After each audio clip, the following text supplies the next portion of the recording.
Huangshan Jinjuan and the Jiuzhou No.1 Group. May 20th, 2019, Monday at AS Spring Yields to Summer. Jiangnan University Town, at precisely 2:13 p.m., a time when students are typically engaged in their classes, Song Shuhang found himself alone in his dormitory. His computer desk was pulled beside his bed, allowing him to adopt various postures while indulging in films. Song Shuhang had no penchant for skipping classes. Last night, the oppressive heat had caused him to kick off his blanket in his sleep with a move he whimsically termed twin dragons emerge from the sea. However, by the latter half of the night, the temperature had plummeted.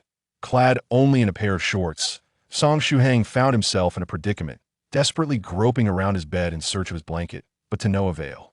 Ultimately, he could only curl up like a shrimp, shivering under the tyranny of the midnight chill. His roommate had kindly taken the liberty of excusing him from class today. Consequently, he took some cold medicine and succumbed to slumber until now. Though the fever had subsided, he still felt somewhat weak in such a state. Attending class was utterly unfeasible.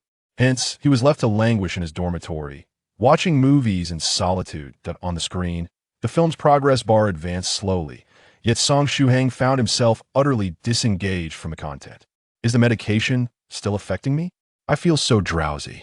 He yawned, feeling his eyelids grow heavy. At that moment, a notification chimed from the chat application in the bottom right corner of his computer. Someone had either added him as a friend or invited him to a group. Who is adding me? Song Shuhang murmured, reaching out to lightly tap the notification on the touchscreen. Huangshan Jinjuan has requested to add you as a friend. Additional message. None. Huangshan Jinjuan? Who could that be, with such an unusual nickname? Is it a classmate? He pondered, recalling a few peers in his class who, despite being in college, still lingered in their youthful fantasies. If it were them, such a peculiar nickname would indeed be plausible. With that thought, he clicked accept. Immediately, another system notification appeared. Huangshan Jinjuan invites you to join the group Jiuzhou No.1 Group. Do you agree? Song Shuhang continued to click agree. Shushan Pressure is great has accepted the invitation to join Jiuzhou No.1 Group. You have agreed to join the group. Why not greet your fellow members? A cheerful system smiley accompanied the message. Nowadays, chat applications are becoming increasingly user-friendly. After a flurry of notifications, Song Shuhang decided to dismiss the alerts in the group chat window. His drowsiness was overwhelming. He had little energy to concern himself with the groups he had joined.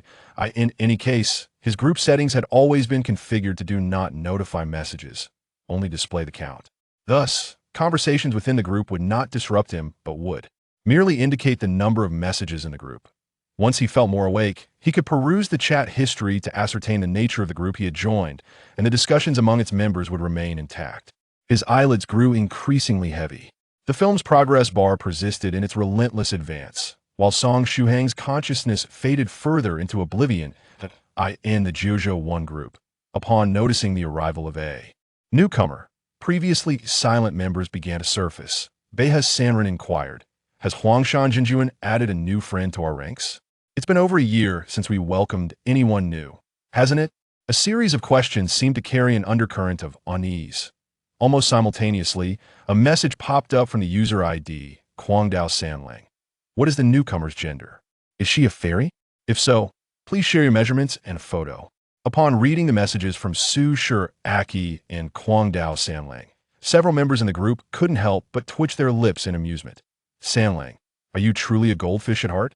Sighed Beha Sanren. Do refrain from getting into trouble. What if Huangshan Jinjuan has indeed added a prestigious elder? Sanlang was a good-natured fellow, affectionate, loyal, and always willing to assist others, which earned him a fair number of friends. However, he had a penchant for reckless banter that often led him into precarious situations. Unfortunately, his luck was notoriously poor. Every time he inadvertently crossed a line, it was invariably with an esteemed elder. These bored and mischievous elders, longing for entertainment, naturally delighted in toying with the unsuspecting Guangdao Sanlang. And I earnestly beseech you to refrain from mentioning the term esteemed elder. It casts shadows upon my heart. Guangdao Sanlang lamented, sending a flurry of tears streaming down. Emojis, and no sooner had he uttered these words than a cascade of mischievous grins erupted in the chat, unabashedly reveling in his plight. Among the 8 members online, 6 simultaneously unleashed a barrage of laughing emojis. You rascals, I shall remember each of you. Should fate bring us together, you shall experience the full fury of my 72 blade techniques, Kwang Dao Sanlang retorted, his confidence in his skills unwavering. Among the 6 who had just teased him, he was certain that in an unknown confrontation, none would stand a chance against him. But just as his declaration faded, another mischievous grin appeared, this time from Su Shiraki. With palpable excitement, Su Shiraki exclaimed, "When shall we have our duel?" Clearly, Su Shiraki harbored no malicious intent, he simply yearned for a challenge. Kwang Dao Samlang felt deflated in an instant, for he knew he could not best Aki. Despite his profound cultivation, having reached the late stage of the 5th-ranked Spirit Emperor, merely 2 steps away from the 6th-ranked Spirit Monarch, he could not triumph. Over Aki, his 72 blade techniques were swift and fierce, complemented by lightning-fast agility, yet he remained unable to surpass Aki. He was known as the Mad Blade. When he unleashed his fury, even he felt trepidation, yet he still could not overcome Aki. Witnessing Samlang's sudden despondence, the group erupted into another round of unrestrained laughter. This time, Kwang Dao Samlang could only express his frustration through a string of ellipses.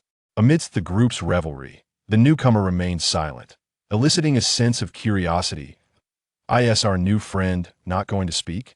Beha Sanran asked. Alas, due to the effects of cold medicine, Song Shuhang had once again drifted into a semi-slumber. Chi, remarked Kwang Dao Sanlang, his face adorned with tears. "Do you ever consider anything about new fellow practitioners beyond whether they are easy to defeat and whether the battles are exhilarating?" His behavior was undeniably that of a bully. Su Chi felt a tad embarrassed. Beha Sanran smirked. Could it be yet another senior who is inept at using chat tools? Upon his utterance, the group sensed an uncanny familiarity with the scene unfolding. Indeed, it seemed reminiscent of an incident nearly 4 years prior, when a senior emerged from a seclusion lasting over a century. After much effort, this elder finally joined a chat application, only to be added to the group by the true monarch of Huangshan. Unfortunately, due to an inability to type, they remained silent. Then there was a character named Kwang Dao Sanlang, who joyfully engaged in flirtations before the elder, requesting her measurements, photographs, and even voice chats. Before long, Kwang Dao Sanlang had the fortune to behold this elder. She was a stunning beauty, as radiant as the full moon against the night sky. Subsequently, this enchanting elder kept Kwang Dao Sanlang in a frenzy for an entire year and 4 months before departing, thoroughly satisfied. Kwang Dao Sanlang immediately knelt in reverence. Huangshan?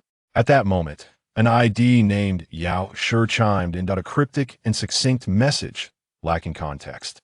Fortunately, the group had grown accustomed to Yao Shi's terse communication style. He was inquiring about the whereabouts of the group leader, the true monarch of Huangshan.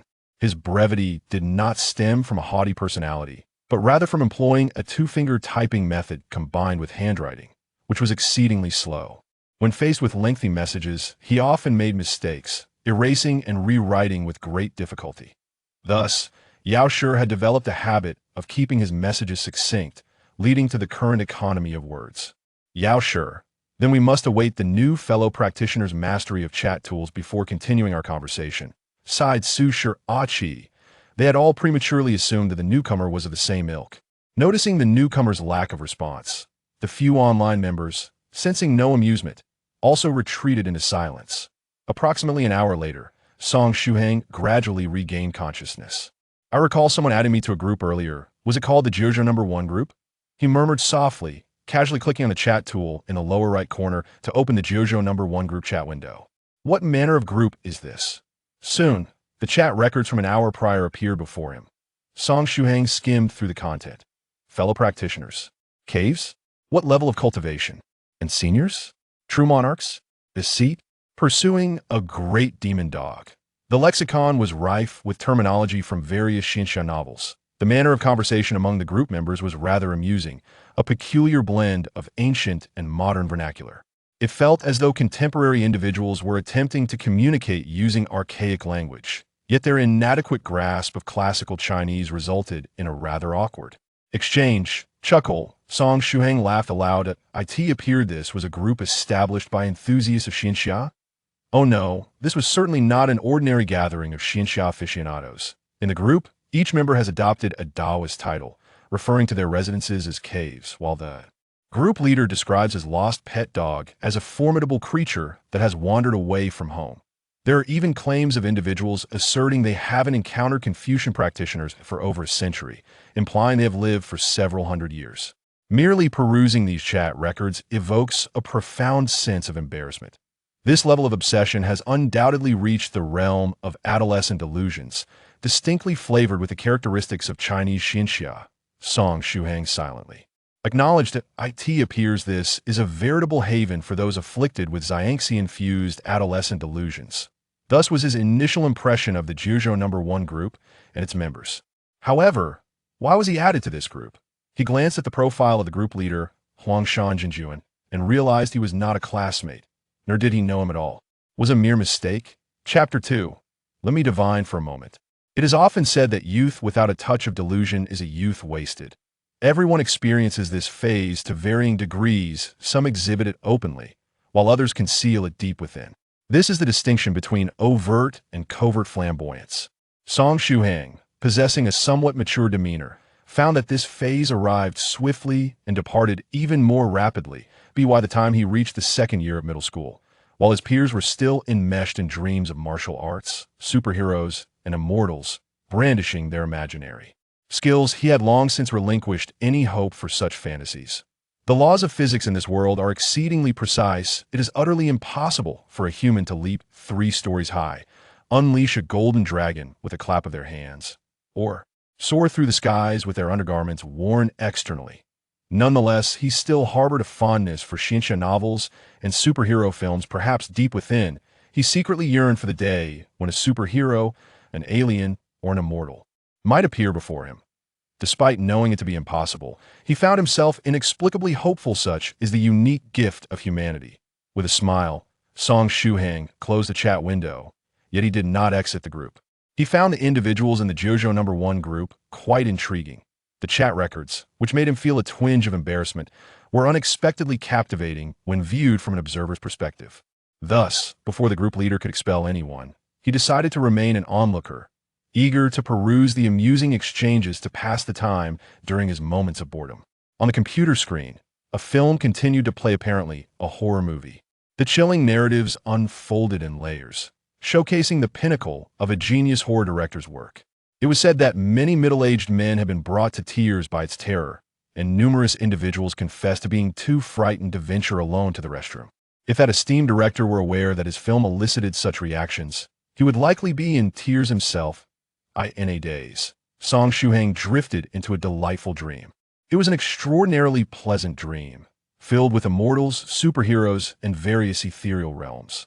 The pursuit of eternal bliss, the ability to move mountains and seas, wielding a sword among mortals. How many have aspired to such dreams throughout history?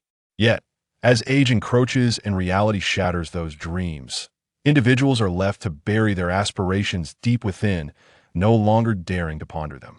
Ultimately, dreams remain but dreams. The following day, May 21st, Tuesday, at 1 a.m. in the chat group, the master Huangshan Jinjun finally came online. As soon as he appeared, Beihe Sanren inquired, "Jinjun, who is the person you added yesterday named Shu Shanyalida? Where do they practice?" This individual, born in this era, is likely under 40 years of age. To have achieved the pinnacle of the 3rd grade in postnatal cultivation at such a young age is indeed a mark of genius. Beihe Sanren nodded in silent approval, though the chosen Dao name was rather peculiar. Shu Shanyalida hardly seemed fitting for a Taoist title. While Beihe Sanren pondered this, Huangshan Jinjun suddenly exclaimed, "Oh, my old friend's daughter does not go by Shu Shanyalida. Pray tell, what manner of being is this?" Huangshan Jinjun was taken aback. It was no mere abstraction. It was the unknown individual that you added yesterday. Dear Jinjun, tentatively, he inquired, "Jinjun, but didn't mistakenly add the wrong person, did you? Let me take a look." Moments later, Huangshan Jinjun sent a flurry of sweat emojis in the group chat. "Indeed, I have made an error. I misentered a single digit. I mistakenly input 9 instead of 8. I never anticipated I would commit such a blunder." Beihe Sanren chuckled. "I had my suspicions no one in modern society would choose a Dao name like Shu Shanyalida." Huangshan Jinjun continued to send a barrage of sweating emojis. He quickly took action and readed his friend's daughter to the group. Group notification. Ling Dai, Dao Yu Rou Zi has joined the Jiuzhou No.1 Group. This name perfectly matched the aesthetic of the Jiuzhou No.1 Group, imbued with a rich aura of celestial adventure. The name Shushan Yalida was undoubtedly that of an odd interloper. As soon as the newcomer entered, Kuang Dao Sanlang immediately chimed in. Oh, a new Dao friend who is a fairy. Share a picture. Reveal your measurements. If you're beautiful, shall we meet? Having been a silent observer for quite some time, Kuang Dao Sanlang, despite being a goldfish, had a memory that surpassed the proverbial 3 seconds. He had already been cautioned the previous day, so to avoid offending an esteemed elder, he was meticulously observing the situation. Upon hearing Huang Shanjinjun mention that the newly joined fairy was the daughter of a friend and had attained the 3rd grade in postnatal cultivation, Kuang Dao Sanlang felt reassured. She was not of the elder category, allowing him to tease her freely and indulge in some light-hearted banter. Newcomers in this group were rare, and he had been holding back for quite some time. However, as soon as Sanlang spoke, Huang Shanjinjun's face darkened. Ling Dai, Dao Yu Rou Zi responded with a string of colons, then softly added, as the hour grows late, my daughter has already commenced her meditation and cultivation. Her number is currently being used by me, awaiting Huang Shan Daoyu's addition to the group. Ahem, I have long heard of Sanlang Daoyu's charm and eloquence. Seeing is believing. Sanlang Daoyu, I admire you. Let us share a drink another day. Suddenly, Kuang Dao Sanlang felt immensely embarrassed to flirt with a girl only to be confronted by her father was an unparalleled humiliation. He wished desperately for a hole to burrow into. Fortunately, this elder seemed to have a genial disposition, brushing the matter aside with a gentle remark. Subsequently, the senior greeted the individuals present in the group, urging them to take good care of his daughter in the future. Afterward, he quietly logged off. Upon witnessing the senior's departure, Kuang Dao Sanlang let out a sigh of relief and cheerfully remarked, fortunately, it appears that this senior is not one to take jokes amiss. Perhaps there will be an opportunity to converse with the esteemed Yu Zuzi in the future. Huangshan Jinjuan, Beihe Senren, Yao Shi, rarely one to speak, finally made his presence known, uttering a mere 4 words, self-seek more blessings. Sanlang inquired, perplexed. However, the reticent Yao Shi clearly had no intention of elaborating further. Consider the prefix of the newcomer's titles, Beihe Senren explained. If one does not court misfortune, it shall not find them. Why can't Sanlang comprehend this principle? Prefix? Lingdai Island? Kuang Dao Sanlang seems still unaware. Indeed, Lingdai Island. Coupled with the fact this is a senior. Do you not recognize who it might be? Beihe Senren hinted. After a moment of contemplation, realization dawned upon Kuang Dao Sanlang, and he flooded the chat with a series of kneeling emojis. Is it that meticulous Xuanzhang Lingdai? Xuanzhang Lingdai was a formidable senior, known for his integrity and chivalry.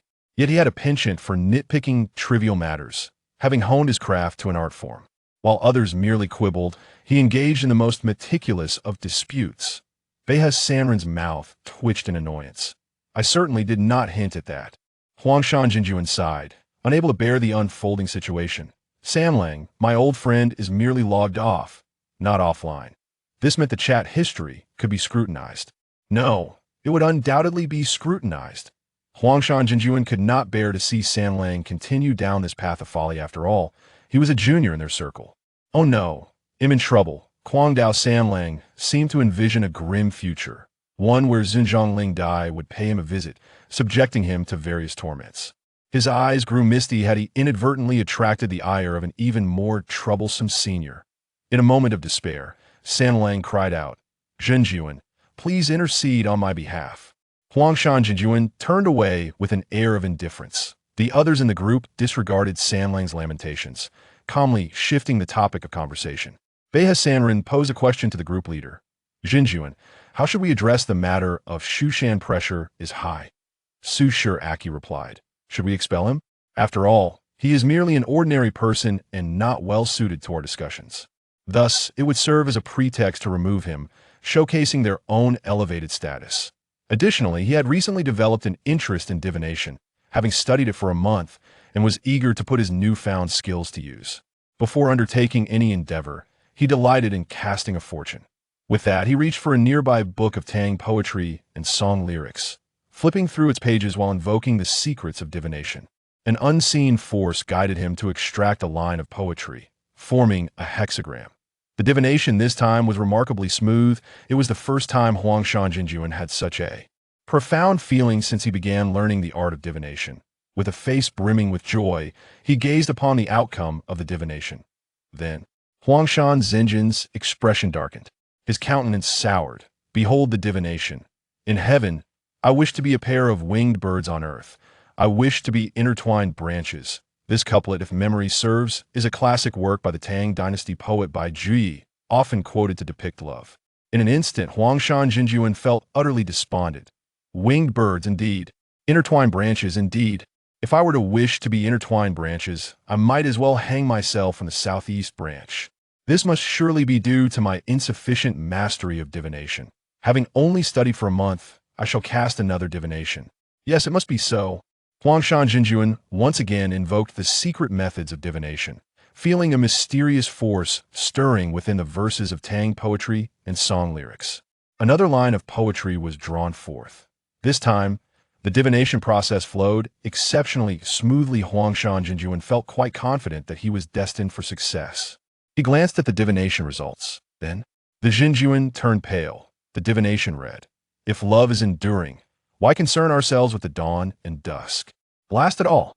I refuse to be daunted." Huangshan Jinjuan cast the divination once more. This time, he felt even more invigorated at that moment. He believed his skill in divination had reached its zenith. This time, success was assured. Breathe deeply, breathe deeply. Huangshan Jinjuan calmly closed the anthology of Tang and song poetry, gazing melancholically at the sky from a 45-degree angle, overwhelmed by a sense of wistfulness. Subsequently, he resolutely tore apart the exquisite edition of the anthology, nodding earnestly as he did so. Indeed, I possess no natural talent for divination. I was never meant to be a diviner. Hence, the outcomes I've divined must undoubtedly be erroneous. He discarded the torn pieces of poetry to the side, secretly vowing never to indulge in divination again. As the fragments of the elegant anthology lay cast aside, the Jinjuan typed into the group chat, "The pressure of the literary mountains is great. I shall hold on to it for now.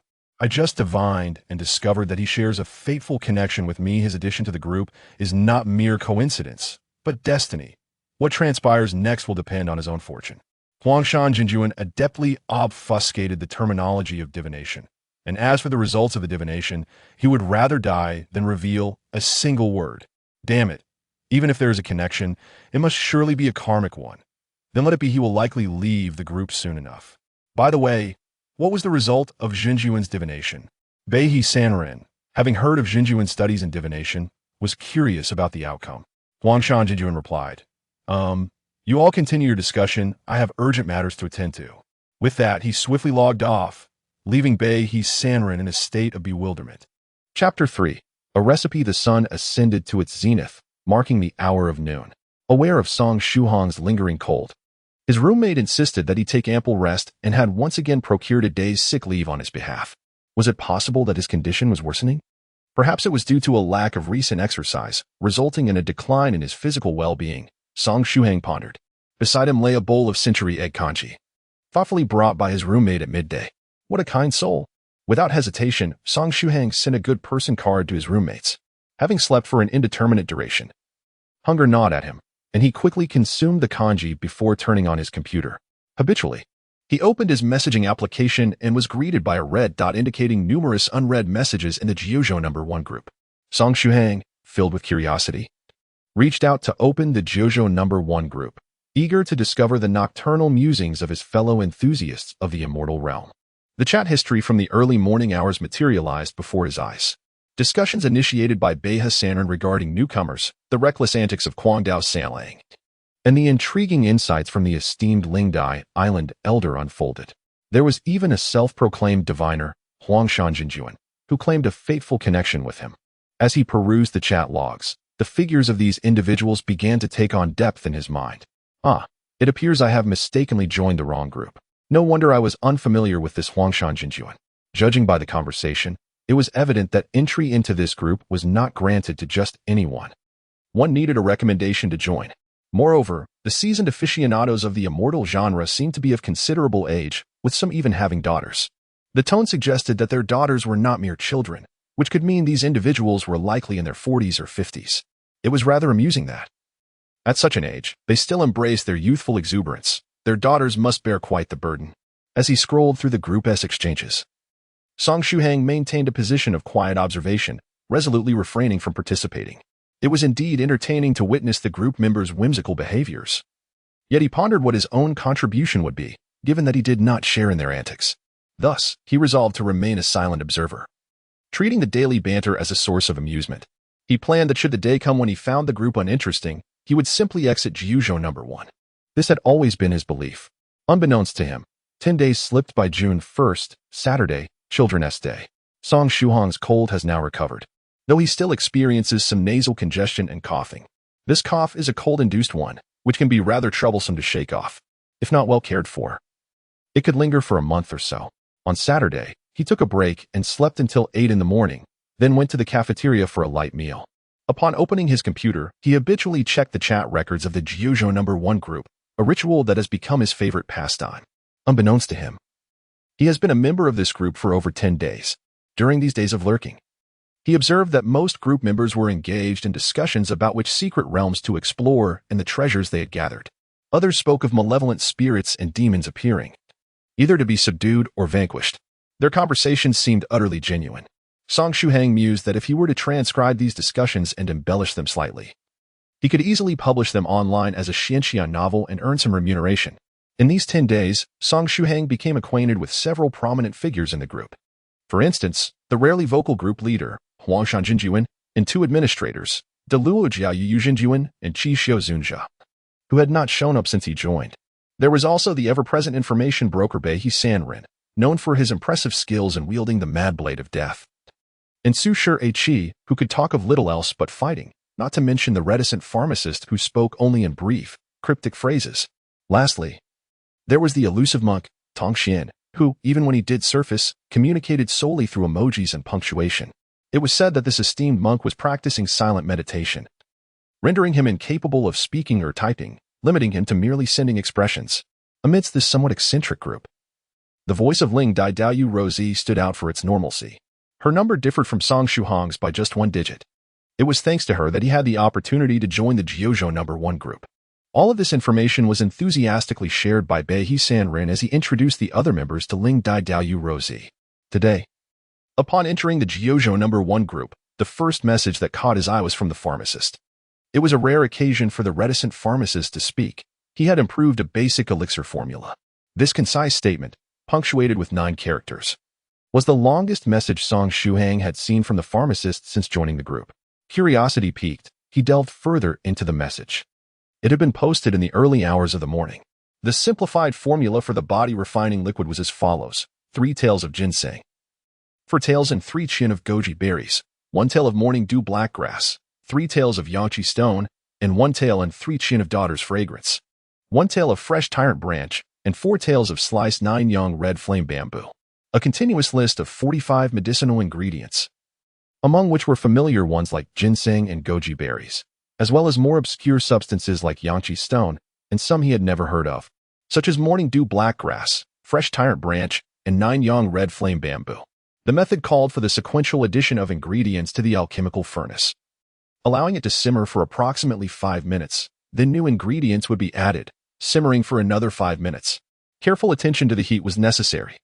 This process was to be repeated until the medicinal liquid thickened. The finished body refining liquid should exhibit a black, transparent hue and a potent flavor. In layman's terms, Song Shuhang recognized few of the 40-plus names of the herbs and, out of curiosity, conducted some online research. He discovered that 30 of the ingredients were common traditional Chinese medicinal herbs, primarily aimed at replenishing qi and blood. There remained 15 varieties, such as the morning dew mystic herb, the overlord branch, and the crimson flame bamboo, of which I have never even heard. Could it be that this so-called pharmacist and the members of this group have merely conjured these concoctions from their imaginations? These individuals are deeply misguided. They have even fabricated prescriptions. Surely, no one would actually follow such prescriptions and consume those concocted potions, would they? Song Shuhang pondered with concern. He felt apprehensive, for while one might indulge in food indiscriminately, One cannot afford to be reckless with medicine. Misusing medication can lead to dire consequences, after all. Should he intervene and caution these whimsical group members? After all, he had been a silent observer for over 10 days. If someone were to perish from consuming these misguided potions, he would feel a pang of guilt. He continued to read the chat logs and, indeed, someone had embarked on the alchemical process. It was none other than the seemingly most rational member of the group. Lingai Island's Yurutsi, who had begun at around 2 in the morning. Yurutsi, compared to the old version of the body refining liquid, this recipe requires significantly fewer rare herbs. And the entire alchemical process has been overly simplified. Senior pharmacist, to what extent should the heat be controlled? I just attempted it, but the process failed midway. Additionally, how does the efficacy compare to the past? Pharmacist, the efficacy is 2:1. The potency is only half of what it used to be. As many precious herbs have been omitted. However, to be able to create the body refining liquid with such commonly available materials is indeed a gain. As for the heat and specific simmering time, you must explore that yourself. It is beyond explanation. The pharmacist, rare in verbosity, only expanded upon the topic of alchemy, stating, moreover, if your fire control technique is lacking, I recommend using a fire-controlling artifact. Thank you, Senior. I shall try again. Yurutsi responded with a smiley face before retreating into silence. The last message from Yurutsi was sent at 2:13 a.m. If she proceeded to concoct potions afterward, by now she should have brewed several batches. Would this not lead to disastrous outcomes? This group, already afflicted with whimsical delusions, might become even more absurdly endearing should they consume the wrong potions. There may have been hope for salvage, but after such reckless consumption, recovery would be utterly impossible. Finally, unable to quell his conscience, he could not resist typing into the chat box, one must not consume medication indiscriminately. To his surprise, a large smiley face popped up in the group chat. It was from the administrator, Jiuzhou Zuns, who had remained silent since Song Shuhang joined the group. The formula is quite impressive. I just attempted 7 batches simultaneously, and all succeeded effortlessly, boasting an exceptionally high success rate. I have ingested some, and its efficacy is roughly a bit more than half that of the old body refining liquid. However, the cost of this formula is tenfold lower than the previous version. Though it is merely the most basic body refining liquid, given the thinning spiritual energy of heaven and earth and the increasing scarcity of precious herbs, it is indeed a boon for us. Pharmacist, continue your efforts. If you could enhance the formulas for 3rd tier and above, it would be an immeasurable contribution. Supplementary note. Most importantly, the difficulty of the brewing method has been greatly reduced, to the extent that it can even be entrusted to alchemical apprentices. Jiuzhou Zuns is a well-respected senior member of the group, possessing strength surpassing that of Huangshan Jinjuan. Moreover, he possesses profound expertise in alchemy and can be regarded as an authority in this domain within the group. His commendations undoubtedly inspire the younger alchemist. Thank you, Senior. I shall strive diligently. The alchemist exclaimed, rapidly typing a response that exceeded 6 words. Song Shuhang's lips began to twitch in disbelief. Has someone truly ingested that body-tempering liquid already? After a moment's contemplation, he pressed a key to erase his previous message from the chat. He understood that given the nature of his friends in the group, even if he attempted to intervene, few would heed his warning. Moreover, since someone had already consumed it and seemed to be thriving, it was likely that the potion would not prove fatal in the short term.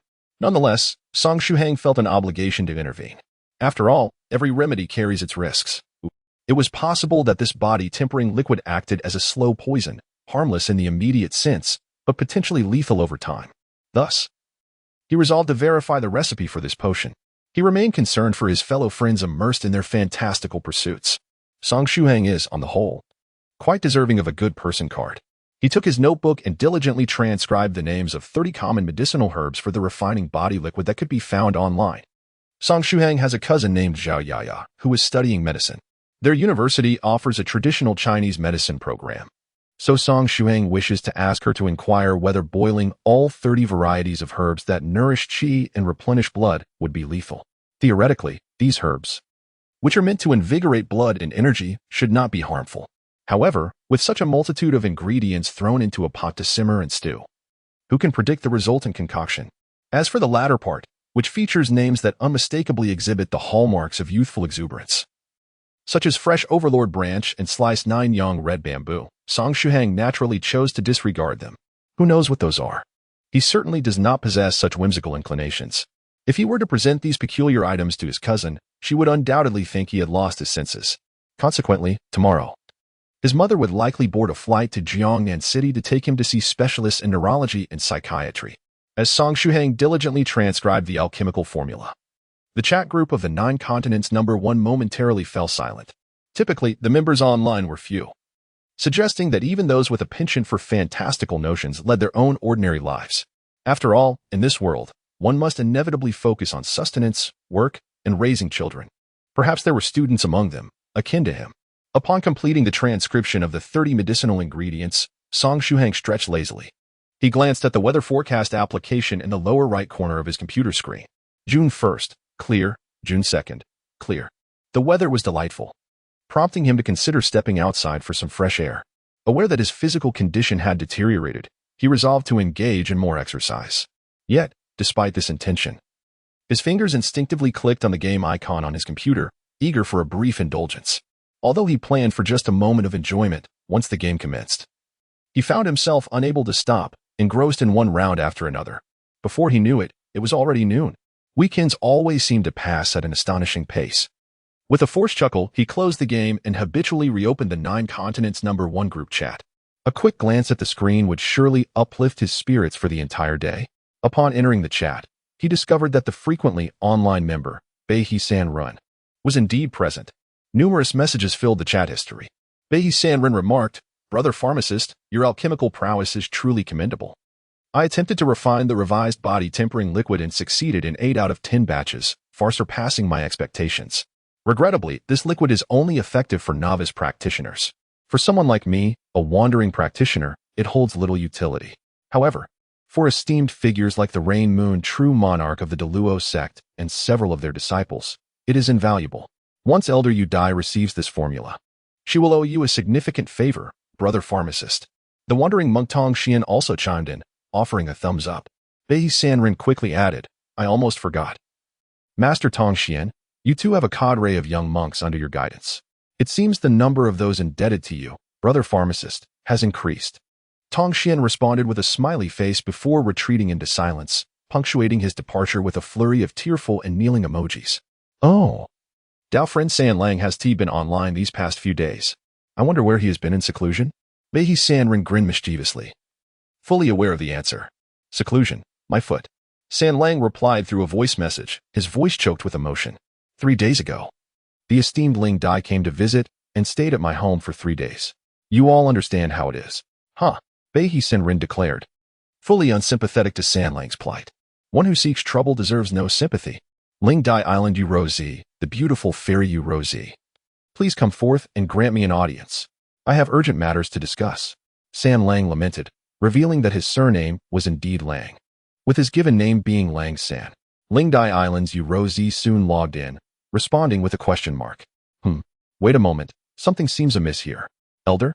My goodness, is that the account of the esteemed Ling Dai using her daughter's identity? A sound of shattering echoed. Was it the fragile heart of San Lang that had broken?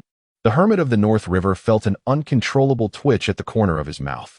Finally, he kindly reminded, by the way, brother San Lang, Miss Heroine is likely immersed in refining a new version of the body-tempering liquid. Therefore, she won't be online for a while. And then, there was nothing further. Brother Guangdao San Lang had disconnected. It was a disconnection, not simply logging off. With a chuckle, Song Shuhang laughed joyfully, his spirits lifted. However, after perusing the chat logs for over 10 days, he sensed that the individuals in the group were somewhat atypical of ordinary delusional adolescents. The content of their dialogue was strikingly authentic, almost devoid of any semblance of fantasy. This thought flickered momentarily in Shuhang's mind. Could it be that I have immersed myself so deeply in their conversations that I am becoming one of them? At that realization, a cold sweat broke out upon him. He had long surpassed the age of youthful delusions, but who does not possess a nostalgic yearning for their past aspirations? The dreams of becoming a hero, a martial artist, or a superhuman had left him with a shadowy history he wished never to confront. Merely recalling it filled him with such embarrassment that he wished to disappear and forget it all. Thus, he resolved never to be assimilated by the eccentricities of the group. Time for a meal, he declared, reaching to close the Jiuzhou No.1 Group chat. Just as he was about to exit, the hermit of the North River interjected once more. Aki, has a junior of yours completed their tribulation? Why is there no word from them? The hermit continued. Where are they undergoing their tribulation? Do they require assistance? In a suburban area of H City came the reply. Rest assured, my junior, Ashurlu, is extraordinarily gifted. The trifling third-grade postnatal lightning tribulation will be but a trifle for him. He will pass it with ease. You all wait for Ashurlu to ascend to the fourth-grade innate stage, and then seek an opportunity to challenge you. Ha ha ha. Aki from the Su family responded with hearty laughter, appearing quite relaxed. Now that you mention it, I am reassured. Indeed, Ashurlu possesses remarkable talent. The third-grade lightning tribulation should pose no challenge for him, replied the hermit of the North River. Thereafter, the group fell into a tranquil silence once more. Song Shuhang stroked his chin, pondering the city of H. Although it is a small locale in China, its economy is remarkably prosperous, renowned as a shopping paradise. It is said that one can find anything one desires, except for the illegal. If one were to undergo tribulation in H City, would it not be visible in the Jiangnan region? How foolish of me. Song Shuhang chuckled at the absurdity of taking the words of the group seriously. The notion of facing a thunder tribulation seemed preposterous, especially under the clear blue skies and radiant sunshine. Surely, there could be no thunderstorms on such a splendid day. Furthermore, it is not as if we are in years past. Modern weather forecasts are quite accurate, at least for the next 3 days, promising sunny weather devoid of thunderstorms. With the weather so favorable, he mused, he would visit the bookstore after lunch. Chapter 5, Trust in Science. After enjoying his meal, Song Shuhang made his way to a nearby rental bookstore to peruse its offerings. His fondness for browsing books was not driven by a desire to save a few rental fees. Rather, it was a personal passion. He relished the experience of nestled in a corner among the shelves, indulging in the written word. After all, such expansive rental bookstores, offering a diverse array of genres beyond mere novels, were becoming increasingly rare. If one were blacklisted, it would be challenging to find a better bookstore near Jiangnan University Town. It is often said that a person's name holds great significance. Indeed, Song Shuhang, true to his name, adored reading and welcomed all literary works, whether it be novels, literary masterpieces, classical collections, or even dry theoretical knowledge that could induce a headache. He found joy in them all. Recently, he had been focusing on acquiring knowledge related to motor vehicle driving techniques, preparing to obtain a driver's license during a particularly light semester in his freshman year. The cost of obtaining a license at school was significantly lower than venturing outside, saving him several thousand yuan. Time spent browsing books always seemed to fly by. And before he knew it, it was around 3 in the afternoon. Having decided, he casually selected a book and approached the counter to complete the rental process. The counter was located at the exit of the bookstore, and today, the awning outside was broken, prompting the bookstore owner to seek refuge in the shade, avoiding the harsh sunlight. The sun was quite intense, already evoking the feeling of midsummer. Song Shuhang shielded his eyes with one hand and gazed up at the cloudless sky while handing the book he wished to rent to the owner.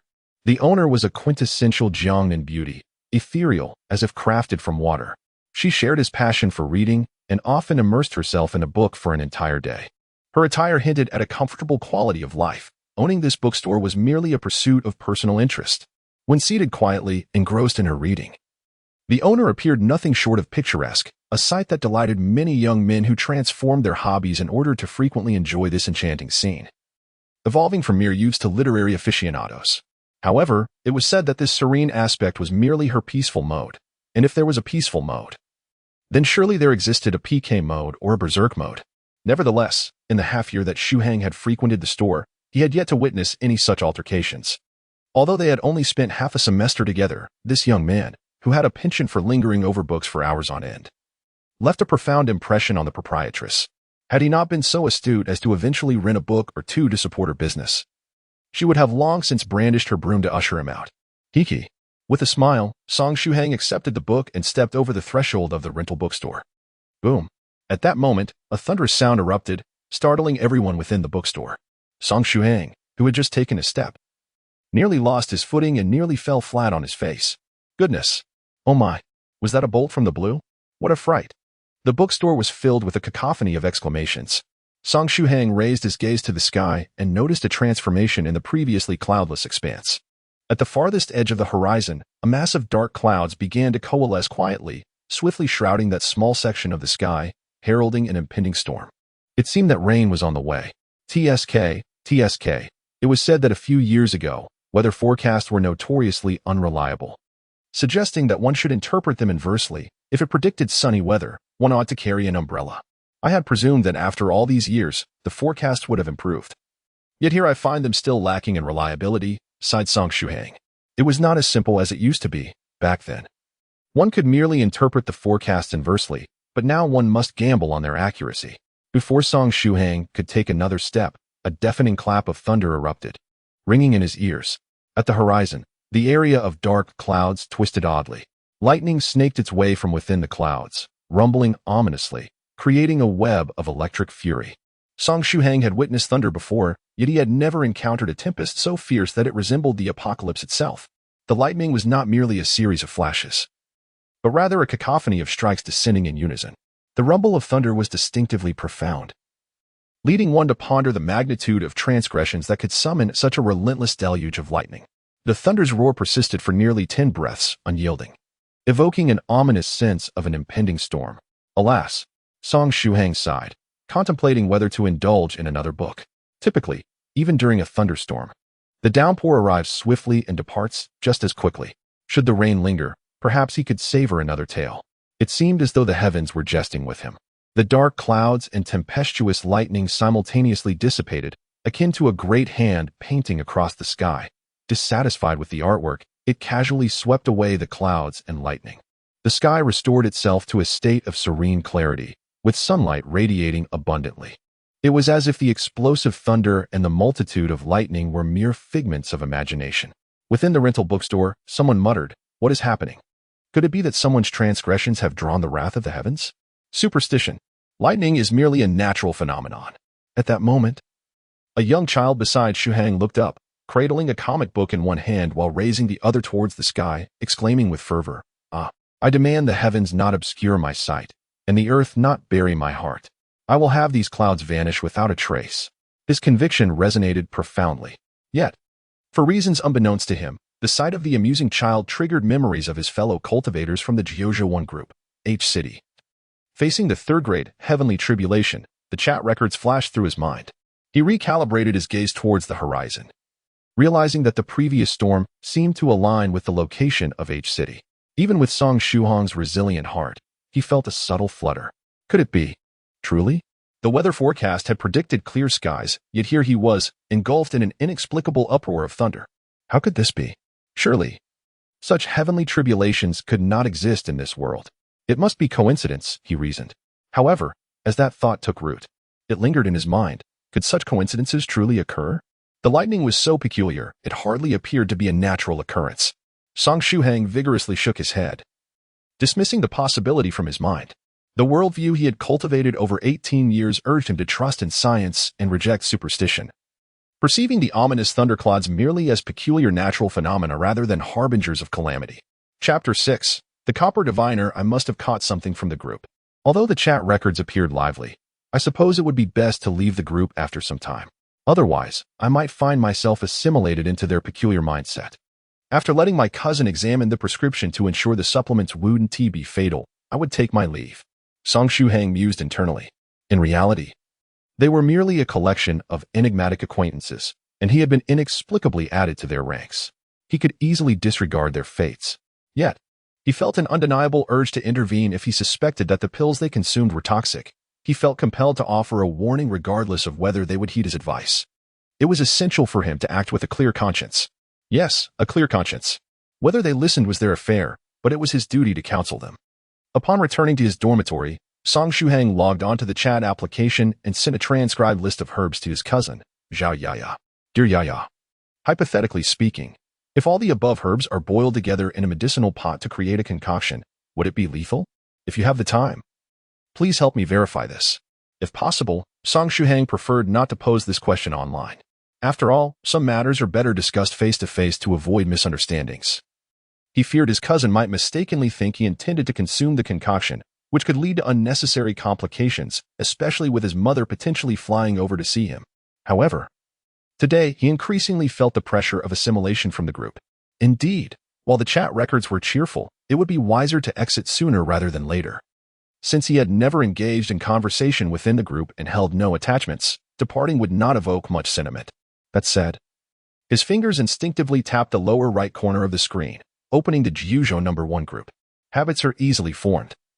He had cultivated the routine of checking the group daily within just 10 days. Someone was online in the group. Bea Sanren, Qi, has the tribulation concluded? Did Xiao Shirlu advance? There shouldn't be any issues with the Thunder Tribulation, right? Lingai Island's Yuruzi chimed in, this time logged in as herself rather than her father. Although the young girl had only recently joined the group, her charming demeanor had already endeared her to several regular participants.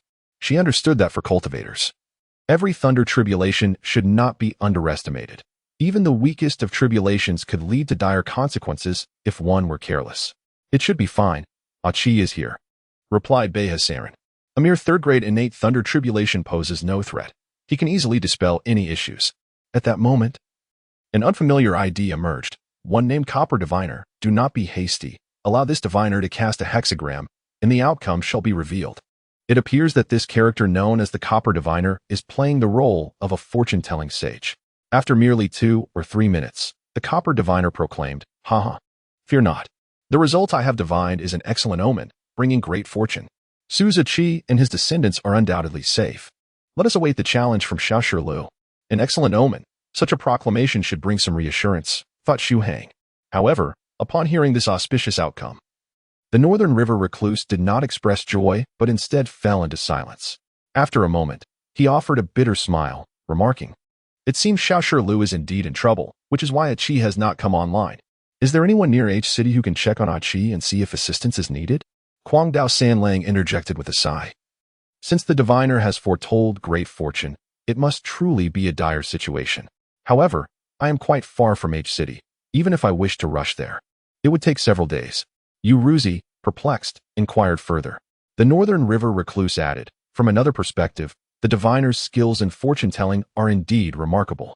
For if one interprets his divination in reverse, it essentially reveals the correct answer. The Copper Diviner felt an overwhelming urge to cry out in protest. Yet his life was fraught with a myriad of dark histories, leaving him in a state of inner turmoil.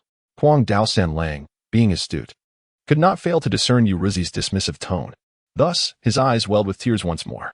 Are there any lurking members in H City? The Northern River recluse called out to everyone in the group. The members who had been silent began to surface, promptly shaking their heads in unison.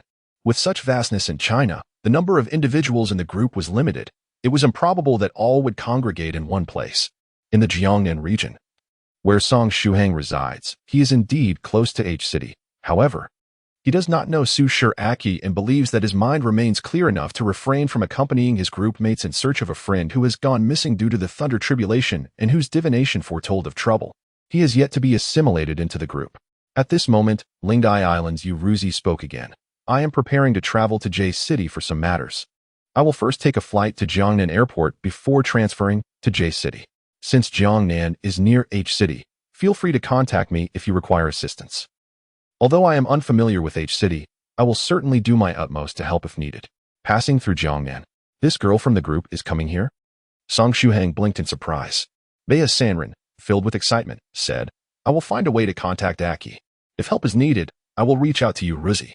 He shares a good friendship with Su Shi, having been life and death comrades before they joined the 9 Provinces No.1 Group.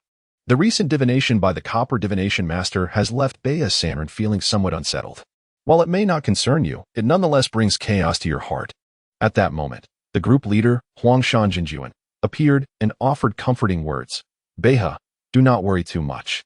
With Aki present, not even a 3rd-grade postnatal Thunder Tribulation can harm him, let alone a 4th-grade innate one. That is indeed true, Bea Sanren sighed. I wasn't particularly worried, considering it is merely a 3rd-grade postnatal Thunder Tribulation.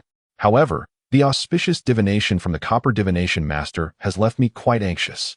Jinjuan Huangshan, Kuang Dao Sanlang. Bea Sanren's reasoning resonated well with the others, leaving them speechless. Chapter 7. The Miscreants Who Faced Group Annihilation. Copper Divination Master. Bea, what do you mean by this? You are simply going too far. Do you dare to come to the Zijin Summit on the night of the full moon next month? Very well. Am I to fear you, a false divination master? However, I am unavailable on the night of the full moon. How about we set the date for 3 months later?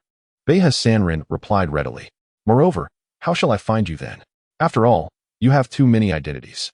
You must adopt a new guise. I would not recognize you even if you stood before me. The Copper Divination Master is not only proficient in divination, but also possesses remarkable skills in disguise. Those in the group speculate that he must have frequently miscalculated in the past, leading to being hunted down, thus forcing him to change his identity to escape. Over time, he has honed his talents in transformation and disguise. 3 months it is. Just wait at the Zijin summit, and I will find you. I could recognize your infuriating face even if it turned to ash. The copper divination master exclaimed in anger. Then it is settled. Beihe Sanren remained calm, appearing to have the upper hand over the copper divination master. Upon witnessing this exchange, Huangshan Jinjuan suddenly smiled and remarked, "It seems you are on the verge of a breakthrough, Beihe. Perhaps you require a battle to serve as a catalyst for your advancement. You have lingered long enough in the 5th grade spiritual emperor realm. It is time for you to transcend. If I can find the time on the night of the full moon 3 months hence, I shall come to the Zijin summit to oversee your duel. I will also prepare some small gifts for both of you. Jinjuan, you truly understand my heart." The Northern River Wanderer found himself momentarily at a loss. For it was well known that the Huangshan true monarch was a venerable elder. The offerings he prepared were certainly not mere trifles. For those of the younger generation, acquiring even a glimpse of treasures from such esteemed predecessors was akin to encountering a fortuitous opportunity. With the true monarch's assertion, I would no longer leave the Northern River in a lurch. Initially, I had considered letting him linger atop the purple Forbidden City, braving the chill of the midnight breeze. The copper divination immortal mused. The Northern River Wanderer cursed inwardly. This fellow truly lived up to his reputation for manipulating hearts through divination. His intentions were indeed malevolent. At that moment, the Northern River resolutely vowed to administer a sound thrashing to the copper divination immortal in 3 months' time. So much so that even the true monarch would fail to recognize him. With that, the group chat fell into a temporary silence. After reviewing the chat records in the group, Song Shuhang felt a twinge of concern. Would the Copper Trigram Immortal and the Northern River Wanderer truly engage in a duel atop the Forbidden City 3 months hence? Given their personalities, it was not entirely implausible that they might commit such a folly. What if they were apprehended by the authorities? He made a mental note to remind them before exiting the group to refrain from damaging national relics, as that would be a criminal offense. Having closed the chat, Song Shuhang opened the webpage for the university town in the Jiangnan region to check the day's news. The headline on the campus network reported on the inexplicable thunderstorm that had transpired that afternoon, precisely as he had surmised, in H-City. Due to this unexpected event, portions of H-City and the surrounding Jiangnan area experienced power outages, leading to a series of incidents, fortunately, without casualties. Subsequently, there were a few scattered pieces of news concerning the university town, updates on the rankings of campus beauties and handsome men, reports of which academic overachiever had attained national recognition in a competitive event, and even an auction of a blanket once used by a graduating senior, fetching an impressive price. Such trivialities did not pique Shuhang's interest. He merely skimmed through them to have some common topics for casual conversation later. He then searched for information regarding car driving registration on the campus network. The cost for learning to drive a regular manual vehicle was a mere 2,500, an incredibly reasonable price for students. In the Jiangnan area, however, stepping outside the school gates would see the fees starting at 10,000. He noted down the contact number, intending to master the theoretical aspects of driving in the coming days before signing up for lessons. While the driving school had a standardized curriculum for theoretical instruction, he believed that self-studying the theory beforehand would expedite the process of obtaining his license. A notification chimed, indicating a new update concerning the campus, which piqued his curiosity. Just 10 to 20 minutes prior, a group of wayward youths loitering in the alleys near the university town had been swiftly subdued by an unknown expert, utterly vanquished. These so-called delinquents were primarily students of the institution, with a small fraction being dropouts. Most merely sported exaggerated hairstyles, bore piercings in various parts of their bodies, and indulged in rebellious acts like sneaking cigarettes in alleys while evading teachers. Among them were a few who had a penchant for forcibly borrowing money from timid juniors and cowardly seniors. For these miscreants, ganging up to beat someone was merely a pastime, and being beaten was an everyday occurrence. Lacking any gang affiliation, they could hardly be classified as true ruffians. While it was not unusual for delinquents to be beaten, the fact that nearly 100 of them were thoroughly thrashed in a matter of minutes was indeed noteworthy. Images captured by students at the scene revealed the dire state of these youths. Each one bore swollen and bruised faces, resembling actors preparing for a peaking opera performance. Their skin displaying an array of colors, blue, purple, and red. Truly, they had been beaten to the point where even their mothers might not recognize them. The campus network buzzed with discussion. Some relished the spectacle, wondering aloud who had executed such a merciless thrashing.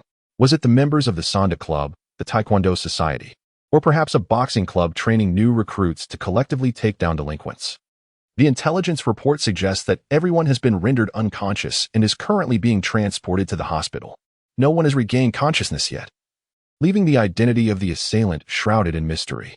According to the local shopkeepers, there were no significant brawls observed, even if there had been. It seems improbable that not a single person would have survived. Such a perfect scenario of mutual destruction is unlikely. It is, therefore, plausible that an adept individual intervened, incapacitating all the wrongdoers single-handedly or with a small group. An expert? One capable of defeating 80 at once. A chuckle arose, as they noted that the number of wrongdoers was certainly not fewer than 80. To have all of them subdued in mere minutes would require a hero from the television dramas to have crossed over into reality. Perhaps it was the elite special forces from the military? It is said that such warriors can take down an ordinary person with ease, swiftly incapacitating a dozen or more. Is this a joke from above? Even if a special forces operative were indeed that formidable, they have their own missions to attend to. Employing them to deal with petty criminals would be akin to using a cannon to swat a mosquito. Ultimately, the affairs of the wrongdoers bear no relevance to them. Although Song Shuhang stands at merely 175 centimeters, he possesses a robust physique. He is not the sort of individual one might consider for alone, existing almost entirely in a realm separate from those of ill repute. Barring any unforeseen circumstances, it is likely that he will never find himself entangled with such individuals. After stretching languidly, he closed the campus webpage and leaned back in his chair, allowing his mind to wander. The following day, June 2nd, Sunday, was bright and clear. Song Shuhang rose early, having initially intended to stay up all night.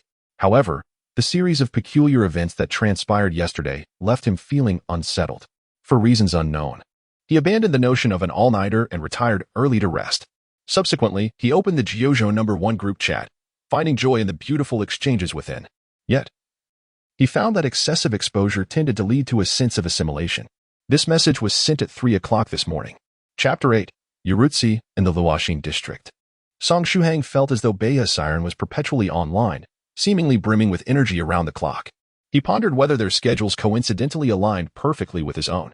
Thus, each time he logged in, he fortuitously encountered Beiha's siren. Yet, upon reflection, it was clear that whenever Song Shuhang went offline, Beiha's siren remained active, as evidenced by the chat logs left behind. It was as if the latter had transcended the need for sleep, resembling a true champion of the digital realm. Song Shuhang couldn't help but feel a pang of concern, given the increasing number of people who have succumbed to sudden death after all-night activities. He wondered if the Northern River Wanderer might face a similar fate one day. He noted to himself that he should offer some heartfelt advice before considering his exit from the group. As he dragged the chat window downwards, Su Shiraki, having finished her remarks, bid farewell and logged off. Around 5 in the morning, the apothecary logged in and shared a picture, attaching a question mark beneath it. The image depicted a plant he had never encountered before. The plant grew in a serpentine manner, resembling a coiling dragon, and its tips bore a row of barbed spikes, while its roots exhibited a peculiar purplish-black hue, a truly remarkable specimen with significant aesthetic appeal. Experiment failed, the apothecary expressed, accompanied by a frustrated emoji. Moreover, he lamented that the quality of the batch of poison dragon grass was subpar. They need to be alive, he added. Poison dragon grass. The very name suggested it was no benevolent flora. Shuhang felt a wave of unease. Could it be intended for alchemical purposes? Might it prove fatal? He sensed that the individuals in the group possessed a remarkable talent for courting danger. Suddenly, he realized something felt amiss. There were only a few. Well, dozens of oblivious ordinary people who were knocked unconscious by Xiao Shilu. No fatalities reported.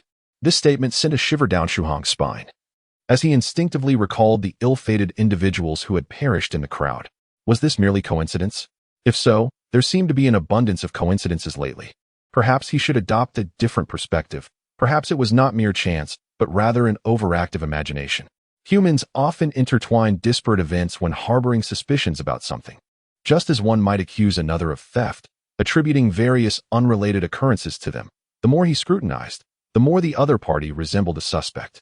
He realized that his current mindset mirrored that of one who suspects others of thievery. Determined not to dwell further, Lest he succumb to the same madness as those in the group, Shuhang stretched lazily and resolved to go for a run. The morning is the essence of the day.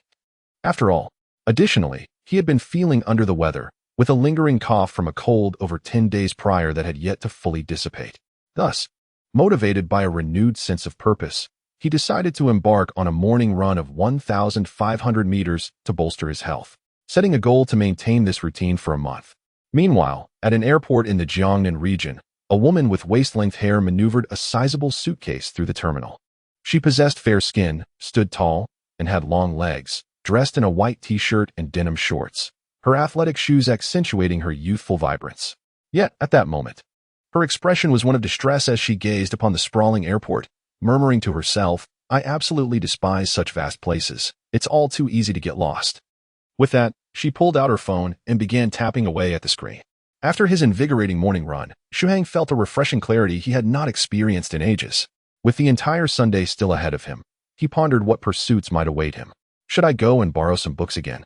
While nibbling on a bun, Shuhang pondered to himself. He casually opened his computer and logged onto the campus network. Feeling somewhat concerned about the recent incident involving the delinquent students who had been attacked and left unconscious. However, there were no tracking reports regarding the assault on the campus network, as the unfortunate delinquents were still lying in the hospital, seemingly unresponsive. Consequently, it remained unclear who or what had inflicted such harm upon them. According to classmates who had visited them, it was mentioned that even while in a coma, the delinquents occasionally emitted sounds of suffering. Due to their large number, they had been placed in a massive ward, where the cacophony of nearly 70 to 80 anguish cries was nothing short of horrifying. Shuhang reflected, if they were merely knocked unconscious, they shouldn't remain unresponsive for an entire day and night. Surely, these delinquents haven't been reduced to a vegetative state. While lost in thought, he clicked into the group chat. During his time spent running and eating, a few new messages had appeared in the group. Lingdai Island Yuruzi, Online Senior Beihe. I have arrived at the airport in Jiangnan. Does Senior Aki need any assistance? Everything is fine, Yuruzi replied, then added, has Senior Aki already left H City? Yes. He departed in the early hours. Bei Sanrin inquired further, do you, Yuruzi, have something you wish to discuss with Senior Aki? Yuruzi sighed, actually. I hope to meet with Senior Aki. If possible, it would be even better if someone could accompany me to J City. As I am not very familiar with H City, Jiangnan, or J City, and I fear I might not find my destination. Where do you intend to go? Nowadays, phones have a feature called navigation, which is quite useful, Bei Sanrin enthusiastically explained. Many in the group were not very familiar with modern technology. But Bei Sanrin could be considered a modern expert. Hey, is the tone of your conversation appropriate? Isn't this supposed to be a gathering place for classical Xinxia enthusiasts? Someone interjected. Shouldn't you be recommending ancient maps or some kind of positioning artifacts? Something a bit more sophisticated, like a teleportation portal, would be acceptable. But relying on phone navigation is a bit hard to swallow. I've tried, but the place I want to go isn't available on the navigation, Yuruzi replied. Feeling frustrated. She certainly knew how to use navigation. In fact, she was just over 25 and, in some respects, was no different from modern young people. Except she possessed more knowledge about the true world. Furthermore, I have a poor sense of direction, so even with navigation, I might not reach my destination, Yuruzi added. Bei Sanrin reassured her, no worries. Once you advance to the 5th rank and master the ability to traverse the skies, you'll be able to see far and wide, eliminating concerns about getting lost. For now, you might consider hailing a taxi, generally, as long as you provide a location. The driver can take you to your destination. Just be cautious not to get into an unlicensed cab. Thank you, esteemed senior. I shall give it a try. Yuruzi expressed gratefully. Without the gentle reminder, she would have almost forgotten about the convenience of taxis as a mode of transportation. The Northern River Wanderer added, where is it that you wish to go, Yuruzi? If you truly cannot find your way, I can inquire if there are any fellow cultivators nearby who might be able to assist you. Senior, I am immensely grateful, Yuruzi replied, sending a smiley face. I shall seek a taxi. At the airport in the Jiangnan region, a tall young lady with long hair cascading down to her waist pulled along a massive suitcase, hastening towards the taxi stand. Her striking figure caught the attention of passing men, who couldn't help but stare. Chapter 9. Another district of Luoxin in the Jiangnan region, Song Shuhang, with his amiable disposition, would undoubtedly not refuse the simple task of guiding someone. However, at this moment, even if he wished to assist, he found himself unable to do so. The university town was a 2-hour drive from Jiangnan Airport, and Jiangnan, being a county-level city, spanned a considerable area. Moreover, Shuhang was unfamiliar with City J and had never even heard of the Guidang Temple. He only knew that City J was adjacent to Jiangnan and was quite renowned in Huaxia.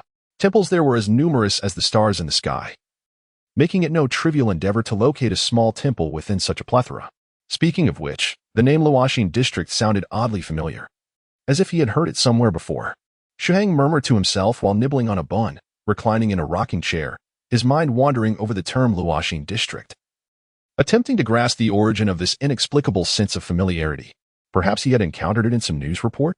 Eventually, he decided not to expend further mental energy on the matter. Yuruzi arrived at the taxi stand, dragging a large suitcase behind her. In no time, several taxis swiftly approached her, evidencing that a pretty face is an undeniable advantage, regardless of location. Otherwise, her oversized suitcase might have deterred many drivers from picking her up. "Miss, where to?" asked the driver of the first red taxi, a stout man with a square face, speaking Mandarin with a Jiangnan accent. "Sir, do you know where the Guidang Temple is?" Yuruzi inquired, her voice soft and contrasting sharply with her lively, youthful exterior, which added to her charm. The square-faced driver pondered for a moment before shaking his head. "Guidang Temple? I haven't heard of it." Upon seeing the driver shake his head, Yuruzi felt a pang of disappointment, her cheeks flushing slightly. Fortunately, the driver soon asked, "Do you know which district it's in?" "Luoxin District, I know that well. I live in that area," he replied earnestly. "But, miss, are you sure about the name of the temple?" "I've lived there for several years and have never heard of Guidang Temple." Due to his profession, he was well acquainted with the surrounding areas, particularly Luoxin District, where he had trodden every inch of land, yet the name of the temple eluded him entirely. She resolved to inquire further upon arrival, but if all else failed, she would have no choice but to call her father. Yet that was a last resort, to be avoided unless absolutely necessary. "Miss, are you in a hurry? If not, you could take a bus to Luoxin District. Taking a taxi would be a bit pricey, given it's over a 2-hour drive," the square-faced driver explained. It was that he was unwilling to earn the fare, but the cost for such a long journey was substantial. The passenger clearly had no concept of the distance. If they did not clarify the distance and fare before embarking, disputes could easily arise upon reaching the destination. "It's all right. Please just take me there," she replied.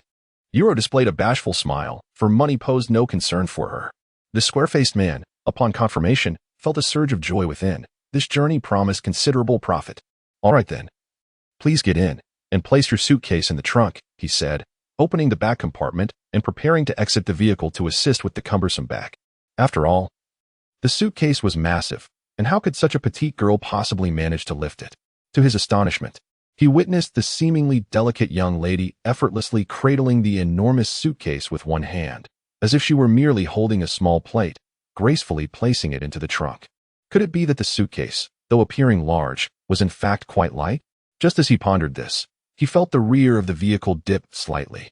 As a seasoned taxi driver, he had long mastered the art of harmonizing with his vehicle. The subtle shift in weight allowed him to approximate the mass of the object.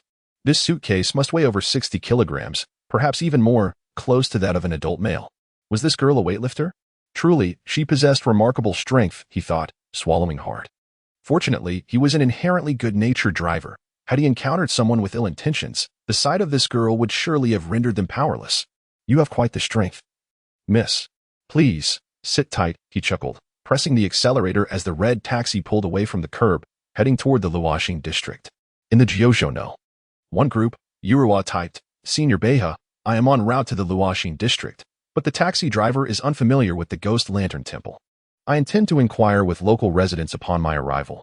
Perhaps someone will have knowledge of it." I have an inexplicable feeling of excitement. He picked up the hefty tome rented previously, a book he had yet to finish. For him, the experience of reading was significantly diminished without the tactile engagement of sharing the words with others. It was akin to consuming the same instant noodles dry versus prepared. The flavors diverged vastly. Before stepping out, he inexplicably brought his phone along, a rarity for Song Shuhang, who typically eschewed carrying one. Nowadays, phones boasted an array of functions, and their sizes had grown correspondingly. Finding a model that served solely for calls was nearly impossible. Due to its bulk, Shuhang had taken to treating the device as a landline. With only 7% battery remaining, it should suffice for receiving calls or texts throughout the afternoon. With this thought, he took his phone and the borrowed book, setting off to the bookstore, eager to indulge in reading once more. Time slipped away. Approximately an hour and a half later, he found himself unable to focus on any material, whether it be novels, driving theory, comics, or classical literature. This was the first time in his life he had encountered such a phenomenon. How peculiar. Song Shuhang murmured to himself, letting out a sigh as he casually picked a book and headed towards the rental station. If he couldn't immerse himself in it, then borrowing the book would be futile. After some contemplation, he resolved to take a stroll around the university town to clear his mind. Speaking of relaxation, one cannot overlook the culinary paradise located near Jiangnan University town. It was time to indulge in some delectable delights. The culinary paradise is a vibrant gastronomic district, situated just 2 blocks away from Jiangnan University town, requiring a 20-minute walk. Yet, this short distance does little to deter food enthusiasts. Here, one can observe everything from winged creatures in the sky, apart from airplanes, to 4-legged stools on the ground, catering to every culinary craving. This place has long been dubbed the culinary paradise or food heaven, with its original name fading into obscurity. What was it called again? Song Shuhang raised his gaze towards the district sign that read "Welcome to Luoxin District," where 7 resplendent golden characters gleamed under the sunlight. Ah, indeed. This place is called Luoxin District, a splendid name, indeed. With this thought, Shuhang stepped into the district. Welcome to Luoxin District. It was no illusion. It was truly Luoxin District. Song Shuhang was rendered speechless. Chapter 10. A brief interlude on the boulevard Shuhang had contemplated for quite some time, trying to recall where he had heard the name Luoxin District. Ultimately, he realized it was renowned as a culinary paradise. However, wasn't it stated by Yu Ruzi in the group that Luoxin District was located in City J? This area was part of the Jiangnan region. Could it be that Yu Ruzi had mistakenly referred to the wrong location? Or perhaps both City J and the Jiangnan region boasted a Luoxin District? This was certainly plausible, as names of cities and counties are rarely duplicated. However, names of towns, districts, and villages often repeat. It was evident that the place Yu Ruzi intended to visit was the one in City J, and she was unlikely to venture into Jiangnan. Since he was out for leisure, Shuhang opted not to dwell on it further. He strolled and snacked, indulging in both activities simultaneously. After what felt like an eternity of wandering, fatigue began to set in, prompting him to purchase 2 crispy chicken rolls. He settled onto a bench at the edge of the district to rest. Opposite the resting area lay a grand plaza in Luoxin District, bustling with activity and vibrancy. Though the weather had just begun to warm, it did nothing to quell the innate desire of women to adorn themselves beautifully. Everywhere he looked, dazzling tank tops, midriff-bearing outfits, mini skirts, low-rise hot pants, high heels, and pointed-toe sandals flourished. The enchanting allure of graceful necks, ample bosoms, slender waists, and exquisite legs added a myriad of charm and vibrant colors to the plaza of Luoxin District. Merely by sitting in the resting area, one could behold countless elongated legs shimmering with resplendent elegance. In the leisure area whimsically chosen by Song Shuhang, it serves as an excellent vantage point for admiring beautiful women. Beside him, 3 friends engage in a serious evaluation of the long legs of the ladies present. Did you see that red dress in the lower corner of the electronic screen on the left? That figure, those legs deserve no less than 80 points, declared the bespectacled chubby fellow, pointing at the silhouette in the red dress. Su, you need to refine your taste further, he continued. I can't give her more than 73 points. Her legs are indeed long, but overall, she appears somewhat too slender. Moreover, the proportion of her calves seems slightly short, detracting from her overall aesthetic. A very handsome and sunny young man next to him struck a pose of authority. Is that so? The bespectacled chubby guy scratched his head, and upon closer inspection, he found the sunny young man's observations to hold some truth. Yet, without a keen eye, one might overlook these details. I believe she could certainly score above 77 points. After all, such beautiful legs are exceedingly rare in reality. One cannot measure them against the standards of online celebrities or leg models. The final short-haired young man reclined in his chair, speaking with a nonchalant air. Song Shuhang listened intently, uncontrollably drawn to the direction indicated by the bespectacled rotund man. There, a woman in a form-fitting red dress was briskly walking, her slender feet adorned with crystal sandals. Women bold enough to wear such snug attire typically possess a commendable confidence in their figures. Although Shuhang did not have a particular penchant for legs, he could not deny the allure of the woman in red. Her thighs were long and fair, clearly well maintained. It is often said that while younger men admire a woman's face and, as they mature, her bosom. Only the truly mature men appreciate a woman's legs. Shuhang felt he had yet to reach that level of maturity, as he harbored no particular feelings towards legs, even amidst a street full of exposed, fair thighs. He felt no impulse, nor did he possess the desire to rate them like his three companions nearby. He found it utterly incomprehensible that his roommates would fawn over the long legs of foreign celebrities. Legs, after all, were something men possessed as well. A woman's legs might be fairer or more delicate, but they held no extraordinary significance in his eyes. Should his companions discover his thoughts, they would undoubtedly ridicule him mercilessly. Look, a perfect score, a perfect score. Suddenly, the bespectacled man exclaimed, his voice involuntarily rising in excitement. Where? The sun-kissed gentleman inquired. Although the bespectacled man's eyesight was not remarkable, he was still a man of discernment. Such a perfect score was not easily given. The laid-back man with short hair sat up curiously, following the direction of the rotund man's gaze. Beneath the LED screen, a tall and graceful figure emerged from around the corner. She dragged a massive suitcase behind her, yet appeared entirely unfazed. Her long black hair cascaded down to her waist like a waterfall, swaying gently in the breeze. Despite wearing casual athletic shoes, her height and long legs set her apart from the surrounding crowd, each stride covering the distance of 2 or 3 ordinary steps. She embodied the quintessential image of a movie heroine, exuding an air of distinction even while doing nothing amidst the throng.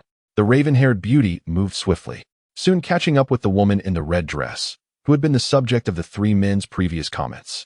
When perfect entities stand alone, they may not seem overly dazzling. However, when juxtaposed with one another, their brilliance multiplies exponentially. In that moment, the woman in red became a mere backdrop. As the black-haired beauty glided past her, the contrast between their legs became starkly evident, accentuating the former's allure. Asu, no doubt about it. That is undoubtedly a perfect score. The sun-kissed gentleman immediately stood up, brushing off his clothes and smoothing his hair. What are you doing? The short-haired man asked. I'm going to ask her out. A woman so perfect is a rare find in a lifetime, regardless of whether I succeed or not. I must seize the opportunity to approach her. Otherwise, I will regret it for the rest of my days. The sun-kissed gentleman flashed a radiant smile, his gleaming white teeth sparkling in the sunlight. He indeed possesses an innate charm that captivates women, embodying the essence of a successful life with his radiant looks. Even if he does not succeed, he incurs no loss. Should he truly succeed in securing a date, he stands to gain immensely. Such a venture, fraught with benefits and devoid of harm, is one to embrace wholeheartedly. A true man, at this juncture, must cast aside shame and bravely advance. Subsequently, the dashing young man squeezed into the crowd, making his way toward the stunning beauty with long, straight black hair. Failed? So soon? The bespectacled chubby fellow inquired, perplexed. Although he was aware that over 90% of his companions would likely fail, he couldn't fathom how his somewhat handsome and eloquent friend could falter so quickly, given his capabilities, even if he failed in his romantic pursuits. Surely he could engage in pleasant conversation with the beauty for a while, yet there was no opportunity to ask her out.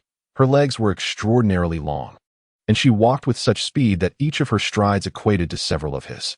Despite his earnest attempts to catch up, the radiant young man found himself in tears. The short-haired man looked on in silence. TSK, Song Shuhang, nearby, nearly laughed himself into injury. These three fellows were truly amusing. In this modern era, with the proliferation of the internet, an array of beautiful women continuously emerges, leading to a sense of aesthetic fatigue regarding beauties. However, true talent endures the test of time. Those with genuine distinctive allure will forever capture one's gaze. Take, for instance, the black-haired beauty from earlier. She was the kind of woman whose image lingers in one's memory long after a mere glance, impossible to forget in the short term. A chance encounter with a beauty was merely a brief interlude during a leisurely stroll. After resting for a while, Song Shuhang resumed his wandering. Chapter 11. Suddenly turning back, there she stood amidst the dimming lights in the eyes of diviners. The future always appears as a hazy enigma, replete with various mysteries and uncertainties. However, a notable diviner perceives that the future unfolds into myriad possibilities based on the choices made by individuals, regardless of the path taken. None of these outcomes are coincidental, for there are no coincidences in this world, only inevitabilities exist. Even what seems like a serendipitous encounter between two individuals is, in truth, a destined occurrence. One inevitable event after another propels the wheels of history forward, giving rise to a tapestry of fated futures. Having articulated so much, the essence of the message is singular. The outcomes provided by diviners are never erroneous, even in the event of an apparent mistake. It is merely a reflection of an alternate reality's inevitable future as indicated by the diviner's readings. You simply followed a different path that led to another inevitable future. Thus, the one in error is not the diviner, but the world itself. The above is a declaration from a diviner who has calculated countless fortunes yet has never been correct. A rather dubious fortune teller, indeed. You may have already surmised, yes. This diviner is none other than the esteemed copper diviner from the esteemed Jiuzhou No.1 Group. Although he may be an unreliable oracle, his words contain a semblance of twisted logic. Song Shuhang had never anticipated encountering the enchanting beauty with long black hair and striking legs. For the world is vast, and such coincidences seem improbable.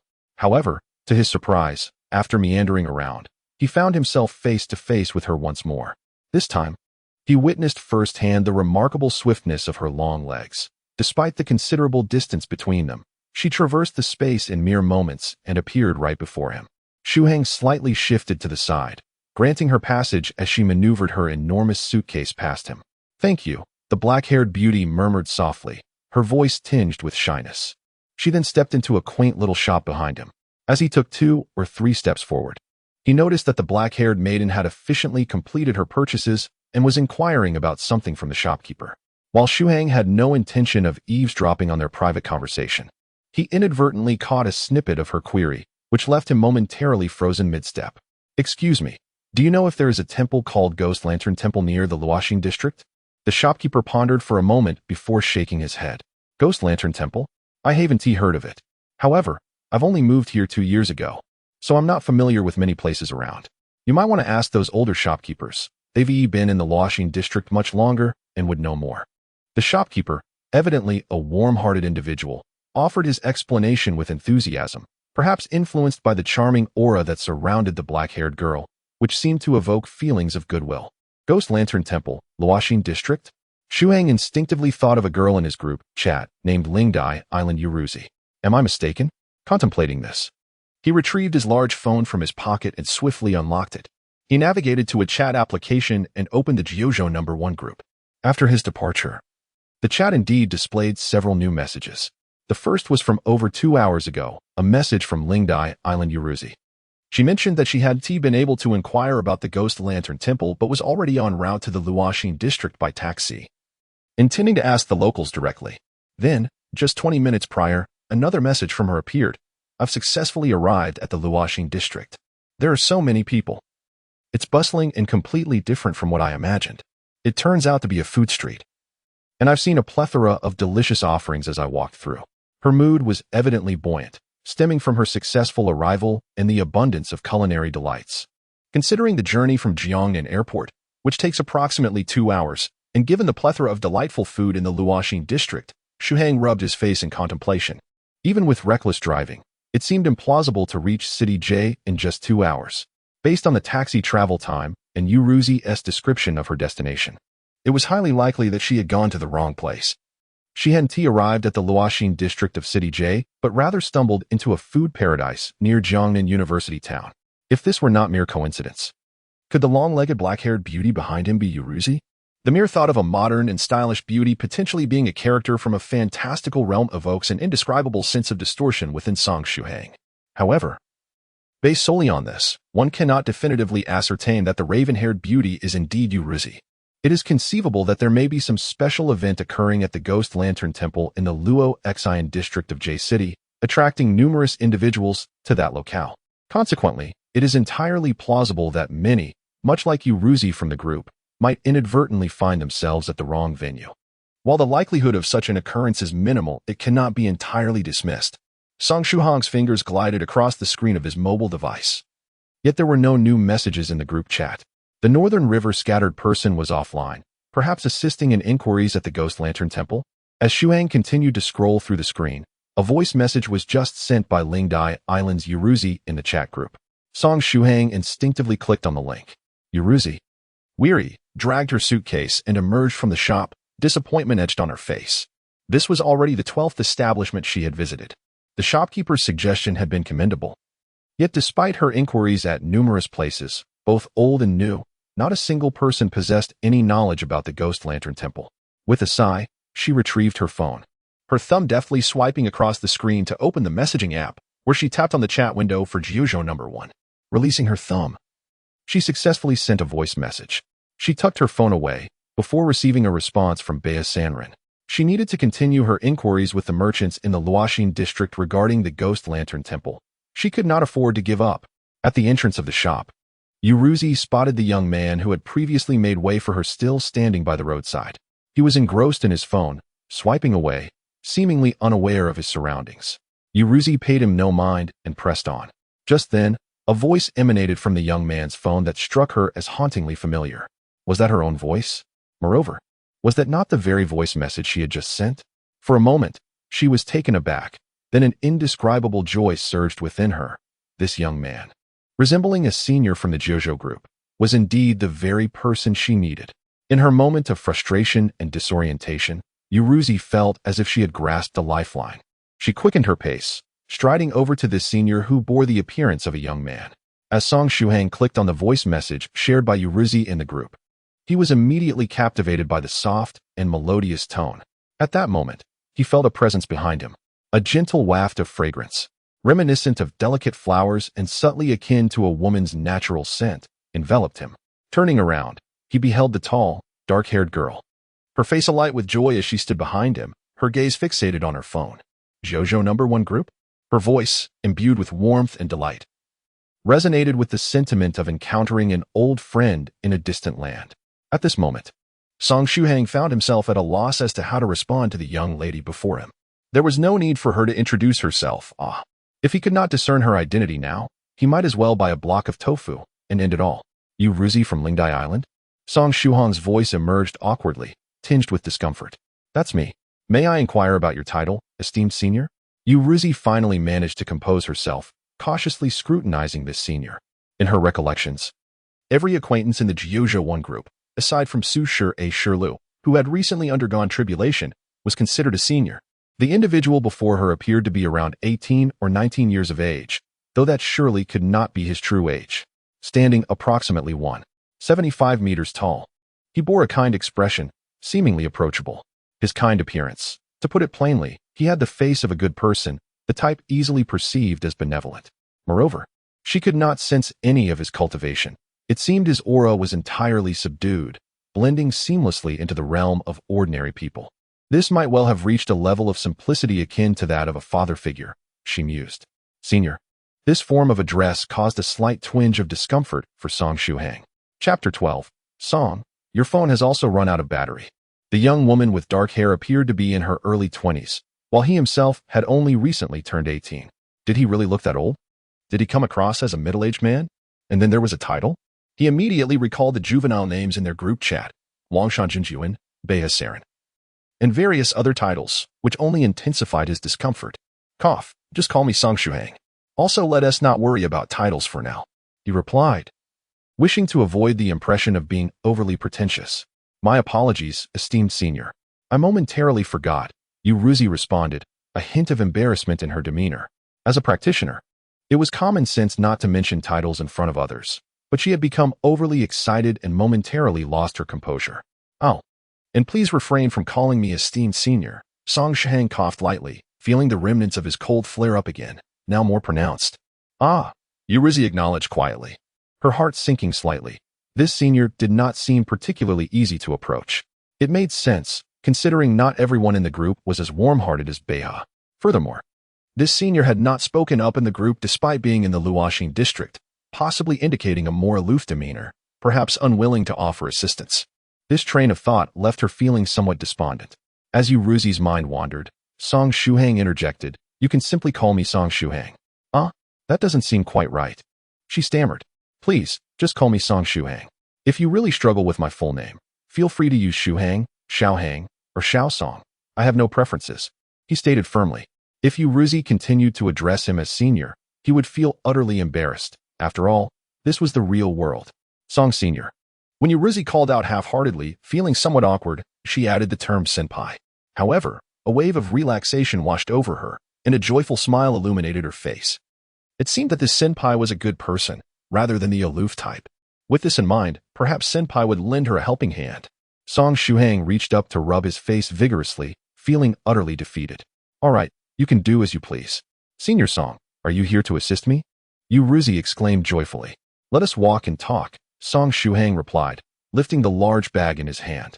With two people and a sizable suitcase obstructing the path, it would be prudent to find a quieter spot. Yuruzi silently followed his lead. I glanced through the chat records in the group. And you are headed to the Luoxing district in J-City, correct? Song Shuhang stated. Yes, the Luoxing district in J-City. Wait, senior, could it be? Yuruzi, being quite astute, deduced the situation from Song Shuhang's tone and demeanor, her face falling in distress. Is this not the Luoxing district? This indeed is the Luoxing district, but it is the one located in the Jiangnan region, not in J-City, Song Shuhang sighed. Yuruzi's little face flushed crimson, genuinely embarrassed this time. After a moment of contemplation, she quietly inquired, then, Senior Song, do you know how to get to the Luoxing district in J-City? I have never been to that place, but you can use the navigation, right? Song Shuhang replied with a gentle smile. Yuruzi tapped her head lightly and retrieved her phone to swipe through it. Yet, after only a couple of swipes, her phone suddenly erupted with a delightful melody, followed by a darkened screen. She lifted her gaze to Song Shuhang, her large, glistening eyes filled with uncertainty. Senior Song. My phone has run out of battery. Song Shuhang felt a familiar pang of discomfort in his chest. This dark-haired beauty seemed a bit oblivious. Nevertheless, he offered his phone. You can use mine. Thank you, senior. Yuruzi gratefully accepted Song Shuhang's phone and began to navigate. Once more, she raised her eyes to Song Shuhang, and the glimmer in her gaze had turned misty. Senior Song, your phone is also dead. Cursing softly, Song Shuhang remembered that his phone had only 6% battery when he left home. After nearly 3 hours on standby and a brief internet session earlier, it had indeed run out of power. This explained her previous nonchalance in the group chat. How about this? Would you accompany me to my dormitory? We can look up the route on my computer, and your phone can charge as well. However, my dorm is a 20-minute walk away. Would that be all right? Song Shuhang proposed. Song Shuhang is a man of integrity, possessing a kind visage that reflects the benevolence within him. Thus, it is utterly inconceivable for him to disregard Yuruzi. In truth, aside from those of questionable character, how many men would heartlessly abandon such a beauty? A dormitory? Is it a sanctuary for the reclusive? Yuruzi's eyes sparkled with enthusiasm. A 20-minute journey is absolutely manageable. Then shall we proceed? Song Shuhang inquired tentatively. Yuruzi nodded vigorously, grasping her hefty suitcase and trailing closely behind him. What a naive girl she is, he mused, a twinge of melancholy stirring within him. It felt as though she could be lured away with but 2 lollipops. There is a saying that goes, a man and woman working together eases the burden. Logically, one would assume that collaboration between the sexes would invigorate their endeavors. However, as Song Shuhang walked alongside Yuruzi for over 5 minutes, he found his breath becoming somewhat labored, fatigue creeping upon him. He cast a wry smile at Yuruzi, recalling a handsome young man from the plaza who had remarked, "That beauty has such long legs. She walks so swiftly, each stride equaling several of mine. I can hardly keep pace. Long legs surely confer a distinct advantage." Yuruzi had already made an effort to slow her pace, yet Song Shuhang found himself in a continuous jog to keep up. How could this not be exhausting? Senior, you seem to be out of breath? Yuruzi queried, her brow furrowing in concern. Surely not. It had only been a little over 5 minutes. How could a senior with profound cultivation be panting? Let us take it slow, no need to rush, Song Shuhang said, attempting to regulate his breathing. Oh, Yuruzi replied, her understanding somewhat vague. She sensed that this senior appeared to be in a rather peculiar state, as though his physical stamina were lacking.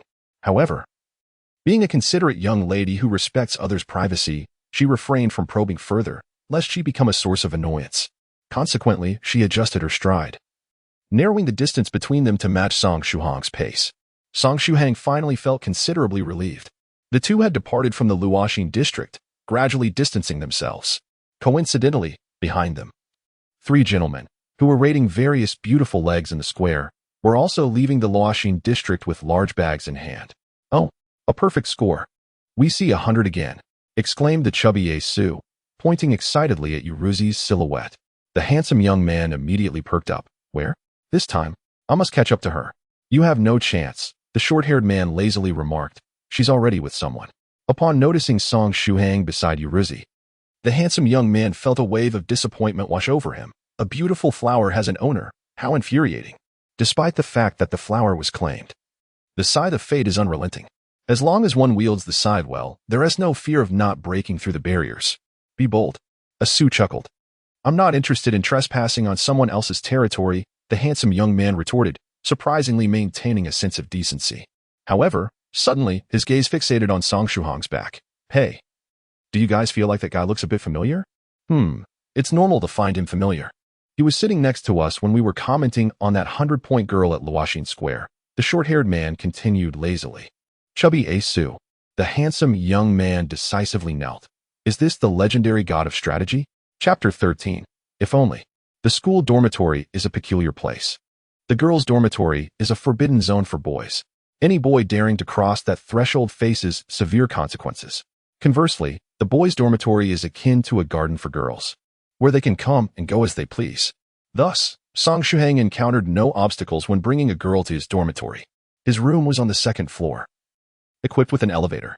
However, most residents preferred the staircase, as it's faster to ascend just one floor by stairs rather than waiting for the lift. Do you need help with your suitcase? Shuhang inquired, noticing the substantial luggage Yuruzi was dragging. As a gentleman, it was his duty to assist a lady with her belongings. I appreciate it, senior, Yuruzi replied with a shy smile, nudging the heavy suitcase towards Song Shuhang. He subconsciously assumed the suitcase wasn't fully packed and wouldn't be too heavy. However, as he grasped the handle and pulled with all his might, his face flushed with effort. He barely managed to lift the suitcase a little. It must weigh at least 50 or 60 kilograms, nearly equivalent to the weight of an adult man. He stared wide-eyed at Yuruzi, scrutinizing her delicate hands. This girl, is she a hidden powerhouse? She had effortlessly carried over 120 or 30 pounds without breaking a sweat. How naive of him to think she could be easily taken advantage of. With her strength, anyone attempting to abduct her would need to prepare a coffin first. Senior? Yuruzi looked at him quizzically. Ahem. Let's take the elevator. Song Shuhang quickly decided, realizing that while he could manage to carry the suitcase upstairs, it would be quite exhausting. Oh. Yuruzi nodded, seemingly understanding yet somewhat perplexed. As previously mentioned, she was a good girl who refrained from asking inappropriate questions. Moreover, as a guest, she would not interfere with the host's decisions. After all, one must abide by the host's preferences. The elevator ascended slowly, and at this hour, it was seldom used, requiring little waiting. Upon entering the dormitory, they found it empty. The room was not particularly spacious, accommodating 4 residents. Though small, it was well equipped, featuring a restroom, a balcony, a washboard, and a compact kitchen. Let us sit for a moment. Would you care for something to drink? Song Shuhang suggested as he opened his laptop, inviting Yuruzi to take a seat. Song Shuhang appeared puzzled. Lingmai Bai Cha? What on earth is that? A new beverage, perhaps? I've never heard of it. He paused for a moment, then quickly recalled that this long-legged beauty, despite her youthful allure, was deeply entrenched in the realm of fantasy and possessed a vivid imagination. The so-called Lingmai Bai Cha was likely a concoction born from the fanciful minds of those similarly afflicted by this whimsical obsession. Song Shuhang felt a dull ache in his liver once more. I currently do not have those items available. However, I do have orange juice, purified water, cola, and milk. Please, choose one, he proposed, fearing that Yuzuzi might request something dreadful like dragon blood tea or phoenix liquid shortly thereafter. Yuzuzi was taken aback. There is no Lingmai Bai tea here? It is known that Lingmai Bai tea is the most commonly offered spiritual tea for entertaining guests among cultivators. Although it contains minimal spiritual energy, its fragrant aroma and rich flavor linger long after, making it the most cost-effective spiritual tea for hospitality. Furthermore, drinking it occasionally can slightly enhance one's constitution. While it does not compare to the miraculous effects of elixirs, its price is many thousands of times more affordable. Any cultivator must possess this, surely?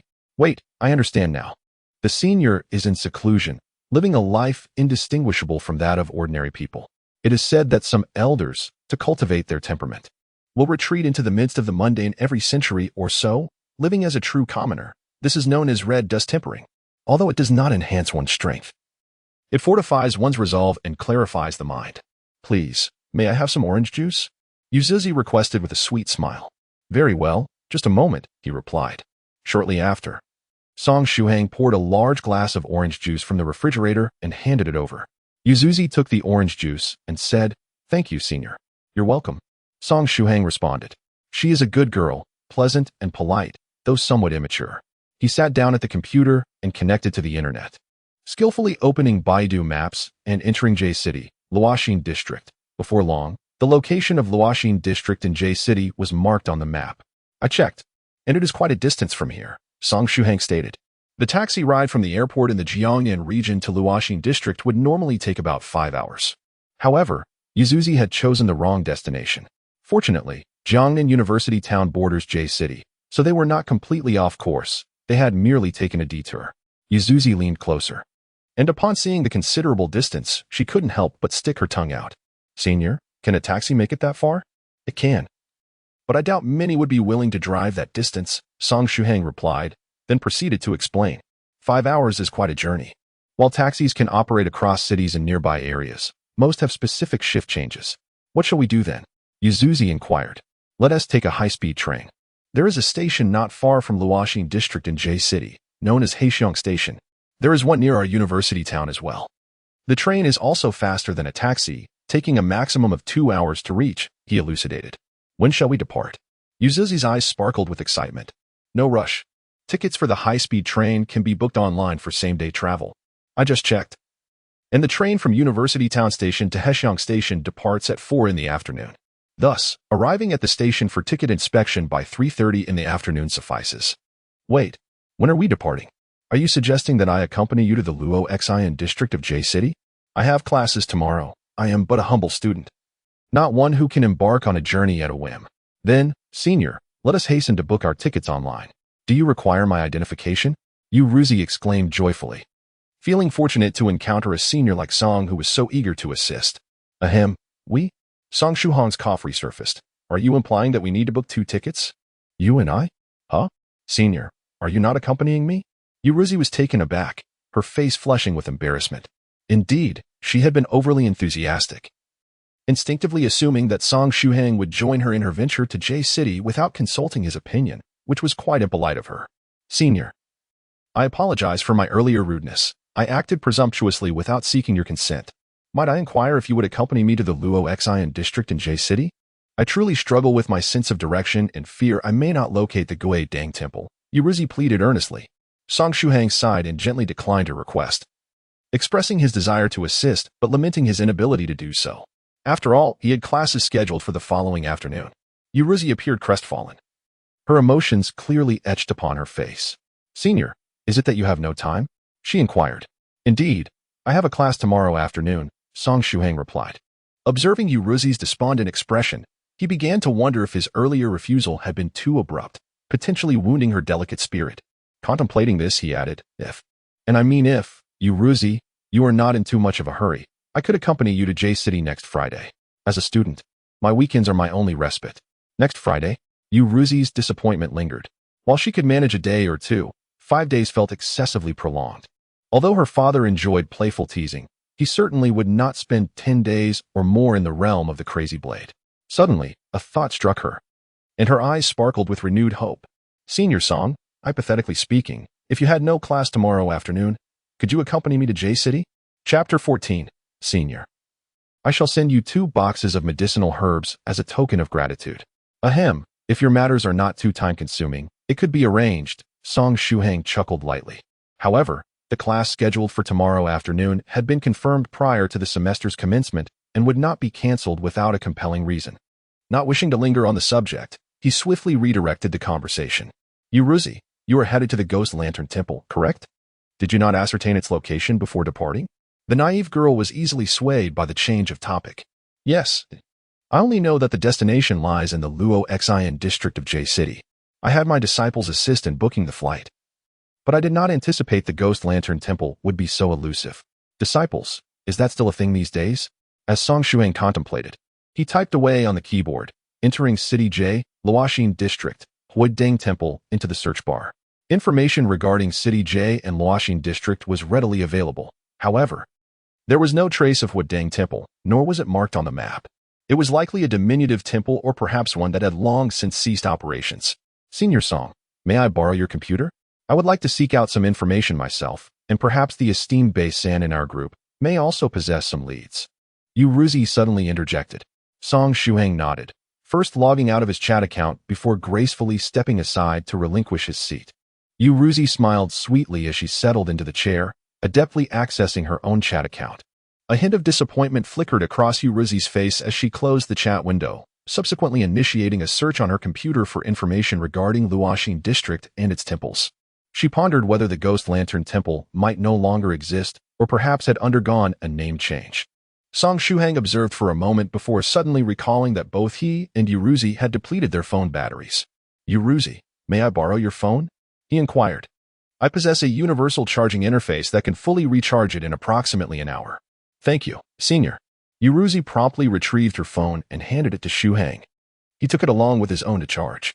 At that very instant, as Shuhang turned away, Yuruzi's fingers danced rapidly across the keyboard, producing a rapid-fire symphony of clicks, an astonishing display of dexterity. In that fleeting moment, her actions reached an APM of at least 900. With such remarkable speed, she could easily dominate as a professional competitive player, outclassing various renowned experts across different genres. On the computer screen, a flurry of windows opened and closed at an astonishing pace. Numerous web pages were refreshed in quick succession. Before long, the information of a certain young man was retrieved. Song Shuhang is smiling broadly in a half-body photograph, accompanied by his personal information. Song Shuhang, a student from the Department of Mechanical Engineering at Jiangnan University, Class 19 to 43 of the School of Mechanical Design and Manufacturing. A window swiftly popped up on the screen, displaying Shuhang's class schedule.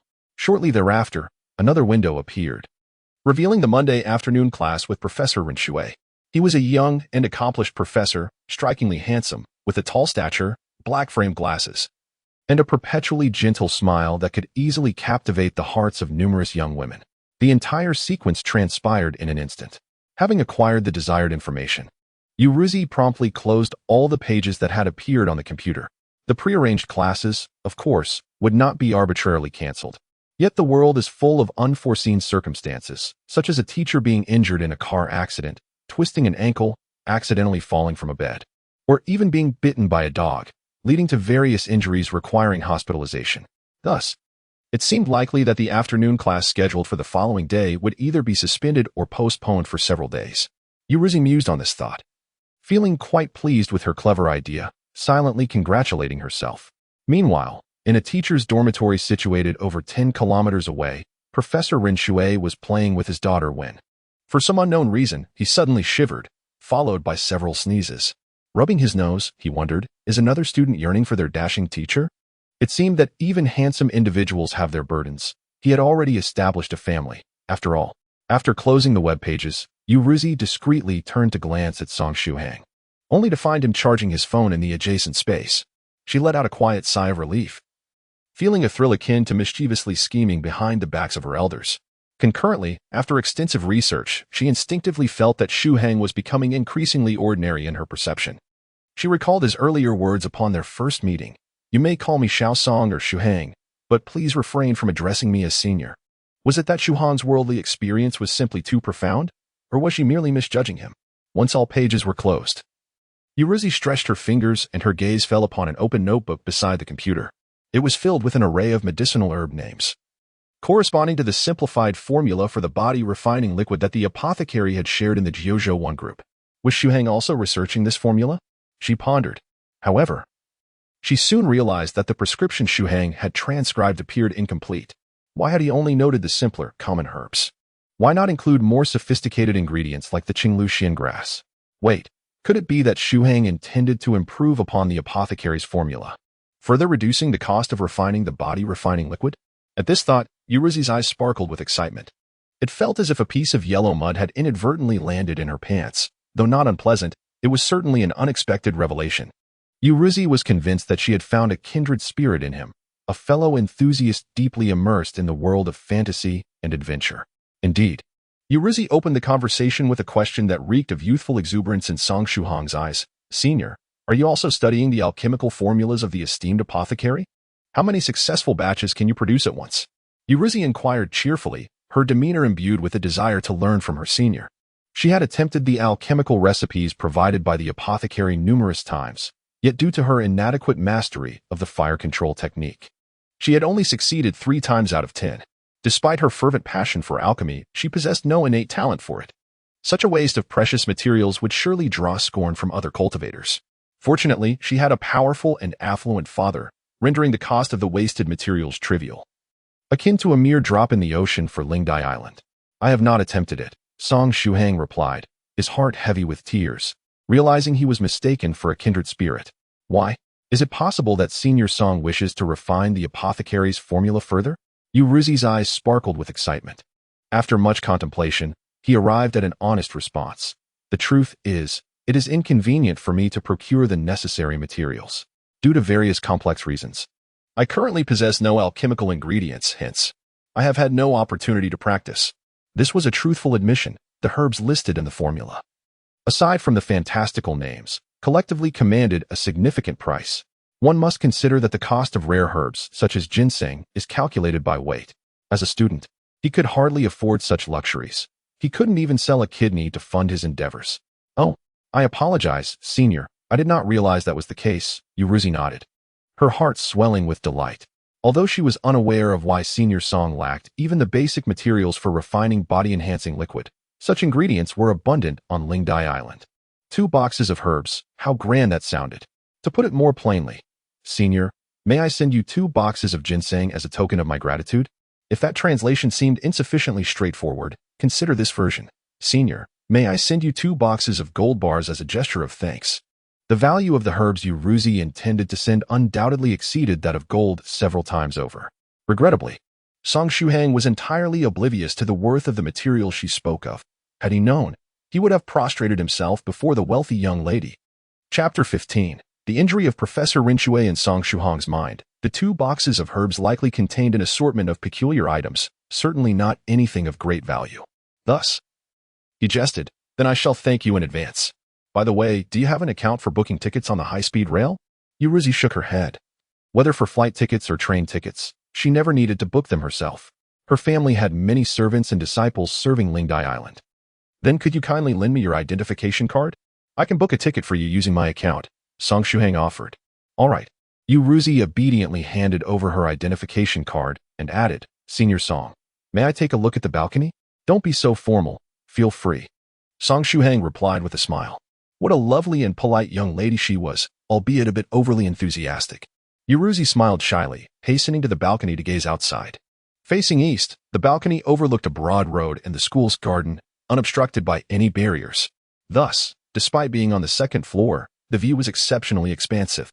Yuruzi first cast a cautious glance at Song Shuhang, then surreptitiously performed a small spell to conceal her energy fluctuations, ensuring her subsequent actions remained undetected by Senior Song. Having prepared, she quietly retrieved 2 invisible lenses from her pocket and donned them. Do not underestimate these 2 items. They are a treasure crafted by the esteemed Lingdai Zuanzhang. Known as the Limitless Vision, an enhanced version of the 1,000-mile eye. Once worn, as the poetry suggests, they elevate one's sight to the heavens, granting a divine perspective over the earth. This creation was a labor of love from a father aware of his daughter's propensity to get lost, intended to enable her to find the right path from an aerial viewpoint. It embodies a father's profound affection. It is often said that daughters are the lovers of their fathers in a past life, a notion that rings true. Had it been a son, Lingdai Zuanzhang would not have exerted such effort. After all, what man would admit to getting lost?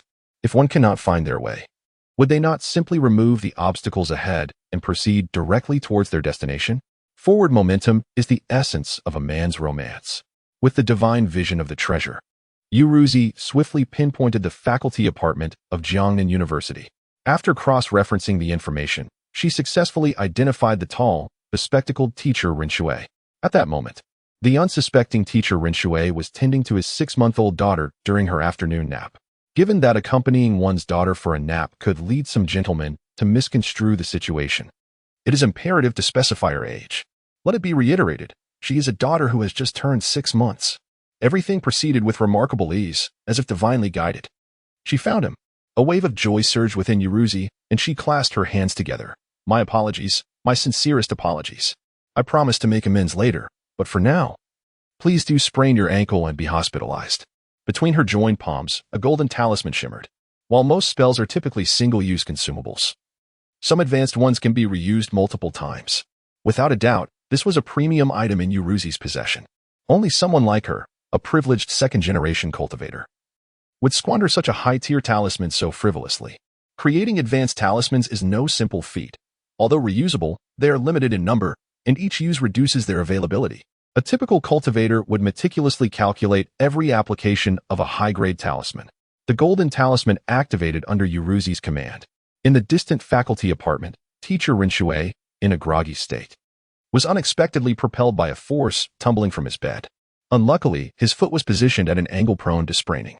And then, bang, a sharp crack echoed, signaling something had twisted. Teacher Rinshui gritted his teeth, swiftly massaging his heel, clearly displaying his experience. This level of sprain did not warrant hospitalization. A dab of safflower oil and a good night's rest would restore him by the following day.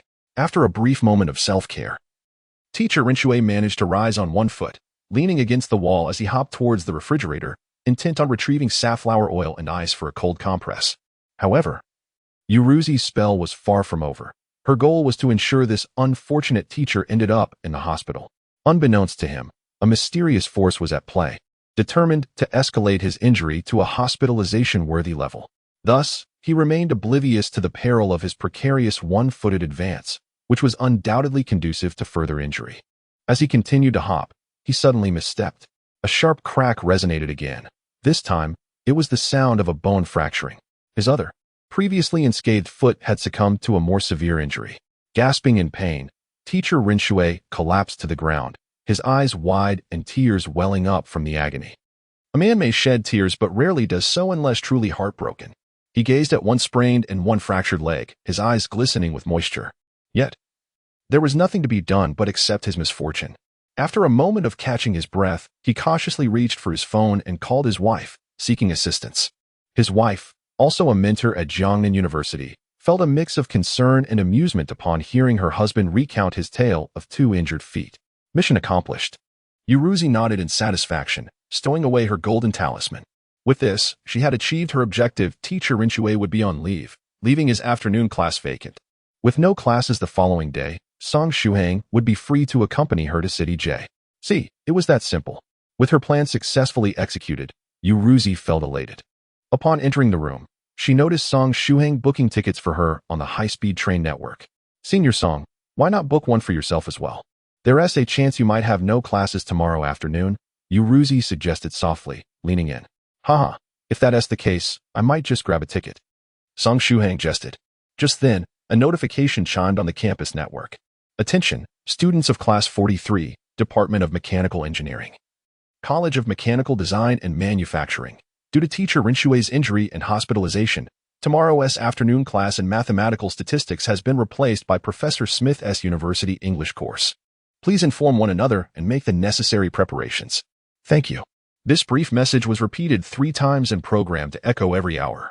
The administration at Jiangnan University was remarkably swift, displaying an impressive efficiency. From the moment teacher Rinshui called in to report his absence to the dissemination of this notification, nearly a couple of minutes had elapsed. Oh, teacher Rinshui is injured? What a coincidence. However, tomorrow will be an English lesson. Must I endure the class of that pedantic old man, Professor Smith? Song Shuhang muttered to himself. Beside him, Yuruzi's eyes immediately welled with tears. This is a case of the higher the path, the greater the demons. Nevertheless, those hailing from Lingdai Island would never utter the words give up. Not ever. Chapter 16. This matter has taken a rather sinister turn. After all, sending one teacher to the hospital is one thing. Sending 2 is also sending. If one does not stop, then let us send this English instructor, Smith, to the hospital as well. A glimmer of resolve and a hint of murderous intent flashed in Yuruzi's eyes. Senior Song, is this Professor Smith a foreigner? What does he look like? Yuruzi feigned curiosity as she inquired. That fellow is an old stickler, although his teaching skills are commendable, Song Shuhang replied with a chuckle, casually tapping on the name Professor Smith in the message. Soon, a photograph of a stern, impeccably groomed English gentleman appeared. The campus network of Jiangnan University Town is an independent data system. As long as one possesses the relevant permissions, all student and faculty information is accessible. He appears rather serious. Does he also reside in the faculty dormitory? Yuruzi asked anxiously. Yes, indeed, Song Shuhang nodded, not pondering too deeply. and continued to add Yuruzi's identification details to register for tickets. Yuruzi smiled shyly and quietly made her way to the balcony. Donning her magical artifact once more, to gaze 1,000 miles, one must ascend another floor. Before long, she spotted her target. Professor Smith was walking his pet dog along the riverbank of the college. How strange, has a chill wind arisen. Suddenly, this stern English gentleman pulled up his collar. Sensing an inexplicable coldness, perplexed. My apologies, my apologies. Like that teacher Rinxue, once this is all over, I will compensate you. Yuruzi murmured for quite some time before rubbing her hands together over a golden talisman. As she spoke, Professor Smith tugged at his pet dog's leash. Woof. Woof. At that moment, the previously obedient pet dog let out a series of growls, its eyes turning a fiery red.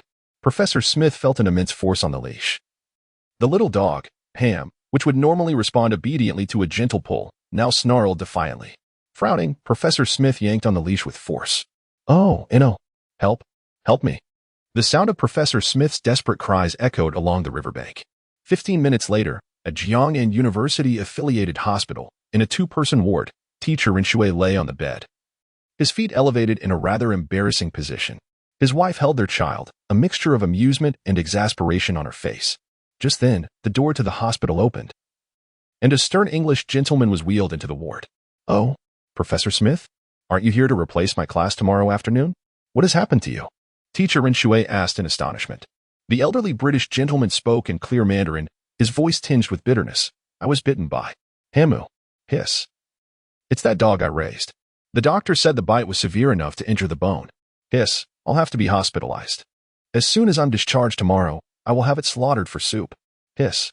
This solemn British man was evidently heartbroken by the very dog he had nurtured, feeling that it had turned into a treacherous ingrate. That vicious bite had nearly cost him his life. Soup. It must be soup. Teacher Rinxue sensed that today's events were rather peculiar.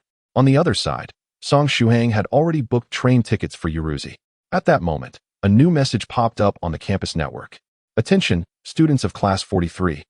Department of Mechanical Engineering, College of Mechanical Design and Manufacturing.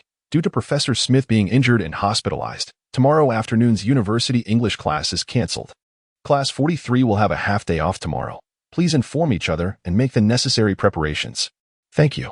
This brief message was also replayed 3 times in succession and was set to repeat every half hour, overriding the previous announcement. Song Shuhang gazed at the message. 1,000 thoughts racing through his mind. He turned to look at Yuruzi, whose smile was as radiant as a flower. And he felt that today's events were indeed rather uncanny. Ultimately, Shuhang accompanied Yuruzi to City J, as he found himself devoid of any valid reason to decline. He could never have imagined that 2 professors would consecutively be admitted to the hospital. The odds of such a coincidence were almost akin to winning a lottery. And yet he was caught in this bizarre twist of fate. Due to the unfortunate plight of the 2 professors, he found himself with an entire day of rest tomorrow. In the midst of Yuruzi's excited gaze, he secured his train ticket to City J. The ticket number was consecutive with Yuruzi's, ensuring they would sit side by side. Speaking of Yuruzi, was it mere coincidence that 2 professors were hospitalized in succession? Shuhang fixed his gaze on Yuruzi, not blinking. This was a deadly stare, a tactic to intimidate the opponent. Under such intense scrutiny, anyone lying would feel uneasy. The string of events that transpired today was overwhelmingly coincidental. One professor was hospitalized, and another took over the class, only to be admitted within 3 minutes. What a ludicrous plot. Shuhang believed he had long outgrown the age of fantasies. Dreams of martial arts and immortals had faded from his life. Yet now, he genuinely wondered if Yuruzi possessed some extraordinary abilities that could send 2 professors to the hospital. His imagination spiraled into darker realms, contemplating whether she was a terrifying heiress of a shadowy force akin to characters in movies, surrounded by a legion of followers ready to fulfill her every whim. And perhaps, in her desire for him to accompany her to City J tomorrow, those clandestine subordinates had callously ensured the hospitalization of the 2 professors? When Song Shuhang's dark eyes fixed intently upon her, Yuruzi maintained an air of composure, exclaiming, "How could that be? We are not the kind of people who would engage in such actions. Senior Song, you must trust us." Fortunately, Shuhang did not linger on this topic, merely expressing a passing thought. "No, I can eat anything," Yuruzi replied, masking her unease. Even the green peppers she loathed would be swallowed without hesitation. After Shuhang departed, Yuruzi, feeling somewhat guilty, huddled in front of her computer. Continuing her search for all the temples in the Luo Xian district of J City, meticulously cross-referencing each one. On June 2nd, at 3 in the afternoon, Song Shuhang called out, "Yuruzi, we are setting off." "Coming," she replied, rising from her desk, her spirits dampened. After hours of searching, she had still failed to uncover any information regarding the Ghost Lantern Temple. Moreover, Bei San-rin seemed to be occupied with some matters, as he had not been online all afternoon. Song Shuhang meticulously categorized the items he purchased from the culinary paradise into the refrigerator and left a simple note for his 3 roommates, indicating that there were provisions available for their enjoyment. He carried a satchel containing his mobile phone, charger, and power bank, uncertain of how long his outing would last. It would be quite troublesome if his phone ran out of battery. Yuruzi trailed behind him, pulling her large suitcase. Noticing her despondent demeanor, Shuhang inquired, "Did you fail to locate the Ghost Lantern Temple?" "There has been no news at all. I don't know if it has been renamed or demolished. The only option now is to inquire with the locals in J City," she replied glumly. "Let us take it one step at a time. We'll figure it out when we get there," he reassured her as they conversed while descending in the elevator. By 3 o'clock in the afternoon, the dormitory began to fill with students returning to campus from various departments. "Hang, where are you off to?" A classmate of Shuhang's waved in greeting. Their attention quickly shifted to Yuruzi, who stood tall and elegant behind him, a striking beauty indeed. Chapter 17, The Ghost Lantern Temple and the Test. It was essential to clarify the nature of his relationship with Yuruzi. Otherwise, this gossipy bunch might spread rumors, leading the entire department to believe that Song Shuhang had a girlfriend with a figure more imposing than that of a model. Such misconceptions would tarnish his reputation and complicate his hopes of finding a girlfriend during his university years, thus prolonging his status as a bachelor. Additionally, he harbored a desire to retaliate against Yuruzi for calling him senpai. At 18, being addressed repeatedly as senpai by a girl was simply absurd. "Ah, is that your sister, Shuhang?" exclaimed the boys from his dormitory, their eyes lighting up with a shared thought. "Shuhang, my friend? If there is a possibility to advance from friend to brother-in-law, that would be splendid." Yuruzi waved back at the boys with a smile and quickly departed the male dormitory, following Song Shuhang. "I can't believe this lad has such a beautiful sister. I've made my decision. Starting tomorrow, Shuhang will be my brother, and I'll look out for him," one of them declared. "You're really just hoping to become Shuhang's brother-in-law, aren't you?" Another chuckled. "Be careful not to end up as Shuhang's younger brother instead. Remember, you also have a beautiful sister," a third teased. "Honestly, if Shuhang would introduce me to his sister, I'd be willing to offer my own sister in exchange, perhaps even a buy-one-get-one deal. After all, although stunning in this modern age, who hadn't he been exposed to a plethora of beautiful women online? How many would fall in love at first sight so innocently?" At 3:30, the tickets were checked, and the train departed at 4. Yuruzi occupied the window seat, while Song Shuhang sat beside her. Truth be told, as they boarded the train together, Shuhang was reminded of several urban novels he had recently read.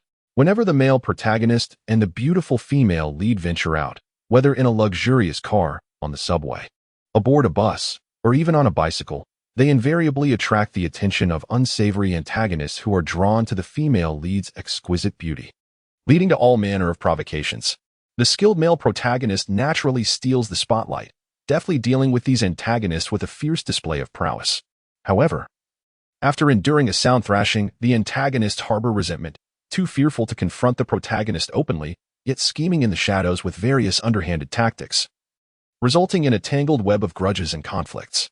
Song Shuhang, feeling he lacks the fate of a male lead, nonetheless considers that the beauty of his companion, Yuruzi, rivals that of the heroines found in urban novels. He contemplates whether formidable men might approach, seeking to ingratiate themselves with the enchanting Yuruzi, subsequently provoking him. At that moment, should he eliminate the threat entirely to prevent future troubles, or merely incapacitate them? Unfortunately, fiction often diverges from reality. While one might occasionally encounter audacious and foolish antagonists akin to those in novels, such encounters are exceedingly rare, akin to the elusive panda, difficult to find. As the 2-hour journey stretched on, no one approached to provoke Shuhang, nor did anyone attempt to get close to Yuruzi, leaving him with a slight sense of disappointment. After half an hour of driving, Yuruzi, drowsy and weary, leaned against her seat and fell asleep. Before long, her body tilted, and her head rested gently upon Shuhang's shoulder. Song Shuhang endeavored to soften his shoulders, allowing the young lady to rest more comfortably. The 2 hours on the train passed in a flash. Ding ding ding. Dear passengers, we have arrived at the Hexiang station. Please ensure you have your luggage and valuables as you prepare to disembark. We wish you a pleasant journey. Kindly mind the gap between the train and the platform. At last, they had reached their destination. Song Shuhang gently patted Yuruzi. She blinked sleepily, rubbing her eyes, with a hint of drool at the corner of her mouth. Is it morning? He found himself charmed by this woman, who appeared slightly older than him. The train has arrived. Let us disembark swiftly. Song Shuhang took her hand and hoisted the heavy suitcase, striding away from the train carriage. It was only after the train had whizzed away that Yuruzi fully awakened. Senior, what time is it? It is 6:07 in the evening. We are now at Heixiang Station in J City. Once we exit, we shall hail a taxi to the Luoxin district and find a place to stay, Song Shuhang replied. All right, I will follow your arrangements, Yuruzi nodded. Reveling in the ease of having everything taken care of, the bliss of not having to think about the journey was truly delightful. Inside Heixiang Station, there was a dedicated passage for taxis where numerous vehicles awaited passengers. Where to, my friend? A taxi pulled up beside Song Shuhang and Yuruzi. Luoxin district. Song Shuhang replied as he opened the front passenger door. The Luoxin district of J City, Yuruzi added, revealing her lingering unease about the Luoxin district in the Jiangnan region. The taxi driver paused, then chuckled. Haha, you are quite amusing, young lady. Realizing her blunder, Yuruzi's face flushed with embarrassment. The Luoxin district was merely a 10-minute drive from Heixiang Station.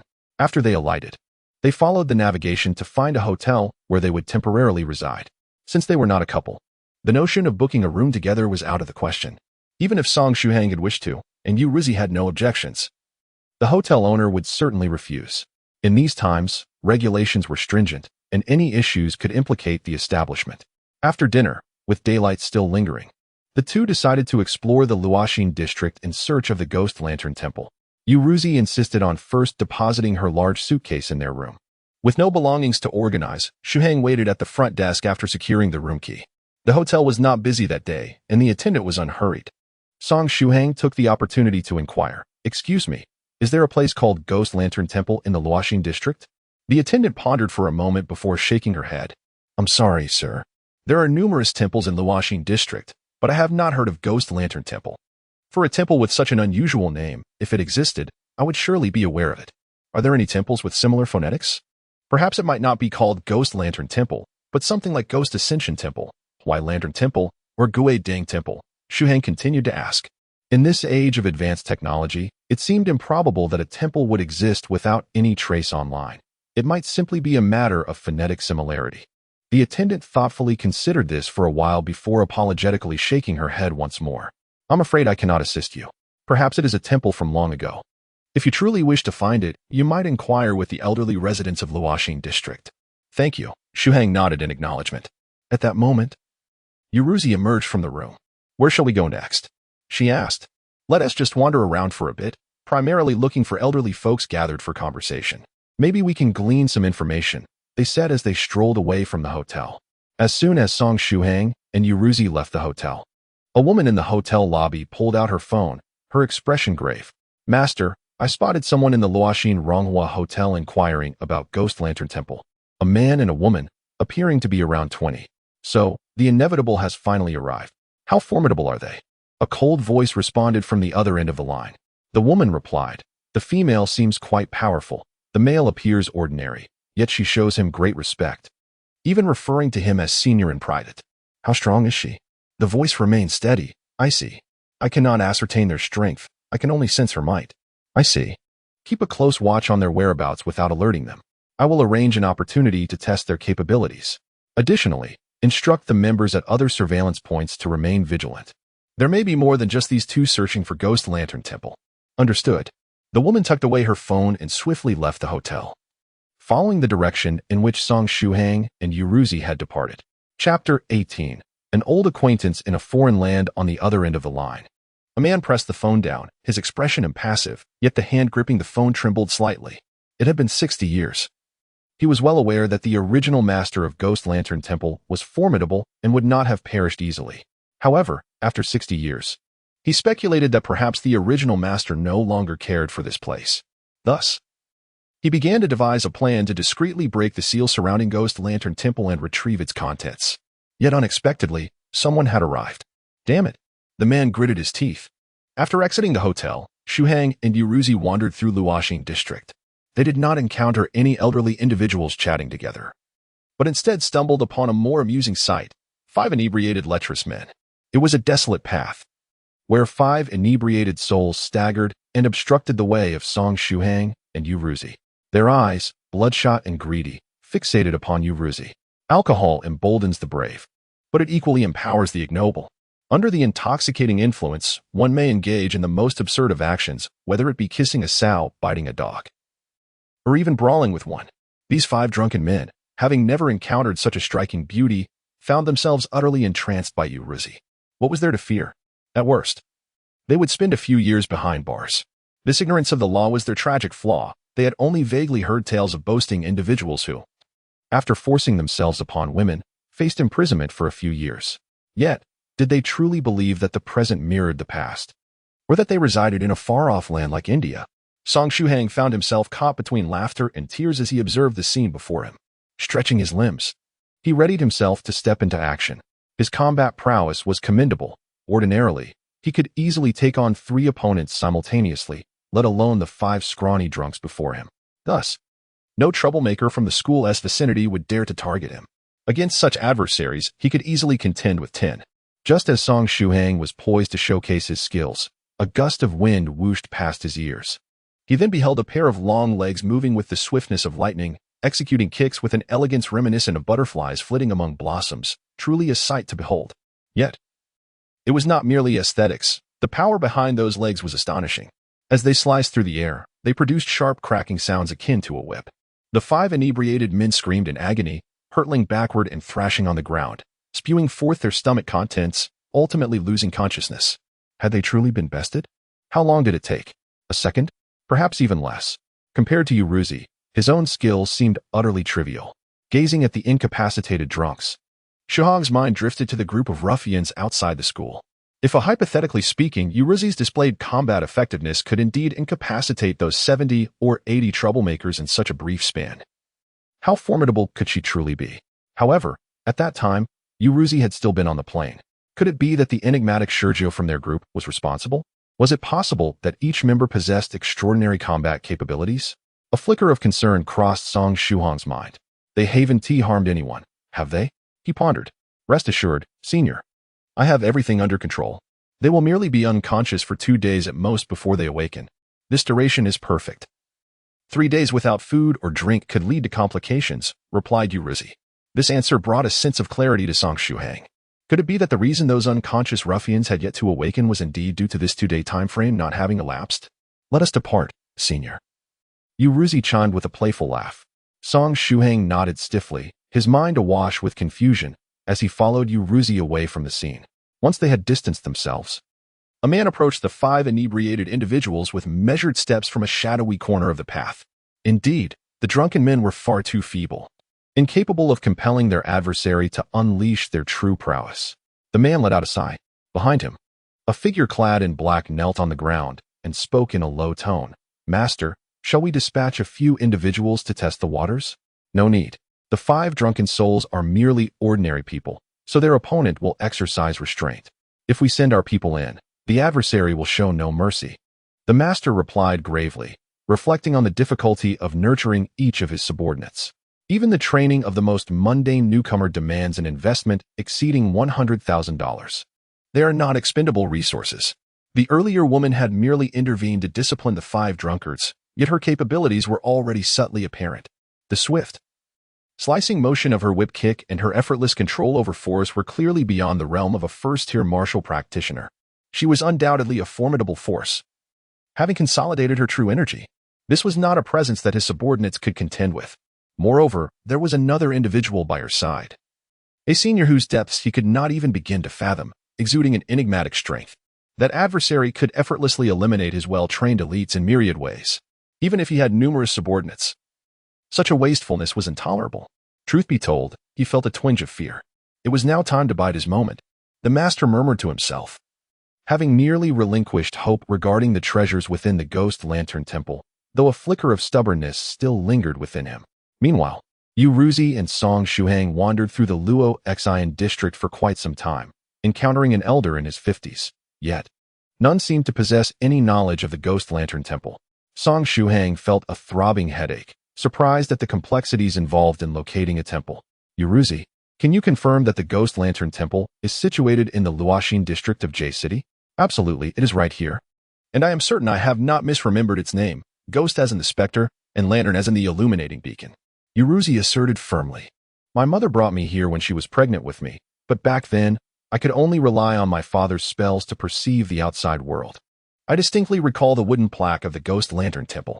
Song Shuhang comprehended the first part of her statement, yet the latter half left him bewildered. Realizing their thoughts resided in disparate dimensions. Is there anything peculiar in the vicinity? Perhaps at the mountain top or halfway up? Or is there a small river nearby? He inquired. Not on a mountain. It should be on flat ground. Beyond that, I can hardly recall, Yuruzi admitted, a hint of embarrassment coloring her tone. Has there been any word from Senior Beha? Yuruzi pulled out her phone and glanced at it, her face brightening. Senior Beha has come online. In the Jiuzhou No.1 Group chat, Beha the Wanderer messaged, Yuruzi, have you located the Ghost Lantern Temple? Not yet. Has there been any news from you, Senior? Yuruzi typed back eagerly. Apologies. I inquired among some acquaintances, but regrettably, all the people I know are situated in eastern Huaxia, and no one is aware of the happenings in J City. Beha sent a message accompanied by a wry smile emoji. Moreover, a rather troublesome individual has just arrived, and I am currently entangled with him. I fear I may not be of any assistance henceforth. Upon reading this message, Shuhang felt an overwhelming sense of disappointment. Beha truly was an unreliable man. Whenever he was not needed, he seemed perpetually online, yet at times of need, calamity struck. Senior Song, we shall rely on ourselves, Yuruzi declared, clenching her small fist in a gesture of encouragement. How adorable, Song Shuhang thought. Inexplicably charmed by this woman who appeared to be older than himself yet exuded an unexpectedly cute aura. Just then, a row of blinding headlights flickered ahead. A procession of vividly colored motorcycles roared towards Shuhang, their engines producing a thunderous growl, indicating they had been heavily modified. Are these street racers? What era are we in? Song Shuhang murmured, pulling Yuruzi towards the edge of the street. Upon hearing the term street racers, Yuruzi's eyes sparkled with excitement. Should we take them down? What? Song Shuhang was perplexed. Aren't street racers supposed to be sent to prison? Knock them out and send them to prison. Yuruzi rubbed her hands together, brimming with eagerness. Young lady, your logic is quite compelling. I find myself at a loss for words.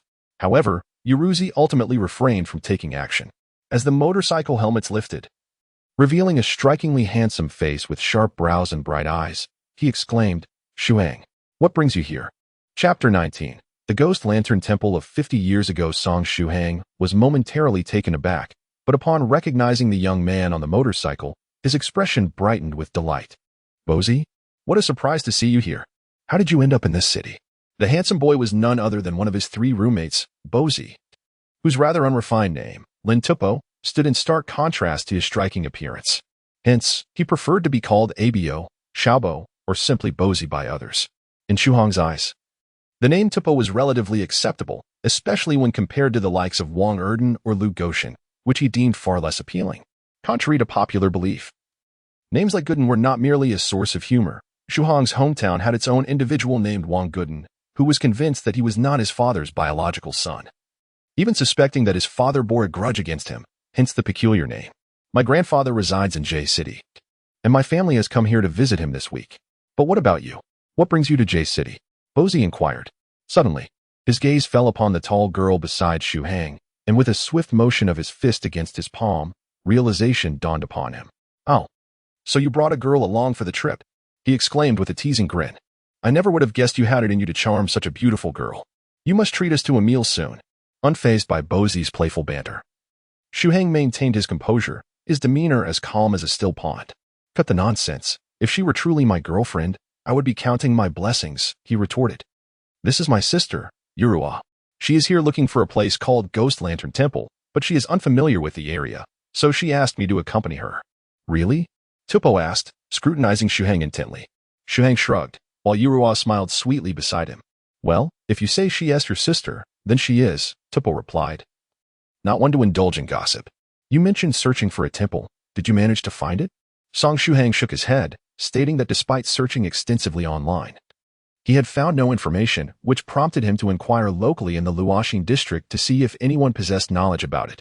However, The hotel staff were unaware of the Ghost Lantern Temple, uncertain whether it had undergone a name change or had been demolished. Thus, he resolved to consult the local elders, hoping for fruitful information. "Oh, how about you come to my place as a guest? I can ask my grandfather," he suggested. "He is a native of the J City, specifically from the Luojie area, and might have some insight regarding your so-called ghost temple." He clicked his tongue, reflecting on the name with disdain. Such a name is indeed unappealing. It surely lacks devotees and must have gone out of business, Tubo remarked, expressing his disappointment regarding names. Song Shuhang felt a surge of joy in his heart, but he first inquired, "I hope I won't disturb your family's rest?" "Rest assured. My grandfather is quite the hospitable host. As for my father, he would prefer that I spend more time studying with my classmates rather than fiddling with various things all day long, even in college. He insists that I should study incessantly. It hasn't driven me insane yet," Tubo chuckled. Despite his seemingly melancholic demeanor, the bond between father and son was rather amicable. Though his father had a penchant for discipline, he firmly believed that one could teach a child through rigorous methods, often proclaiming, on rainy days, "Discipline the children. After all, idleness is a vice." This occasionally left Tubo feeling somewhat exasperated. In the end, Tubo asked, "Can Shuhang ride a motorcycle?" "I can, but I lack a license." Shuhang replied, "No worries, in this remote countryside, who would have the time to check for motorcycle licenses?" Tubo laughed heartily, then turned to call out, "Young, may I borrow your bike? You can share a ride with someone else." "Sure." A tall and sturdy fellow dismounted, parking his bike in front of Song Shuhang. "Thank you." Shuhang smiled. Atong waved casually and joined his other companions to share a ride. In the blink of an eye, a large group roared off on their motorcycles. Song Shuhang mounted the sleek, black motorcycle, testing its responsiveness. With a gentle twist of the throttle, the machine surged forward with remarkable force. "Goodness, has it been modified?" Shuhang exclaimed, bringing the bike to a halt with a chuckle. "All these vehicles have been personally customized by me, boasting exceptional power," replied Tupo with a mischievous grin. Shuhang recalled that Tupo was quite the tech enthusiast, adept with his hands. While he may not be capable of assembling a Gundam from scratch, he often crafted intriguing mechanical contrivances. "Yuruzi, take a seat," Shuhang called to her.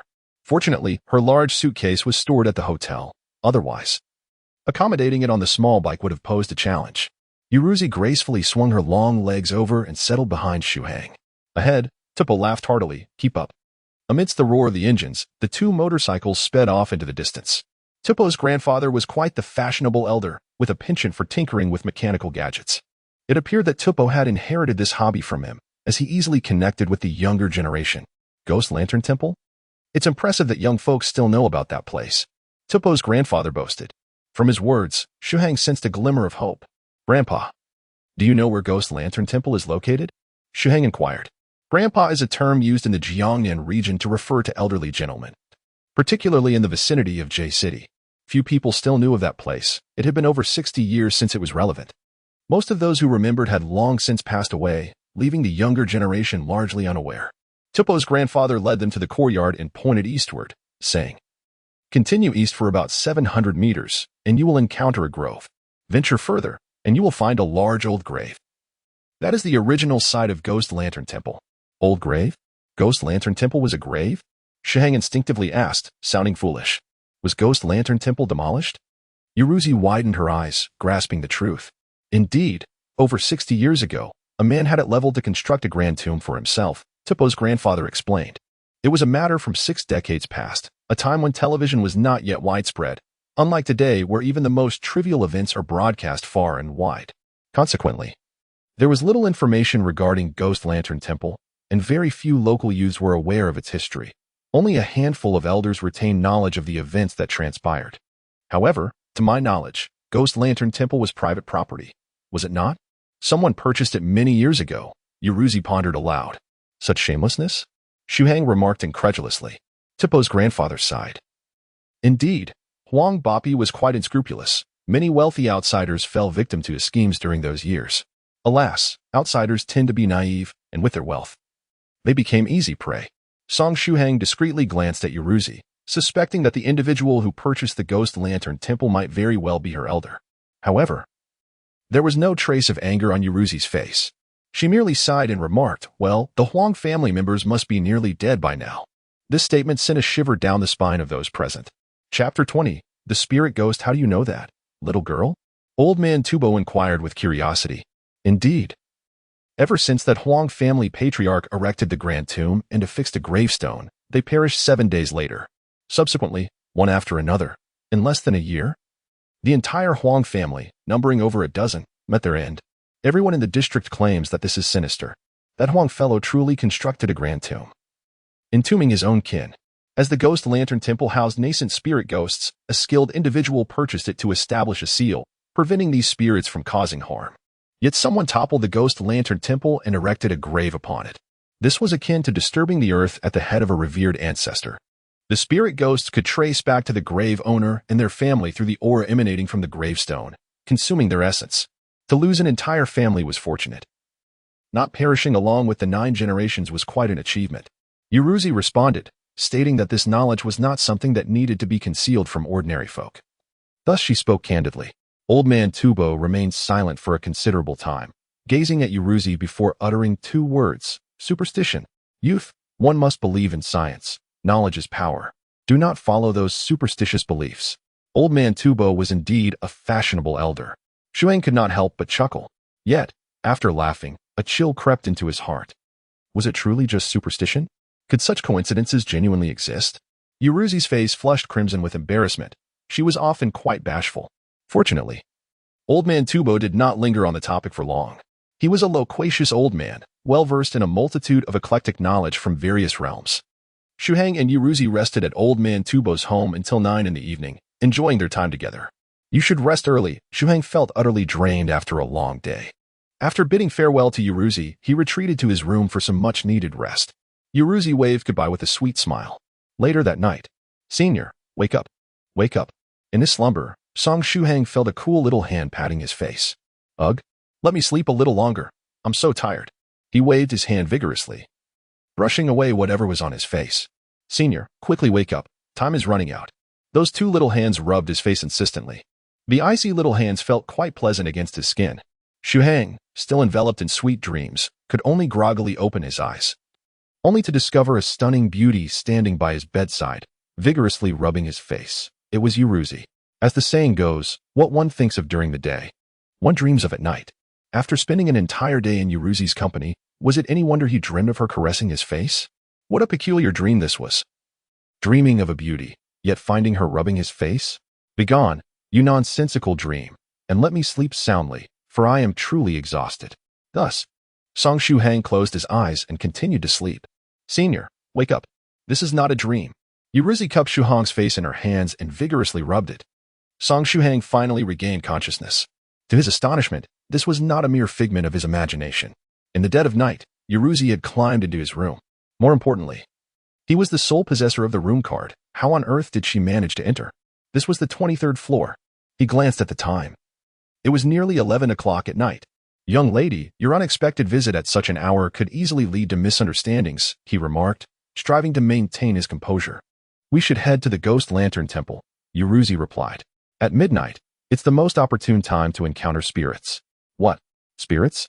He exclaimed. You traveled all the way to J City to pursue these spirits? He was taken aback. He had anticipated that Yuruzi's journey to the Ghost Lantern Temple was for some significant purpose, not for the sake of hunting spirits. However, he knew he could not withstand Yuruzi's relentless enthusiasm. Perhaps Yuruzi was truly fearless, with her remarkable combat prowess capable of dispatching 5 drunken men in a heartbeat. Song Shuhang realized that should he provoke her, it would surely end in disaster. Yuruzi blinked, then nodded, turning away from Shuhang without meeting his gaze. Song Shuhang inquired, Are we taking the train? Indeed, Yuruzi nodded while pulling along an enormous suitcase. Song Shuhang, are you able to manage such a large suitcase? Yuruzi gracefully lifted the suitcase with a single hand, as if it were a mere feather, and held it aloft. No problem at all, it takes up no space. Song Shuhang felt his knees weaken slightly. The thunderous roar of motorcycles disrupted the peaceful dreams of the deep night, prompting him to decisively accelerate and swiftly leave the vicinity of the hotel. Following the directions provided by his grandfather, the duo quickly located the grove. It was not difficult to find, yet the reason it remained unknown to many was due to its status as a cemetery, once the site of the Ghost Lantern Temple. Further ahead, the motorcycle could not proceed. They had no choice but to park and continue on foot. Do you need my assistance? Shuhang inquired. Rest assured, Senior. A mere spirit cannot harm me. I will resolve this swiftly. You need only stand by and support me, Yuruzi replied with a playful chuckle. As they spoke, the two arrived at the final resting place of the Huang family. The enormous chair-like tomb was a style popular 50 to 60 years ago. It was unclear whether Huang Dagan was aware of his family's impending fate when he constructed such a grand tomb, which was ample enough to accommodate the remains of 4 generations, totaling 14 souls. Under the cover of night, the cemetery appeared particularly eerie. Song Shuhang could not help but clutch his outer garment, pondering inwardly, could it be that I am truly encountering a ghost? Meanwhile, Yuruzi had already commenced her actions. Upon opening her large chest, a layer of luminous radiance began to shimmer. Song Shuhang beheld a stack of jade pieces, numbering in the hundreds. Additionally, there was a sizable bell of purple gold, resembling neither pure copper nor pure gold, yet exuding an aura of considerable value. With a sigh, Yuruzi released a gentle breath, her flowing black hair dancing in an unseen breeze, exuding a remarkable elegance. Subsequently, she withdrew several slender silver rods from the chest, encircling the grand tomb with a protective perimeter. These silver rods appeared to be of significant worth as well. She then retrieved a string of talisman papers, delicately threaded together, and wrapped them around the silver rods. But that was not the end. She produced various powders, scattering them around the edges of the graveyard. The origins of these powders were unknown, yet upon being sprinkled, they radiated a soft, enchanting glow, captivating to behold. Song Shuhang settled himself on a clean stone, observing Yuruzi bustling about the grave. Unbeknownst to him, drowsiness began to wash over him, and he felt his eyelids grow heavy. Time slipped away unnoticed. When Song Shuhang finally reopened his eyes, he beheld Yuruzi dancing gracefully amidst the graves. It was quite peculiar for a young lady to be performing a dance in a cemetery at such an hour. Beside her, it appeared as though 2 orbs of azure light flickered, as if dancing in accompaniment to Yuruzi, creating a stunning sight. The only lament was that the setting was rather unsightly, as the cemetery transformed this beautiful tableau into something eerie. Such a breathtaking scene ought to be captured and preserved. Shuhang reached into his pocket for his phone. One must admit, his heart was quite bold. Any ordinary person encountering such a scene would likely be paralyzed with fear. Yet here he was, intent on recording the moment. Still in a state of drowsiness, his hand faltered, and the phone slipped from his grasp, tumbling to the ground. The screen's glow faintly illuminated an extraordinary object beneath his feet. Chapter 21. Poison Dragon Grass. Quite dangerous.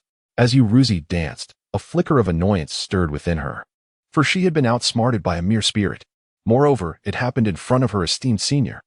The matter of the Ghost Lantern Temple and the spirits was something she had learned from an old manuscript left by her father many years prior. He had traversed this area and encountered a spirit on the verge of maturation.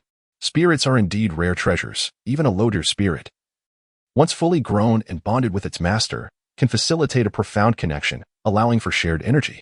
This means that possessing multiple low-tier spirits equates to an enhanced reservoir of energy. However, low-tier spirits can only ascend to the 3rd grade of the acquired realm. Once they reach a mid-tier quality, spirits possess commendable offensive capabilities and can cultivate at a pace rivaling that of ordinary cultivators. With proper nurturing, they can ascend to the 6th grade spirit monarch realm, making them invaluable allies for cultivators. Furthermore, mid-tier spirits often boast 1 or 2 innate skills, which vary in nature. And with good fortune, these talents can potentially double their master's combat prowess. As for high-tier spirits, they possess intelligence comparable to that of humans, with a cultivation speed surpassing that of ordinary practitioners. They can even learn certain ghostly arts, and at their zenith, they can transcend into ghost immortals, nearly rivaling the legendary secret arts of duplication. Yet, high-tier spirits remain elusive. Throughout the annals of history, those documented scarcely number more than 5. Moreover, spirits of mid-tier quality and above can refine their master's energy, whether it be blood essence, true energy, or spiritual energy. These can be purified through the shared attributes of energy between the master and the spirit, becoming more refined and potent. Once bound by a contract, spirits are unwaveringly loyal, working diligently without a single complaint. Aside from their inability to warm the bed or bear offspring for their masters, spirits are indeed the ideal companions on the path of cultivation. Regrettably, their numbers have always been sparse, seldom seen in ancient times, and nearly extinct in modern society. Upon the moment the spirit butterfly master encountered the spirit ghost, he was taken aback. To find a wild spirit ghost in this age was akin to discovering a living Tyrannosaurus Rex in a bustling metropolis. Regrettably, the spirit ghost was not yet mature, prompting the spirit butterfly master to purchase the ghost lantern temple and establish a rudimentary seal to confine the spirit ghost, intending to await its growth. To him, such a low-tier spirit ghost was utterly inconsequential, even in its matured form. However, he was soon to have a daughter, and the spirit ghost could be preserved for her future use. Yet, it seemed that the spirit butterfly master had forgotten this matter entirely, never mentioning the ghost lantern temple to his daughter. Perhaps, for one of his stature, a mere spirit ghost was simply too trivial. This oblivion persisted until Jiuzhou fortuitously discovered her father's journal. Seizing the opportunity while her father was preoccupied with the renowned elder of the Madblade, she stealthily ventured alone to City J, determined to subdue the spirit ghost. Initially, everything proceeded smoothly. However, Jiuzhou was unprepared for the revelation that there were, in fact, two spirit ghosts within the ghost lantern temple. As she relentlessly assaulted one spirit ghost, the second, lurking in the shadows, seized the moment to ambush her. Catching her off guard, the seal her father had placed had evidently contained but one spirit ghost. How had it multiplied? Who had introduced the other? Furthermore, how could a mere spirit ghost inflict such humiliation upon her? There existed another approach, the path of brute force, where sheer strength prevailed. It was a straightforward and violent method: encounter a spirit ghost, deliver a severe beating, and naturally, it would submit.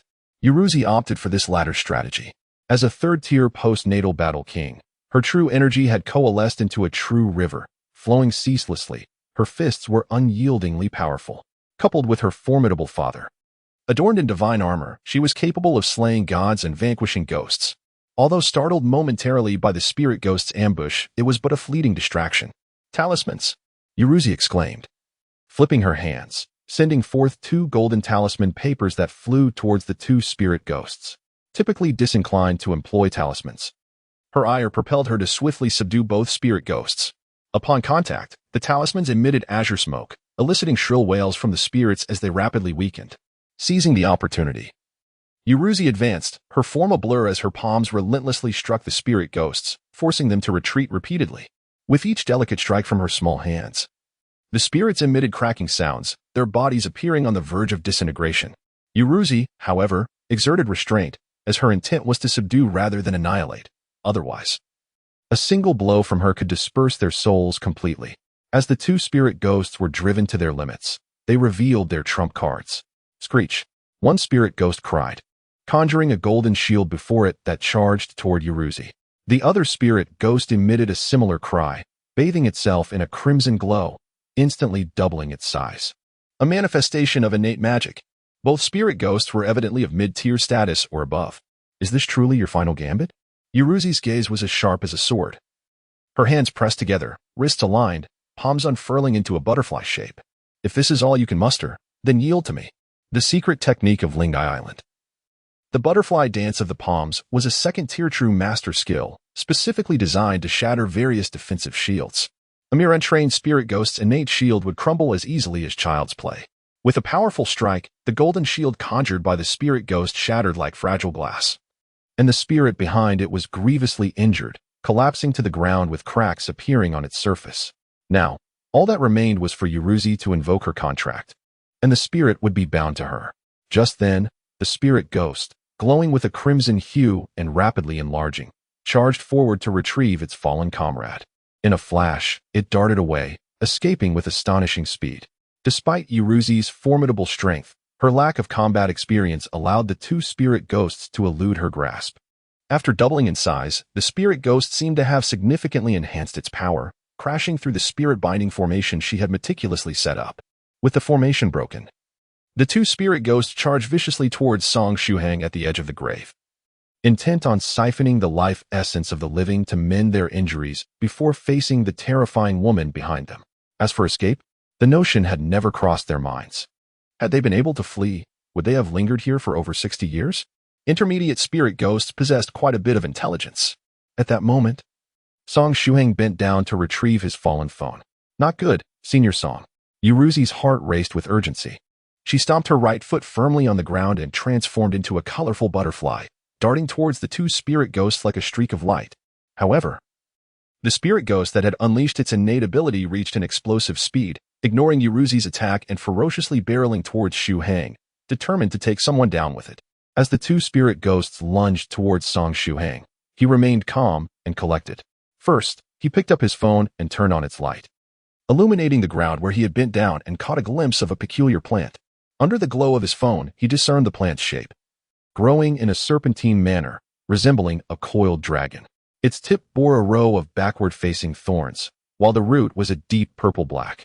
Wiping the sweat from his brow, he realized, wasn't this the poison dragon grass that the apothecary had mentioned in the 9-continent No.1 group? Song Shuhang, without a moment's hesitation, reached out, grasped the herb, and yanked it from the ground with force. If Yuruzi were to catch sight of this peculiar plant, she would undoubtedly devise a means to present it to the apothecary. If the apothecary were to place this herb into the pot and simmer it for 5 minutes until it transformed into a liquid, would it not be lethal? Thus, until the potential danger of this herb to human life is ascertained, Song Shuhang firmly believed that he must prevent Yuruzi from discovering it.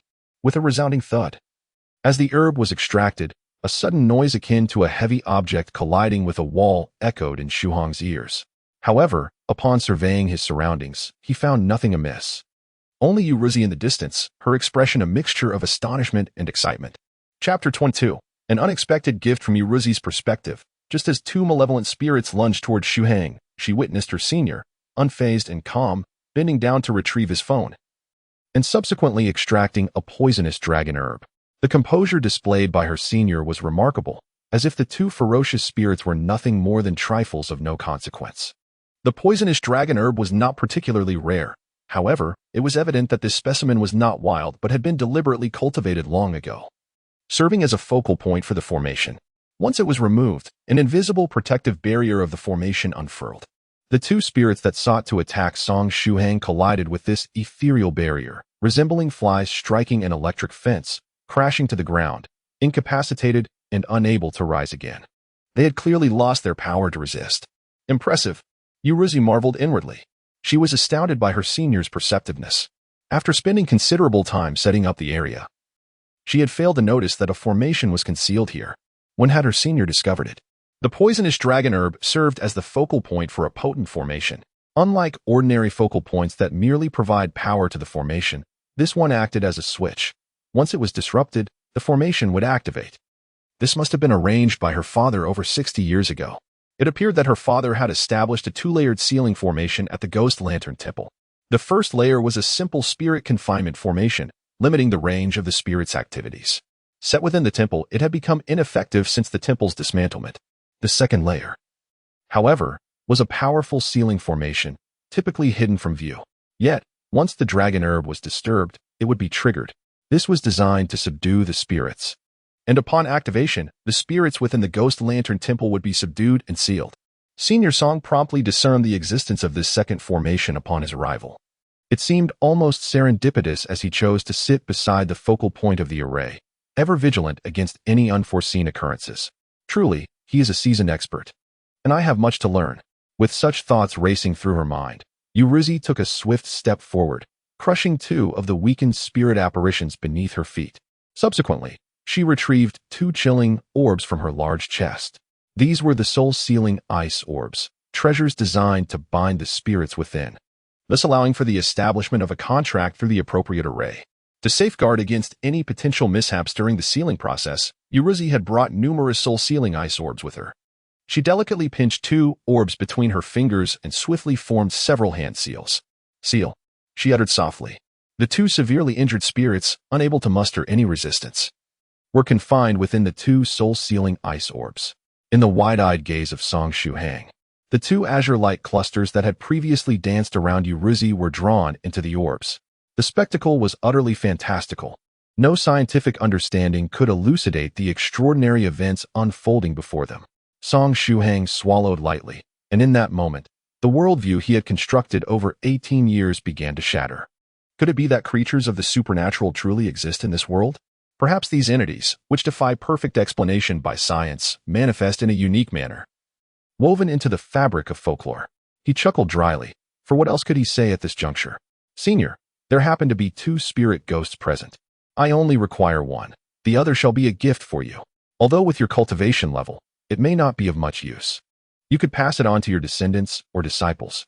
Yuruzi, a person of considerable generosity, offered a spirit ghost of immense value without a flicker of hesitation. I don't even have a girlfriend. Where would my descendants come from? Song Shuhang replied earnestly. This item is far too precious. I cannot accept it. He was genuinely perplexed. For within this ice pearl lay a ghost. Though he remained skeptical, what if it truly contained a spirit? Such a treasure should not be taken lightly. Senior, you must accept this. You have aided me immensely during this journey to the Ghost Lantern Temple. If you refuse this spirit ghost, my heart will be troubled, and it may affect my future cultivation. Yuruzi insisted with equal seriousness, forcing a soul-sealing ice pearl into Shuhang's hand, leaving him no room for refusal. Song Shuhang felt a chill upon grasping the object. In the sweltering heat, an unexpected coolness enveloped him.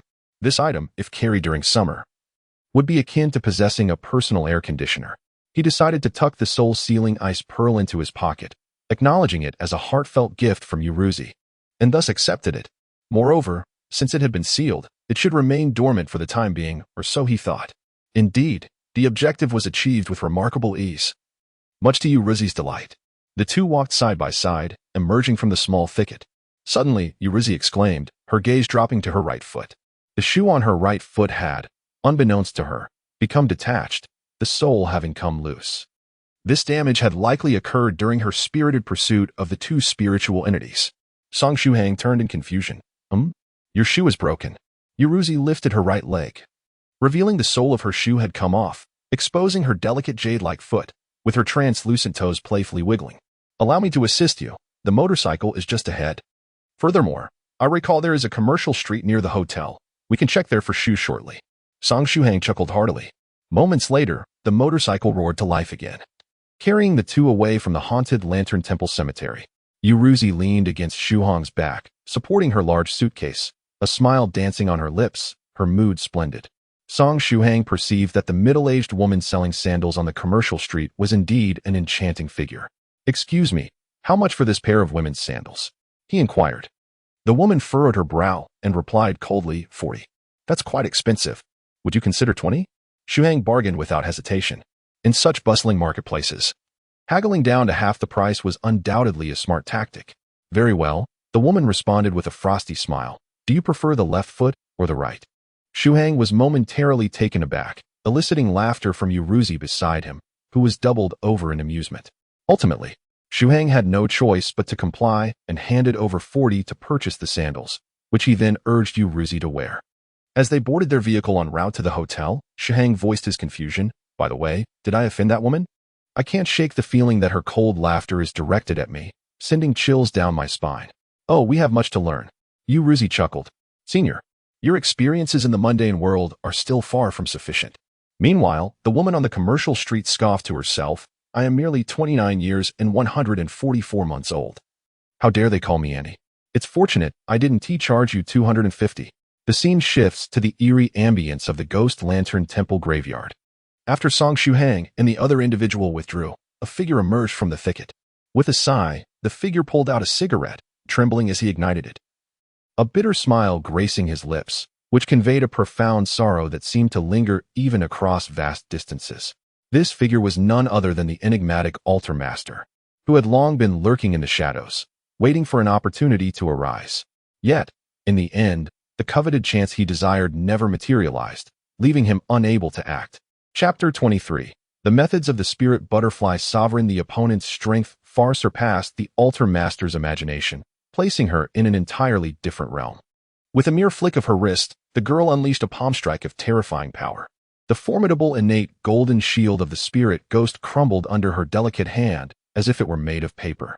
Moreover, when confronting the two spirit ghosts, she produced golden talismans of extraordinary quality. A single hit from such advanced artifacts would cost him dearly.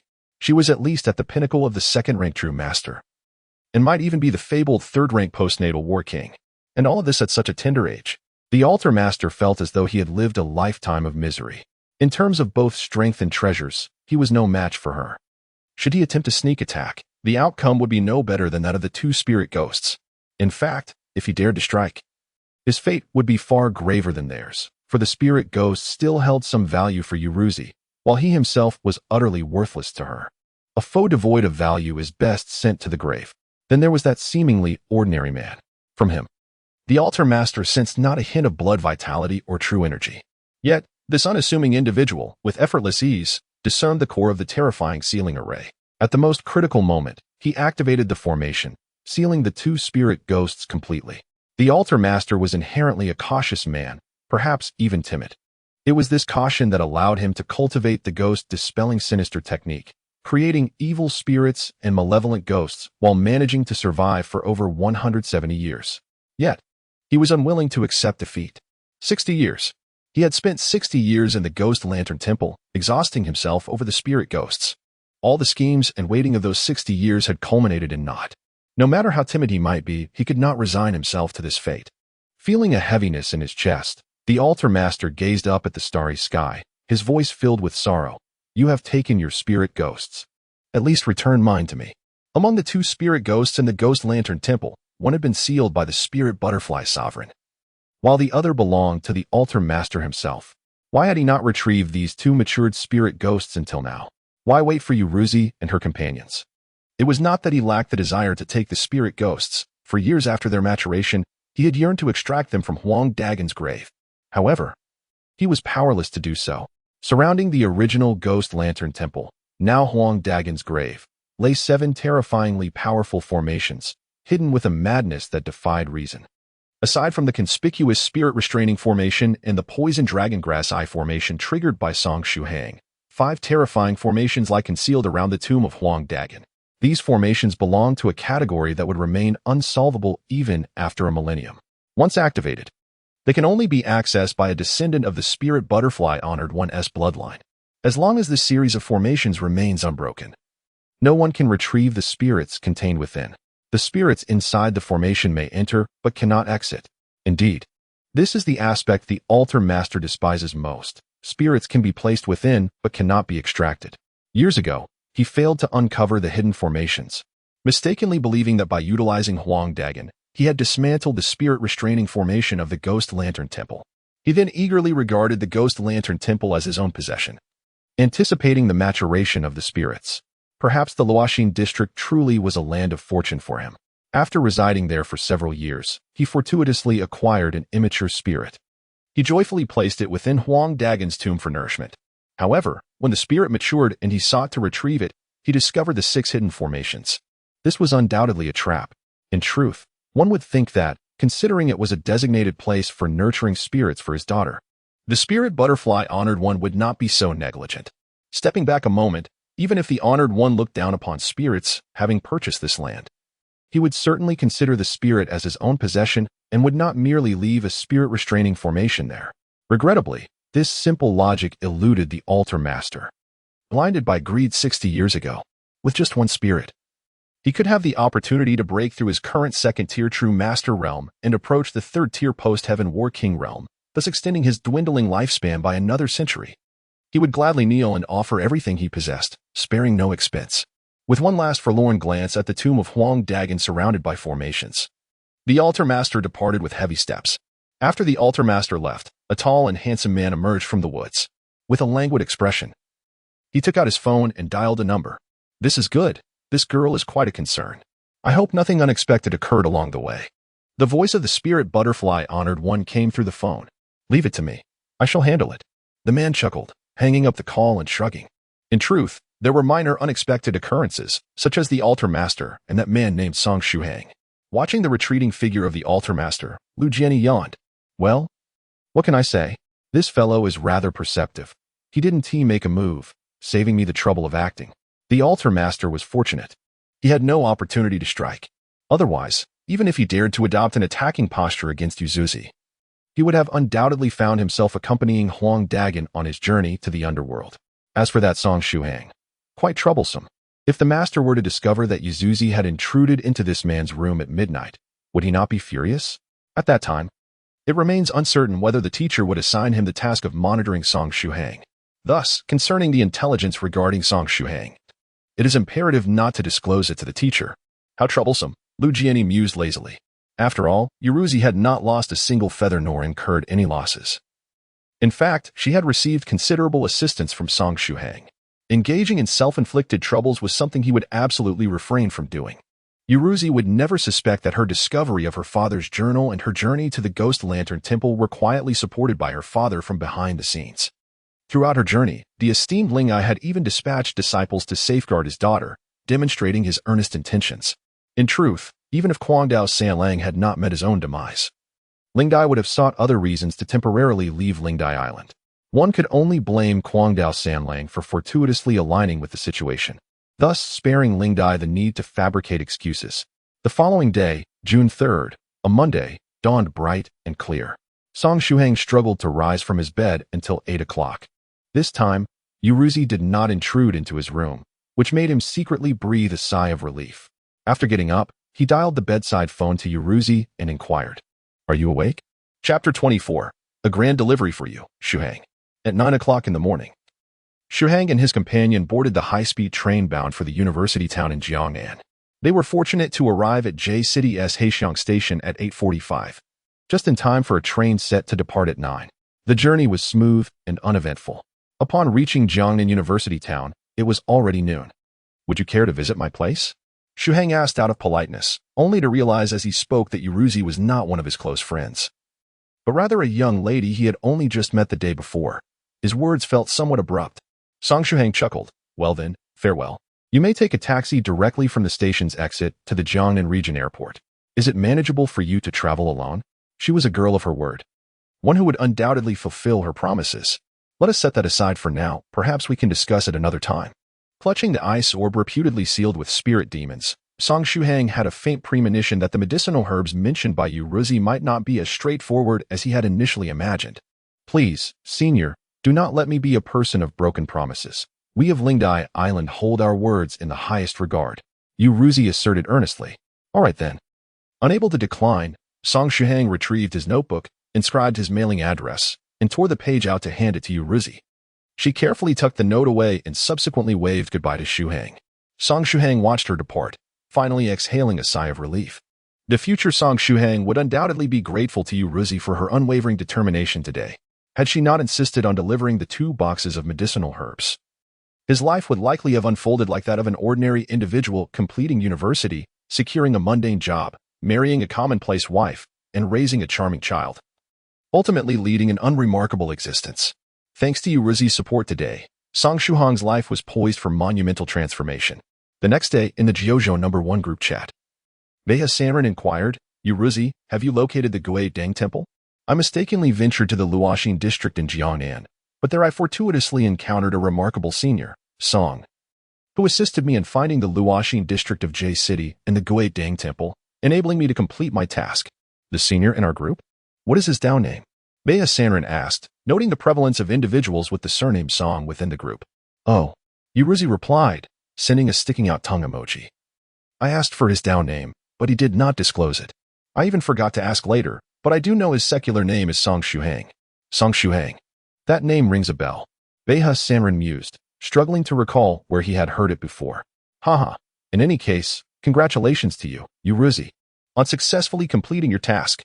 After all, he had initially promised to help, yet he later provided little assistance, leaving him with a tinge of guilt. "Thank you, Beha Sanran. You have also aided me immensely." Yuruzi smiled. "I'm boarding the plane now. See you later." On the airplane, Yuruzi turned off her phone, her gaze drifting to the window. The seniors in the group were indeed exceptional, particularly Senior Song, who was truly a remarkable person. A shining good person card, firmly bestowed upon Song Shuhang, even across vast distances. The following day, June 4th, Tuesday, was sweltering. In the Jiangnan University town, 14 large fans spun wildly in the lecture hall, yet only stirred warm air, rendering everyone even more lightheaded.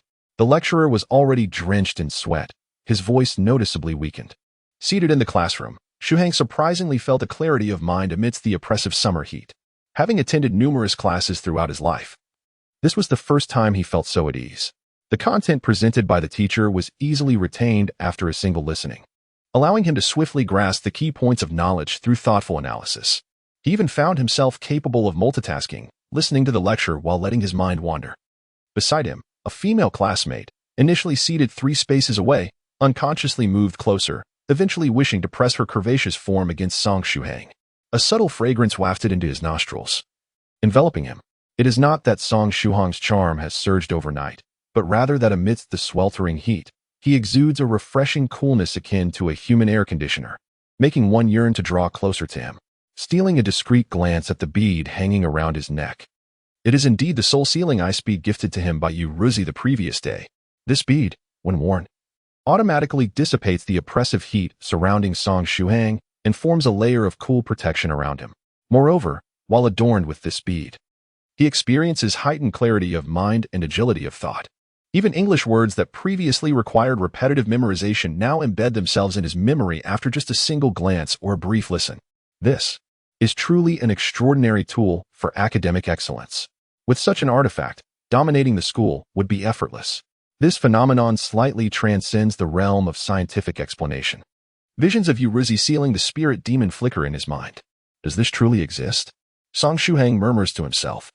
This miraculous ice bead has rekindled his belief in the existence of cultivation. Is there genuinely a spirit demon sealed within this bead? Is cultivation really not just a legend? Do celestial beings who ride on clouds truly exist? Can mountains be moved and seas be parted? One question after another inundates Shuhang's mind, filling him with intrigue. If these wonders do exist, are the individuals within the Jiuzhou No.1 Group truly celestial beings? He has never felt such an urgent desire to explore the Jiuzhou No.1 Group, yearning to witness the conversations within and seek further evidence. Why is class not yet concluded? He silently wishes for the lesson to end swiftly. Dingling. The bell signaling the break rings out. The students, invigorated by the break, cheer and rise to escape the sweltering confines of the classroom, seeking solace in the corridor. Yet, the girl beside Song Shuhang lingers, reluctant to part from the delightful coolness emanating from him, more soothing than air conditioning. Unfortunately, she is not Song Shuhang's girlfriend and feels it inappropriate to cling to him once class is dismissed. Perhaps she should consider becoming his girlfriend? She casts a surreptitious glance at him.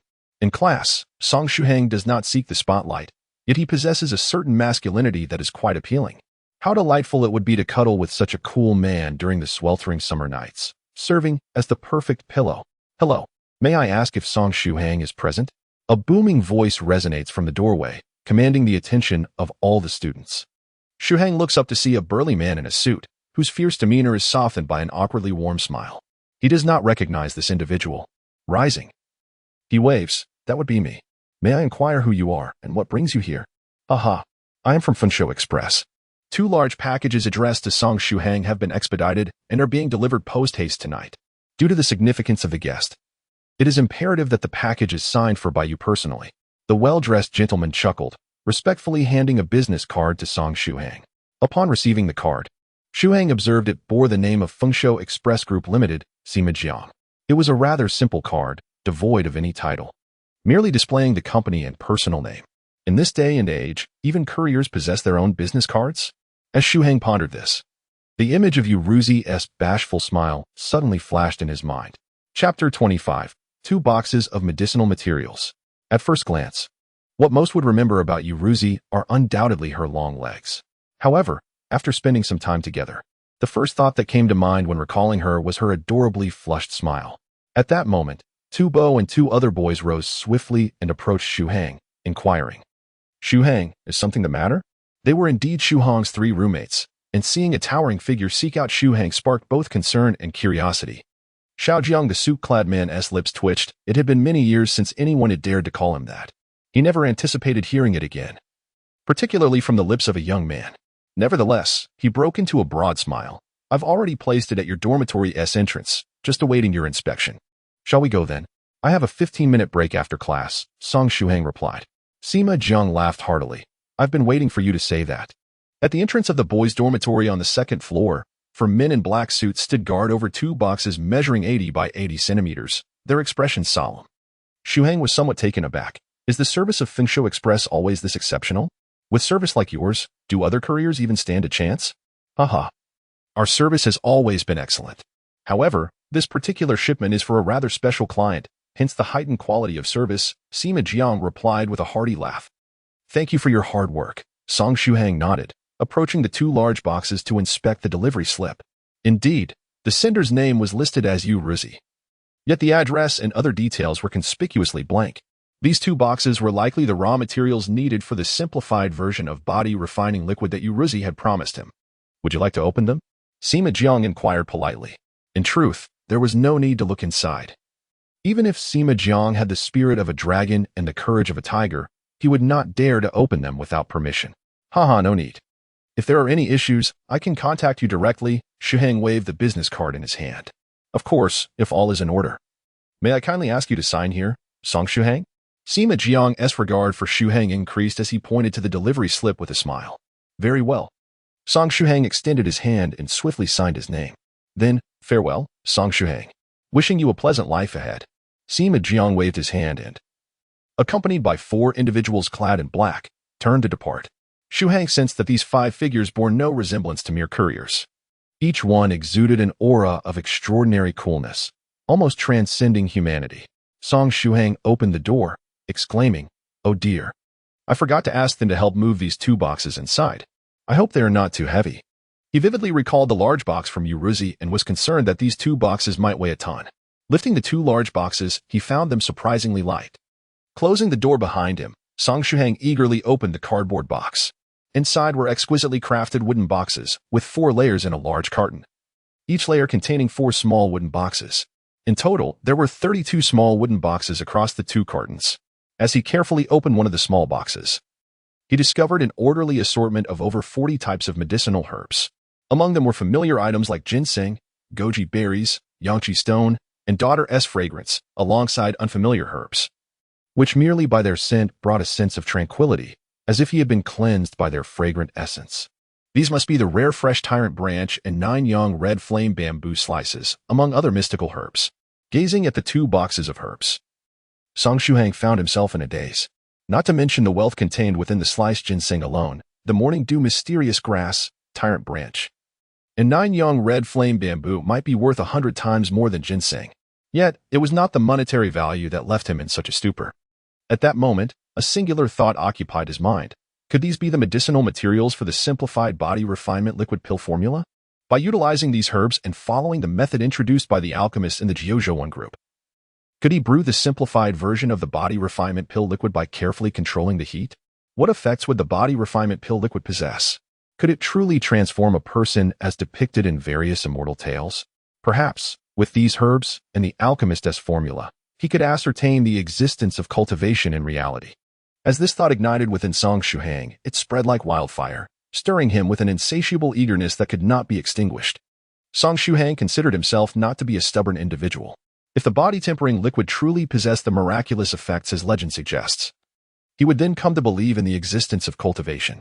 Once convinced of the reality of cultivation, what steps should he take? This afternoon, with no classes scheduled, he had a total of 45 medicinal herbs to examine. If each required approximately 5 minutes, it would take about 3 to 4 hours. Thus, he could certainly take the afternoon to experiment. Song Shuhang is a person of action. Once he has made up his mind, he resolutely sets out to accomplish his goals. If he intends to concoct a medicinal elixir, the first requisite would undoubtedly be an alchemical furnace. However, such a rare item is not available on the market.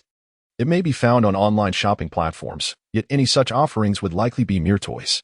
Thus, if he aims to refine the body-cleansing liquid by afternoon, seeking an alchemical furnace proves impractical, necessitating the search for a suitable alternative. Song Shuhang entered the small kitchen, searching intently. Soon, he spotted an object suitable for simmering medicinal herbs, a hot pot. However, the thought flickered and he immediately dismissed it. This would not suffice, as it was vastly different from an alchemy furnace. Having never seen a true alchemy furnace, he could not ascertain whether it resembled those depicted in films. Nevertheless, it was undoubtedly a furnace, and a hot pot was far too inadequate. Setting the hot pot aside, Shuhang continued his search in the small kitchen. After a considerable time, he found nothing of use. Rice cookers, electric kettles, frying pans, and pressure cookers. None could replace the alchemy furnace. Although the pressure cooker appeared robust, it operated under high pressure and could not be opened during cooking. In the process of refining the body-enhancing liquid, he needed to add a new herb every 5 minutes. Thus, after much deliberation, the only somewhat suitable option remained the hot pot. With a resigned gaze, Shuhang fixated on it. Well, it was merely for simmering. Perhaps it was worth a try? He stroked his chin, reasoning that with 32 ingredients, even a single failure would be tolerable. Yet, he felt it might be a bit wasteful, considering the apparent value of these herbs. Nevertheless, he resolved that attempting was the only path to success. Even if he failed, he would gain experience. Shuhang made up his mind. That afternoon, he would proceed. He hoped his roommates would not mind him tinkering in the kitchen. Perhaps he should find a discreet place outside to experiment instead? Shuhang opened his storage box, carefully placing the 2 large boxes of alchemy materials into it. The school's storage box was perfectly sized. After emptying his personal belongings, he could fit all the alchemical materials within. Excellent. Otherwise, he would not have known where to conceal such an abundance. Shuhang mused to himself. In the 26th chapter, as he stood there, a classmate with an alluring figure reluctantly departed from his side. Simultaneously, the thought of confessing to Shuhang resurfaced in her mind. After all, who would want to be Shuhang's girlfriend and enjoy the comfort of a human air conditioner during this sweltering summer? Shuhang felt a bit uneasy under her lingering gaze. But fortunately, at that moment, Tupo and 2 other roommates approached. Goodness, I nearly melted away in this heat, Tupo exclaimed, fanning himself with a notebook. Large beads of sweat continuously sliding down his forehead. By the way, Shuhang, would you like to go out for a stroll this afternoon? Are you in your right mind? In such scorching weather, you still wish to wander? Shuhang chuckled. Today's sun is particularly fierce. It's certainly not ideal for shopping. Huh. Yongda recently developed an application and made quite a bit of money. He is planning to rent a 2-bedroom apartment off campus, wanting a place to stay undisturbed. We're just scouting for him a good location. Who knows, it might become our second base, and we can treat him to dinner in the evening, Tupo chuckled. Shuhang firmly gave a thumbs up to his slightly dark and lean roommate, Yongda, exclaiming, "You have potential, my friend. Among those who tinker, you far surpass Tubo. You can earn money, while Tubo merely spends it." Tubo responded with a silent expression. Yongda chuckled, revealing a set of pristine white teeth.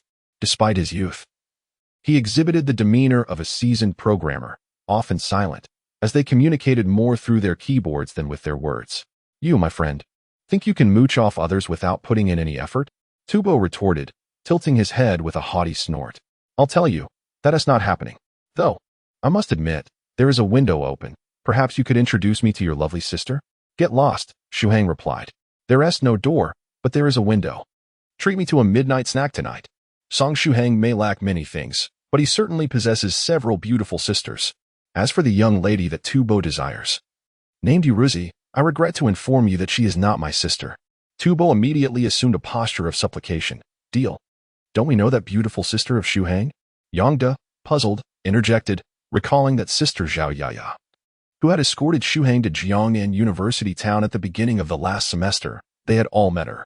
Could it be that Tubo intends to pursue Shuhang as cousin?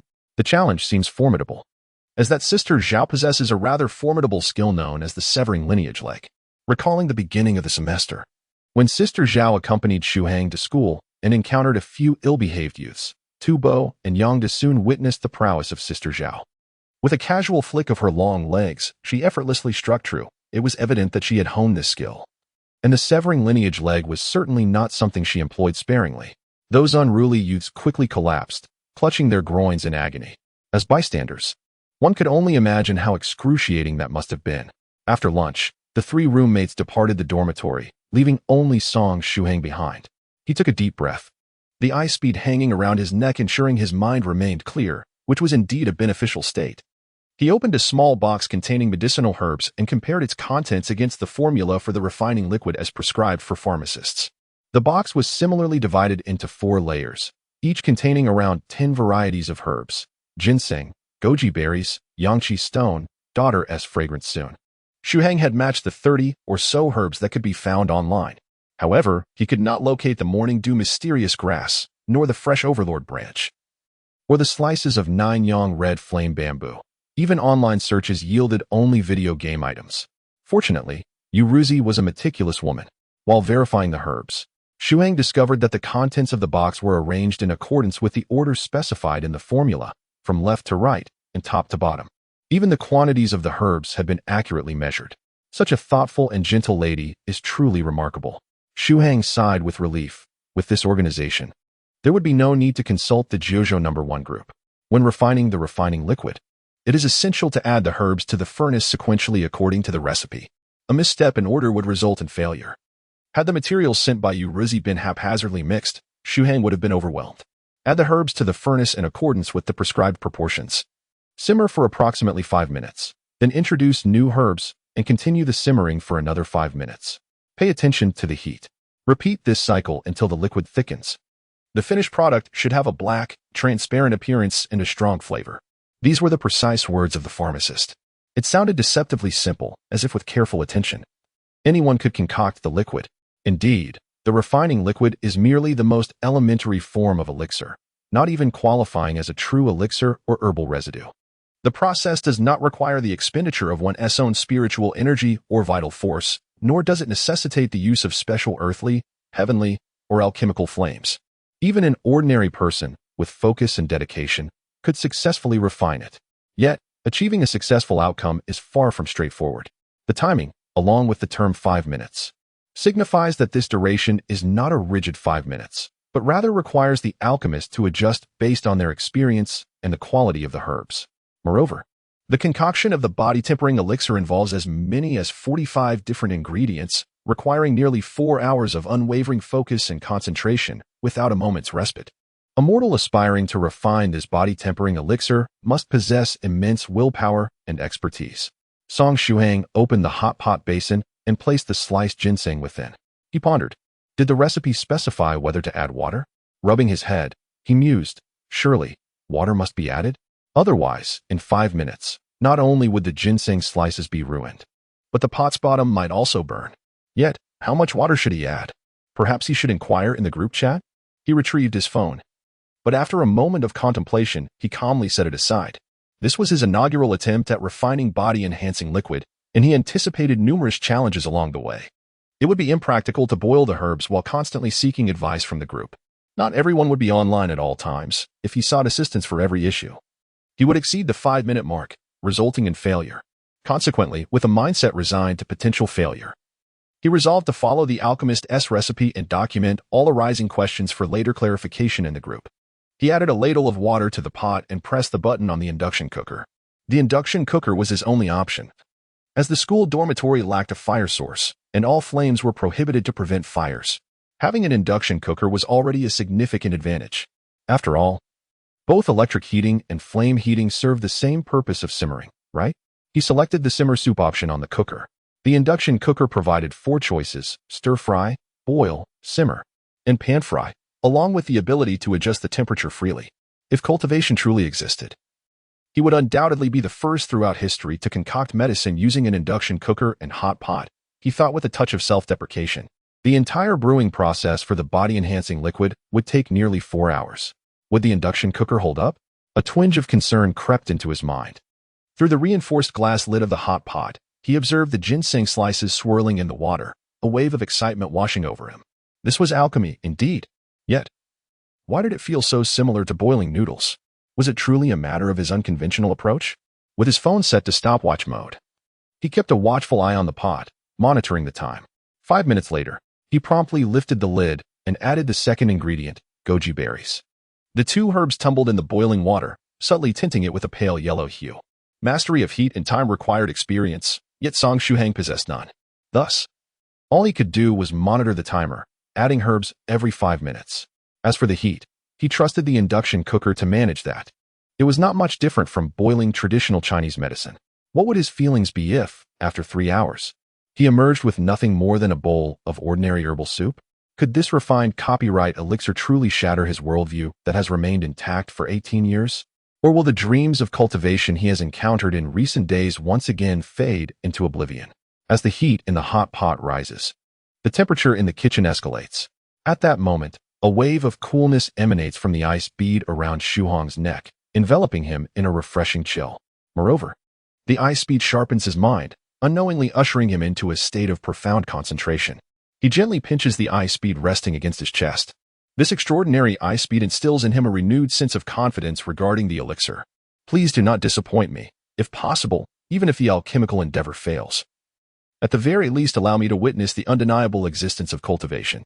Song Shuhang held the 3rd medicinal herb in his hand, and even his tranquil mind experienced a slight ripple. This elusive herb, known as morning dew mystic grass, was something he had not encountered even in his online searches. At first glance, the morning dew mystic grass bore little distinction from ordinary grass, both being slender green plants.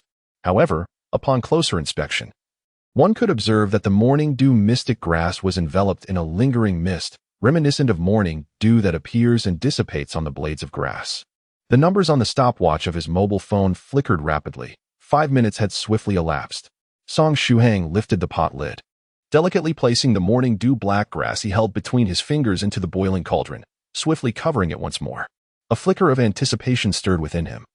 For this was a unique herb, reputed to induce remarkable transformations among the other ingredients simmering within the pot, much like the two preceding herbs. The morning dew black grass danced and swirled in the boiling water. Song Shuhang's gaze remained steadfastly fixed upon the morning dew mystic grass, while the icy pearl on his chest emanated a refreshing chill, sharpening his mental focus to an unprecedented degree. Gradually, the three herbs within the pot magnified in his perception. In that moment, Song Shuhang's world was consumed entirely by the herbs, with no distractions around him. Whether it was due to his extreme concentration or the unique properties of the icy pearl, he began to discern every subtle change in the three herbs as they simmered in the boiling water. With each rolling bubble, a delicate yellow essence was extracted from the herbs, infusing the medicinal broth. The ginseng slices, as they released their medicinal properties, swelled slightly upon absorbing the water. It was truly a marvelous sensation. Suddenly, Song Shuhang felt an inkling that the heat was insufficient. He sensed that the herbs in the pot required a stronger flame, particularly the morning dew mystic grass, which needed a higher temperature to stimulate its essence. Thus, he pressed his finger upon the temperature control of the induction cooker, resolutely increasing the heat. The water in the pot began to boil more vigorously, and the lid trembled under the force of the rising steam. Song Shuhang's eyes widened with astonishment as the temperature rose, and to his surprise, the morning dew mystic grass underwent a remarkable transformation. The mystic grass, which had been floating on the water's surface, suddenly dissolved. Song Shuhang was uncertain about the duration and intensity of heat required to boil a simple blade of grass into oblivion. However, it was evident that even at maximum power on his miniature induction cooker, he could not possibly dissolve the morning dew mystic grass in less than 5 minutes. This was due to the unique properties of the mystic grass itself. As the grass began to break down, a layer of emerald green liquid infused the medicinal brew. This verdant elixir, as if imbued with a spirit of its own, enveloped the slices of ginseng and goji berries within the pot. Once ensnared, these two medicinal ingredients commenced their gradual dissolution into the emerald liquid. The transformation was nothing short of miraculous. Concurrently, a vague realization dawned upon him. Perhaps the body refinement liquid did not necessitate the addition of water initially, but rather required the ginseng and goji berries to be heated in a special manner. Once the morning dew mystic grass was added, it would yield a medicinal liquid. He remained uncertain whether his concoction had already met with failure. Fortunately, he had long prepared for such an outcome, as this endeavor primarily aimed to familiarize himself with the process and document any complications that arose during the alchemical journey. As 5 minutes elapsed, Song Shuhang calmly retrieved the fourth medicinal ingredient and added it to the pot. This fourth ingredient, too, was enveloped by the emerald liquid, slowly merging into the concoction. Under the current level of heat, it would take approximately 5 minutes for this ingredient to completely integrate with the liquid, thus explaining the alchemist's notion of approximately 5 minutes. Variations in the size, shape, and age of the ingredients, alongside differences in temperature and the quality of the alchemical furnace, could all contribute to fluctuations in this time frame. Shuhang's gaze remained steadfastly fixed upon the ingredients within the pot, his understanding deepening with each passing moment. His comprehension of the alchemist's formula grew increasingly profound. His progress could largely be attributed to the effects of the ice pearl around his neck, which bestowed upon him a serene mind, focused spirit, and clear thoughts. Moreover, Song Shuhang seemed to possess an inherent intuitive sensitivity toward alchemy. This innate talent would undoubtedly allow him to excel should he choose to pursue a career as an alchemist in the future. As his grasp of the formula became more profound, he began to free himself from the rigid constraint of the 5-minute limit. Instead, he started to gauge the timing for introducing subsequent ingredients based on the degree of integration observed in the concoction. At times, he would introduce the next ingredient after merely 4.5 minutes. Other times, he would extend the interval beyond 5 minutes. Before he knew it, 46 minutes had passed. Upon introducing the 10th ingredient, he began to experiment with the temperature control on the induction cooker, adjusting based on the integration of the liquid. His fingers deftly manipulated the settings, no longer fixated solely on the passage of time. He became wholly engrossed in the task. After merging the 16th ingredient, the integration capacity of the morning dew mystic grass reached its limit. At this juncture, according to the notations in the formula, Song Shuhang introduced yet another unique ingredient, the three-life fruit seed. Indeed, much like the morning dew mystic grass, the three-life fruit seed assumed the new responsibility of merging ingredient.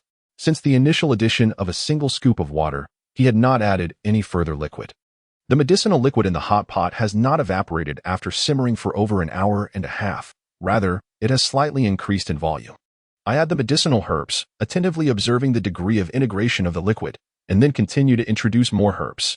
This tedious and exceedingly monotonous process allows for no room for carelessness. Such is the life of a pharmacist, an alchemist. It is a profession that demands an exacting pursuit of perfection. Even among practitioners of the mystical arts, they are a rarity.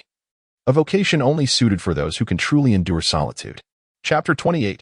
Desperate Measures, Onward. 3.5 hours later, Song Shuhang's eyes remained bright. Yet his body felt a tinge of fatigue. The 41st herb had been prepared. The end was finally in sight, he murmured. He never anticipated enduring this long during his inaugural attempt at alchemy. However, he was approaching his limits. After this herb, only the fresh overlord branch, the slices of 9 young crimson bamboo, the deep-sea cold crystal, and the snow demon core remained. He could hold on until the conclusion. As he heated the pot, he swiftly added the 41st herb. Yet, before he could cover the pot, a sudden anomaly erupted from the cauldron. The potion, which had taken on a pale gray hue after incorporating 40 herbs, unleashed a foul stench and a burnt aroma upon contact with the 41st herb. The potion, already half filled in the pot, rapidly evaporated, diminishing by a fifth in an instant. Was this failure? Song Shuhang lamented, though he questioned whether he had faltered from the very beginning due to the initial addition of water. Nevertheless, having persevered through the addition of the 41st herb without issue, a flicker of anticipation and hope arose within him. Perhaps this was the unique gambler's psychology inherent to humanity?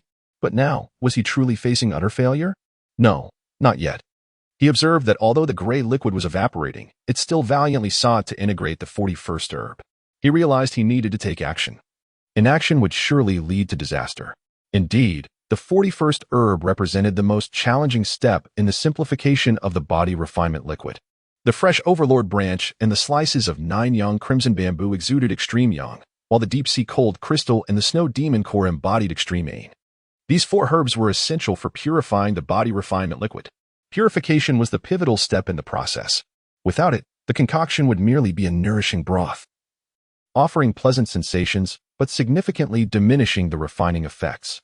However, with the purification step, this nourishing broth could transform into a celestial liquid, elevating it from mundane to extraordinary. The 41st herb served as the catalyst for this purification process. This step was indeed the most prone to failure.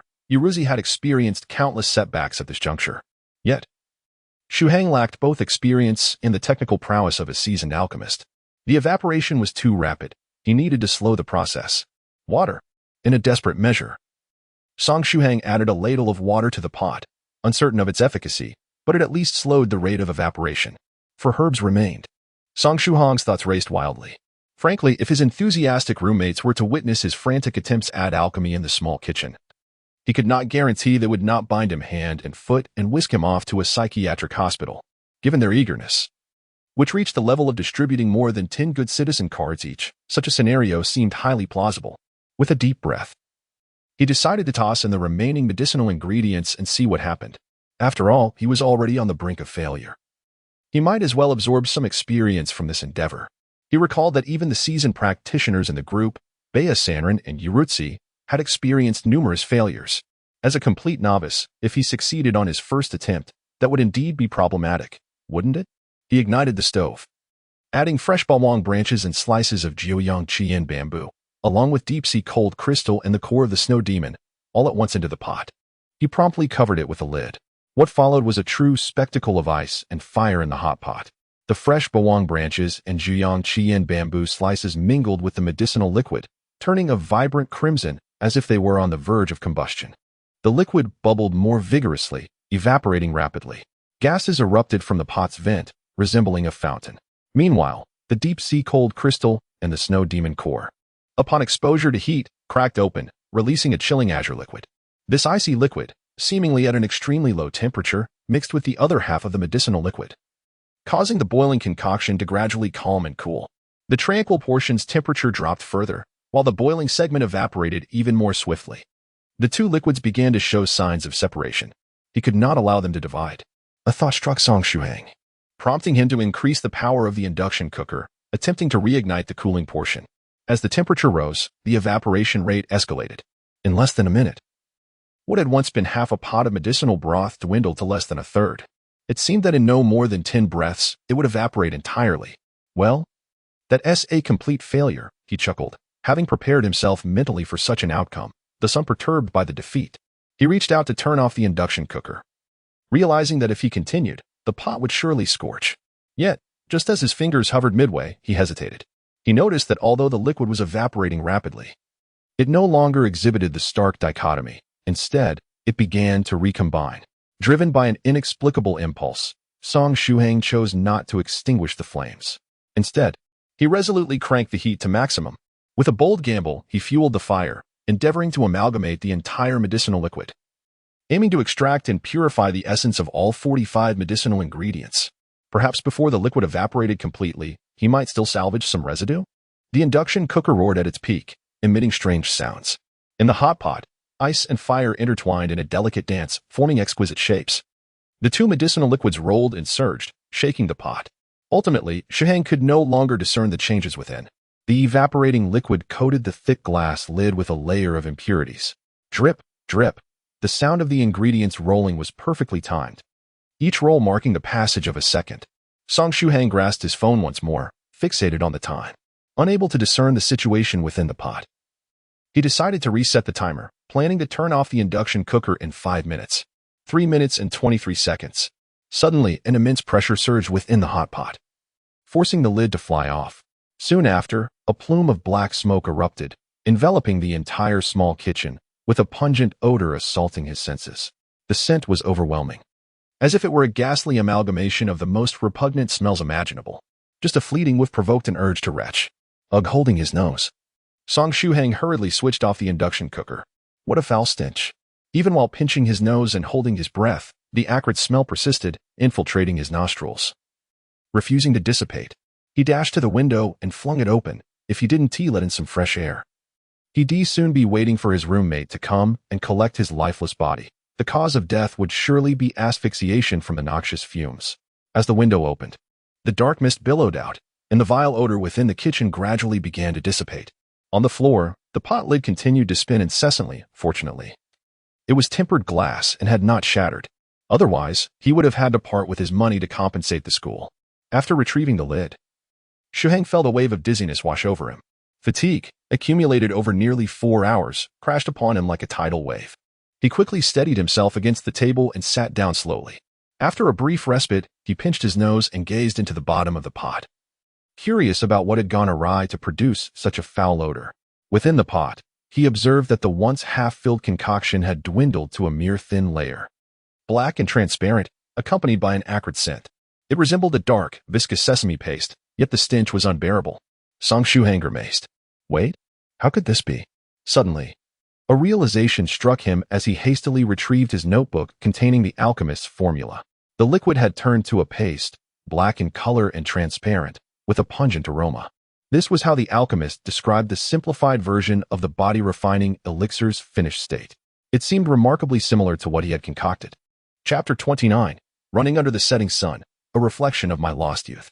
Yet, in those final faltering steps, I had relied solely on my instincts to refine, abandoning the step-by-step adherence to the formula. So, do I now regard myself as successful or as a failure? Song Shuhang rested his chin on his hand, gazing intently at the potion for an extended period. Should I give it a try? After all, it is the culmination of over 3.5 hours of arduous work. He hesitated for a moment, but the hope of confirming the existence of cultivation outweighed his fear of the unknown liquid. At worst, he could be rushed to the hospital for gastric lavage. Of course, Song Shuhang was not reckless. He first took out his phone and navigated to his roommate Tubo's contact page.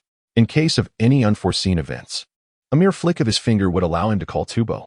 He had initially intended to access the emergency services page, but he feared that in a moment of distress, he might lack the strength to articulate his situation, leading the emergency operator to believe it was a prank, an outcome he would find truly tragic. Thus, he opted to contact a familiar friend. ensuring that even if he were to cry out in agony, they would be quick to respond. Let us give it a shot, just a single sip. Surely it won't be fatal, he reassured himself internally. Finally, he scooped a spoonful, allowing it to cool slightly. How tragic it was. 45 types of medicinal herbs, reduced to a mere 5 spoonfuls of concoction. The worth of this potion likely exceeded 10,000 gold pieces. This is sesame paste, he told himself, closing his eyes and holding his breath as he swallowed it whole. To his surprise, despite its foul odor, the paste exuded an indescribable herbal aroma upon entry. However, almost immediately, his throat was assaulted by 2 sensations: pain and spiciness. It was a fiery sensation beyond words, although the paste had been cooled. It erupted within his throat like an explosion, radiating an overwhelming heat that felt as though it might tear his throat apart. This is it. I need to induce vomiting. Song Shuhang grasped his throat with one hand while his other hand hovered over the call button for Tubo, preparing to dial. Just as he was about to move his finger, the explosive sensation in his throat abruptly dissipated. More accurately, the explosive liquid transformed into a warm sensation that glided down from his throat to his lower abdomen. He felt a comforting warmth enveloping his belly. An urge to moan escaping him. But as a grown man, how indecorous it would be to moan. He forced himself to suppress it. Yet, this was not the end. The warmth, centered in his lower abdomen, began to branch out through his meridians, spreading throughout his limbs. Initially, the comfort resided solely in his belly. But soon every part of his body was engulfed in this exquisite sensation. Unable to contain himself any longer, Song Shuhang opened his mouth in an attempt to moan. It was simply too pleasurable to hold back. But when he opened his mouth, he found it as though it were blocked, unable to produce a sound. No noise would escape. Ironically, at that moment, he felt an overwhelming urge to release something. Consequently, he summoned all his strength, opening his mouth wide, attempting to project a sound from his abdomen to his throat. He strained, and after a prolonged effort, a resounding noise emerged, albeit regrettably not from his mouth. Instead, it came from his rear end. After all that effort, he had merely succeeded in passing gas. Fortunately, with the release of pressure, both his lower and upper body felt liberated. Song Shuhang opened his mouth and let out a deep, satisfying belch. This burp felt as though it released all the heat trapped within his body. One must understand that as a person matures, the accumulation of various toxins can result in a sensation akin to a fiery pressure within. At times, one may experience a dryness and heat in the throat with each breath. Yet, at this moment, after releasing this burp, Shuhang felt as if his internal organs had been thoroughly cleansed, bringing him an unparalleled sense of refreshment and ease. Each inhalation was reminiscent of being enveloped in a morning forest, with cool, crisp air flowing through his mouth and nose, nourishing his lungs. As this burp erupted, the medicinal heat within him surged forth, impacting every part of his being, a continuous stream of power flooding in. The medicinal energy continued to erupt, surging forth. An itchiness spread across Shuhang's body, and the fatigue from the 3.5 hours of alchemical refinement dissipated into thin air. This body-tempering liquid was indeed genuine. Song Shuhang was now certain that the dark, viscous liquid he had just consumed was unmistakably authentic body-tempering liquid. The strength within him was still burgeoning, the heat erupting and filling his body to the brim, almost threatening to burst him apart. At this moment, Song Shuhang suddenly had a flash of inspiration. He recalled that in the tales of immortal heroes, protagonists who consumed miraculous elixirs would often practice a set of martial arts or combat techniques to help digest the medicinal power. However, he was entirely unfamiliar with any such techniques. Although his elementary school teacher had occasionally taught the students Tai Chi, he could only vaguely remember the phrase, a large watermelon. Cut in half, 1/2 for you, 1/2 for him. Moreover, he harbored doubts about the version of Tai Chi taught by his physical education and mathematics teacher. Suspecting it might be a variant from a dubious publisher, he realized he must find a way to expel this medicinal energy, otherwise, he might end up like the characters in those stories, bursting from the overwhelming power. Song Shuhang felt compelled to move. Perhaps a quick run outside? Gazing at the blazing sun outside, he sensed that this was hardly a good idea. However, the relentless surge of energy within him created an overwhelming need to release it. Gritting his teeth, he set off towards the school playground. Running, Shuhang's speed escalated with each stride.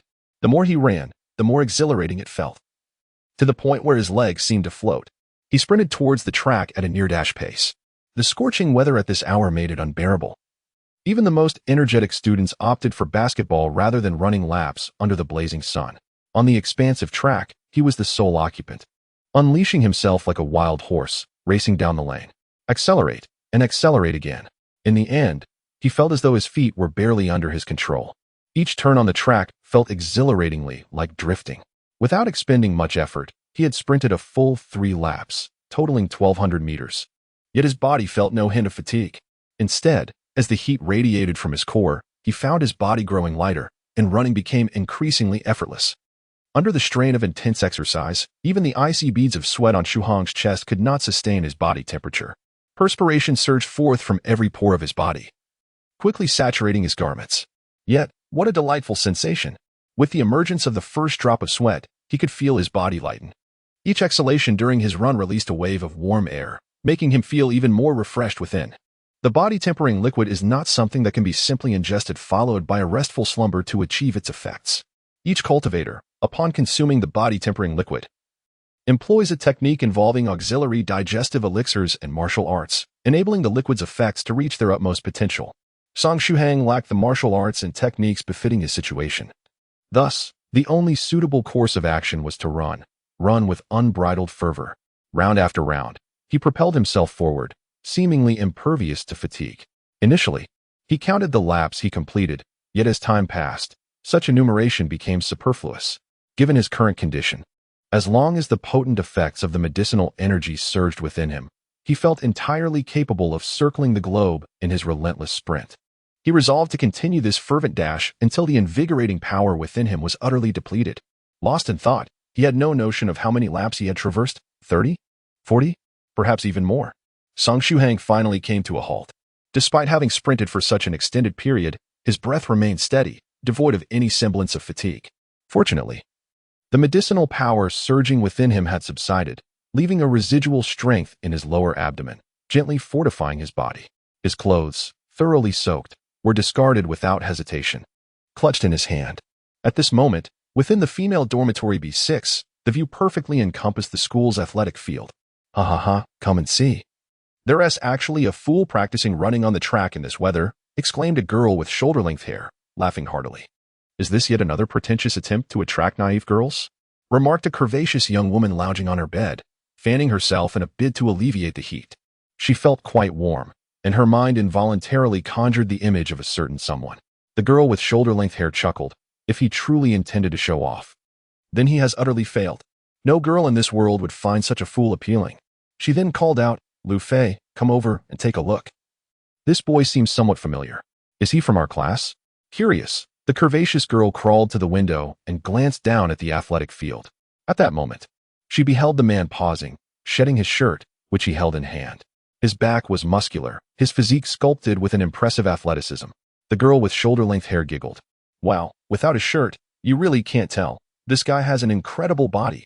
Just his solid muscles alone might attract many naive girls. It's indeed someone from our class, the curvaceous girl exclaimed, her eyes widening as she recalled her earlier thoughts about him. His physique is remarkable, exuding masculinity. Coupled with that cool demeanor, perhaps it's the perfect opportunity to seize the moment before other women realize his merits. Song Shuhang gazed at his attire, only to discover that it bore not merely sweat, but also an abundance of dark, impurity-like substances. These were the impurities expelled from his body alongside the perspiration. Song Shuhang lowered his gaze to his own body, and indeed found some black stains or small particulate impurities upon himself. Refining the body. Not only does it enhance physical strength, but more importantly, it purifies the body, eliminating impurities. He then reached down to touch his abdomen, and to his astonishment, he discovered the long-lost presence of abdominal muscles. It had been approximately 1.5 years since he last laid eyes on them. Ever since his final year in high school, when he was fervently preparing for university entrance exams, a lack of exercise had caused his abdominal muscles to vanish, replaced by a slight layer of flab. Yet now, after merely running a few laps, those muscles had re-emerged. Furthermore, many minor ailments plaguing his body had completely vanished. For instance, the subtle pain in his right shoulder from prolonged computer use and the discomfort in his neck from sitting too long were all gone. Additionally, Shuhang perceived the world around him with newfound clarity. Previously, he had experienced slight nearsightedness, a consequence of excessive strain during his college entrance examinations. But now, his nearsightedness had miraculously dissipated. In fact, his vision had been significantly enhanced, with concentrated effort. He could even discern the legs of a fly's corpse on the 10-meter distant fence surrounding the playground. Calm down, calm down. Let us assess other aspects. His physical strength and endurance had shown marked improvement, and he turned his attention to his power. Song Shuhang endeavored to steady himself. In truth, his heart was already in a state of tumult. His current condition felt akin to being intoxicated. With his mind desperately striving for composure while his body betrayed the excitement coursing through him, he clenched his fists, feeling an overwhelming sense of pent-up energy in his arms, igniting an impulse within him akin to tearing through tigers and leopards. His gaze flickered toward the shot put practice area, where two types of shot puts were positioned. The school shot puts weighed 5 kilograms for boys and 4 kilograms for girls. Song Shuhang stepped forward, picking up a sizable lead ball and weighing it in his hand, eager to test the strength of his arms. However, as he lifted the lead ball, he paused momentarily, questioning whether it was indeed a lead ball and not a basketball or a soccer ball. The enhancement of his strength was unmistakable. At that moment, he genuinely felt the urge to hurl the lead ball and see how far he could throw it. Yet, he forcibly suppressed this impulse. Who knew how far it might fly? It could lead to unforeseen complications. As the dormitory door swung open, he made his way to the kitchen, gazing at the hot pot and the dark medicinal paste within. The refining liquid, true to its name, was indeed a genuine refining solution. On this day, the man named Song Shuhang found himself utterly overwhelmed. Since joining the Jiuzhou No.1 Group, he had been bombarded by concepts of heavenly tribulations, spiritual specters, ice beads, and the astonishing strength of Uruzi, along with the miraculous medicinal materials she had sent. Everything was challenging the very foundations of Song Shuhang's worldview. The simplified refining liquid in his hand dealt the most devastating blow to his perception of reality. On June 4, 2019, the worldview that Song Shuhang had painstakingly constructed over 18 years came crashing down, shattered completely, leaving not a trace behind. Constructing an individual's worldview is no simple feat. Yet dismantling it proves to be remarkably easy. Well, if the worldview is to be shattered, so be it. Only then can one glimpse the true essence of the many worlds that exist. Song Shuhang murmured to himself. In that moment, his resolute heart came into play. He first tidied up the remnants of the refining liquid in the hot pot, leaving not a single drop behind. For now, he dared not consume this substance again. Then, he took a shower. While bathing, he noticed in the mirror that his skin appeared significantly fairer. It glowed with a healthy radiance, a rosy hue that rivaled even the most delicate of skins. However, these trivial matters paled in comparison to the revelation at hand. The individuals in the Jiuzhou No.1 Group were all genuine cultivators. Indeed, he could hardly maintain his composure. How could anyone remain calm in such circumstances? No one would fare better than he in this situation. A chat group he had thought to be a gathering of delusional fantasy enthusiasts had suddenly transformed, each member emerging as a true cultivator, elevating the group's stature to unprecedented heights. This was far more exhilarating than winning a $5 million lottery. Compared to the concept of cultivation, $5 million was but a trifling sum. The 2 boxes of medicinal materials gifted to him by Uruzi were worth far more than that. What should he do next? Now that he was aware of the existence of genuine cultivation in this world, the reality of extraordinary medicinal materials, and the presence of various miraculous elixirs, as well as the Jiuzhou No.1 Group, it was a revelation beyond imagination.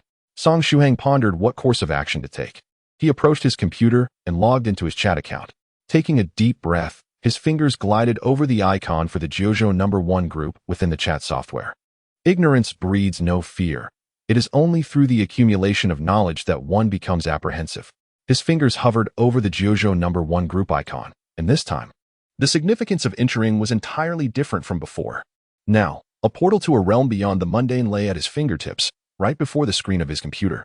He faced 2 choices: to lead an ordinary life as a common man, or to delve into the world of cultivators within the Jiuzhou No.1 Group, immersing himself in their reality and embarking on the perilous path of cultivation.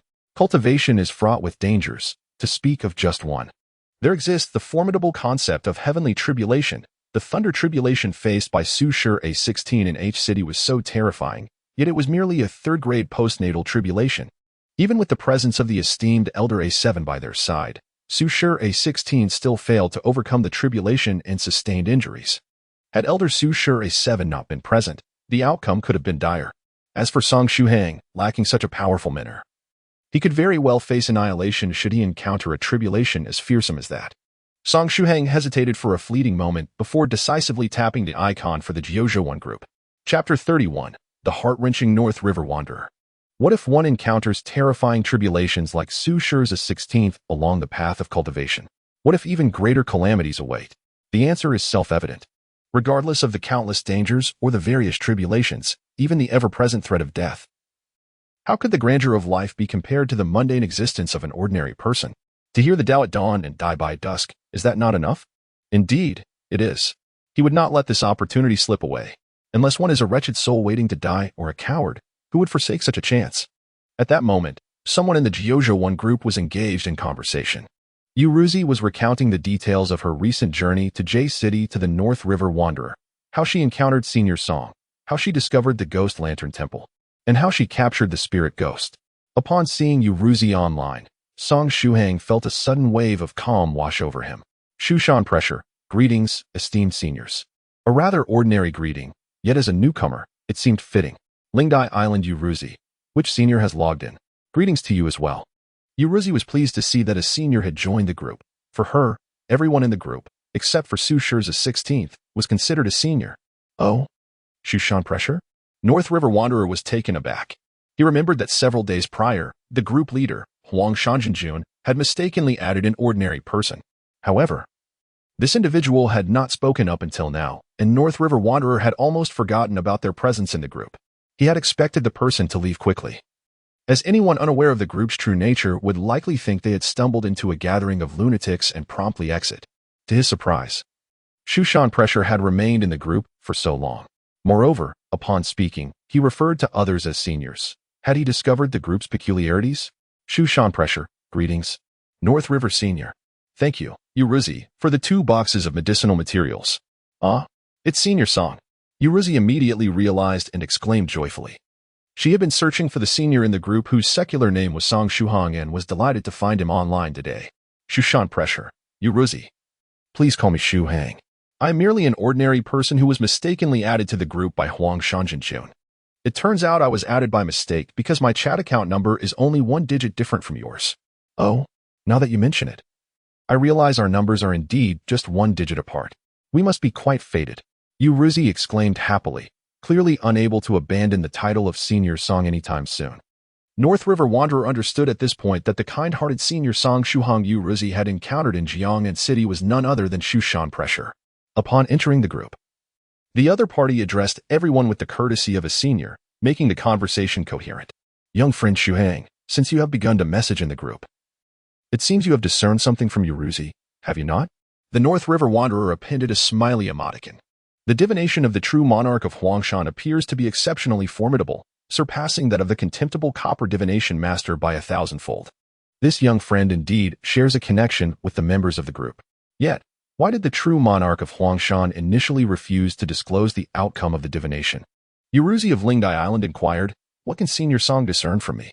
Shushan, feeling the pressure, responded, if we were to speak candidly, it is indeed closely related to Yuruzi. While assisting her in searching for the Ghost Lantern Temple, I distinctly felt that she was markedly different from ordinary individuals. However, the most significant matter lies in the 2 boxes of simplified body refining liquid herbs she sent today. I just attempted to follow the alchemist's formula, and I just consumed another mouthful of the elixir. Oh, have you successfully refined the body refining liquid? The North River Wanderer expressed astonishment. A mere mortal receiving herbs from Yuruzi, and then, without guidance, successfully refining the elixir? When did alchemy become so effortless? Or perhaps, Song Shuhang possesses an extraordinarily formidable fortune. A stroke of luck beyond comprehension? The concept of fortune is indeed enigmatic, yet its existence cannot be denied. The North River Wanderer knows of a person with such prodigious luck. That individual needs do nothing, and if short of funds, merely ventures out to gather money effortlessly. A single outing suffices to cover several days of expenses. Regrettably, despite possessing such formidable luck, this individual lacks any aptitude for cultivation. Otherwise, the North River Wanderer would undoubtedly take him as a disciple. Yuruzi also expressed surprise, saying, Senior Song, my herb should have only arrived around noon today, which means there was barely enough time to refine even 1 batch of elixir. Did you perhaps succeed on your first attempt? I am uncertain whether I succeeded or failed. Although I followed the steps outlined in the formula meticulously, an unexpected occurrence transpired with the 41st herb. Song Shuhang continued, in the end. I only produced about 5 spoonfuls of body refining liquid. I tried consuming a bit, and my body experienced substantial enhancement. My vision, physical strength, endurance, and overall power were all significantly amplified. Possessing such traits, there is no doubt you have succeeded in your refinement. Even if an accident occurred, it would only mean the quality of the body refining liquid is slightly inferior, affirmed the North River Wanderer. As a fundamental medicinal liquid, the liquid refinement possesses low resistance to medicinal properties. Thus, unlike higher-tier elixirs, it does not have stringent quality requirements, even if the quality is somewhat lacking. Consuming a greater quantity can yield similar effects. This is why the efficacy of the alchemist's simplified body refining liquid, despite being only half as potent as the older version, is still affirmed by everyone in the group. For higher-tier elixirs, a slight drop in quality results in a marked difference in effectiveness, and it becomes challenging to compensate for the potency through sheer quantity. The higher the tier of the elixir, the stronger the resistance to medicinal properties becomes. For high-tier elixirs, a minor deficiency in quality necessitates the use of hundreds of lower-quality elixirs to offset the difference. The more one consumes, the stronger the resistance to the medicine becomes. Over time, such advanced elixirs will yield no effect on the practitioner. Comparatively, I am rather curious, young friend Shuhang, how many batches of body refining liquid have you successfully concocted? The wandering cultivator from Beha inquired with keen interest. Before he could finish his sentence, Yuruzi interjected, in terms of attempts, Senior Song has only succeeded once. Since my medicinal materials arrived, it has only been about 5 or 6 hours. One batch, and that was a singular success. The wandering cultivator from Beha felt his knees weaken, overwhelmed by the desire to kneel and weep. As a wandering cultivator, he had relied solely on himself during his early days of cultivation. How many failures had he endured while attempting to concoct the body refining liquid? He had lost count. In any case, he had failed countless times, to the point of losing his fortune before finally grasping the methods of concoction. Although he was using the outdated and complex formula at the time, the comparison was disheartening. By the way, what is this electromagnetic stove? A new type of alchemical furnace?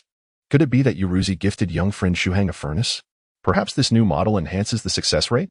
With this thought, the wandering cultivator from Beha ventured to ask, young friend Shuhang, the electromagnetic stove you mentioned, is it a new model of alchemical furnace? Huh? Is there such a model of alchemical furnace? Yuruzi queried in confusion. Song Shuhang glanced towards the electromagnetic stove in the kitchen, his fingers tapping on the keyboard. No, it's merely a household model number 12 electromagnetic stove produced by Weijian Company.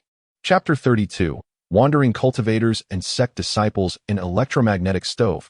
Not an alchemical furnace? Just the one used for cooking? The wandering cultivator from Beha felt his blood pressure rising. Haha, truly impressive, Senior Song. Yuruzi remarked.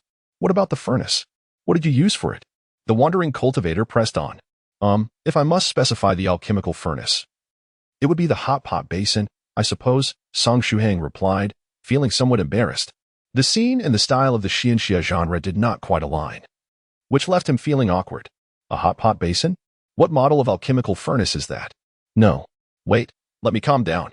You cannot be telling me that the hot pot basin is literally the pot used for hot pot, right? The wandering cultivator from Beha typed emphatically. Yes, that is indeed it, Song Shuhang affirmed. A string of ellipses from the wandering cultivator. The wandering cultivator from Beha believed that all his years of alchemical experience had indeed been wasted. This person managed to concoct the body refining liquid using an electromagnetic stove and a hot pot on their first attempt, while he still faced failures even after 10 attempts. After a long moment, he exclaimed, May I utter a curse? Damn it. Guangdao Sanlang had already beaten him to it. Damn it. Tonghua Xiancher followed suit. Damn it. Ziyu Jusher maintained the formation. Speaking of Ziyu Jusher, he seemed to be an ID that frequently appeared in the group, likely a very active elder. Yet, for some reason, every time Song Shuhang saw him speak, he felt a strange familiarity, only to forget him upon turning away. Bastards, you three have all cursed. What am I to rely on? The Northern River Wanderer expressed his frustration, exclaiming, Behold my ultimate move. Pharmacist, it is time for you to take action. The pharmacist emerged, having been quietly observing the chat history. After a moment of contemplation, he crafted a message. Dear friend, could you elucidate the process of your alchemical endeavor? Particularly regarding the unexpected incident involving the 41st potion you mentioned. Yuruzi's eyes sparkled with interest. Oh, Senior Song. We are also eager to learn about this step. as we have faltered at this juncture multiple times. With Yuruzi present, Song Shuhang seamlessly joined the conversation in the Jiuzhou No.1 Group, feeling entirely at ease. This was undoubtedly aided by his 10 days of lurking, during which he had come to understand the personalities of the group members thoroughly. Certainly, I shall provide a brief overview, Song Shuhang began. Initially, I placed sliced ginseng into the pot, followed by a ladle of water. Wait, you added water? The pharmacist's fingers flew across the keyboard, inquiring, why did you add water? Because if water is not added, the ginseng slices would burn dry in the pot, wouldn't they? Song Shuhang replied, fully aware that the group members typically did not require water for their body refining solutions. Oh, that makes sense. You are using an induction cooker and a hot pot. The Northern River Wanderer remarked, lamenting, upon uncovering this truth, I feel an increasing ache in my liver. The pharmacist nodded in agreement. Indeed, that is reasonable. Please continue. The initial addition of water should not significantly affect the subsequent steps. As Song Shuhang commenced his description, a vivid image formed in the minds of all the seniors in the group. A scholarly gentleman, embodying the essence of a Confucian scholar, sat beside the induction cooker, placing a hot pot atop it, diligently immersing himself in the alchemical ingredients to concoct the elixir. Why did it always evoke such a peculiar sensation? What was the connection between alchemy and the induction cooker alongside the hot pot? Song Shuhang did not ponder too much. He succinctly described the subsequent steps of his alchemical process, along with his insights and experiences regarding the appropriate temperature and timing. He also took the opportunity to mention some challenges he encountered while refining the body-cleansing elixir. As he elaborated on his improved formula, the apothecary felt a profound sense of satisfaction, akin to the joy of meeting a kindred spirit amid the grandeur of mountains and flowing waters. I have faced similar circumstances. And before long, the potion completely evaporated, Yuruzi exclaimed. I too have experienced this, nodded the Copper Bagua master. Although they were not alchemists as cultivators, concocting some low-tier ordinary elixirs posed no challenge for them. In such situations, one could only rely on experience and keen observation to find a solution. Young friend Song Shuhang, how did you overcome this hurdle? The apothecary inquired with curiosity. Did you simply add more water? Perhaps that is indeed a decent method of alleviation. But then what? Adding water only offers a temporary solution, the apothecary probed further. Meanwhile, he contemplated the practicality of adding water, pondering if substituting it with a specially formulated elixir might better mitigate the evaporation issue. 5 spoonfuls. If your spoon is not the kind used for infants, then 5 spoonfuls is already quite substantial, sighed the Northern River Wanderer. Under normal circumstances, one would typically yield around 3 spoonfuls from a single batch of body-cleansing elixir. How does its efficacy compare to before? Oh, I forgot that this is your first attempt at refining the body-cleansing elixir, the apothecary remarked with a hint of frustration. I shall descend now and follow your method once. I will share my thoughts after observing the results. With that, the apothecary logged off. Haha, when it comes to alchemy, Brother Apothecary is always rather impatient. Let us wait for him to complete his concoction. If your method results in a new simplified version of the body-cleansing elixir as he suggested, those in the group who adopt your approach will owe you a favor, which is truly invaluable to you, the Northern River Wanderer commented with a smile. Song Shuhang's presence in this group signifies his desire to delve into the realm of cultivation. In truth, by refining the body refinement liquid and consuming it, he has already set one foot into the world of cultivation. Thus, young friend Shuhang, I extend a warm welcome to you in the Jiuzhou No.1 Group. Beha Sanarin remarked, normally, it would be the group leader, the true monarch of Huangshan, who explains this to you, as you joined through him, and he deemed you worthy of remaining. However, today, his formidable spirit dog has thrown a tantrum. So I shall take on this task. It appears that the spirit dog of true monarch Huangshan possesses quite the personality, Shuhang mused internally. Since you have chosen to embark on the path of cultivation, there are certain matters I must make you aware of. The journey of cultivation is not as effortless as you might imagine. It is fraught with countless tribulations, and calamities may strike at any moment. I have a modicum of knowledge regarding the thunder tribulation in H City, which I observed from a distance, Shuhang replied. Yuruzi elaborated. Senior Song lives in close proximity to H City, and also near J City. Given that you are aware of even A16's thunder tribulation, it seems you have been keeping a watchful eye on us since you joined the group, remarked Beha Sanarin with a hint of jest. Haha, Shuhang chuckled bashfully. He could hardly admit that he initially regarded everyone as eccentric individuals, merely entertaining himself with their antics. Now that you are mentally prepared, I shall get straight to the point, continued Beha Sanarin. Since you have chosen to remain in this group, it is evident that you wish to learn the ways of cultivation from us. According to the traditions of Jiuzhou Group, you now face two options: to pursue solitary cultivation or to join the sect of one of our esteemed seniors. With so many individuals in Jiuzhou No.1 Group, we naturally have our own set of guidelines and methods of conduct. However, it is quite rare for a complete novice like Shuhang, who knows nothing of cultivation, to be among us. Chapter 33, Cultivation lies within your grasp. Yuritsi immediately chimed in. Senior Song, why not join us at Spirit Butterfly Island? Our island boasts abundant resources and formidable techniques, and with my presence, I can provide protection for you. Yuritsi, do not interrupt. Allow me to finish, Bea Sanarin interjected. Is there a distinction between the two options? Shuhang inquired. Bea Sanarin responded, each path has its own merits and drawbacks. However, generally speaking, the advantages of joining a sect far outweigh those of solitary cultivation. Therefore, let us discuss the prospect of joining a sect first. However, joining a sect entails adhering to its rules and serving its interests. After all, without regulations, order cannot be maintained. If you wish to benefit from the resources of the sect, you must contribute to its endeavors, especially in the case of sects like Master Tongxian's. Entering requires one to shave their head and abide by various Buddhist precepts. Moreover, one must bid farewell to their family in the mundane world, enduring hardship until they complete their training. If fortune does not smile upon you, you may never see your parents again. Bea Sanarin, who almost became a monk in his youth, evidently harbors strong sentiments against the Buddhist path. The wandering monk Tong Xian made an appearance and sent a silly smiley face. Bea Sanarin quickly added, ha ha ha.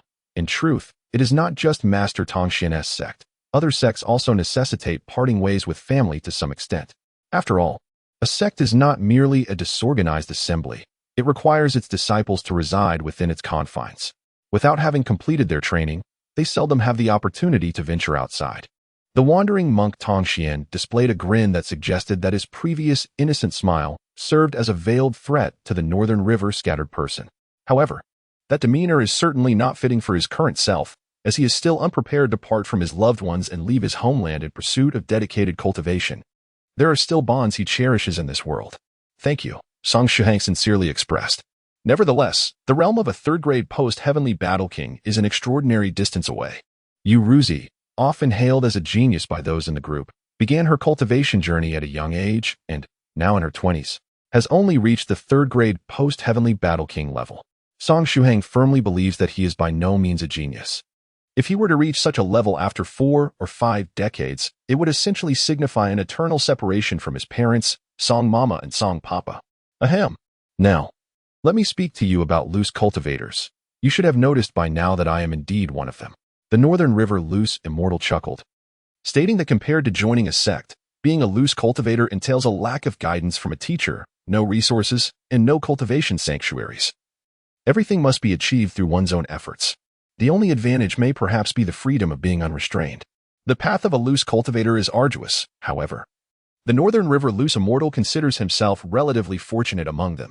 In his youth, he formed a friendship with Su Shiraki, who provided him with considerable support. Subsequently, at Aki's recommendation, he joined the Jiuzhou No.1 Group. Within this community, he thrived, reaching the pinnacle of the 5th-rank Spirit Emperor, just a step away from advancement.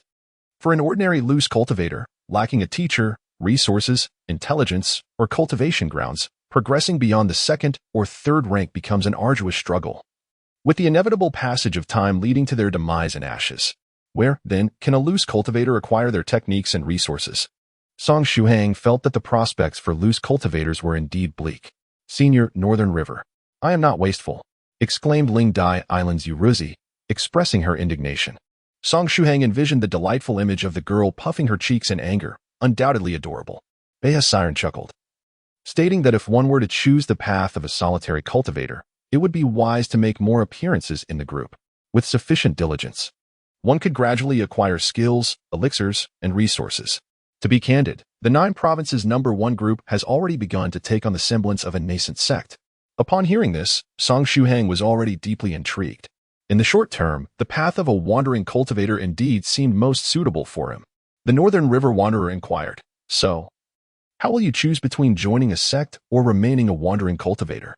After the Northern River Wanderer spoke, the copper hexagram immortal took over the conversation, adding, young friend Shuhang, This decision pertains to your future in cultivation, so there is no need to rush your choice. Take a moment to calm yourself and contemplate thoroughly, making a judicious selection to avoid future regret. Thank you, Senior. I understand. I choose to be a wandering cultivator. Song Shuhang had already made his decision. Will you not reconsider? Once you opt for the path of a wandering cultivator, it will be exceedingly difficult to join a sect in the future. The copper hexagram immortal cautioned once more. Typically, sects do not recruit wandering cultivators.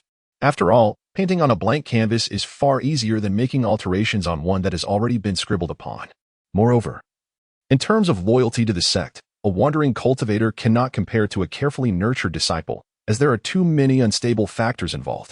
Thus, unless a wandering cultivator possesses extraordinary talent or a particular specialty, it is rare for a sect to be willing to accept them. The copper hexagram immortal nodded, choosing not to elaborate further. However, he remarked, you are somewhat exceptional. Never before has an ordinary mortal been added to the Jiuzhou No.1 Group.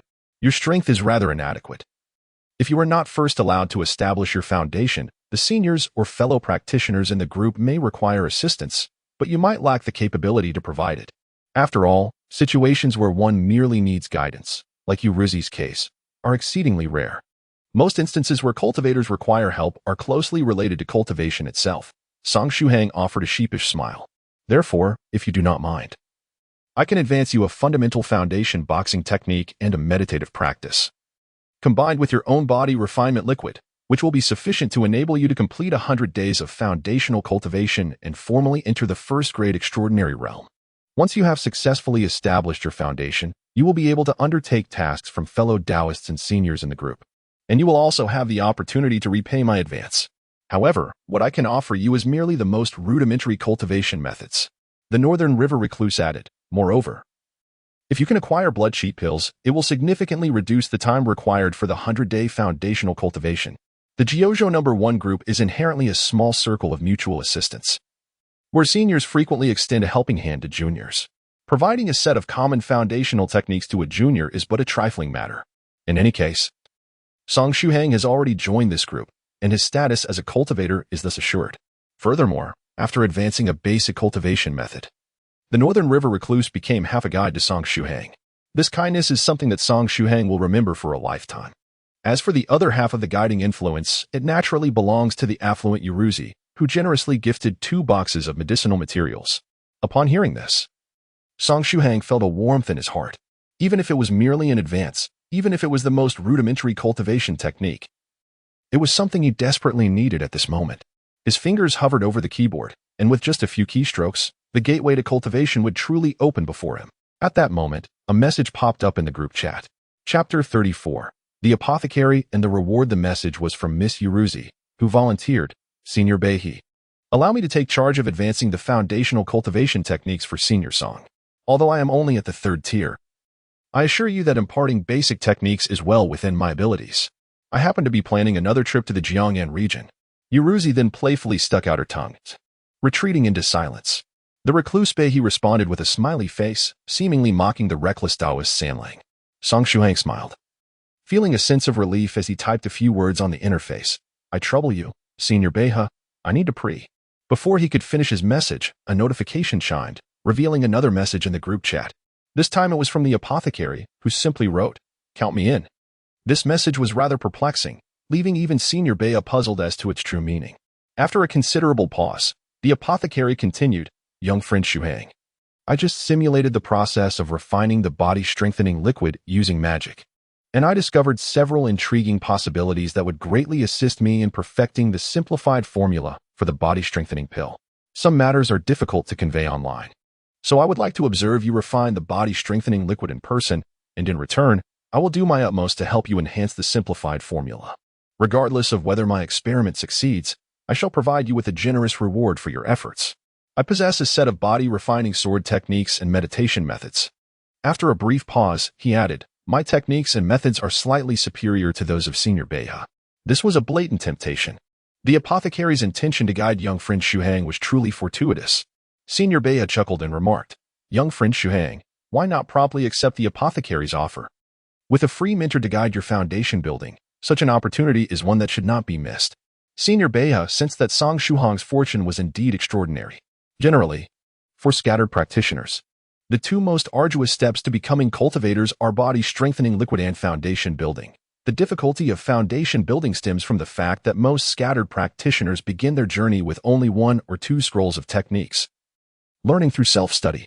The absence of a master to teach them or the incompleteness of the techniques often leads to errors during the foundation building process, resulting in wasted time. However, with the prior gift of medicinal herbs from Jiuzhou and now the apothecary's offer to guide him in foundation building as compensation, it seemed that Song Shuhang would easily surmount the 2 most challenging steps for scattered practitioners. Thank you, esteemed seniors. Song Shuhang expressed his gratitude. The people in the 9 provinces #1 group are truly kind-hearted. Good person cards were sent out in abundance. Shuhang, what is your address? The apothecary inquired. Simultaneously, Song Shuhang's gaze was drawn to a small potted plant by his computer.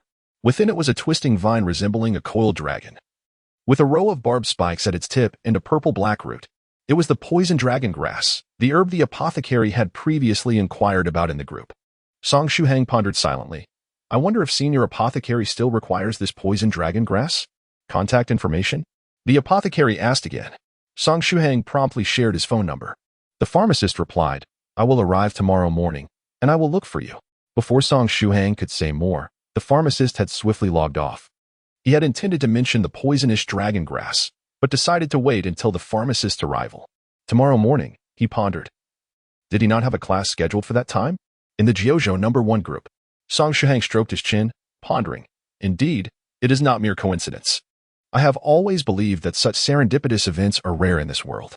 2 professors hospitalized simultaneously due to foot injuries. How peculiar. I feel somewhat remiss towards teacher Rin Shui and Professor Smith. Perhaps in a few days, I should pay them a visit. After all, it was their misfortune that allowed me to accompany Jiuzhou to the Luo Xin district, ultimately leading to the reward of 2 boxes of medicinal materials, and granting me the opportunity to delve into the realm of cultivation. Initially, I envisioned that the path to becoming a cultivator would be fraught with trials and tribulations, akin to the arduous journey of Tang Sung seeking scriptures, enduring countless hardships to acquire the secrets of longevity. However, to my astonishment, the seniors in our group offered not challenges, but abundant assistance. If this is indeed a dream, I sincerely hope it never ends. Within the Jiuzhou No.1 Group, the Northern River Wanderer sent another message, advising Shuhang, young friend Shuhang, should you encounter any uncertainties in your cultivation journey, do not hesitate to inquire within the group. Choosing the path of solitary cultivation signifies that no mentor will guide you in your practice. Therefore, if anything is unclear, especially regarding cultivation, please do not let shyness hinder you. A single misstep could lead to a cascade of errors, wasting precious time or, in severe cases, inviting calamity upon yourself. I am grateful for your sage counsel, esteemed senior. Speaking of inquiries, I am reminded of a pressing question. Senior Northern River. May I ask if the body refinement liquid can be administered to others? For instance, to my parents or relatives. Are there any prohibitions regarding this matter within the group? Song Shuhang is not a selfish individual. The efficacy of the body refining liquid is remarkably profound. During the refining process, it can even eliminate numerous hidden ailments. Thus, he immediately thought of his father and mother, for filial piety is paramount.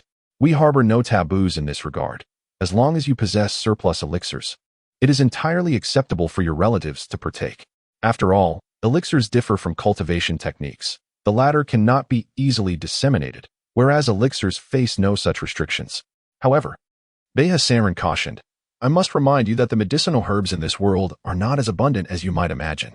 Moreover, individuals as generous as Jiuzhou are quite rare, and it is likely that you will not be able to acquire more herbs anytime soon. Even if you successfully refine the 32 batches of alchemical materials, you will only yield 32 portions of body refining liquid. This quantity is woefully insufficient for your foundational cultivation over 100 days. Beha Sanren explained gently, harboring no disdain for Shuhang's intention to offer the elixir to his family. In fact, he admired it. When one experiences the benefits of body refinement, it is commendable to first consider one's friends and family. Such individuals align with his values, embodying righteousness, propriety, and filial duty, qualities that make for a trustworthy companion in the path of cultivation. After all, few would prefer to forge deep bonds with capricious and malevolent forces. Chapter 35. Do not be shy. Answer me boldly. Beha Sanren further suggested, therefore, I advise you to attain a certain level of strength. Ensuring that the body refining liquid at your disposal suffices for your own cultivation needs before discreetly allowing your friends and family to use it. Additionally, during this process, you must pay attention to several key points. Song Shuhang nodded, comprehending the sentiment. One should harbor no ill intentions, yet vigilance against others is paramount. Furthermore, the body refining elixir is not suitable for all. Prior to its consumption, the body's vital energy and blood must be sufficiently robust. Those of advanced age or with depleted vitality must absolutely refrain from using the elixir, as doing so could very well jeopardize their lives.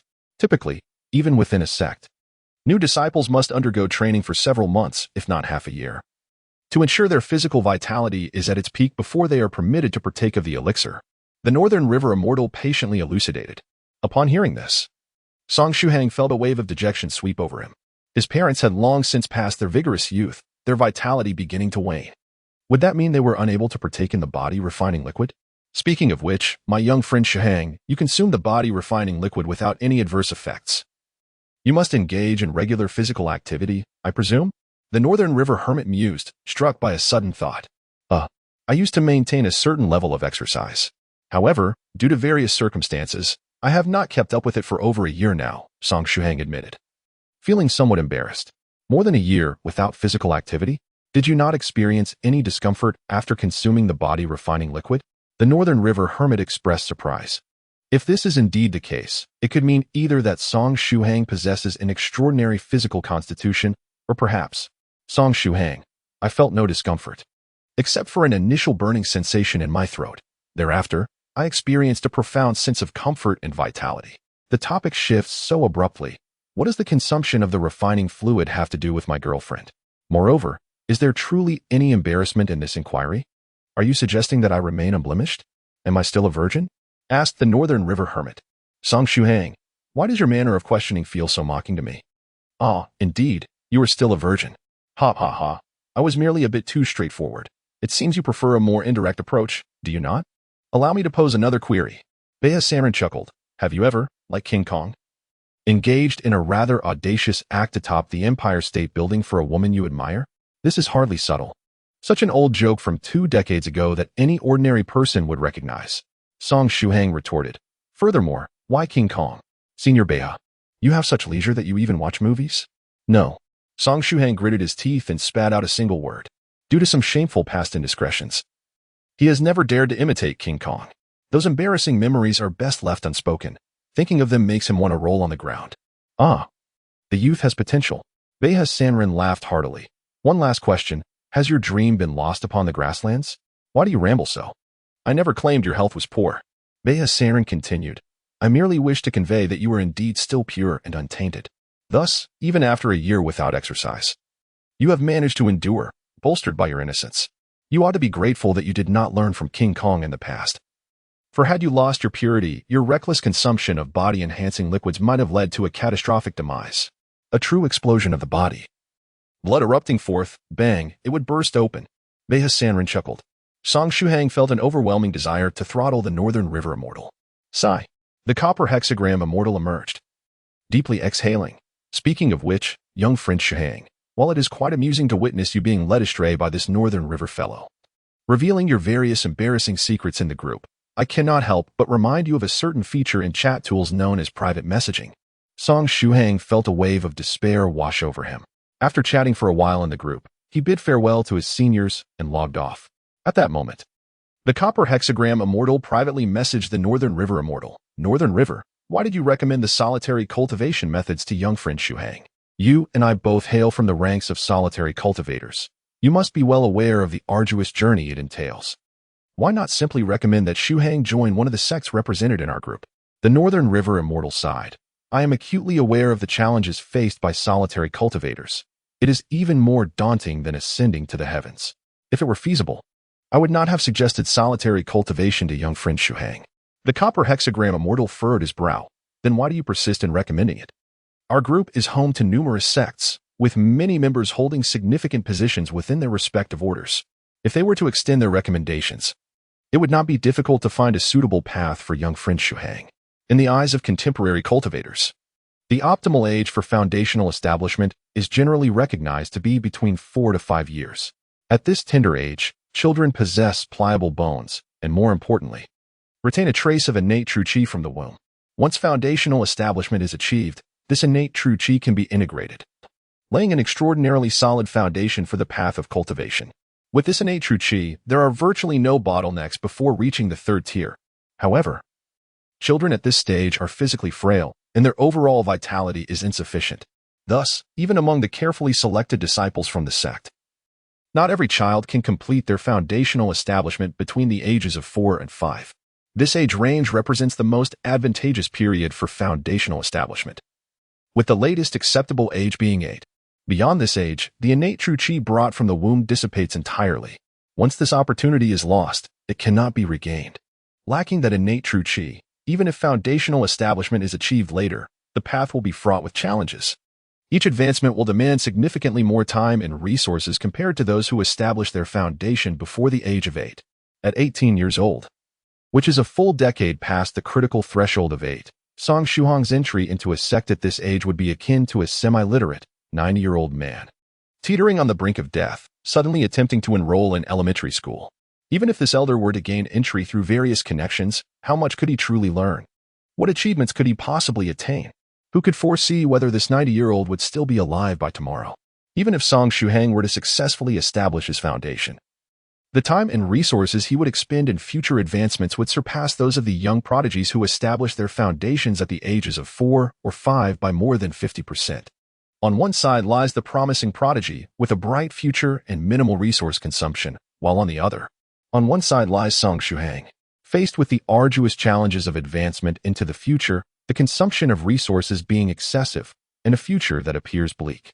Those in the higher echelons of the sect, provided their minds are sound, would not squander excessive time teaching resources and precious cultivation materials on him.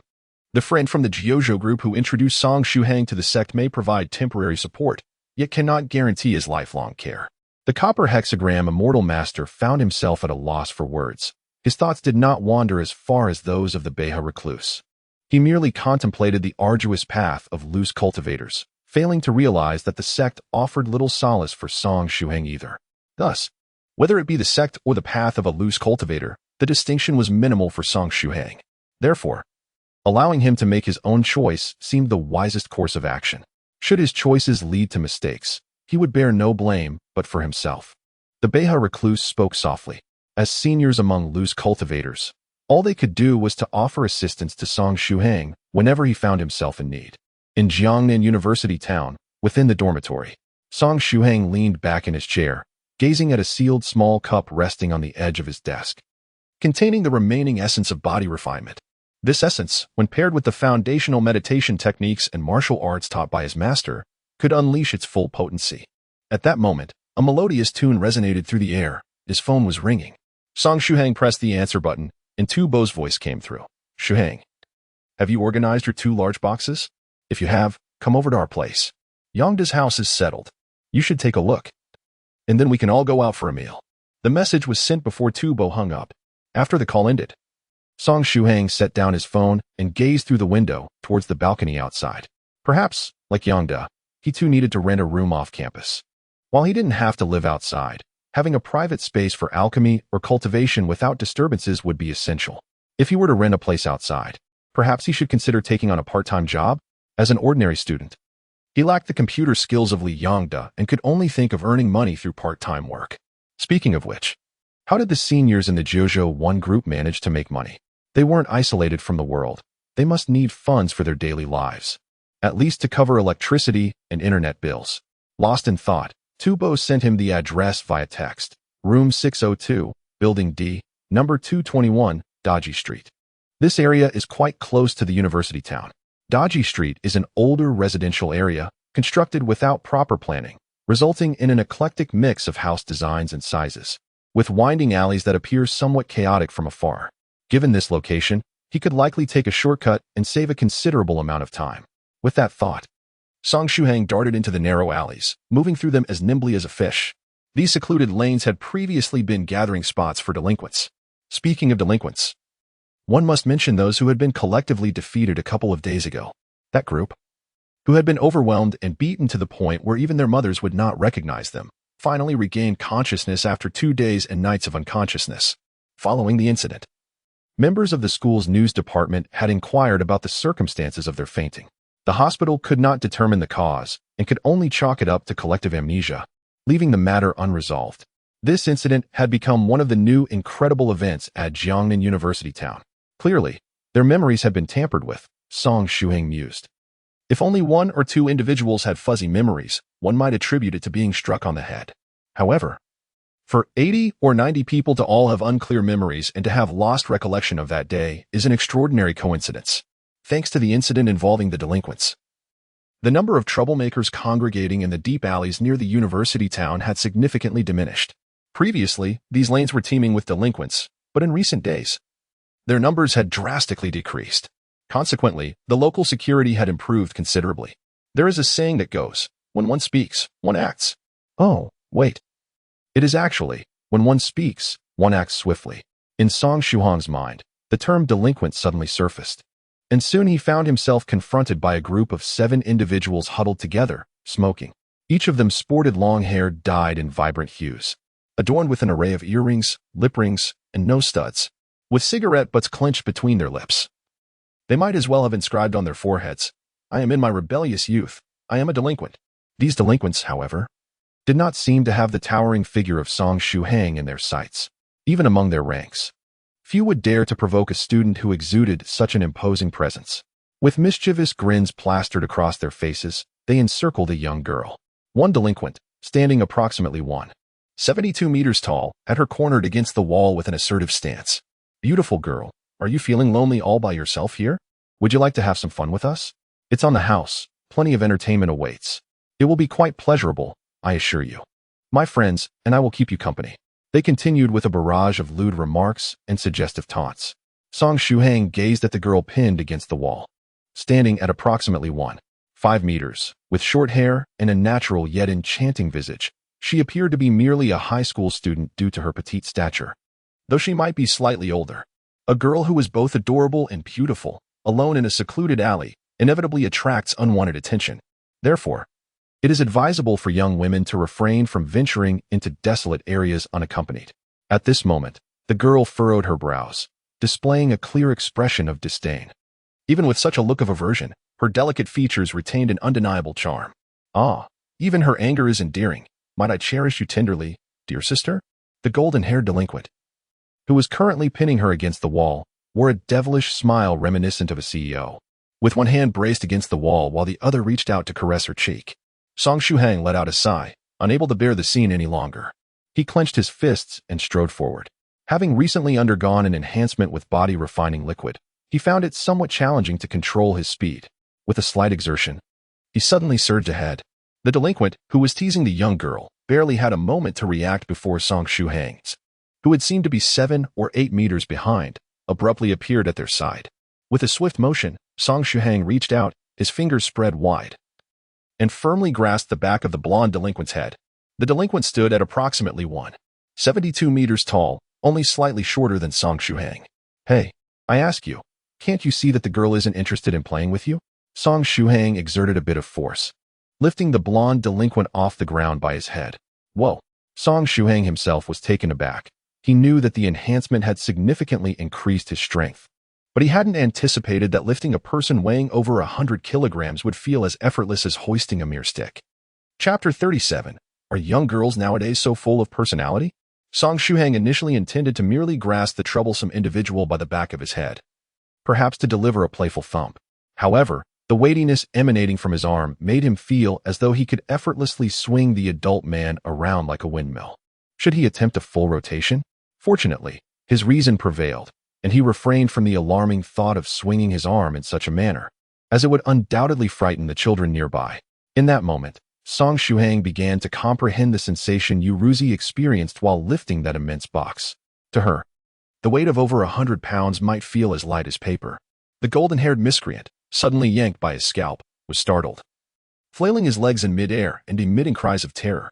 Anyone would be terrified to find themselves suspended by the head, and he momentarily believed he was ascending to the heavens. Yet, no matter how fiercely he struggled, The hand that gripped his head was as unyielding as an iron band, showing no signs of loosening. He was like a fish caught in midair, floundering helplessly despite his efforts. His companions, equally alarmed, stood frozen for a moment before reacting. "Who the hell are you?" they shouted in unison, their bravado shaken. Although they would not dare provoke someone like Song Shuhang, who appeared quite formidable, they were unwilling to back down now that the confrontation had begun. "Damn you, and your whole family. If you seek to be a hero, you ought to weigh your own strength." Simultaneously, two of the ruffians lunged at Song Shuhang, one swinging a fist, the other brandishing a rubber baton. Their incessant curses served to bolster their own morale. This was a typical tactic among delinquents, to intimidate their opponent with sheer bravado before overwhelming them with numbers. When faced with timid adversaries, a show of force often led to a one-sided confrontation. However, today, the two miscreants were merely attempting to summon their courage. For the man who could effortlessly lift the golden-haired head left them feeling unnerved. Without a surge of confidence, they feared their resolve would falter. Upon receiving a barrage of profanities directed at his family, Song Shuhang's expression hardened. He was undoubtedly a man who cherished his family, having long detested any verbal assault on his loved ones. "This is precisely why I disdain you ruffians. Your mouths are far too filthy, incessantly hurling insults at others' families." In that moment, he seized the golden-haired miscreant as a weapon, forcefully hurling him towards the delinquent wielding the baton. The impact resounded with a dull thud as the two collided and tumbled to the ground. Fueled by frustration, Song Shuhang exerted a fair amount of strength, about 50%, when he threw the golden-haired miscreant, a level of force that remained excessive for an ordinary person. The collision produced a muffled grunt and the sound of bones cracking, followed by the painful groans of the two as they lay incapacitated on the ground. In swift succession, Song Shuhang executed a lightning-fast kick, aiming for the delinquent, throwing punches to his right. Though late to arrive, he swiftly surpassed others, for his legs were longer than his fists. In the heat of battle, delivering a kick proved far more advantageous than throwing a punch. A painful cry escaped from the right, as one of the ruffians clutched his vital region and collapsed to the ground, rolling in agony. Tears flowed like a breached dam, unstoppable in their descent.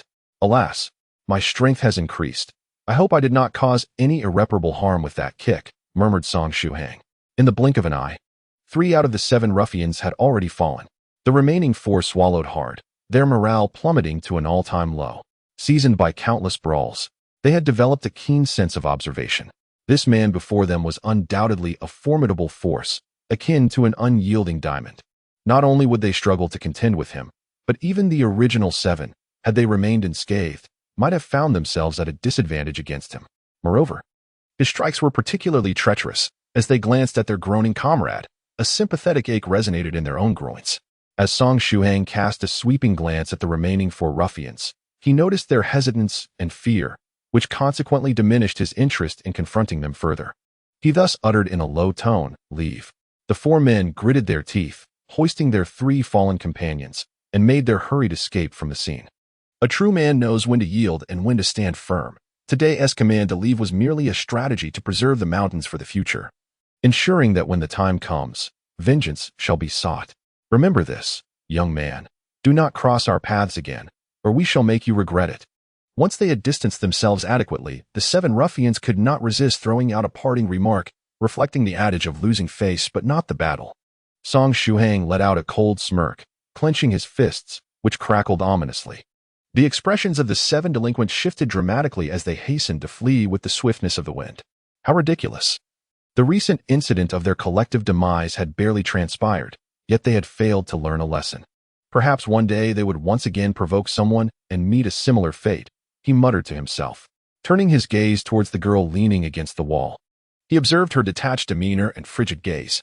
There was not a trace of fear on her face, nor any indication that she intended to express gratitude to Shuhang. "Are you all right?" he inquired politely.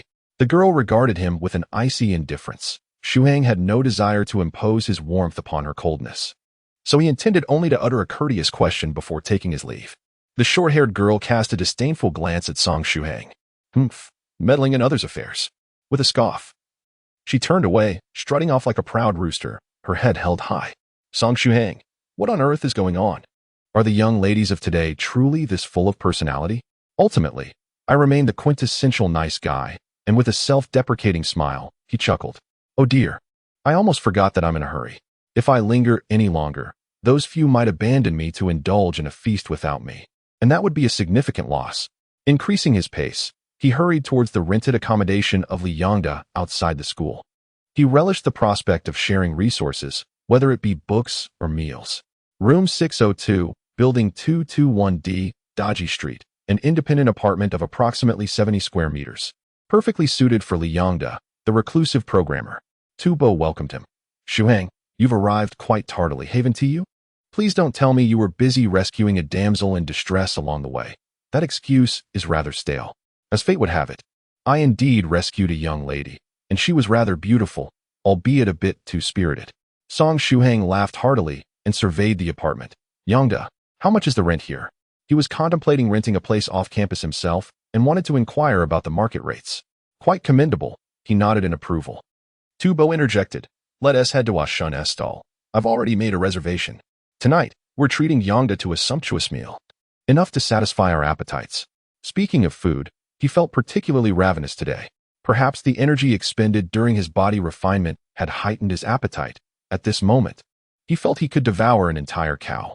Subsequently, Song Shuhang indulged in a delightful feast, leaving his 3 roommates in astonishment. Was the Shuhang they knew truly capable of such voracity? Chapter 38, The Way of the Cultivator's Entrance, June 4th, night. Song Shuhang found himself unable to sleep, completely restless. Perhaps it was the anticipation of meeting the esteemed pharmacist from the group tomorrow, where he would learn the foundational meditation techniques and the body-forging swordsmanship. In preparation for the 100-day foundational training that stirred such excitement within him. Or perhaps the effects of the body-tempering elixir had fortified his physique, diminishing his need for slumber compared to before. In any case, sleep eluded him. His 3 roommates were already lost in dreams, while he tossed and turned. Yet his mind remained vividly awake. It felt as if he had been asleep for an eternity, but upon glancing at his phone, he discovered that scarcely 5 minutes had passed. This was becoming unbearable. Song Shuhang sighed. June 5th, sunny, with the high temperatures persisting. After a sleepless night, Shuhang inevitably felt somewhat lethargic. This weariness was not rooted in his physical state. Indeed, despite the lack of sleep, he felt no trace of drowsiness. Nevertheless, 18 years of mundane existence had conditioned him to feel as though a night devoid of rest left him as exhausted as if he had partied all night long, leaving him mentally drained. The torment of waiting with hopeful anticipation was excruciating. The passage of time felt like an eternity, aptly describing Song Shuhang's current state of mind. During the break between classes, Professor Smith, leaning on his cane, arrived ahead of schedule.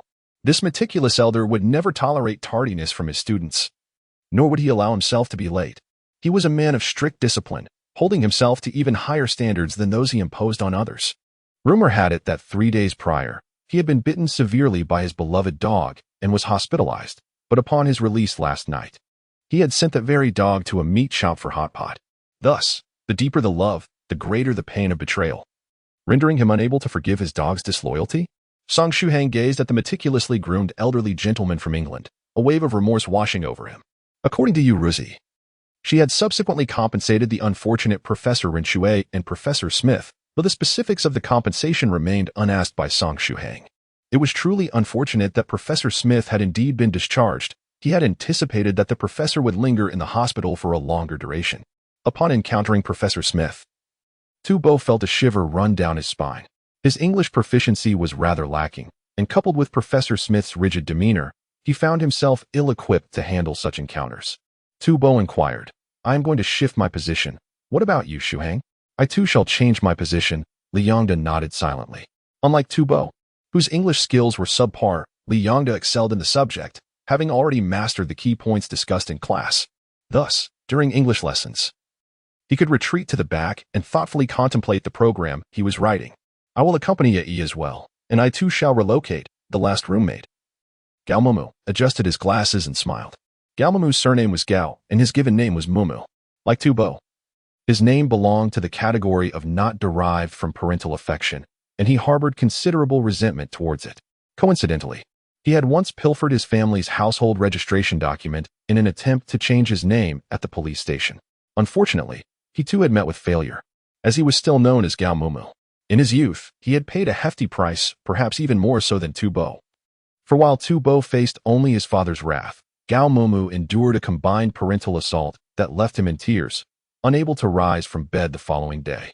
The Yi he mentioned was his girlfriend, a petite and adorable girl standing at merely 143 centimeters.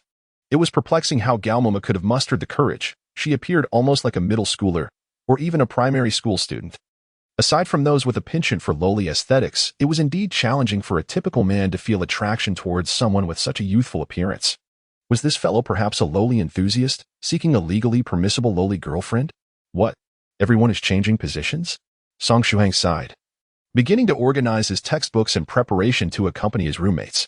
At that moment, Tu Bo flashed a grin and restrained Song Shuhang. Shuhang, why not stay behind and be a diligent student, attentively listening to the lecture?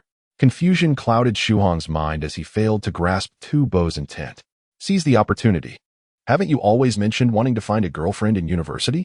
Li Yongda whispered in Shuhang's ear, raising an eyebrow with a mischievous expression that suggested he understood.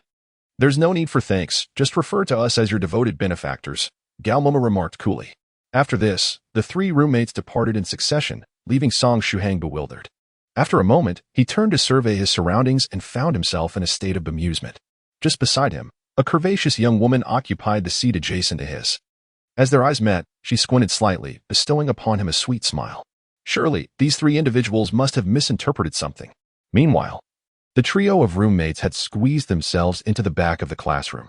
Tubo wiped the sweat from his forehead, exclaiming, "What on earth? Why is it so hot? It was quite cool just a moment ago. You haven't realized it yet, have you?" At this moment, Gao adjusted his glasses and, channeling the spirit of a detective, proclaimed, "It's because we are now separated from Song Shuhang. What does this have to do with Shuhang? Can he control the weather?" Tuba fanned himself with a book in exasperation. "Now that you mention it, it does seem to be the case. By the way, have you noticed that Shuhang has become significantly paler? He didn't appear this fair yesterday morning, did he? We searched for a house for quite some time, and suddenly he looks so much whiter." Li Yongda calmly closed his tablet. "Yongda, are you perhaps harboring some feelings? Noticing something as trivial as Shuhang's skin tone?" Tuba teased in a playful tone. "Tuba," Li Yongda replied with a smirk, "do you still want the contents of the hidden study videos from your F drive and the 5 virtual cloud drives?" "Brother Yongda, I was mistaken." Tuba immediately knelt, as those treasures had been accumulated over 3 painstaking years in high school. Speaking of which, why was Yongda so well informed about his 5 virtual cloud drives? Goodness, is there no privacy left? He mused. I wonder if that fellow has been using some whitening cream? As for the reason behind using cosmetics, perhaps it's because of love? Gao continued with an air of mystery, pointing at Song Shuhang and Lu Fei. "I bet 100 cents that something must have happened between them. I've observed that during all the classes yesterday, Lu Fei always found an opportunity to sit next to Song Shuhang. Indeed, granting them a bit of private space was the right choice. Once it all comes to fruition, Shuhang must treat us to a feast." The 3 roommates nodded in agreement, feeling a sense of accomplishment akin to unsung heroes. Alas, while ideals may be rich and full, reality often proves to be stark and unyielding. Song Shuhang had no intention of fostering a relationship with the girl beside him. His attention was persistently drawn to his phone, fervently awaiting the arrival of the pharmacist. His mind was consumed with thoughts of cultivation, foundational meditation techniques, and the 100-day foundation building process. At the front of the classroom, Professor Smith meticulously inscribed a series of words upon the blackboard. Perhaps due to his advancing years, despite the array of advanced technological teaching aids present in the classroom, he remained fond of the traditional blackboard. Silence enveloped the room. Even if one harbored a disdain for Professor Smith's lectures, one could simply rest their head and doze off, for he did not compel anyone to engage earnestly. However, should anyone dare to disrupt his class with noise, they could kiss their credits for the semester goodbye. Since students had chosen to attend, it implied a desire for those credits. No one would sabotage their own academic progress. At worst, they could nap quietly. Suddenly, a series of jarring sounds erupted, starkly piercing the stillness of the classroom. All eyes gravitated towards the source of the commotion, the classroom door. The previously secured lock seemed to be under immense pressure, with screws gradually dislodging from the wooden door. With a sharp crack, the lock burst open, reminiscent of a castle gate being smashed by a battering ram, sending the entire mechanism flying. It was quite the spectacle. Chapter 39. Show Mercy. Senior in the midst of everyone's gaze, the classroom door swung open, revealing a tall, slender man poised to push it further. Standing over 6 feet tall, his wild hair stood on end, resembling an extravagant hairstyle even among the most flamboyant. His eyes bore dark, panda-like circles, reminiscent of the once popular smoky eye makeup sported by a famous world-class actress years ago. All eyes in the classroom were fixated on this man, unblinking. Suddenly thrust into the limelight, he sheepishly scratched his head and chuckled. "I apologize for interrupting your class." "Who are you?" Professor Smith exclaimed, snapping his chalk in agitation. His displeasure palpable. Consequences would be dire. "Just a passerby," the tall man waved dismissively. "I'm merely here to find someone and will not intrude for long." Professor Smith's forehead pulsed with anger, ready to teach this intruder a lesson. However, as the slender man waved his hand, Professor Smith found himself immobilized, as though bound by invisible chains. Not only could he not move, but his mouth and tongue were also rendered motionless. Even his eyes were unable to shift, and soon, his thoughts began to solidify. The tall man surveyed the classroom, seemingly searching for someone. All the students stared at him in astonishment. Only Song Shuhang remained contemplative, his gaze fixated on the door lock that had been violently forced open. A chilling premonition washed over him. Anyone capable of shattering a lock with a mere push could hardly be an ordinary individual. Such strength could only be attributed to cultivators who had at least consumed body-refining elixirs. Could this individual possibly be a pharmacist? Shuhang shook his head vigorously. No, it cannot be. The esteemed pharmacist within the Jiuzhou Group, though reserved in speech, emanates reliability. How could he possibly resemble this flamboyant character before him? Alas, life often brings forth what one fears most. "Young friend Shuhang, come forth. I am the pharmacist." The tall, slender man fixed his gaze upon Shuhang, bursting into a hearty laugh as he waved enthusiastically. In an instant, all the students turned their attention to Shuhang, their stares sharp and intricate. Song Shuhang covered his face with one hand, lamenting that life had become unbearable. Furthermore, why had the pharmacist not called him? How could he possibly know he was here? Could it be that he possessed some magical ability to pinpoint his location? Song Shuhang ultimately mustered the courage to approach. Professor Smith did not even blink. His consciousness seemed frozen. When he eventually regained his senses, he would merely attribute it to a momentary lapse, completely unaware that a student had already departed before him. "Enough of this nonsense, come with me," the apothecary urged, pulling Song Shuhang along. "Tubo, please tidy up the textbooks." Shuhang called out to Tubo before being led away by the apothecary. At the back of the classroom, Tubo, puzzled, wondered, could it be another delivery person? Not quite. Gao remarked, adjusting his glasses. Last time, that individual didn't seem like a courier either. On the way, Song Shuhang inquired, "Senior apothecary, how did you find me?" "Through the mobile phone's location feature. As long as I input your phone number, I can determine your whereabouts. Moreover, by observing which person in the classroom has undergone body tempering, I can easily identify you. After consuming the body tempering elixir, the differences between you and an ordinary person become distinctly apparent," the apothecary replied, brimming with pride. Song Shuhang's fantasies were once again shattered. It turned out that it was merely the mobile phone's location function at play, rather than a spell that could locate him from 1,000 miles away. However, one must ponder, doesn't locating someone via their mobile device necessitate their explicit consent through an agreement on their own phone before the other party can ascertain their whereabouts? Could it be that the pharmacist possesses the skills of a sophisticated hacker, capable of breaching his phone's software to forcibly determine his location?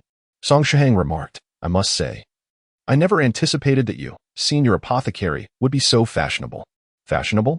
In what regard?" the apothecary inquired, a look of confusion adorning his face. "For instance, your explosive hairstyle."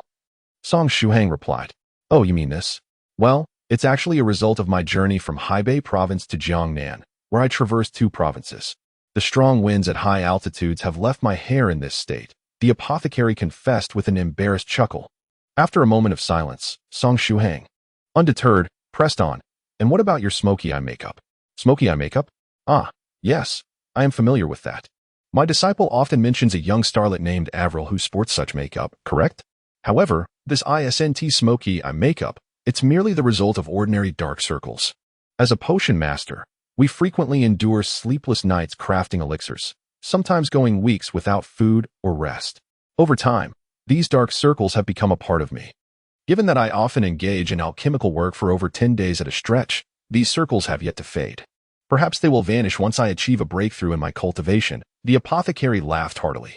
Song Shuhang felt as though 1,000 wild horses were galloping through his heart. In stark contrast to his reserved demeanor in the group chat, the alchemist in reality was quite talkative and boisterous, laughing heartily and behaving quite casually. His image was utterly shattered. In this dormitory, is this where you reside?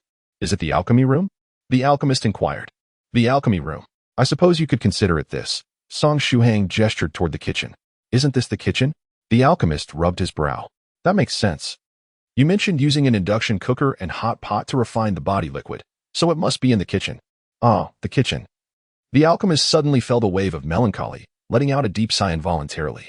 However, he quickly regained his composure. Little friend Shuhang, could you refine the body liquid once more for me to observe? The alchemist asked. Yesterday, while simulating the alchemical process as described by Song Shuhang, he unexpectedly discovered some intriguing aspects. Is there a problem? The alchemist queried, puzzled. There's just not enough time, in an hour and a half. The morning class will end, and then it will be lunchtime, Song Shuhang explained. Oh, I almost forgot that ordinary people need to eat. How troublesome. For cultivators. A mere pill would suffice to resolve such trivial matters, the alchemist murmured, then asked, Do you have time this afternoon, little friend Shuhang? Shall we refine the body liquid together? This afternoon. I have class, Song Shuhang replied, though he could indeed request a leave of absence. And he had even prepared the leave form. You have class? I nearly forgot you were a student. Who is your teacher this afternoon? The alchemist asked naturally. This question made Song Shuhang uneasy. Senior, forgive my bluntness. While I trust you are an upright person, I must ask, you wouldn't be considering sending my teacher to the hospital this afternoon, would you? He queried earnestly, recalling the calamity caused by Yuruzi as if it were merely yesterday. No, it was indeed just the day before. Aha, you thought of that too? What a brilliant idea. If we send your teacher to the hospital, you would be free this afternoon, right? Rest assured, I can manage the situation perfectly. I will only break a leg. The alchemist responded nonchalantly. Is this the fine tradition of the Jiuzhou No.1 Group? Nonchalantly sending someone's teacher to the hospital? Chapter 40. A fine poisonous dragon grass. Please do not take such actions. Song Shuhang immediately interjected. 3 days ago, Miss Yuruzi already sent 2 of my teachers to the hospital. One is still there. And the other is the English professor you just encountered, who is now relying on a cane. If you send any more teachers to the hospital, it would certainly raise eyebrows. Yuruzi has already done that? TSK, that complicates matters. If I send another teacher to the hospital, it would appear too conspicuous. The alchemist mused, stroking his chin with a look of regret. What a pity that such a brilliant scheme has been used before. There is no doubt regarding the benevolence of the 3 roommates. They will undoubtedly act accordingly. The apothecary sighed, remarking on the complexities of mortal life. Young friend Shuhang, why not transcend the mundane world and join one of the sects in our community? Several of our sects are quite distinguished and hold considerable renown throughout Huaxia, such as the Deluo sect, Tianya Cloud Temple, Lingdai Island, and Xianhuang Sword sect, all of which are esteemed among practitioners. I will contemplate it, responded Song Shuhang, acknowledging that perhaps one day he would choose to affiliate with a sect, though not at this moment. According to the practitioners, he was still entangled in worldly matters, unable to attain clarity of thought, rendering him unfit for the dedicated pursuit of immortality within a sect. However, will you truly be unable to spare any time this afternoon? The apothecary inquired. If it is truly impossible, I could arrange an unexpected incident to halt classes throughout the entire academy, thus avoiding any suspicion. The apothecary calmly proposed this rather unsettling suggestion. Predecessor apothecary, please refrain from such terrifying actions, Song Shuhang replied earnestly. I merely require a leave of absence. I have even prepared the leave request form. Would requesting a leave jeopardize your academic progress compared to the potential mishap at the academy? The apothecary asked, concerned. The severity of my personal academic progress pales in comparison to an incident at the academy, Song Shuhang asserted. That is excellent news. Let us find a suitable place to concoct the body-refining elixir, the apothecary suggested. Perhaps we should venture outside the school to see if there are any rental properties available. Song Shuhang had already planned to rent a place, so today was an opportune time to finalize arrangements. Indeed, it makes sense to rent a residence. I may need to stay with you for a few days, and lacking a place to settle would be quite inconvenient. The apothecary nodded. Shall we set off now? The apothecary, displaying a sense of urgency, was consistent with his demeanor in the group chat. All right, let us depart, Song Shuhang responded, retrieving his wallet and bank card. As he reached for his wallet, His gaze fell upon the pot of venomous dragon grass beside his computer. Predecessor apothecary, he inquired, you previously mentioned needing to gather living venomous dragon grass. Do you still require it? I acquired some from fellow members of the group, but the quality was only mediocre and not quite satisfactory for my experiments. I must make do for now. Do you possess any venomous dragon grass? The apothecary queried. Indeed, it is right here. Song Shuhang indicated towards the pot of venomous dragon grass. To be candid, Song Shuhang's fortune was indeed remarkable. 50 or 60 years ago, the venomous dragon grass was precisely the material used by the esteemed Ling Dai to secure formations. The apothecary would not have lacked for other medicinal herbs. But this particular one was fortuitously in Song Shuhang's possession. It was only then that the apothecary noticed the dark purple venomous dragon grass. How intriguing! Despite having been in this room for quite some time, I had not detected this plant. It is worth noting that the apothecary had been engaged with medicinal herbs for over 5 centuries, even in the depths of remote forests. He could locate spiritual herbs with his eyes closed.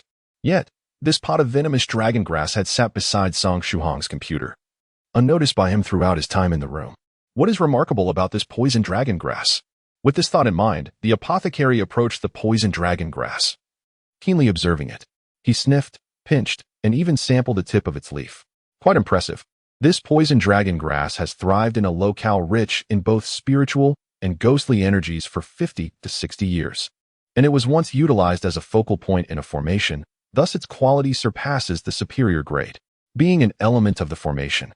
It appears to have undergone a mutation, endowing it with a certain capacity for concealment. I nearly overlooked it, the apothecary remarked with a smile. Such quality perfectly aligns with his requirements, and the mutation adds to its value significantly. Song Shuhang inquired, does this poison dragon grass meet the needs of the esteemed apothecary? Indeed, it is precisely what I require. So, are you prepared to sell this poison dragon grass to me?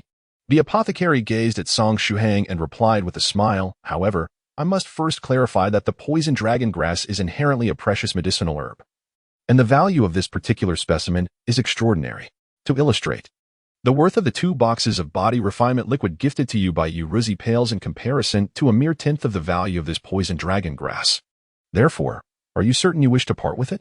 I have no use for it myself, and besides, were it not for your generous sharing of the modified body refinement liquid formula in the group, I would never have had the opportunity to truly engage with the world of cultivation, Song Shuhang responded. The apothecary shook his head, saying, even without my formula, as long as you remain in the Jiuzhou No.1 Group, you will inevitably encounter the essence of cultivation. The value of that formula is subjective. For Grandmaster Tongxian and true monarch Yue, whose sects sustain large numbers of disciples, the formula holds significant worth. Yet, as a solitary novice in the realm of cultivation, its value to you cannot possibly rival that of this poison dragon grass. With great care, the apothecary cradled the poison dragon grass, and then, as he brought his hands together, the poison dragon grass vanished from sight. Song Shuhang inquired with curiosity, spatial ring? Storage bag? Song Shuhang nodded, seemingly understanding. Initially, I intended to seek inspiration from you to refine the essence of the liquid. Simultaneously, I plan to impart to you fundamental sword techniques and meditation methods, guiding you through 100 days of foundation building. To my surprise, you have presented me with a remarkable gift. Consequently, I feel rather reluctant to teach you the meditation techniques and basic swordsmanship I had previously prepared. The pharmacist remarked, retrieving his phone to log into the Jiuzhou No.1 Group. He was not one to take advantage of his juniors, since Song Shuhang had provided him with a superior strain of the poison dragon grass. He resolved to offer Song Shuhang 2 slightly advanced techniques, certainly superior to the commonplace ones he currently possessed. Chapter 41. Foundation Building Techniques, Jiuzhou No.1 Group Pharmacist. Wandering Monk Tongxian, Master Tongxian, 14 years ago during the cave exploration, may I borrow the fundamental diamond fist technique and true self-meditation sutra? The price shall be discussed next time. As Song Shuhang observed the pharmacist inputting a string of characters, his heart ached for him, with punctuation included. It was merely a string of around 50 characters, yet the pharmacist toiled for 5 minutes, drenched in sweat from the effort. In that moment, Shuhang finally grasped the pharmacist's determination to abbreviate the chat messages within the group. However, if the task was so arduous, why not utilize voice messaging? Once the pharmacist's message was sent, the Jiuzhou No.1 Group quickly erupted in lively chatter. The Northern River Wanderer jested, "Ah, pharmacist, Are you requesting these two foundational techniques for Shuhang's 100-day foundation building? These techniques are quite commendable. Could it be that you, like Yuruzi, have fallen under Shuhang's enchanting spell? Yuruzi from Lingai Island promptly responded with a pouting emoji. Senior Northern River, I have not been enchanted. Don't tempt fate, Brother Sanlang. The Northern River Wanderer reminded once more. Remember, mobile phones and computers can log into chat accounts simultaneously. What if the Lingdi Island Yuruzi account is currently being accessed by her father on his mobile device? The pharmacist chuckled heartily, then swiftly tapped on his phone. However, after a considerable pause, he managed to send just a few words. Premium mutated poison dragon grass, valuable. The wandering monk Tong Xian came online, first sending a smiling emoji, followed by an image of a small sword. The interaction between these two was nothing short of peculiar. Yuruzi from Lingdai Island inquired, are the two esteemed seniors saying that the Vajra Fundamental Fist Technique and True Self-Meditation Sutra are truly exceptional? These techniques hail from the Vajra Temple 800 years ago, though they were designed for disciples' foundation building. The power of the Vajra Fundamental Fist Technique rivals that of a first-grade martial skill. It is indeed a remarkable technique among foundational martial arts. The Northern River Wanderer elaborated.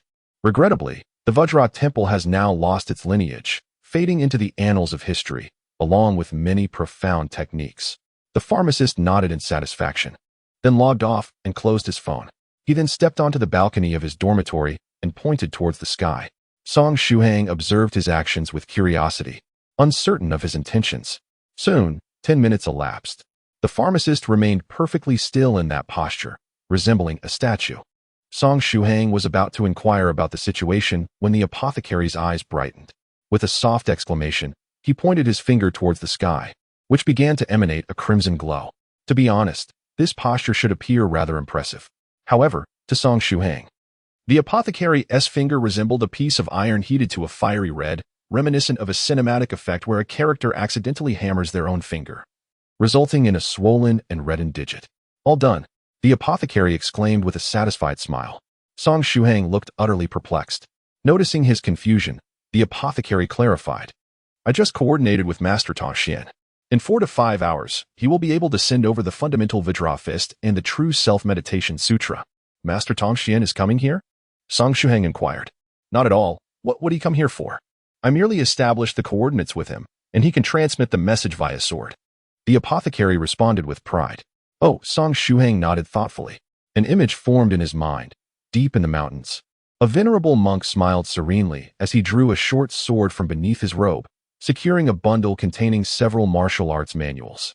These manuals should ideally be traditional paper-bound tomes or perhaps ancient scrolls crafted from animal hide. The monk then pointed his finger towards the heavens, establishing coordinates with a distant acquaintance. Subsequently, with a swift motion, he struck the short sword, sending the package soaring into the sky with a whoosh, effortlessly elegant. How marvelous! The art of transmitting messages via sword. I wonder what level of mastery one must attain to fly with a sword. Song Shuhang mused enviously to himself. Sword flight. Compared to that, flying on an airplane seemed utterly mundane. The sky, after all, is eternally the realm of a man's romance. Let us depart and find a place to stay, and then we shall refine some body-strengthening liquid. Should we bring your induction cooker and hot pot along? The apothecary inquired. Song Shuhang pondered for a considerable time before ultimately retrieving his black suitcase, placing the two items within. After all, the induction cooker and hot pot were indispensable tools for him. Moreover, should the rented accommodation lack a stove or hot pot, or if the appliances were of a different brand, it could very likely result in a failure to refine the body fluid. He then opened his storage cabinet, intending to extract a portion of the medicinal materials for the body refinement fluid. Young friend Shuhang, there is no need to bring the medicinal materials. Since I have requested your assistance, the cost of the materials shall naturally be borne by me. The alchemist hastily called out to Shuhang in jest. Considering his modest reputation as a pill master, it would be quite laughable to ask someone for help in experimenting with a pill formula while expecting them to provide the materials. Song Shuhang nodded quietly and locked the cabinet door. This was not the time to show off. After all, he only possessed 32 sets of medicinal materials. According to the esteemed Elder Beha, this quantity was likely insufficient for his 100-day foundational cultivation. Thus, it was prudent to conserve what he had. Grasping his small box, he inquired as he walked, "Shall we proceed? Do you have any specific requirements for the rental?" The apothecary replied, It should be quiet, and the soundproofing must be adequate. Otherwise, we would need to arrange a soundproofing formation, which can be quite troublesome. Song Shuhang glanced at his wallet, calculating his living expenses. His mother provided him with a monthly allowance of 3,000 RMB. A stark contrast to 2 decades ago when a university student could thrive on merely 1,000 RMB per month. Without any part-time job, he decided to opt for a short-term rental for a month. A small apartment should cost around 500 to 600, he murmured to himself. The pharmacist, immediately entangled in his thoughts, interjected, "Wouldn't a 500 RMB apartment be too cramped? We must at least secure a spacious, independent apartment. Otherwise, I want to even have space for my alchemy furnace." Independent and spacious? Shuhang mused. Are you implying that we should seek an apartment rather than a villa? Song Shuhang responded with a wry smile. Such apartments start at over 10,000 a month. I simply cannot afford that. Naturally, I shall cover the expenses, he continued. For it is illogical to request your assistance while expecting you to bear the costs as well. The alchemist quickly interjected, insisting that, as a senior, he could not allow his junior to incur such expenses. Very well then, let us search diligently. However, Song Shuhang pondered to himself. There are indeed not many independent apartments near the school. The mere thought of renting a spacious apartment costing over 10,000 a month caused him a pang of regret. Yet, simultaneously, a question lingered in his mind. By the way, senior, do you all engage in ordinary work or have other sources of income? Just days prior, he had mused that the members of their group were not isolated from the world. They utilized modern devices such as computers and smartphones, and they needed internet access. Surely, they did not transact with gold bars or the like. Of course, we have our own sources of income, the alchemist affirmed. After all, we are not cut off from society. I'm not entirely certain about the financial situations of others, but my profession as an alchemist sufficiently covers my everyday expenses. At this point, he glanced at Song Shuhang and smiled, asking, what troubles you? It seems you are concerned about the mundane matter of money? Song Shuhang nodded honestly, acknowledging that his foray into the realm of cultivation had unveiled the necessity of considerable financial resources. Just yesterday, he found himself contemplating whether to rent an apartment off campus to safeguard his secrets as a cultivator and facilitate his alchemical endeavors. However, the prospect of such an expense compelled him to consider the financial implications. He felt somewhat embarrassed to mention his desire for a part-time job. Chapter 42. The Terrified Forum Master. Indeed, having chosen the path of a loose cultivator entails various necessities from the mundane world in the initial stages. In the future, whether it be fitness equipment for cultivation, suitable locations for practice, or medicinal herbs readily available to ordinary folks, all require substantial monetary resources. Wealth, as they say, is paramount among the 4 essentials for cultivators. The alchemist chuckled, clarifying that the wealth he referenced was not merely ordinary currency. Rather, it pertained to the universally acknowledged treasures and rare herbs among cultivators, high-quality elixirs, and mystical artifacts. While I remain unaware of the financial situations of others within our group, I can certainly impart to you the avenues through which I have accrued wealth. For me, the material riches of the mundane world have become somewhat inconsequential. The alchemist added, once you successfully establish your foundation, I shall teach you several methods for concocting elixirs that may not be of much use to cultivators, but hold great value for ordinary people. At that point, I will assist you in flaunting your success. Oh no, I meant in earning wealth and soaring to new heights. Song Shuhang's eyes instantly sparkled with brilliance. Song Shuhang was unaware of the 6/10 of worldly wealth that the pharmacist spoke of, yet he readily acquiesced to the pharmacist's request. The two conversed as they walked, soon arriving at the alley in the Dajiji district where Song had heroically rescued a damsel the day before. Suddenly, the pharmacist halted, turning sharply to gaze into the depths of the alley, his eyes sharp as a blade, capable of piercing the soul. What troubles you, senior? Song Shuhang inquired, puzzled. Was the pharmacist truly a human treasure-seeking artifact, perpetually locating places abundant with medicinal ingredients? Otherwise, why would anyone follow him, hoping to glean the leftovers? The pharmacist, evidently, harbored considerable resentment towards his persistent shadowers. Deep within the alley, a frail figure leaned against the wall, trembling hands extracting a cigarette, which he silently ignited. A characteristic bitter smile graced his lips, evoking a sense of profound sorrow, even from a great distance. It was none other than the Forum Master, whose life experiences could be pinned into a tragic novel. What a formidable aura! It was an oppressive force stemming from a stark disparity in temperament. At the moment the pharmacist cast a glare, the Forum Master felt as though he might perish on the spot. The forum master had followed Song Shuhang's trail to the Jiangnan area, seeking to acquire a spirit ghost, as both Song and Yuruzi possessed one. However, the spirit ghost that resided with Yuruzi was beyond his reach.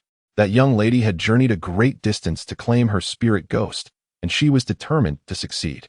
Moreover, her strength and wealth were formidable, leading the forum master to believe that even if he were to kneel and offer his entire fortune, she would not be swayed. Obtaining the spirit ghost from her was utterly impossible. As for the notion of forcefully snatching it, that idea had never crossed the forum master's mind. He felt that even if 10 of him were to band together, they would still be insufficient to withstand a single blow from her. Nevertheless, a flicker of hope lingered in the forum master's heart as he secretly dispatched someone to follow Song Shuhang. A day later, the personal dossier of Senior Song swiftly found its way into the forum master's hands. Song Shuhang, a young man of 18, is a freshman in the mechanical engineering department at Jiangnan University, specifically enrolled in the Mechanical Design and Manufacturing Institute, Class 43 of the 19th cohort. He is an alumnus of Jiuzhou No.1 High School and currently resides in the university town of Jiangnan. An ordinary youth. His profile indicates he possesses no blemishes on his record and is a kind-hearted student eager to assist others. When the forum moderator laid eyes on this enigmatic profile of Senior Song, he was utterly astounded. Could he have misread it? Was he hallucinating? Was this profile truly that of a cultivator, rather than an ordinary male university student? The thought that this information might be fabricated immediately crossed his mind. He scrutinized the document for a considerable duration, and the 2-inch photograph displayed a gentle smile on the young man's face. Undoubtedly confirming that this was indeed Senior Song, the moderator held the document, lost in thought, as a torrent of ideas surged through his mind. Ultimately, he resolved to personally follow Song Shuhang to ascertain whether his subordinate's intelligence was flawed. Was Song Shuhang a formidable cultivator or merely a mortal? The moderator swore an oath to himself that if Song Shuhang turned out to be a mere mortal, he would flay him alive and extract his soul to transform it into a vengeful spirit, thereby alleviating the resentment that had haunted him for days. Thus, he made his way to Jiangnan University town. Upon his arrival in the Jiangnan area, he spotted Song Shuhang accompanying a rather flamboyant young man with a unique hairstyle. He cautiously trailed behind, making every effort to conceal his presence. After all, until he could ascertain whether Song Shuhang was a powerful elder or an ordinary person, he needed to exercise utmost caution. He felt confident in his ability to remain undetected, as neither Song Shuhang nor the flamboyant young man seemed aware of his presence. His plan was to observe Song Shuhang for a few days and then seize an opportunity to test whether he was a cultivator or a mortal. However, just as he was basking in his own sense of stealth, the flamboyant young man walking alongside Song Shuhang turned and fixed him with a piercing gaze. Those smoky-eyed orbs were as sharp as a sword. The look was reminiscent of an eagle surveying a flock of unsuspecting quails from the clouds, or an ancient demon mockingly overlooking the ants scurrying beneath its fingers. It was profoundly terrifying. Who was this formidable figure? The moderator, naturally timid and cautious, found that the longer he lived, the more apprehensive he became. He was thoroughly frightened. After finishing a cigarette, his trembling hands gradually steadied. No matter how fearful he felt, he had to confront the situation.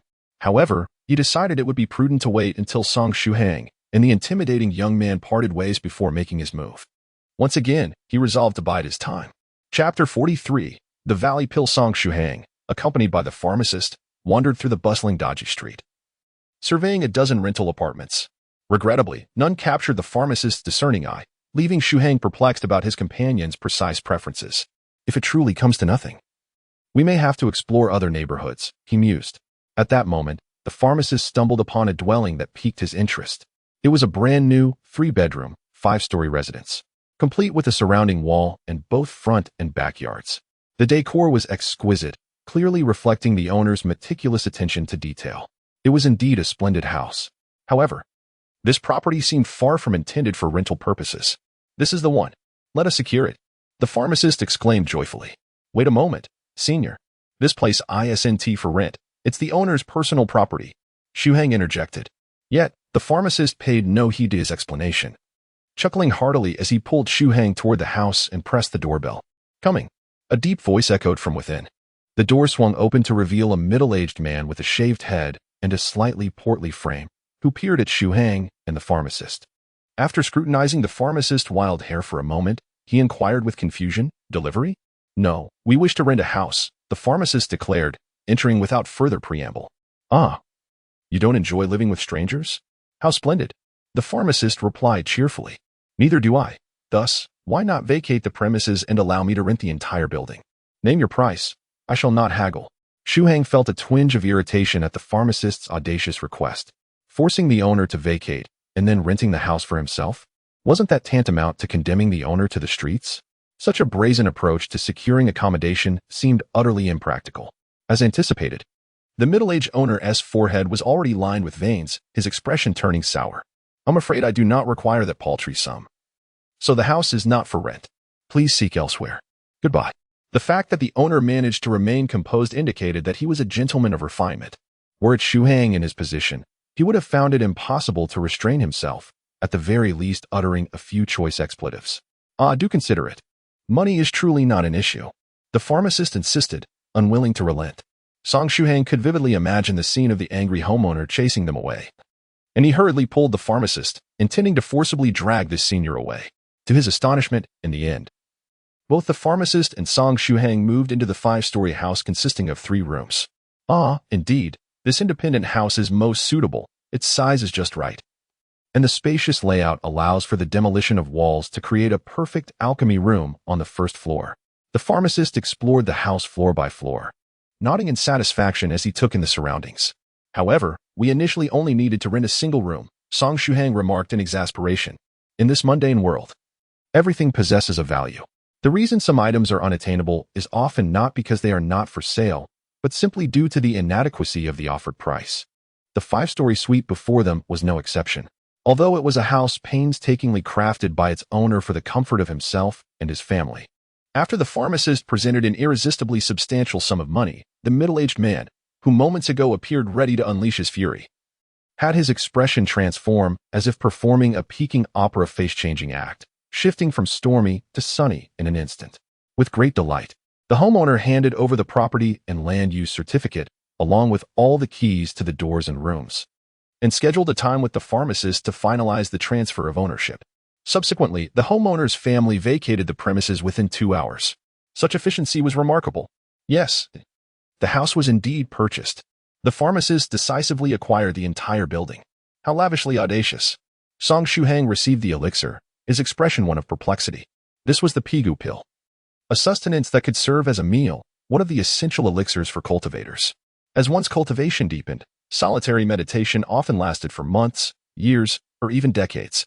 Yet, cultivators still require nourishment, and this Pigu pill proved invaluable. Once held in the mouth, its effects would gradually dissolve and provide sustenance. This particular pill, although of the lowest quality, could sustain him for an entire month. The apothecary explained with a smile. Thank you, senior. A warmth spread within Song Shuhang. The apothecary had remembered that he had not had lunch. The seemingly oblivious apothecary was unexpectedly considerate.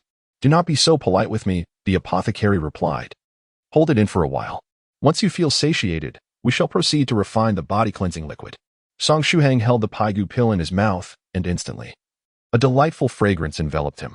Simultaneously, the gnawing hunger in his belly dissipated, and after a moment, he even felt a surging urge to burp. Sensing his fullness, he decided to remove the pill to avoid discomfort.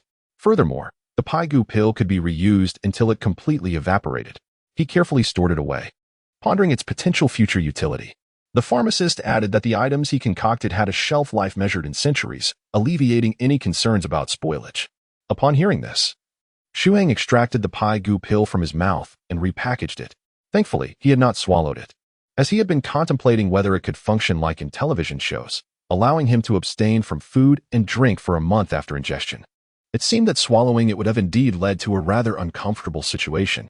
The electric cooker was ready, and the hot pot basin was set. 45 varieties of simplified body-tempering liquid ingredients were meticulously arranged around Song Shuhang. Repeat the process as you did during your initial concoction. Begin, instructed the pharmacist. Do not feel pressured, nor fear failure. I have an abundance of ingredients for the body-tempering liquid. He added a ladle of water to the hot pot, followed by slices of ginseng, allowing them to simmer for 5 minutes. Next, he added goji berries, continuing to simmer for another 5 minutes. When it was time for the third ingredient, morning dew mystic herb, Song Shuhang ceased to monitor the time. He began to observe the intricate transformations of the ingredients in the hot pot, and after a brief moment, he increased the heat of the electric cooker.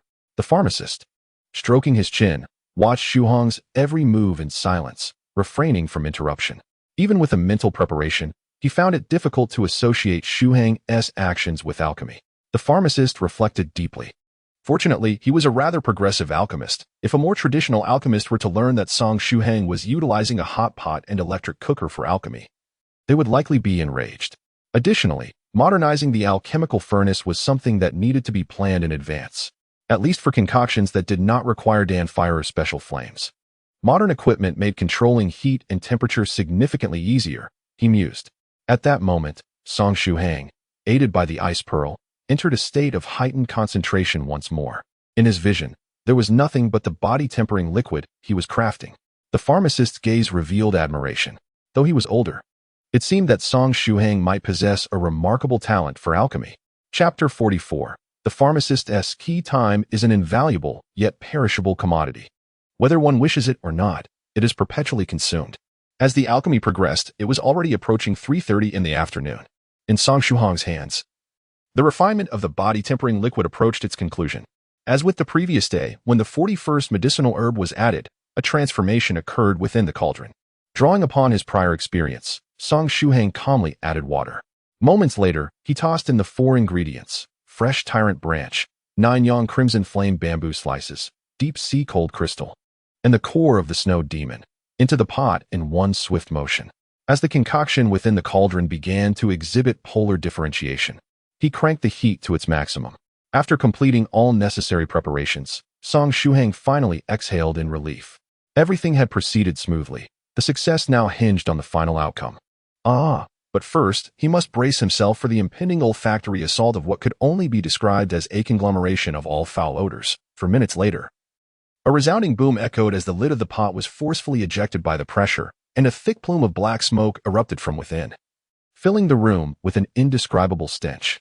Song Shuhang was well prepared, holding his breath in advance, although the foul odor still managed to invade his senses through various means. The act of pinching his nose and holding his breath provided some relief. What on earth is that smell? As a skilled pharmacist with keen senses, especially smell, which was approximately 300 times more acute than that of an ordinary person, he was immediately overwhelmed by the grotesque stench that invaded his nostrils and mouth. This had surely reached the level of a biochemical weapon, hadn't it? A normal person would likely pale, feel nauseous, and even collapse in a fit of retching after a mere whiff. Were it not for his formidable strength, honed through frequent alchemical failures and the accompanying unpleasant odors, he might have succumbed to the noxious fumes upon their arrival. If this substance were to be refined, it would be a veritable nightmare for first-grade cultivators with open nasal passages and second-grade true masters who lacked control over their sense of smell. The pharmacist murmured to himself, raising his hand to disperse the suffocating black mist with a gust of wind generated by a swift clap. Even having experienced it once, I still cannot acclimate. I fear I shall lack the appetite to eat for several days, Song Shuhang lamented. Did it succeed? The pharmacist inquired. With the foul odor now present, it should indicate success, right?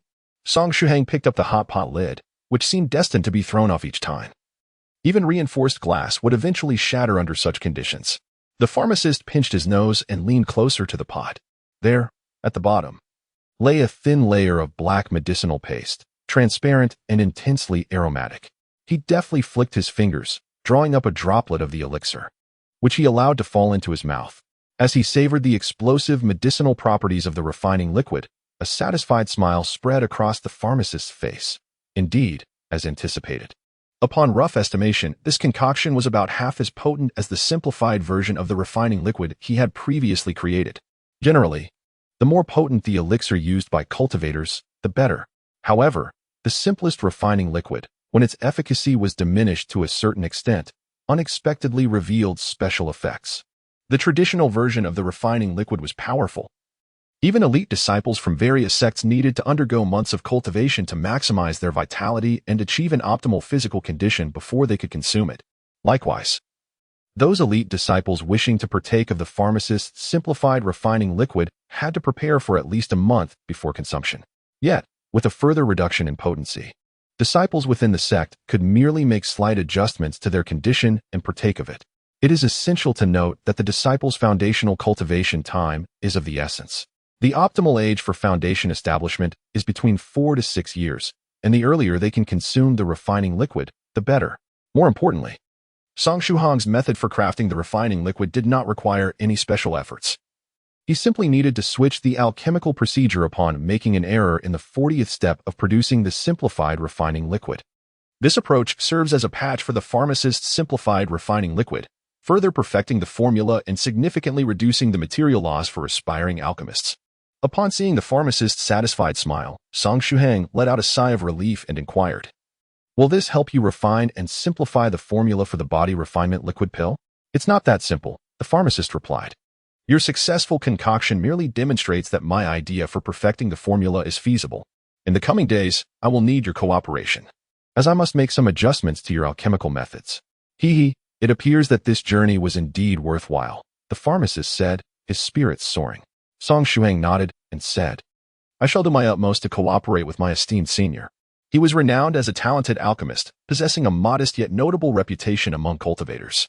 However, his accolades and fame were not bestowed upon him merely by remaining idle at home. The substantial volume of notes he possessed attests to the immense dedication and effort he has invested in the art of alchemy. Furthermore, this voluminous collection of records occupies no less than 30 shelves within the apothecary's cave. Behind every successful genius lies an unimaginable reservoir of toil and perseverance. Song Shuhang gazed at the medicine master, his expression betraying a struggle between anticipation and restraint. Ultimately, he could no longer contain himself. "Esteemed medicine master, you previously mentioned that the flying sword transmission from Master Tongxian would arrive in approximately 4 to 5 hours. Given the passage of time, it should be nearly upon us. Wouldn't you agree? The fundamental Vajra fist technique and the true self-meditation sutra. These were the foundational methods that would truly usher him into the realm of cultivation." The mere thought of these 2 volumes of introductory techniques for practitioners ignited a fervor within Song Shuhang's heart, overwhelming him with an eagerness he could scarcely suppress. He yearned to seize those 2 tomes at this very moment. Song Shuhang nodded. Go on. Young people are always so eager," the pharmacist remarked, while tossing a set of keys towards Song Shuhang. These were indeed the keys to the house. "Here are the keys for you. There are 5 floors, and I have no need for so many. You may occupy the top floor, saving you the trouble of renting elsewhere," the pharmacist said without lifting his head. After all, the house had already been purchased. Leaving it vacant would serve no purpose, so it was better to do a favor for Song Shuhang. Song Shuhang took the key without any pretense, expressing his gratitude. "Thank you, senior." He genuinely required a sanctuary away from disturbances, and moreover, his finances were strained. The pharmacist's offer of a room was a timely solution to his pressing needs, so he refrained from being overly courteous. "Do remember to lock the door," the pharmacist said, waving his hand as he continued to diligently scribble in his thick notebook. Song Shuhang departed with a light-hearted gait. Chapter 45. The Girl Who Was Once Again Cornered. After leaving the herbalist's residence, 5 minutes later, Song Shuhang arrived at the labyrinthine alleys of Daji Street. He blinked and gazed at the scene before him, both familiar and foreign. About 10 meters ahead, a group of 11 delinquents huddled together. Their hair was dyed in a riot of colors, adorned with rows of earrings, nose rings, lip rings, and an array of peculiar tattoos. Among them stood a tall figure, striking a wall slam pose with a mischievous grin, sporting a tattoo of a cute little yellow duck on his arm. The girl being cornered by this delinquent was a short-haired beauty, approximately 1.5 meters tall. Her unadorned face still radiating charm. Due to her petite stature, she appeared to be merely a high school student, adorable and lovely. At that moment, the short-haired girl leaned against the wall, her expression impassive, her eyes filled with indifference. "Beautiful lady, are you lonely all by yourself here? Would you like to have some fun with us? It's free, with all sorts of amusements. It will be quite enjoyable, I assure you. My friends and I will keep you company." Nearby, there was a charming little shop not far off, promising an experience so delightful that you would wish to return. Various teasing and provocations filled the air. Not only was the scene familiar, but even the dialogue struck a chord. In this day and age, do delinquents coordinate their lines before harassing virtuous young women? Much like the ancient robbers who would inevitably shout, "This mountain is mine, this tree I planted. If you wish to pass, leave behind some toll." Song Shuhang sighed, rubbing his temples. As a model youth, he found it impossible to turn a blind eye to such a scene. Although the cute girl with short hair would likely not express gratitude, and might even accuse him of meddling, he resolved to intervene once more, as it required little effort on his part. Thus, it could be said that Song Shuhang was destined to be overwhelmed by the kindness card. Clenching his fists, he strode forward. At that moment, the short-haired girl noticed him.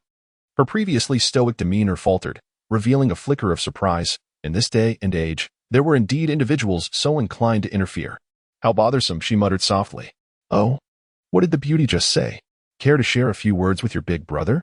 The mischievous youth, known as Little Yellow Duck, maintained his wall-leaning stance while reaching out towards the girl's face with one hand. The short-haired girl snorted coldly, and in an instant, her arms, previously crossed, shot forward like lightning, seizing Little Yellow Duck's head and yanking it towards her. Was this action a prelude to a kiss? What an ardent little firecracker! Little Yellow Duck's heart leaped with joy, his lips puckered in anticipation, ready to savor the coolness of her lips. Then, there was nothing further. A dull thud resounded. Little Yellow Duck felt a sharp pain in his forehead, akin to being struck by a hammer, and then darkness enveloped him as consciousness faded. He vaguely sensed a liquid flowing from his nose. Was it the result of the brutal blow to his head? The short-haired girl remained unfazed, her expression as icy as ever. After delivering a decisive head but that felled Little Yellow Duck, she carelessly discarded his unconscious form as if he were mere refuse. Motionless, she resembled a glacier. In action, however, she was explosively fierce. Such a headbutt attack was rarely employed, even in male confrontations, as it usually resulted in mutual injury unless one possessed exceptional confidence in the resilience of their own skull. The girl shot a defiant glance at Song Shuhang, her lips curling into a smirk. "Ah Huang, my goodness, Ah Huang is down. Don't die on me, Ah Huang." A chorus of 10 enraged thugs, their faces contorted with fury, surrounded the short-haired girl. "Cold-hearted harlot, you shall pay dearly," they bellowed, vowing to teach her the meaning of living like a celestial being. The short-haired girl huffed, her fist clenched resolutely before her, her long legs shifting slightly into a horse stance. Her movements, fluid and graceful, exuded an elegance that was captivating. Impressive. To the untrained eye, it was merely an entertaining spectacle. Yet, those with knowledge could discern the solid foundation of her martial arts skills. Regrettably, Song Shuhang and the other thugs were genuine novices, merely captivated by her impressive display. With a shout, the short-haired girl's fist shot forth like a bolt of lightning, her body leaning forward as her delicate fist crashed into the chin of the foremost thug. Generally, such a petite fist, even when striking with full force, would only cause a momentary sting upon impact. However, the unfortunate individual who was struck was sent flying, tracing a graceful parabolic arc through the air before crashing heavily to the ground. The others blinked in disbelief, their pupils constricting as they froze in shock, mouths agape. It was inconceivable that such a charming young lady could deliver such a fearsome blow. They stood immobilized, yet the short-haired girl pressed on undeterred. With a swift pivot of her left foot and an elevated right leg, she unleashed a powerful whip kick, sending the delinquent on her right sprawling to the ground, her other foot pressing down upon him with force. Utilizing this momentum, she twisted at the waist, ensnaring the neck of another delinquent beside her with her legs, her body undulating like a serpent as she flung him away. What a pitiful girl caught in a wall slam. In truth, she was a veritable instrument of destruction, every part of her form a weapon capable of unleashing ferocity. Even more astonishing was that this deadly force had entered a state of unparalleled prowess. In mere seconds, 11 delinquents lay collectively defeated, writhing on the ground in agony. The short-haired girl brushed off non-existent dust from her form-fitting trousers and cast a glance at Song Shuhang, tilting her head at a precise angle with a dismissive scoff. Then, like a proud rooster, she turned and strutted away with an air of superiority. Song Shuhang gently stroked his chin, nodding thoughtfully. "So it seems I truly meddled unnecessarily? No wonder I felt anger." He then murmured softly, "But come to think of it, having witnessed her endure 2 days of unwanted advances, could she possess some peculiar talent or physique that attracts such attention?" In the distance, the proud short-haired girl abruptly froze, her lips twitching before she hastily departed. Once she was out of sight, Song Shuhang crouched beside the miscreants, poking the little yellow duckling among them. The yellow duckling emitted a pained sound. Good, it was still alive. As long as it was dead, he felt reassured and nodded, leaving with a sense of relief.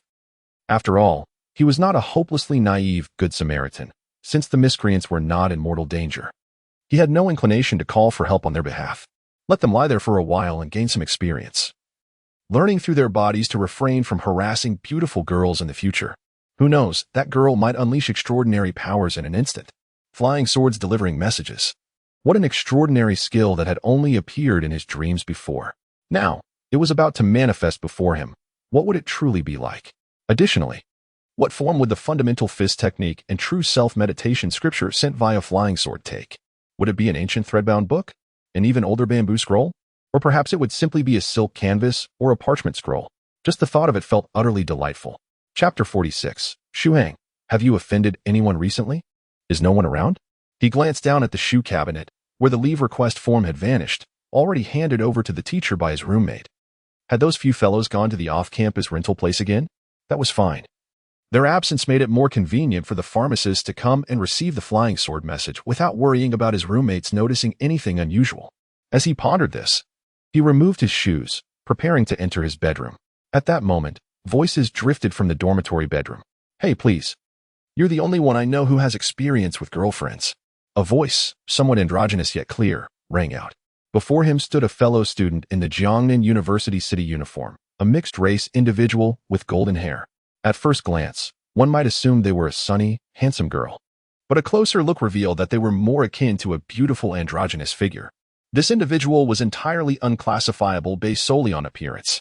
Now, this ambiguous classmate wore a dissatisfied expression, inching closer to a certain Gao.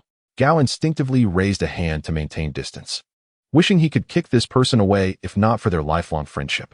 Today, I had a date with Xiaomei, the androgynous classmate chuckled. Xiaomei, clearly a feminine name, suggested that this classmate was indeed a he. Gao remained composed, replying, "Oh, isn't that wonderful?" Then, I held her hand, filled with joy. My classmate excitedly rolled on the bed of Gao, brimming with enthusiasm. Gao, all right, I can understand your excitement. However, I am truly pressed for time. Could you please get straight to the point?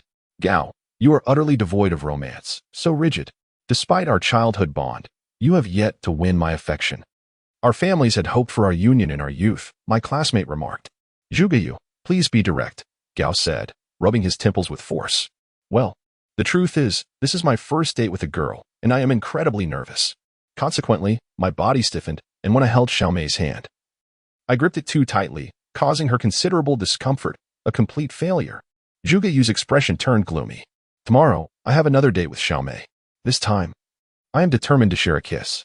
However, I have never kissed before, and I fear that I might inadvertently hurt her by being too forceful and colliding with her teeth. As Zhugeyu spoke, his eyes sparkled with anticipation, fixating on Gao. For reasons unknown, Gao's heart skipped a beat, a sense of foreboding washing over him. So, you came to seek my advice on kissing? Ah, from a certain perspective, yes. After all, among my friends, you are the only one who already has a girlfriend and has undoubtedly kissed many times, Zhugeyu replied. Gao nodded, unable to dispute this fact. So, let me kiss you just once, to teach me how to kiss, so I can gain better experience. Zhugeyu insisted, clenching his fist. Wait, did I mishear something? Gao shivered at the thought, staring at his carefree childhood companion. Let me kiss you, a French wet kiss, Zhugeyu exclaimed. Apologies. But I must decline. I do not engage in such activities, and I already have a girlfriend. Please find something else to practice on. A pillow or a pole would suffice. Gao resolutely refused. That won't do. I have tried pillows and even inflatable dolls, but there is simply no sensation. I want the real experience of warm lips to practice with, especially the entanglement of tongues. Please, Gao, you are the only one among my friends who can assist me. Zhugeyu earnestly pleaded. Allow me to guide you down a different path. 2 blocks away from the campus, there are girls there with exceptional skills, I assure you. You will learn a set of kissing techniques that will satisfy your girlfriend, Gao suggested. Impossible. I would never betray Xiaomei. Besides, I have a cleanliness obsession. Zhugeyu countered. So Gao, please help me. Rest assured, we are close enough that there will be no issues. Moreover, I have prepared plastic wrap. If you are truly shy, we can practice through it. Even with plastic wrap, I cannot assist you. Have you lost your mind? My thoughts are still quite rational, Gao firmly declared. You must not disappoint your girlfriend. How could I possibly bear to see my own beloved in sorrow? Thus, it is utterly out of the question. You should abandon such thoughts. Hold on, what are you doing? Then came the sound of someone named Gao struggling fiercely, accompanied by the clatter of objects falling. Upon hearing this, Song Shuhang felt a tremor in his calves. Goodness, could it be that Gao had lost his chastity? As a considerate roommate, should he rush in to provide assistance? or remain outside, waiting quietly for Gao to endure his ordeal before offering solace? After a moment's contemplation, he decided to strike a balance and wait for 2 minutes before entering. After all, what if Gao were to exhibit a sundry disposition, proclaiming reluctance while his body betrayed him? Would he not then be the one to ruin Gao's prospects? A little over a minute later, as Song Shuhang was still pondering whether to enter the room, the bedroom door swung open. Zhuge Yu, with her short golden hair, emerged with a look of contentment, her face aglow with a rosy hue. Song Shuhang's vision is remarkably acute. With just a fleeting glance, he discerned the bed, where a figure lay in a state of utter stillness, eyes vacant, reminiscent of a toy that had been carelessly mishandled. As Zhuge Yu opened the door, he was taken aback to find Song Shuhang standing outside, his expression a mixture of conflict and confusion. The triumphant smile on Zhuge Yu's face evaporated in an instant, replaced by a shy blush that crept across his cheeks. Was it possible for him to feel bashful? Ah, have you two concluded your affair? Such youthful romance! Song Shuhang exclaimed, mimicking the boisterous laughter of the pharmacist, attempting to lightly gloss over the matter to alleviate any awkwardness. Zhuge Yu blinked, immediately donning a bright and generous smile. He extended his right hand towards Song Shuhang, introducing himself. Greetings, I am Zhuge Yu, a childhood friend of Gao. Hello, I am Song Shuhang, Gao's roommate, he replied, reaching out cautiously to shake Zhuge Yu's hand. Her hand was delicate and notably small, hinting at a higher likelihood of femininity. Yet, the sight of Gao, resembling a doll left in disarray after a vigorous kiss from a girl, seemed unlikely to be the cause of such a mess. Thus, Song Shuhang found himself pondering the possibility that Zhuge Yu might indeed be a man. Pleasure to meet you. Gao can be rather proud and terribly awkward at times, so I hope you will take good care of him, Zhuge Yu remarked with a smile, exuding the poise of a well-bred young lady. If one were to judge solely by her current demeanor, who could have anticipated that just over a minute ago, she had passionately kissed Gao, leaving him utterly disheveled? By the way, I believe I have heard your name before. Song Shuhang, Zhuge Yu pondered, blinking thoughtfully. Song Shuhang, it should be a mistake. This is the first time I have encountered classmate Zhuge Yu. No, my memory cannot be faulty. I must have heard your name somewhere before. Zhuge Yu furrowed her brow in deep contemplation. After a moment, she suddenly clapped her hands and exclaimed, I remember now. Classmate Song Shuhang, have you recently offended someone? Chapter 47. It is merely a USB drive. What? Why do you ask? Song Shuhang inquired, perplexed. Because yesterday at noon, I observed someone inquiring around the school about the details of Song Shuhang from Jiangnan University town. Your class, age, residence, and close acquaintances were all investigated thoroughly. Feeling that something was amiss, I made a note of it. By the way, I'm a member of the school's news department, Zhuge Yu said with a smile. Someone is investigating me? Song Shuhang was taken aback. He believed he had not offended anyone recently. The pharmacist had mentioned that someone was following him. Perhaps someone had seen him with the pharmacist and thus decided to track down his information. However, the pharmacist had only arrived that morning. Additionally, the altercation from the previous evening, where he heroically rescued a damsel in distress by confronting some ruffians, had no connection to the events of the previous noon. Song Shuhang found himself in a state of perplexity, struggling to recall any pertinent details. In any case, I advise you to exercise caution lately. Perhaps there are those who harbor ill will and may lie in wait for you. That is all I have to say.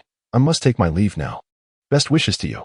Zhuge Yu chuckled softly, patted Song Shuhang on the shoulder, and hummed a tune as she exited the dormitory. If someone were indeed lying in ambush for him, he would not be overly concerned. However, the fact that this entity was not only gathering intelligence on him, but also probing into the affairs of his friends and family filled him with unease.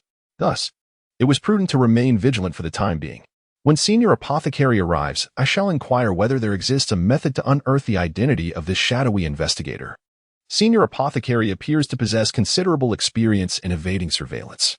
With these thoughts swirling in his mind, Song Shuhang stepped into his bedroom. Gao was still sprawled on the bed, resembling a lifeless creature. Filled with concern, Shuhang asked, Gao, are you all right? Gao murmured, I feel sullied. The choice of the word sullied was rather inappropriate. You are not an ancient maiden, so refrain from using such distasteful expressions. Song Shuhang gently patted Gao, seizing the opportunity to inquire, by the way, was that Zhuge Yu just now a man? Gao's complexion paled instantly, and after a moment of contemplation, he bitterly shook his head. No. Then she is a girl? Please spare me. Why would you display such a defeated demeanor after being kissed by a girl? Are you trying to act cool or something? Song Shuhang clapped Gao on the back, reassuring him, do not worry. I am quite discreet and will ensure your girlfriend remains oblivious to today's events. Consider it an unexpected stroke of good fortune. However, Gao's expression grew even more dismal, and he shook his head with greater difficulty. What does your shaking of the head signify? Could it be that Zhuge Yu is not a girl either? What then? Surely, she is not a hermaphrodite or a transgender person. Song Shuhang questioned, bewildered. Neither of those. How should I put it? Such matters are beyond your comprehension. Gao replied, tilting his head in a manner that suggested he had forsaken all romantic pursuits. This fellow is beyond redemption. Very well. You may continue to play the role of the corpse. Song Shuhang patted Gao once more and then, humming a tune, made his way to the balcony. Gazing up at the sky, I wonder what the experience of sending messages via flying swords would be like. After maintaining his lifeless posture for over 10 minutes, Gao finally stirred, numbly rising to wash his face. Shuang, Tubo mentioned wanting to have a few drinks tonight and suggested we gather at Yangda's place. Are you free? I shall head over first, tonight. I intend to indulge in a drunken revelry, Gao lamented. Drunkenness dispels 1,000 sorrows. Song Shuhang chuckled. Gao nodded, pushing open the dormitory door. I shall go ahead. Remember to arrive early. Certainly, no problem. Time passed slowly, moment by moment. Song Shuhang felt as though he resembled the Wangfu stone, his gaze fixed upon the sky, his heart brimming with anticipation. Approximately 20 minutes later, at 4:07 in the afternoon, the physician finally relayed some news. He made a phone call. Young friend Shuhang, the flying sword message from Master Tongxian is on its way. I am heading to your location now. You are alone there, correct? Wait for me. I shall arrive shortly. The physician hung up the phone. 2 minutes later, the physician arrived beside Song Shuhang. Here I am, he exclaimed with a hearty laugh. What shall we do now? Song Shuhang inquired. Or should we simply sit here and wait? Watch me, the physician replied, as he returned to the balcony and pointed once more at the sky, his fingers glowing a vivid crimson, shimmering brilliantly. Song Shuhang's gaze was fixed upon the heavens, where he beheld a shimmering light in the distance, rapidly approaching the direction of the apothecary. As the radiance drew nearer with astonishing speed, it became discernible as a sword-like object. Such an overt display of a flying sword communicating messages, without any form of subterfuge to obscure its presence, bewildered him. A sudden clarity washed over him, as he pondered whether the UFOs and anomalous aerial phenomena frequently captured by individuals in recent years were, in fact, the result of cultivators employing flying swords to send missives, or perhaps simply soaring through the skies on their enchanted blades. This practice by cultivators seemed perilous, especially in an age where technology had advanced significantly. Every nation had deployed anti-aircraft artillery and aerial interception systems. What would happen if one were to be struck down by such defenses? As Song Shuhang traversed the heavens, the flying sword had already descended beside the medicine master. It was a slender, sharp black iron blade, quietly hovering above the medicine master's reddened fingertips, defying the laws of physics without any apparent means of support. Song Shuhang displayed an air of calmness. Since the day his worldview shattered, he had long since discarded the majority of the physics knowledge he had acquired over the past 18 years. Were it not for the fact that the laws of physics still held sway in the realm of mortals, he would have cast aside the remaining fragments as well. Where's the secret manual? Song Shuhang suddenly inquired. In his mind, he envisioned a large package attached to the flying sword, filled with numerous bound books or animal skin scrolls. Yet, the black iron sword before him bore no such attachments. It was utterly devoid of any contents.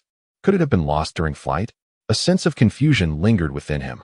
The secret manual is right here, the apothecary stated, as the black iron sword landed steadily in his hand. He then removed a thumb-sized jade cylinder from the hilt of the sword, resembling a jade thumb ring. Upon seeing this object, a name immediately sprang to mind for Song Shuhang, and he exclaimed, "Is that a transmission jade slip?" Also referred to as a legacy jade slip or a law transmission slip, it is one of the coveted items in cultivation novels. Simply pressing it to one's forehead would imprint the techniques and mental methods directly into the mind. Even a fool could retain the entirety of a complex technique. You are overthinking it, the apothecary shrugged. Transmission jade slips are of immeasurable value, treasures in their own right. They are only employed to record those unparalleled techniques that cannot be documented in writing. Common foundational techniques, such as this one, hardly warrant the use of a transmission jade slip. Only those supreme techniques that encompass the laws of the universe and profound truths are deemed too elusive for written expression. Even if one were to force such techniques into text, the power of the heavenly paths would erase them, necessitating the use of precious artifacts like the transmission jade slip for their preservation. What is this, then? Song Shuhang inquired further. This is merely an ordinary USB drive, the apothecary replied. In truth, as human technology advances, many of its inventions prove quite convenient for us cultivators. A small USB drive can contain the entirety of a previous scripture repository along with visual content. It is remarkably convenient. The apothecary calmly shattered Song Shuhang's illusions once more. Ouch, my liver aches, mother. Song Shuhang lamented internally. Chapter 48. The law is not to be lightly transmitted the USB drive. At this moment, Song Shuhang's feelings mirror those of individuals in a group chat discovering that he used an electric cooker and hot pot for alchemy. Why, at this time? Did the law of energy conservation have to be upheld? He could not suppress the frustration bubbling within him. Moreover, this black flying sword is already a sharpened blade. Isn't it? Sharp weapons are not meant to be delivered, are they? And if they could be sent, wouldn't it be quite troublesome if such a precious item were to be lost in transit? Do not dwell on such matters. Now, the seal on the USB drive has been lifted. Next, you will find the fundamental Vajra fist technique in true self-meditation scripture. The apothecary tossed the jade-shaped USB drive to Shuhang. To ensure precaution, Master Tongxin had placed a seal on the USB drive, which could only be undone through the correct method. Forcing it open would result in the destruction of both the USB drive and the seal. After Song Shuhang took it, he indeed discovered the USB interface. It was truly a USB drive. Ahem. Before delving into the cultivation techniques, I must remind you of something. Unlike elixirs, magical artifacts, and other external possessions, the transmission of techniques is not to be taken lightly. The apothecary cautioned. Given that Song Shuhang was a novice utterly oblivious to the ways of cultivators, certain taboos needed to be elucidated beforehand. One must never impart a technique learned from others or a sect without prior consent. This is a strict prohibition within the realm of cultivators. For instance, if you wish to pass on these two techniques to another, you must first obtain the approval of the Grandmaster who holds the rights to the techniques and compensate him appropriately. Furthermore, the individual to whom you impart the techniques must also adhere to this prohibition, never divulging the technique to outsiders. Just as I require the Grandmaster's consent to teach you these techniques, should the unauthorized transmission of a technique be discovered, whether in the 9 provinces 1 group or within the entire cultivation community, no one would be willing to share their hard-earned techniques with you again. The apothecary emphasized this point. Techniques are the foundation of a sect and of every cultivator. Nobody desires their unique methods to be disseminated indiscriminately. Thus, the unauthorized sharing of techniques is an absolute taboo. Of course, techniques that you create yourself may be shared as you see fit. That is your prerogative. Song Shuhang nodded in understanding. The cultivation methods painstakingly created or acquired by others are private property. The willingness to impart them to you is already a gesture of goodwill. If you were to casually transmit someone else's methods to others, what would that signify? Taking the USB drive, Song Shuhang felt an undeniable surge of excitement within him. He took a deep breath, opened his computer, and first disconnected from the internet, then conducted a thorough antivirus scan. His computer was not laden with many files, so the scan took little more than a minute. After that, he cautiously inserted the USB drive into the computer. The pharmacist stood quietly behind him, nodding in satisfaction. Even in moments of exhilaration, Song Shuhang remained composed. Maintaining such a temperament would undoubtedly benefit his future path as a cultivator. Song Shuhang opened the USB drive, revealing 2 folders, Fundamental Vajra Fist Techniques and True Self Meditation Sutra. Upon entering the Fundamental Vajra Fist Techniques folder, he discovered a total of 18 images, each depicting a scroll of exquisite artistry. With a mere tap of his finger, he unveiled the first image. Although the title Fundamental Vajra Fist Techniques lacked grandeur, it mattered little. Effectiveness was what truly counted. After all, martial arts often boasted names as formidable as dragons subduing 18 palms. With each move and stance carrying an impressive title, such as Dragon Appearing in the Field or Divine Dragon's Tail, he felt a mix of anticipation and excitement. Then he saw the name of the technique, Fundamental Fist Technique 1, rendered in traditional characters. Alas, there was no awe-inspiring follow-up like Vajra subduing demons. Just the rather unremarkable Fundamental Fist Technique 1. Song Shuhang opened the second image, titled Basic Fist Technique 2. Unyielding, he proceeded to the third image, Basic Fist Technique 3. Afterward, he realized there was no need to continue. The subsequent images ranged from Basic Fist Technique 4 to Basic Fist Technique 18. The pharmacist observed as Song Shuhang swiftly clicked through the images, and with a hint of curiosity, inquired, "What are you doing?" I'm just looking at the names of the techniques, Song Shuhang replied. I didn't expect the names to be so simple. Practicality is what matters. Technique names merely serve to label and differentiate the sequence of moves. The pharmacist responded calmly. That's true, Song Shuhang nodded. Yet a faint sense of disappointment lingered in his heart. He imagined himself in the future, standing atop the purple forbidden enclave for a duel. His opponent, with a resounding whistle, would leap into the air, drawing their sword with grace, exclaiming, "Celestial being from beyond." Meanwhile, he would merely snort and boldly counter with a right fist, declaring, "Basic fist technique 3. The disparity in grandeur was palpable. Let go of the fixation on technique names. They hold little significance. If you truly care, you can always rename them later, the pharmacist remarked nonchalantly. Now, allow me to explain the initial stages of cultivation and the significance of establishing a foundation. Song Shuhang promptly settled down, fully concentrated and attentively listening. In the realm of cultivation, the pathways are myriad, with an abundance of methods across various sections. Nevertheless, regardless of whether one practices Taoism, Buddhism, ghost cultivation, or demonic arts, the initial step taken by all aspiring cultivators is remarkably similar: the refinement of the body and the strengthening of one's vital energy. This initial phase is known as foundation building. The first step in foundation building entails the external practice of fundamental boxing techniques, leg techniques, sword techniques, and so forth, aimed at refining the body and allowing it to be brimming with vital energy. Following this, one engages in internal meditation practices to gather the overflowing vital energy and condense it within the heart's passage, typically without the aid of medicinal pills and through diligent practice. It takes approximately 100 days for the heart's passage to become filled with vital energy, leading to the natural opening of the passage. Once the heart's passage is opened, the accumulated vital energy transforms into a thread of vital power, marking the foundation building phase, also referred to as the opening of the passage. The opening of the heart's passage signifies the true entry into the ranks of cultivators, transcending the ordinary, thus achieving the first-grade transcendence.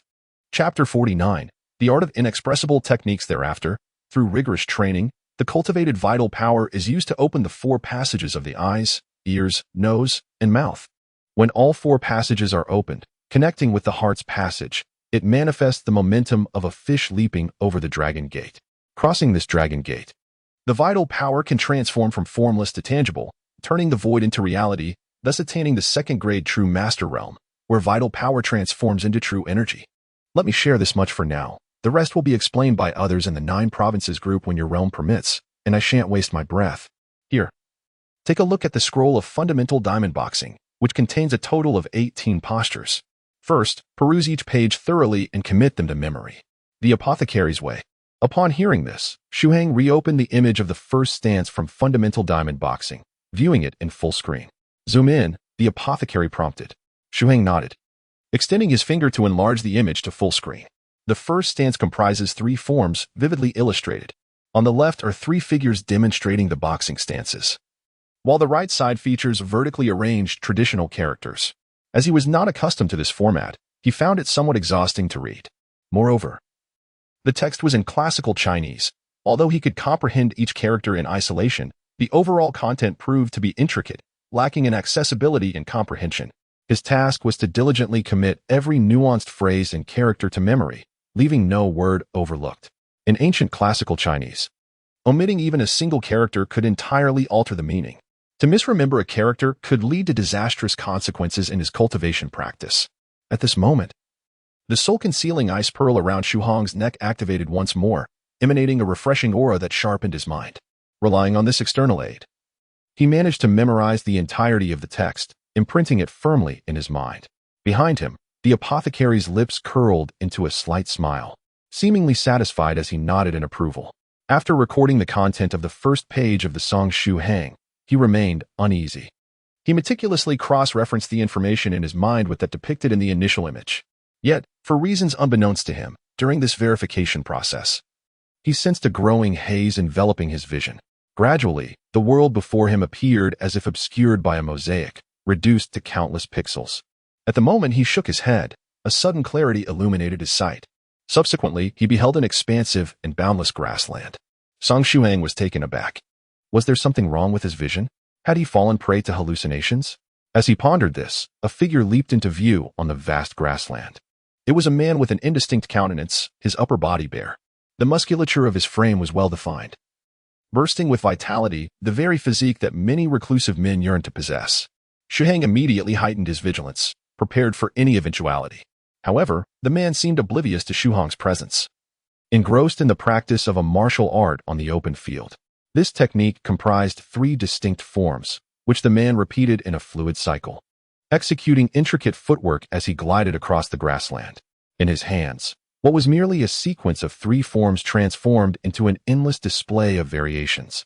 With every movement, it appeared as though he was using his fists to interpret the profound truths of the universe. Song Shuhang recognized the art as the fundamental Vajra fist. Wait, why was he on a grassland? And where had this indistinct man come from? Stay calm, he told himself. Was this the magic of a senior alchemist, discreetly guiding him in martial techniques? Or did the very patterns of the fundamental Vajra fist harbor some extraordinary essence? Perhaps he had inadvertently triggered something by chance? Regardless, this was undoubtedly an opportunity. The man before him was undeniably a master of martial arts, and even though Shuhang was a novice in this realm, he could sense the formidable nature of the man's technique. Now, the master was demonstrating the fundamental Vajra fist right before his eyes, without a single blind spot, repeatedly practicing the foundational form. This was a chance that could not be missed. Once lost, he could never know if it would present itself again. Song Shuhang widened his eyes, meticulously memorizing the martial techniques demonstrated by the indistinct figure before him. The man executed his punches with fluid agility, maneuvering through curves while seeking straight lines, blending offense with defense in a harmonious interplay. Sometimes he struck directly, his fists akin to cannonballs, exerting immense force with an overwhelming momentum reminiscent of a do-or-die resolve. Again and again, this display unfolded, with variations and angles aplenty. Time seemed to fly by. By the end, Song Shuhang could hardly recall how many times the indistinct figure had unleashed his techniques. Under the relentless bombardment of this demonstration, he had developed a profound impression of the foundational technique known as Basic Boxing 1. Now, he merely awaited the opportunity to exit this peculiar place and practice for a few days, after which he was confident he could grasp the essence of the technique. As this thought crossed his mind, Song Shuhang felt his vision blur once more. Subsequently, his sight returned to clarity, revealing the familiar glow of his computer screen and the triumphant smile of his senior, the pharmacist. He glanced at the time displayed in the lower right corner of the screen and was astonished to discover that less than a minute had elapsed. Song Shuhang turned his gaze back and beheld the triumphant smile of the medicine master. It appeared that everything was under the control of this esteemed elder. Therefore, Shuhang inquired, "Elder medicine master, what was that just now?" "Merely a rudimentary form of hypnosis, one that only a novice cultivator like yourself would fall victim to, the most elementary illusion." The medicine master chuckled heartily. "Was it you who executed it?" Song Shuhang asked. "Not at all. My expertise lies primarily in alchemy, and I possess little knowledge of hypnotic spells," the medicine master replied, shaking his finger. He further elucidated, "It is an inherent capability of the fundamental diamond fist technique scroll you were observing." Inherent? But did it not originate from a USB drive and open on my computer? How can it also include a hypnotic spell? Song Shuhang was somewhat taken aback. If the hypnotic arts of cultivators are this formidable, conquering the world would not be a mere fantasy. Quite impressive indeed, Song Shuhang mused. Just moments ago, he had felt as though he was witnessing a grandmaster of martial arts demonstrating their technique in person. If he were to master such a hypnotic method and employ it in crafting a novel, would it not allow readers to immerse themselves entirely in the narrative? Once shared on a literary website, it would surely be groundbreaking. However, this was merely his second thought.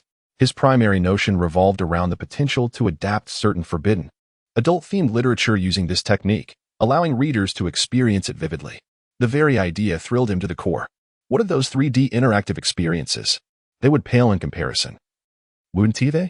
This notion, however, he could only entertain in the confines of his mind. To voice it would certainly provoke the medicine master to send him flying with a single strike. The remaining 17 forms of the fundamental diamond fist technique, as well as the application of the true self-meditation scripture, were largely similar. I shall grant you 2 hours to view them all. Today, I am in a good mood. Afterward, you may demonstrate once, and I shall provide guidance on any errors. The medicine master boomed with laughter.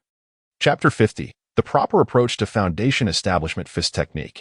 Song Shuhang nodded earnestly, reopening the second image of fundamental diamond fist technique, committing its contents firmly to memory. Subsequently, He immersed himself into the realm of fundamental diamond fist technique with practiced ease. The scenery remained the same, a verdant expanse. Robust men repeatedly demonstrating the technique, yet the only distinction lay in the variation of the martial arts form being executed. Song Shuhang felt an exhilarating surge of excitement, almost unable to contain himself as he yearned to immediately unleash his martial prowess. The hypnotic space created by the technique may have seemed prolonged, yet in reality, each session lasted merely a minute or two. The alchemist granted him a 2-hour limit, but Shuhang completed the remaining 17 forms of the Vajra fundamental fist technique and the entirety of the True Self-Meditation Sutra in just over an hour, committing their essence to memory. Leaning back in his chair, he vigorously rubbed his temples. This brief session left him feeling more fatigued than the 4 hours he had spent concocting the body refinement elixir, and his mind felt slightly swollen. The alchemist inquired, "Have you finished? Head down to the grassy area. It's spacious there, and you can move freely." He gestured towards the lawn not far from the male dormitory. "Practice martial arts in such a public place? What if someone steals my techniques?" Shuhang pondered, recalling the alchemist's previous admonition against privately imparting skills. If someone were to learn his techniques and attribute them to him as their source, he would be unjustly wronged. More critically, practicing martial arts on a bustling lawn felt rather humiliating. Even if he were practicing legitimate foundational techniques for cultivators, his peers at Jiangnan University Town would remain oblivious. To them, Shuhang would undoubtedly appear as if he had been overly engrossed in martial arts films, lost in delusion as he trained on the grass. If the foundational techniques could be learned merely by observing the stances, what need would there be for the incantations? Do you believe the strings of characters accompanying the techniques are simply for hypnotic purposes? That is the true secret that remains unpassed on, the alchemist chuckled. I still believe it would be better for us to find a more private location. There is a large rooftop space in our dormitory that is rarely visited, Shuhang insisted, hoping to negotiate. You kid, you have quite a few demands, the alchemist responded casually. All right then, let us head to your rooftop.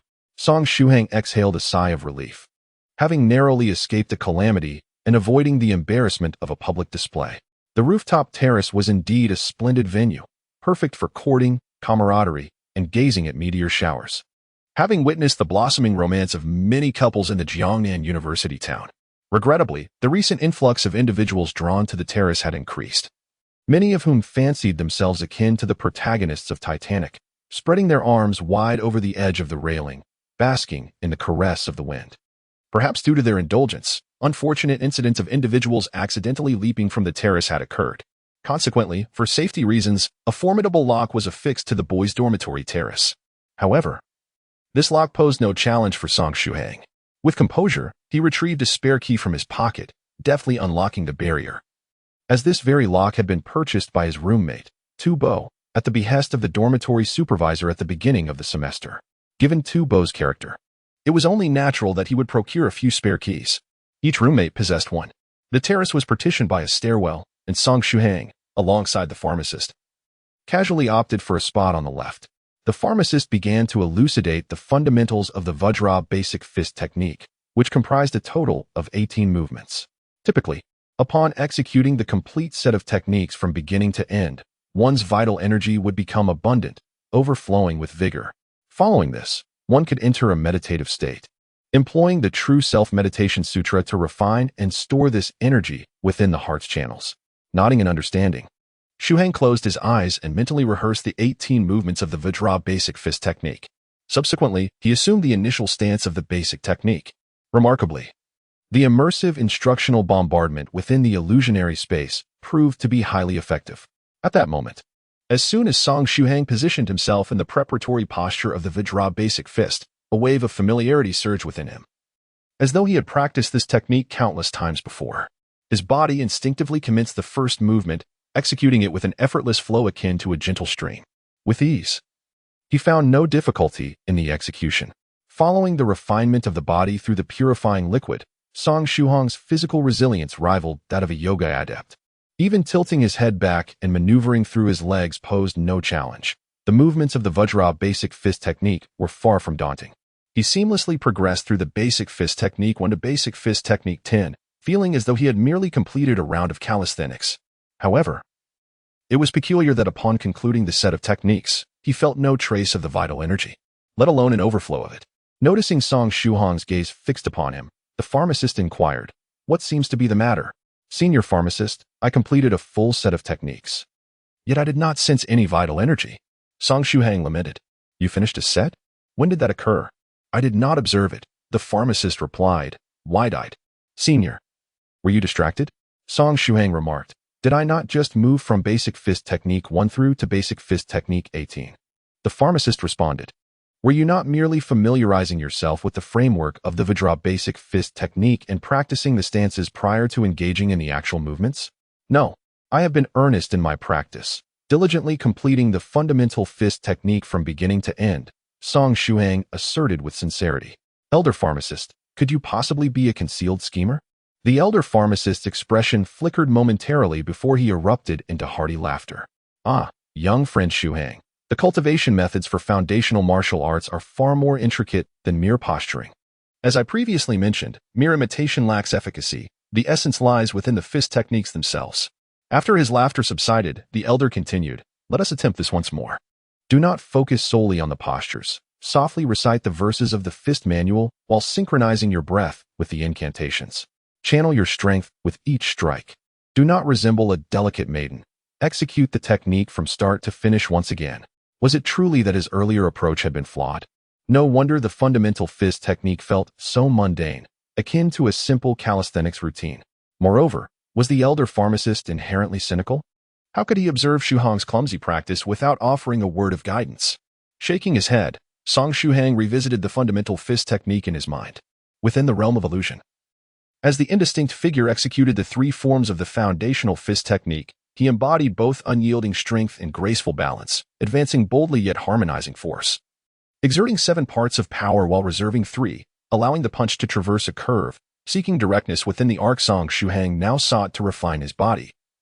Pouring forth all his energy with each punch and movement, striving to extract the latent potential within him to achieve the desired effect of body tempering. The foundational fist technique, the first form, was once again unleashed from his hands. With his gaze as the guiding thread, both motion and stillness emanated from his waist. His body arched like a bow, his feet propelled with force, his fists surged forth like a mountain collapsing. With his eyes fixed ahead, he stepped forward, exerting power from his waist as he executed the first form of the foundational fist technique, his fist blasting forth with the force of cannon fire, heavy and resolute. As he struck, a resonating hum echoed in his ears, akin to the thunderous toll of a great bell. With each recitation of the fist scripture, an invisible yet palpable energy gathered around him, pressing down heavily and entwining with the punch he unleashed. As he delivered this blow, Song Shuhang felt as though the air before him had been shattered. Simultaneously, a warmth enveloped his body. His muscles in the shoulders, waist, and legs tingled with a subtle soreness, as if he had not merely thrown a single punch, but had executed the foundational fist technique hundreds, if not thousands, of times. Chapter 51. Persevere.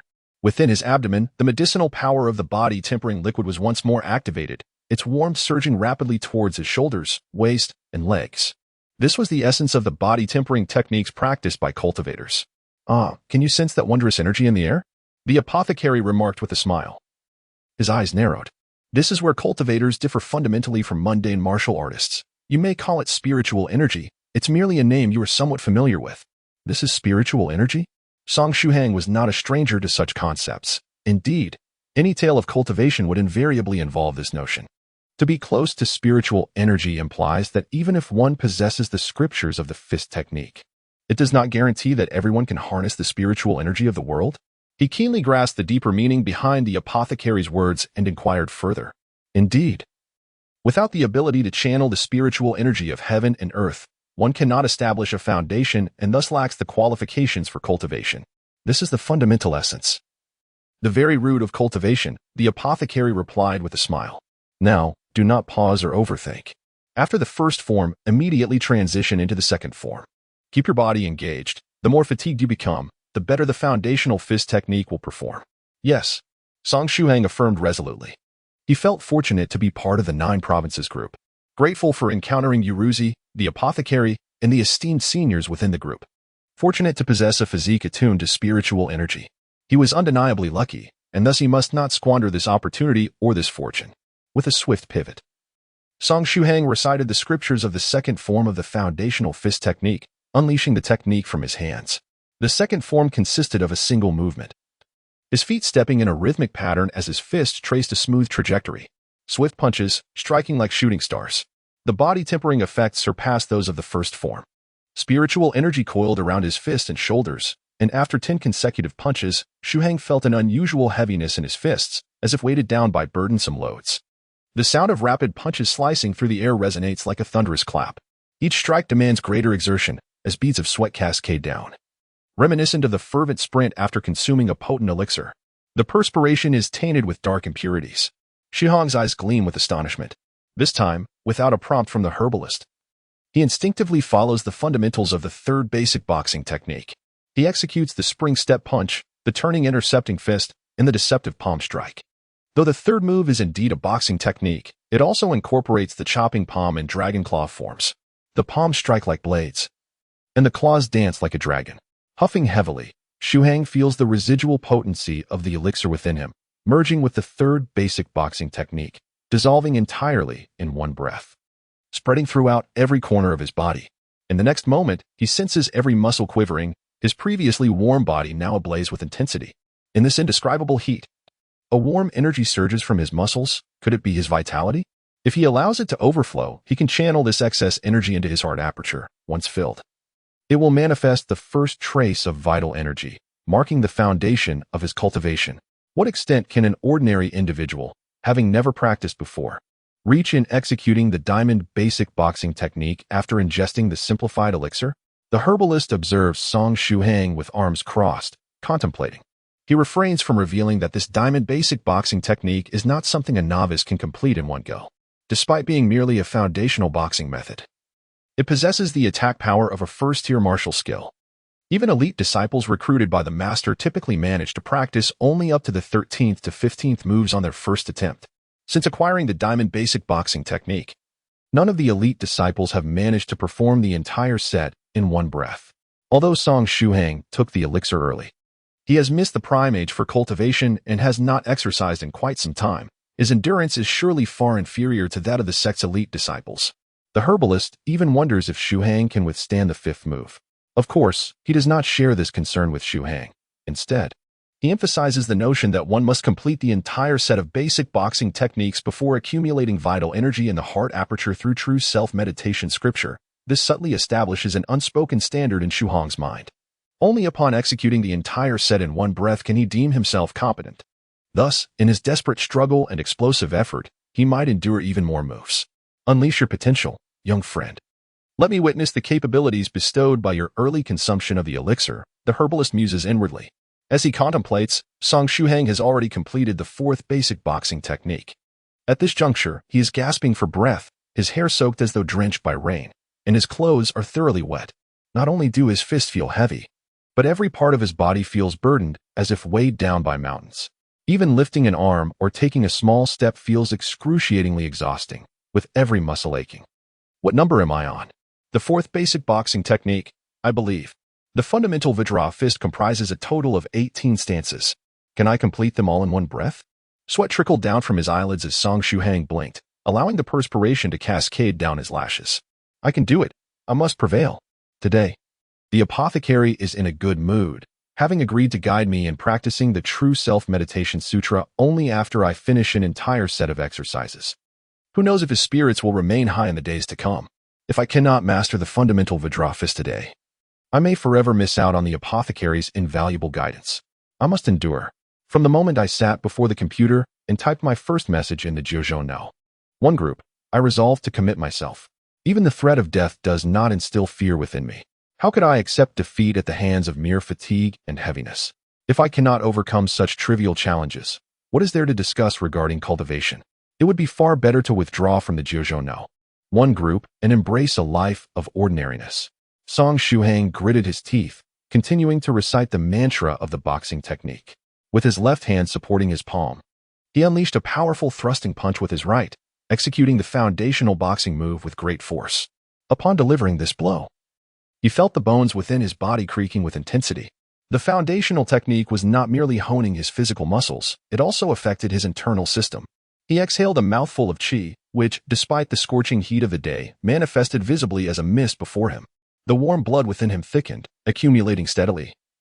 ready to overflow at any moment. Simultaneously, the residual energy of the body-quenching liquid in his lower abdomen was finally depleted after this punch. Without the support and revitalization from the body-quenching liquid, the subsequent practice became increasingly arduous, with fatigue compounding tenfold or even more. Chapter 52. Illuminating the Self Through Meditation. The side-step barrage, followed by a crouching sweep kick. Then, both hands clasped in a fist, he struck down. Foundational technique, move 6. By the time he completed this step, Song Shuhang was nearing his limits, his body swaying precariously from intense fatigue and depletion. To be candid, for an ordinary person without any training background, achieving this level on their first attempt was already commendable. The physician had anticipated that Song Shuhang would struggle to endure beyond the 5th move. Yet, he appeared capable of continuing. However, the energy from the body-quenching liquid within him was nearly expended. It made sense, as it had been over 12 hours since he consumed it. He had very little of the medicinal liquid left, and by the 5th move, it should be completely gone.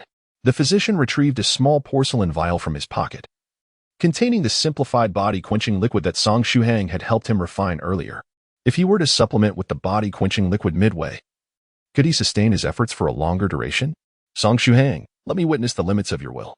If you can indeed complete this set of movements in one go, the value of my simplified body-quenching liquid would rise significantly.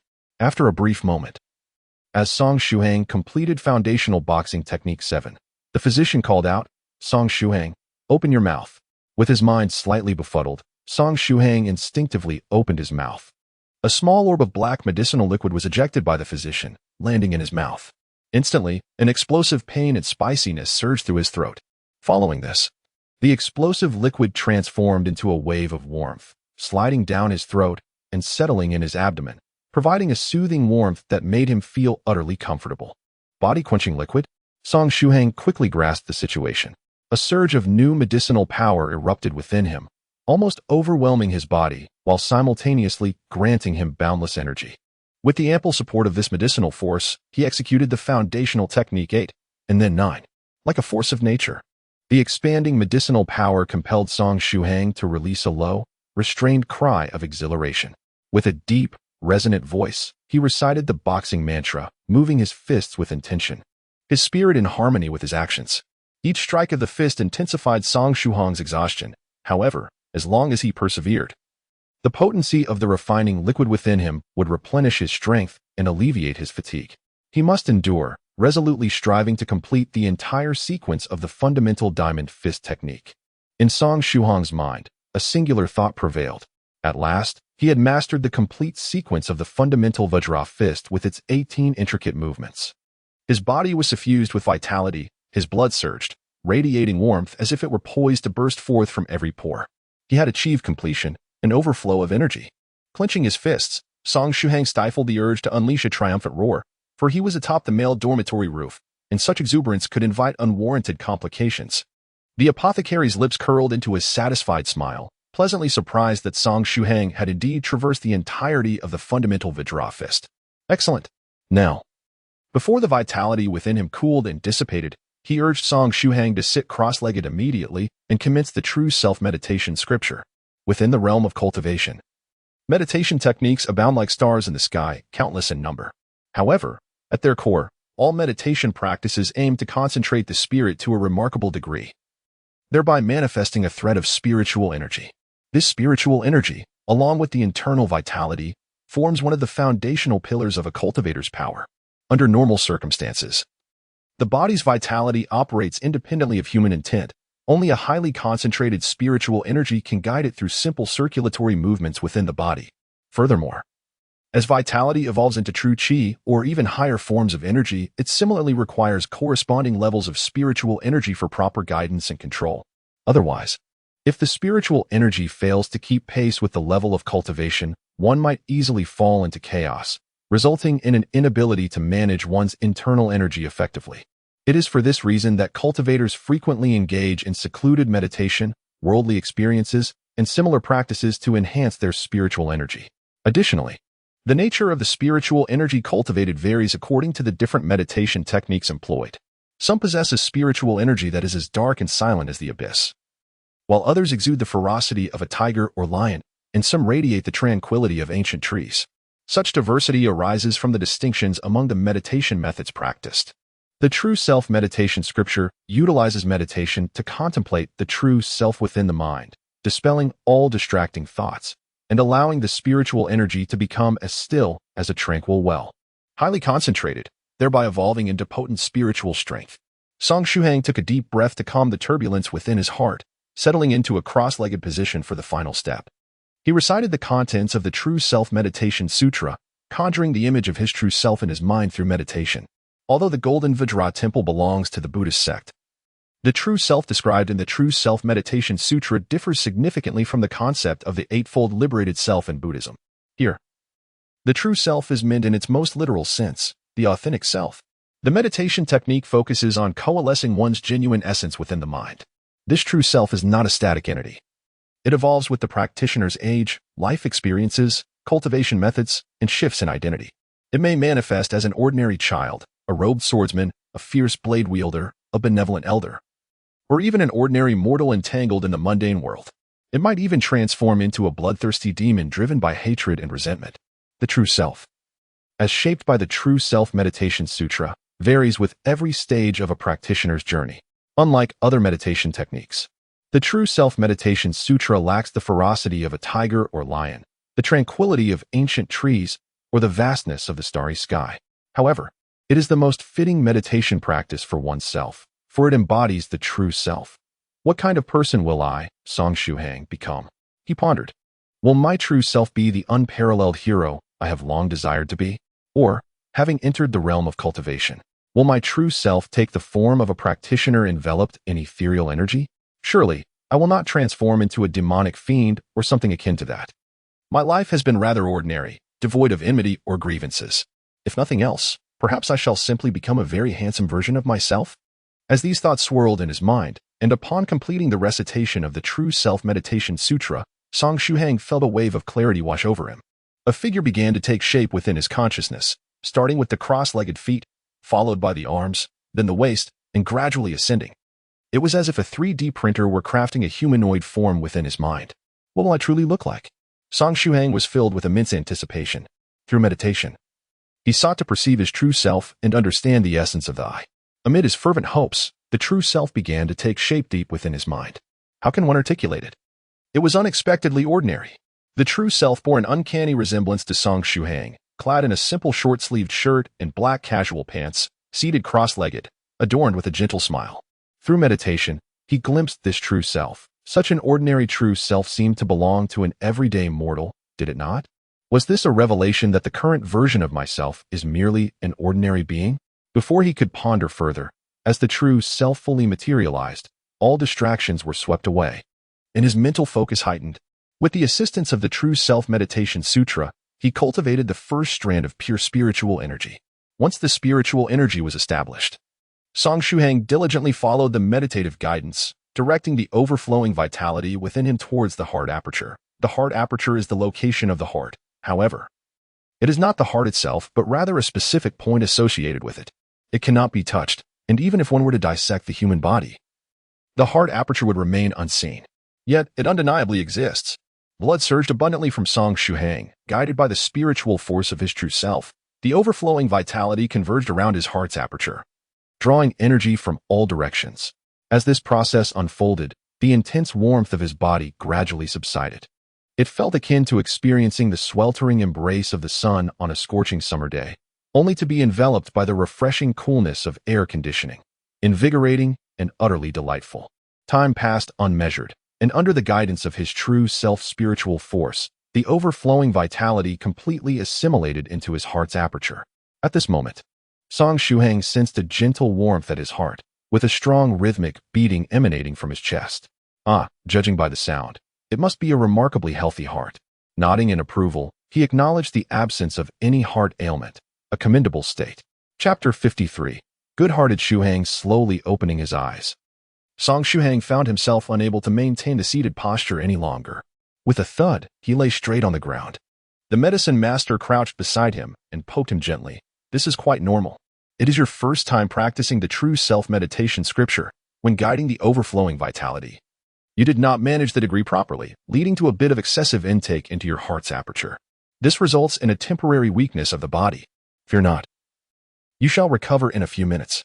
Remember, during your next session with the True Self meditation scripture, to leave a slight reserve of overflowing vitality to avoid unexpected weakness. This will be more beneficial for your body. I see, haha. Lying on the scorching balcony floor, Song Shuhang felt elated. Finally, he had taken the first step towards establishing his foundation as a cultivator. With 100 days to solidify his foundation, and with the assistance of body-tempering liquid. Even with his ordinary aptitude, he should be able to complete this foundation within 100 days, right? What abilities would he possess upon completion? Talismans? Spells? Divine powers? Earthly evasion, invisibility, or distant sight? By the way, Senior, my true self is simply my ordinary self, sitting there with a smile. Does this mean I am still just an ordinary mortal? Song Shuhang inquired. Generally, the true self relates to one's identity and experiences. Considering you have engaged with cultivation, it is unlikely that your true self would manifest as an ordinary mortal. Unless deep down you still harbor doubts about the existence of cultivation. Or perhaps, is your true self smiling gently, with a comforting and pleasant expression? The medicine master pondered aloud. With a tone of admiration, the medicine master remarked, Indeed, my young friend Shuhang, you are truly a good person. Huh? Senior. Please refrain from indiscriminately handing out good person cards. Song Shuhang exclaimed. He didn't mind the card itself, but having too many might hinder his chances of finding a girlfriend. No.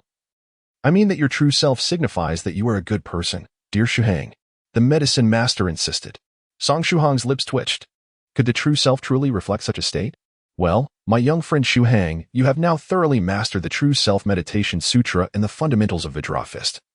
Particularly the latter, which you have executed remarkably well. Your punching stance nearly led me to believe that you had been practicing this martial art for several years. I have no further guidance to offer you, so we shall conclude for today, the apothecary remarked with a smile. Thank you for your guidance, Senior. Shuhang expressed his gratitude. After saying this, he reminded, moreover, regarding the practice of the fundamentals of Vajrafist, you must be mindful of your own limits. When your body feels genuinely fatigued and you find it difficult to summon the energy, it is prudent to refrain from further training, given your current state. Even if you recover shortly, you should not resume your practice. After all, the foundational fist technique is not a regimen for health, but rather a vigorous method of body tempering. One's vitality is finite, and the restoration of energy within a single day has its limits. Excessive training can lead to injury. I understand, and in my current condition, even if I wish to practice further, I am unable to move a single finger, Shuhang chuckled. Indeed, Senior Apothecary. Shuhang replied. The apothecary appeared satisfied and waved his hand toward Shuhang, saying, I shall take my leave now. As the words left his lips, his form transformed into a beam of sword-like light, vanishing from Shuhang's sight in an instant. Could this be what is known as the art of light evasion? He thought, still lying on the scorching rooftop. The time was approximately 5:30, and the sun of June continued to radiate its warmth and brilliance. The round orb seemed to inquire of Shuhang, Dear classmate Shuhang, lying on the rooftop like a human grill, would you prefer your meat medium rare, medium, or well done? Alas, Shuhang sighed. Surely he would suffer from heat stroke. If he remained under the sun much longer, he might become a roast, ready to be sliced and sold by the pound. At this moment, Shuhang earnestly wished for a kind-hearted person to come to the rooftop and lend him a hand. He would be eternally grateful. Moreover, he realized he had forgotten something of great importance. He had yet to ask the apothecary if there was any way to locate the individual investigating him. Shuhang felt a wave of frustration. However, the apothecary had already departed, leaving him to await their next encounter. Perhaps I should call and inquire later. After all, he possessed the apothecary's phone number. If an emergency arose, he could seek assistance without delay. As Song Shuhang pondered, perhaps it was indeed the divine presence that heard his silent prayers. For at the entrance of the heavenly platform, a faint sound of footsteps echoed. Why is the door to the heavenly platform left ajar today? Came the low voice of a man. Song Shuhang's heart soared with joy, and he was just about to speak up to offer assistance when a woman's voice interjected. Isn't this just perfect? Let's head to the rooftop. I've never tried it there before. It must be exhilarating. The man replied, I think so too. But we should be cautious. It would be undesirable if someone saw us. As he spoke, he pushed open the door to the rooftop. Isn't it even more thrilling if someone catches us? The woman retorted, appearing quite carefree. Song Shuhang decisively shut his mouth, relinquishing any thoughts of seeking rescue. Before him lay a pair of outdoor lovebirds, evoking a myriad of envy and resentment. This duo, who ought to have been incinerated by the FFF group, opted for the opposite side of the rooftop. Unbeknownst to them, on the ground below lay the lifeless body of their classmate, Song Shuhang. After selecting their venue, the two commenced their battle, reminiscent of martial arts masters. Song Shuhang let out a sigh, gently closing his eyes to gradually restore his strength.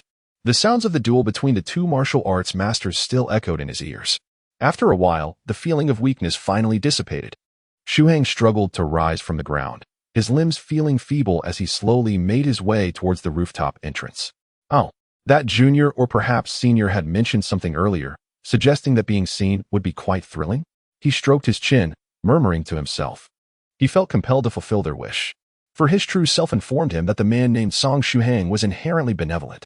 Since it was merely a small effort, why not assist the senior in realizing her desire? After all, what could he do? It was simply in his nature to be a good person. As he spoke, Shuhang propped himself against the wall of the rooftop, leaning slightly to gaze towards the other side. Chapter 54, Zhao Yaya on the other side of the rooftop. The two martial arts masters were engaged in a fierce battle. Even the blazing sun above could not deter their resolute determination to fight to the death. Song Shuhang pondered for a moment, but did not immediately intervene. At that precise moment, he seized the opportunity, revealing half of his figure and greeting the two martial arts experts in a refined Mandarin. "Hello, how are you?" The sudden utterance struck like a bucket of icy water on a winter's day, cascading over the heads of the two martial artists. Particularly, the male expert felt his heart race tenfold, nearly leaping from his chest. He rigidly turned his head, fixating on the position of Song Shuhang. Upon realizing that the intruder was a frail student rather than a dormitory instructor, his expression contorted into one of fury, clenching his fists as any man would in a moment of indignation. "I am aware that your fierce battle was quite exhilarating to witness," Song Shuhang continued. "I heard all about it. So, no need for gratitude. I am Lei Feng." He waved his hand with enthusiasm, adding, "By the way, do remember to lock the rooftop later. Otherwise, it would be troublesome if the dormitory supervisor discovered this." This left the two individuals in a state of uncertainty, caught between laughter, tears, and anger. "Today, I have accomplished a good deed," Song Shuhang mused, fulfilling the wishes of both parties. "What a splendid day it has been." The phrase joy begets sorrow originates from the text Huainanzi, Daoing Sun, which states, "When things flourish, they inevitably decline. Extreme joy leads to sorrow." It conveys the notion that when one is at the pinnacle of happiness, an abrupt event may occur, plunging them into profound sorrow. For instance, a person might win a $10 million lottery, after taxes, no less, bringing immense joy, only to learn an hour later that they are in the terminal stage of cancer, destined to pass away by nightfall, resulting in a heartbreak so profound that the tears shed could potentially engulf the world. After Song Shuhang had just assisted the couple on the terrace, he felt a profound sense of contentment and joy. However, upon opening the door to his dormitory, he was met with the sight of a woman clad in a medical white coat, seated on his bed. She was an exceptionally graceful and beautiful woman, with an enviable physique. Her long, straight legs were striking, even in plain white casual trousers. In her hands, she flipped through a notebook containing 30 ordinary medicinal formulas for the simplified body refining liquid, her brows furrowing in concentration.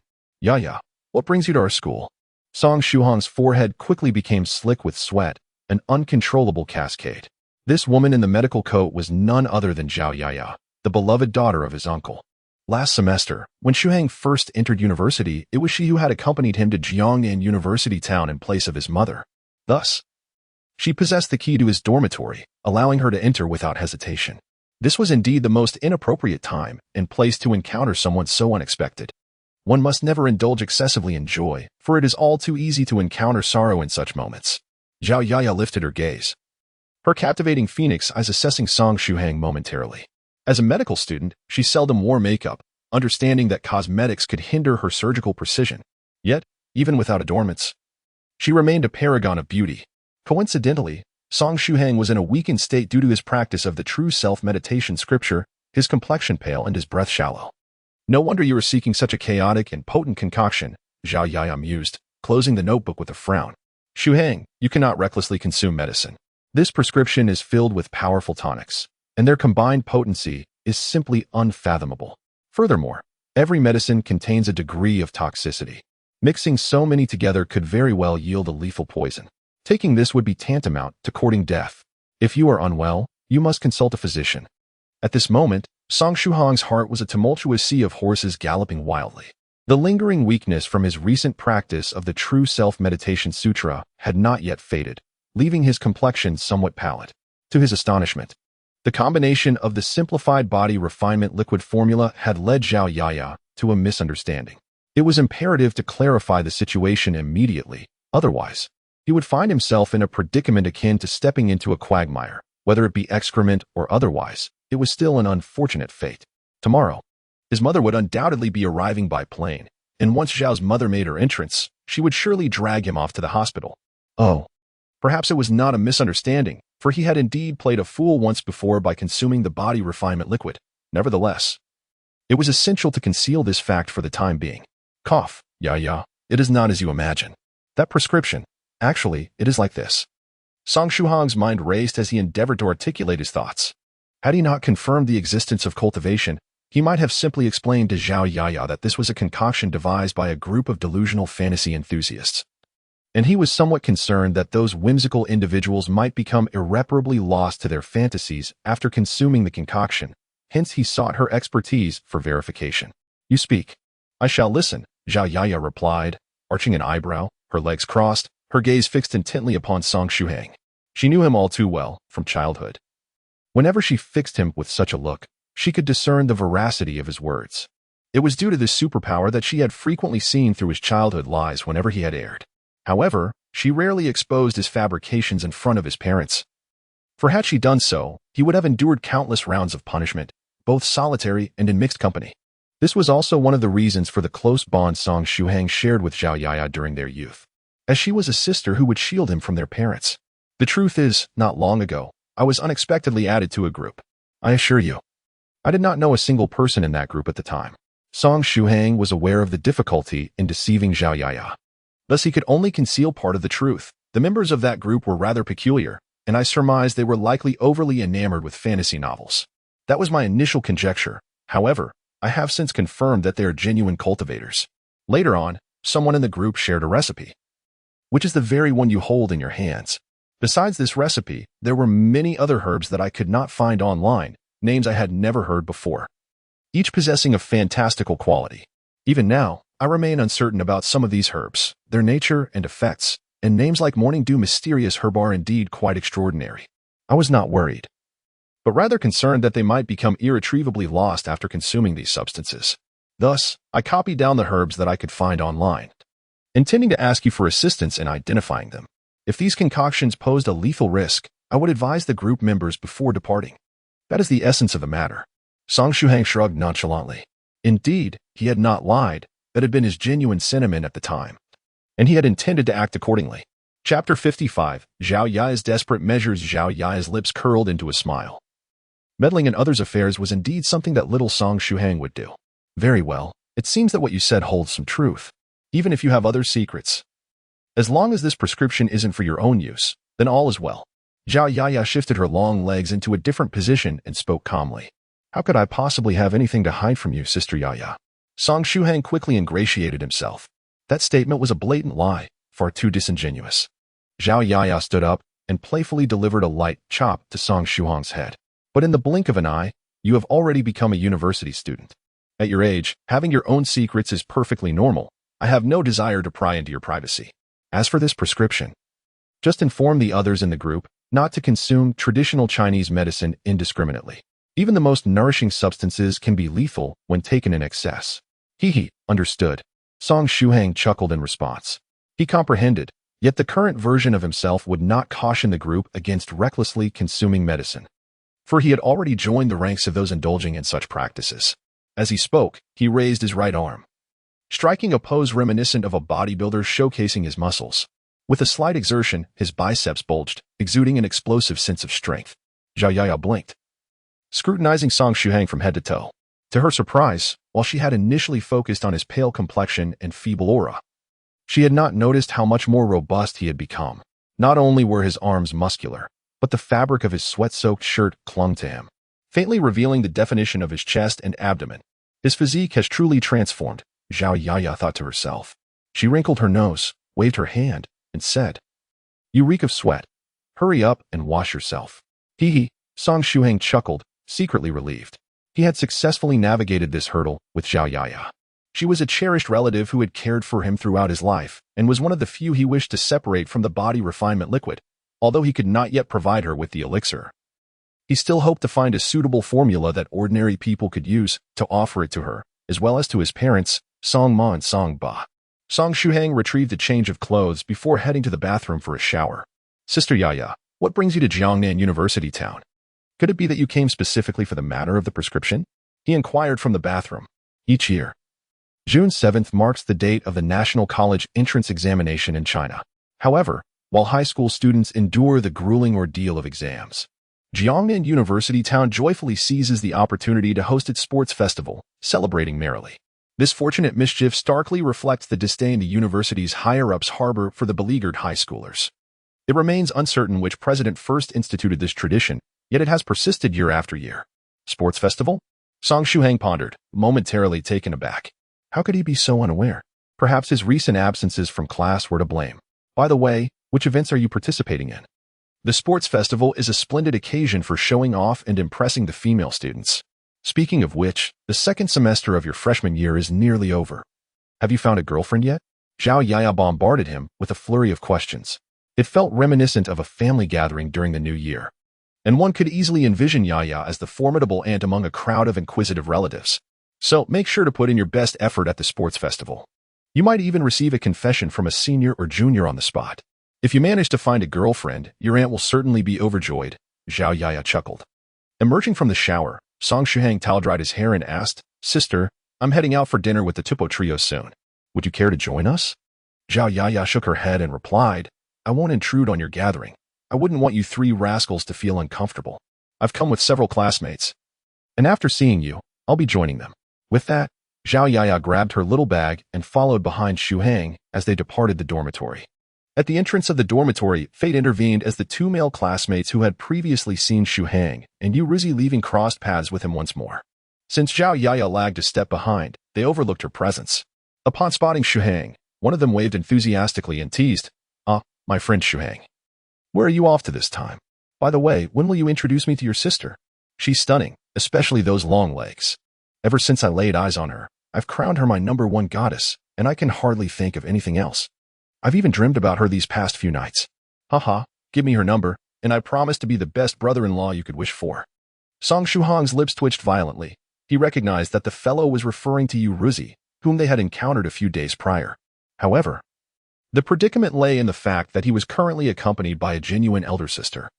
The implications of the other party's words left Zhao Yaya in a state of confusion. Indeed, as soon as the classmate's voice faded, a stunning beauty clad in a doctor's white coat emerged from behind Song Shuhang. Yet another long-legged enchantress, and this time she donned the attire of a physician. Zhao Yaya cast a glance at the gentleman in question, then, without hesitation, delivered a powerful kick. Her legs were not only long but also remarkably adept at delivering a precise blow. As a doctor, she could expertly control the force, ensuring that the strike would be painful yet not truly debilitating. The unfortunate fellow received the kick and promptly knelt down in shock. This is my sister, Zhao Yaya. Song Shuhang grinned. Nearby, another male classmate erupted into gleeful laughter, epitomizing the archetype of a mischievous friend. Upon hearing his laughter, Zhao Yaya shot him a glare, causing him to immediately cover his mouth and wave at Shuhang. Hello, Shuhang. Greetings to your sister as well. I am merely an innocent bystander. Song Shuhang chuckled. My sister and I are leaving now. Goodbye. He then took Zhao Yaya's hand and swiftly distanced themselves from the scene. Goodbye, a classmate, covering his mouth, chuckled. Once Shuhang and Yaya had walked away, a classmate who had received a kick finally managed to rise from his kneeling position, tears in his eyes, exclaiming, that hurts. It's a piercing kind of pain. Indeed, another classmate empathized, feeling a twinge of discomfort himself from merely witnessing the incident. However, the genetic lineage of Song Shuhang's family is truly remarkable. The last time, his sister was stunning, with long legs. This time, his sister is equally impressive. And the uniform only adds to her allure. I absolutely adore female doctors. I would love to be administered injections by her daily. He then expressed his desire to become Song Shuhang's brother-in-law. Any of them would do. With that, he gave a thumbs up. This was a true warrior, for he dared to confront the harsh realities of life and face the gory truths. Chapter 56. One must always guard against others on the road. Zhao Yaya suddenly inquired. Shuhang, those two boys from earlier, you must not have encountered them before when I brought you to the university town at the beginning of the semester, right? How could they possibly know me? Such a lie, it's too far-fetched, she huffed. Moreover, from their expressions in the conversation we just overheard, it is evident they must have seen your sister recently. Additionally, when you introduced me, the other boy looked genuinely surprised, clearly seeing me for the first time. So, confess the truth. Is the sister they mentioned your girlfriend? Perhaps she is a bit older, and you feel embarrassed to introduce her to us? Zhao Yaya remained as unyielding as ever, resembling a detective, mercilessly exposing Song Shuhang's falsehoods. Well, it is the truth.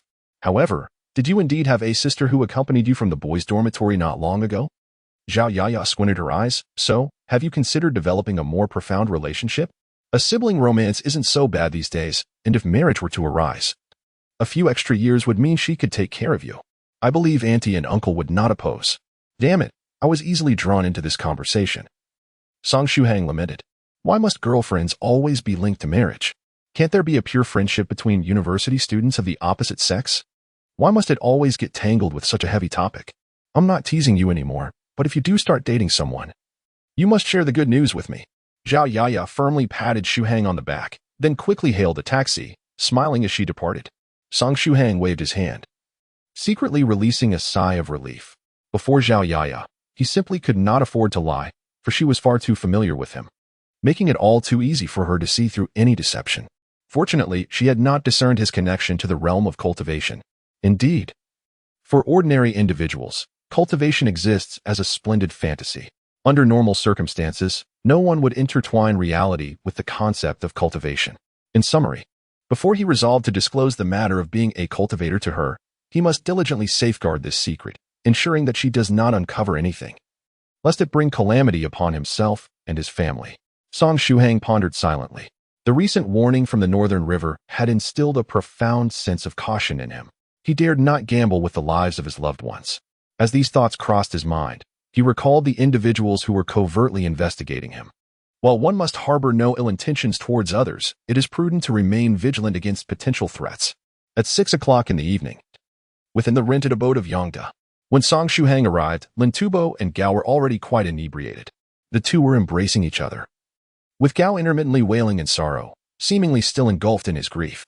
Lin Tubo, on the other hand, was comforting him loudly, thumping his chest and making all sorts of promises. Although they were conversing in Chinese, Shuhang could not comprehend a single word. It was a mystery how these two intoxicated souls communicated. Li Yongda wore a wry smile and, after opening the door for Shuhang, immediately inquired, Shuhang, do you have any idea what transpired with Gao? He arrived here in a state of despair, dragging Tubo along to drink. After a while, he began to wail incoherently about being tainted, unclean, and wanting to die, among other nonsensical phrases. Honestly, it's rather unsettling to hear a grown man lamenting about being tainted. I happen to know exactly what this is about.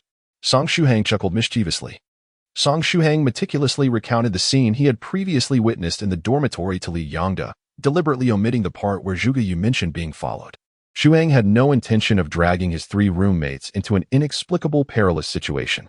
Upon hearing this, a bemused expression crossed Li Yongda's face. Speaking of Zhuge Yu, I do recall her.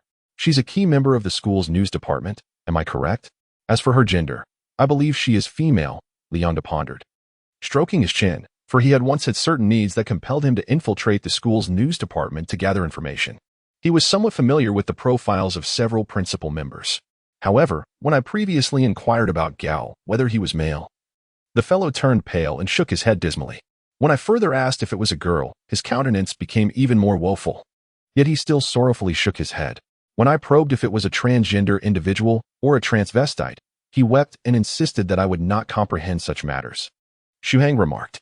Thus, there remains only one possibility. The individual in question is a transgender person? Li Yongda speculated. Your suggestion indeed seems to leave us with this sole possibility. Song Shuhang nodded in agreement. They then looked towards Gao, their gazes imbued with sympathy. Let us allow old Gao to indulge in a good drink today, Yongda suggested. Song Shuhang nodded in agreement. Initially, his roommates had intended to dine out, but the pitiful state of Gao rendered such an outing utterly embarrassing. Thus, Li Yongda wisely opted for takeout, with the beverages also delivered. Tubo and Gao indulged in drinks, scarcely touching the food. Now, both were nearly inebriated, teetering on the brink of unconsciousness. Song Shuhang and Li Yongda took their seats, relishing a sumptuous dinner. By the way, Yongda, is our school going to hold a sports meet? How come I was unaware of this? Song Shuhang inquired. Of course. You were oblivious, because our class received the announcement at noon today. At that moment, you were being whisked away by that peculiar companion of yours. Li Yongda replied, flashing an enigmatic smile. Oh, and Shuhang, when you were absent from class this afternoon, that classmate named Lu Fei specifically came to inquire about you. With a chuckle, Li Yongda continued, moreover, there is an amusing incident regarding the registration for the sports meet. Allow me to elaborate. This time, there is a grueling 5,000-meter race that is utterly exhausting. No one in our class volunteered to participate. So, in the end, after much pushing and shoving, it landed on the shoulders of a certain individual who was absent due to illness. A hint, this person's surname is Song. Am I allowed to curse? Song Shuhang felt the veins on his forehead throbbing. 5,000 meters? That could very well be lethal. Ah, wait a moment. My mind didn't quite process that. 2 days ago, it might have indeed been fatal for him, but now, a mere 5,000 meters might not be insurmountable? Don't even think about cursing. It won't help. The list for the sports meet has already been submitted. On June 7th, you will dutifully run those 5,000 meters.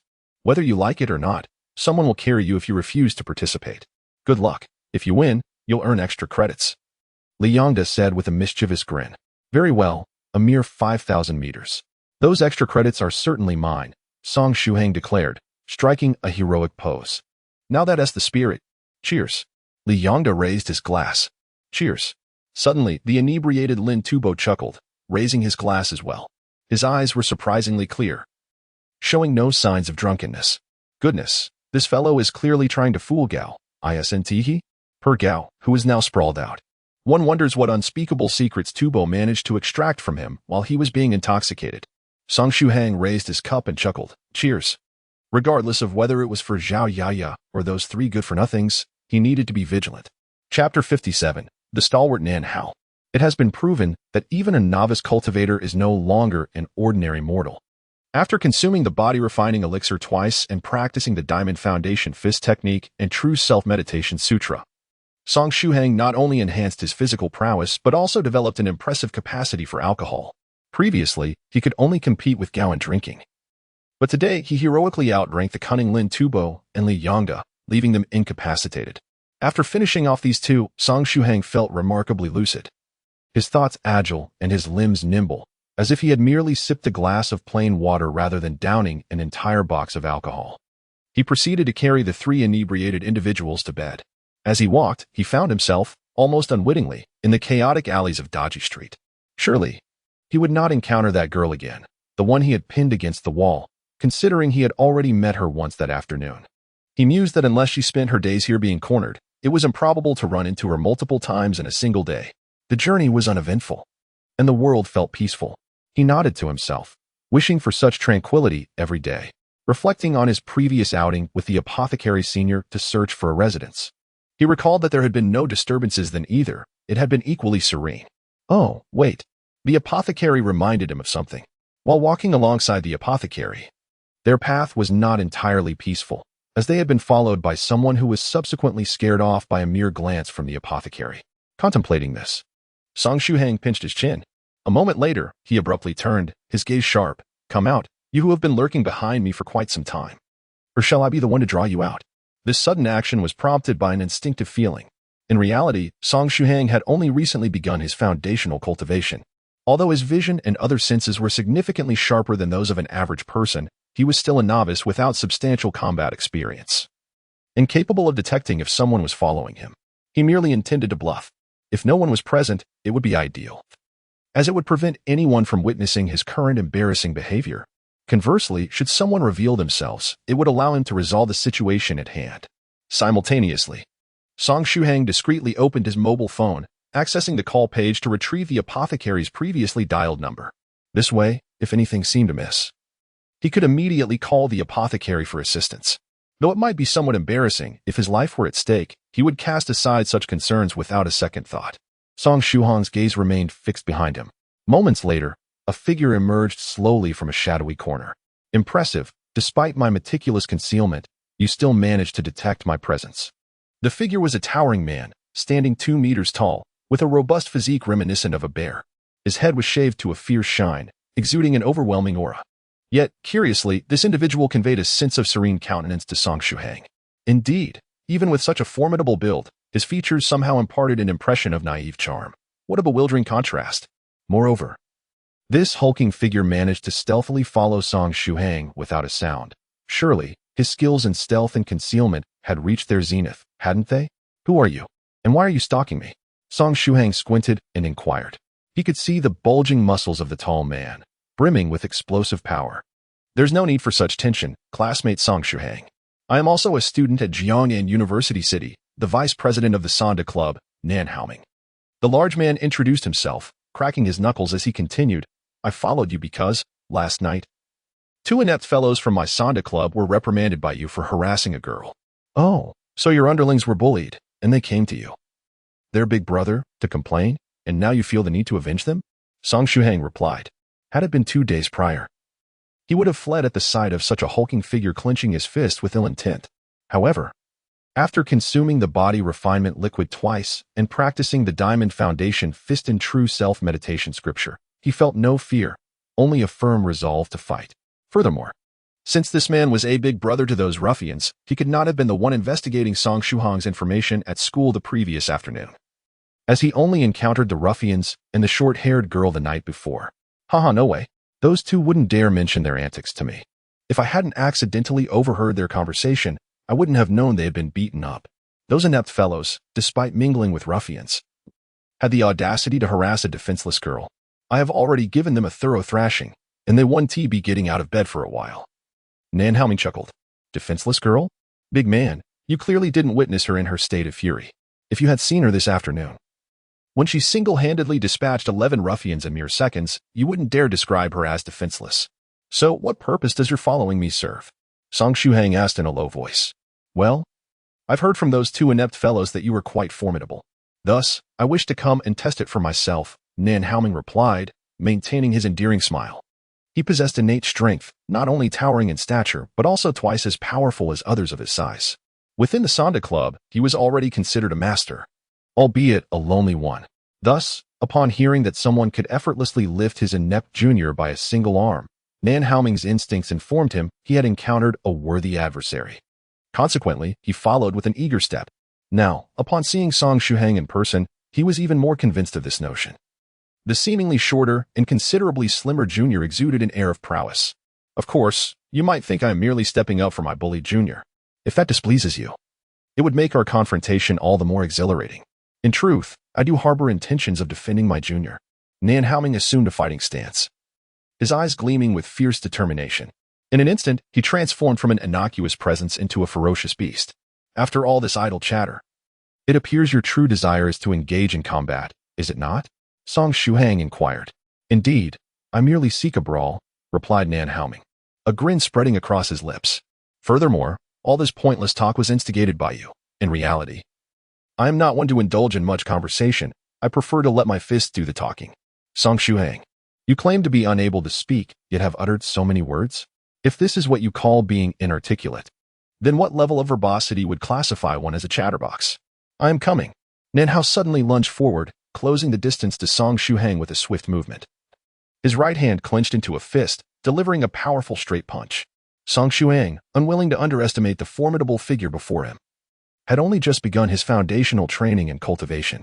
As he observed the opponent's straight punch, he deftly twisted his wrist, instinctively employing the basic boxing technique. His hand transformed into a claw, reminiscent of a dragon in flight. With precise dexterity, he seized Nan Haoming's wrist, firmly immobilizing the punch, rendering it powerless to advance even a fraction. Nan Haoming felt a sharp pain radiate from his wrist, as Song Shuhang's grip was as unyielding as steel pincers. Despite his imposing stature, which typically allowed him to effortlessly lift with one arm, he found himself struggling helplessly against the smaller man's grip, which remained steadfast. At that moment, Song Shuhang furrowed his brow, feeling a sense of disappointment. How weak. The force behind the opponent's punch felt akin to that of a child's. However, it soon dawned on him that it was not the opponent's punch that lacked power, but rather his own newfound strength. The body-enhancing liquid had elevated his physical prowess to near the human limit, and after practicing the foundational boxing technique, his innate qualities had undergone a remarkable transformation. At this juncture, Nan Haoming erupted into joyous laughter, exclaiming, "Indeed, a true master. Such formidable claw skills." Although the knee strike was not typically employed in traditional sparring, Nan Haoming was not participating in a formal match. Despite his large frame and somewhat foolish grin, he was no fool in a fight. One must employ whatever means necessary to gain the upper hand. Song Shuhang let out a deep sigh. His hand, shaped like a dragon's claw, forcefully swung upward, embodying both the grace of a dragon's dance and the ferocity of a predator's grasp. The dance was not merely one of the dragon's claw, but also of the unfortunate prey ensnared within it. Nan Haoming suddenly felt his hefty frame of over 220 pounds being lifted off the ground with astonishing ease. Moreover, the one wielding such strength did so with a single arm.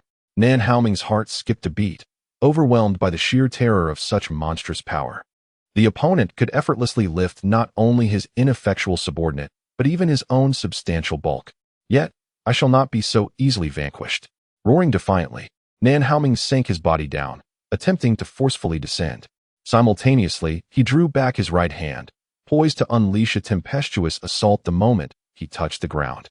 However, at that very instant, Song Shuhang struck once more. With the second level of basic boxing, his fists moved like shooting stars, delivering a relentless barrage of punches upon Nan Haoming's body in the blink of an eye. As Song Shuhang unleashed his punches, he refrained from silently reciting the fist technique mantra. Firstly, time was of the essence. Secondly, should he invoke the mantra and imbue his fists with spiritual energy, a single blow could potentially create a gaping hole in his opponent. Such an outcome would certainly lead to dire consequences for Song Shuhang, perhaps even imprisonment. If fortune were to frown upon him, a delicate chrysanthemum might enter while a sunflower emerged. Moreover, he deliberately restrained half of his strength while striking. Nevertheless, even with such restraint, the weight of his tempered fist was dreadfully formidable. The barrage of punches rained down relentlessly, leaving the hapless Nan Haoming utterly dazed. Nan Haoming was knocked out. Song Shuhang withdrew his fist, exhaling a deep breath, exuding an air of a seasoned martial artist. Nan Haoming, in agony, rubbed at the numerous bruises adorning his body and inquired, "What kind of technique is this? Is it an ancient martial art of Huaxia? Fundamental Fist Technique, Volume 2. Song Shuhang replied with an inexplicable heaviness in his tone. "Fundamental Fist Technique, Volume 2?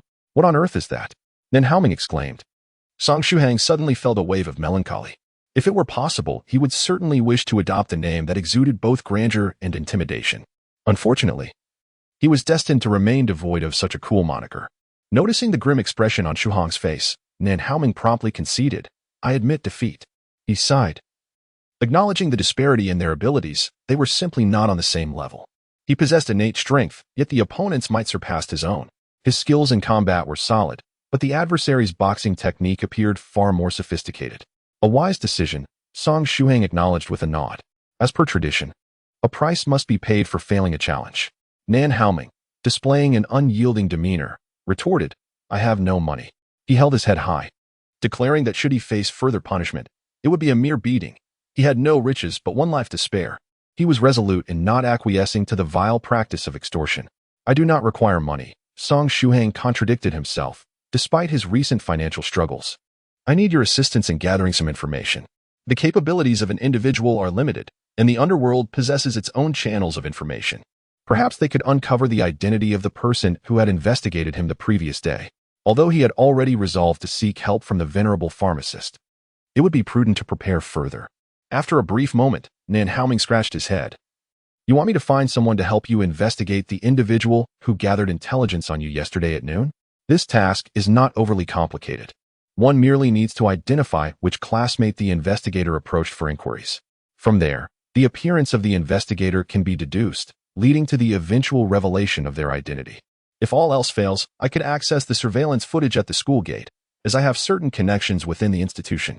However, he pondered. Why should he assist Song Shuhang after losing a fight?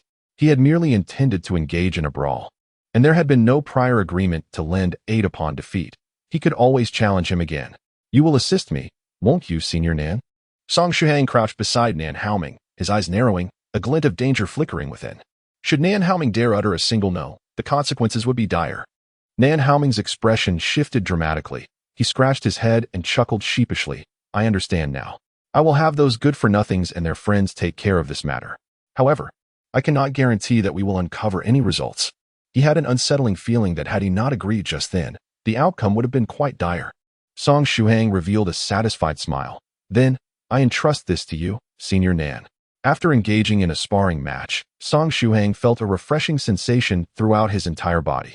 This bout not only invigorated his muscles and bones, but also allowed him to deepen his understanding of the diamond fundamental fist technique slightly. Practical experience is always far more effective than mere theoretical training. He arrived at the dormitory smoothly. Song Shuhang habitually opened the Jiuzhou No.1 Group, where a multitude of messages awaited him. Firstly, during noon, the pharmacist had shared the chat records regarding the exchange of 2 foundational cultivation techniques. Subsequently, just 2 minutes ago, a message from Master Tonghua appeared. Calculating the time, it seems that the closure of White Jinjuan will soon reach its 150th anniversary, correct? Beiha Sanaren responded with a stiff emoji, and after a moment of contemplation, remarked, White Jinjuan is indeed a reclusive enthusiast, a true paragon for our kind. Upon emerging, he should be quite close to attaining the status of a 7th-grade spiritual venerable, I presume. It won't be long before we must address him as Elder Bai. The pressing question remained, surely, upon his emergence, White Jinjuan will contact us, right? Who shall go to receive him? A group member with the ID Drunken Moon Scholar chimed in. Song Shuhang found the name Drunken Moon Scholar vaguely familiar, as if this individual often surfaced in the group, yet for some reason, he always felt a lack of presence. Quickly forgotten. Once Drunken Moon Scholar finished speaking, an unexpected silence enveloped the group. After a while, Beiha Sanaren stated, I shall go first. The last time it was I who retrieved White Jinjuan. It cannot possibly fall to me again this time. His tone implied that receiving the reclusive White Jinjuan was a rather daunting task. Even the usually hospitable Beiha Sanaren seemed intimidated by the prospect. Suddenly, Guangdao Sanling interjected. I have recently sensed my own realm stirring, and I am prepared to enter seclusion for several years. Everyone, do take heed. Sanling, who are you trying to fool? You only recently advanced to the late stage of the Spirit Emperor realm. You are still far from a breakthrough. Beiha Sanaren retorted with a cold smile. I have experienced fortuitous encounters recently, thus my realm shall soar. Believe it or not, that is entirely up to you. Regardless, I am heading into seclusion soon. Reach out to me only in urgent matters, Guangdao Sanlang declared resolutely. Do you possess some sort of clever strategy? Beiha Sanaren inquired. Master Tonghua replied with a smirk, Humph. I have my own ingenious plans.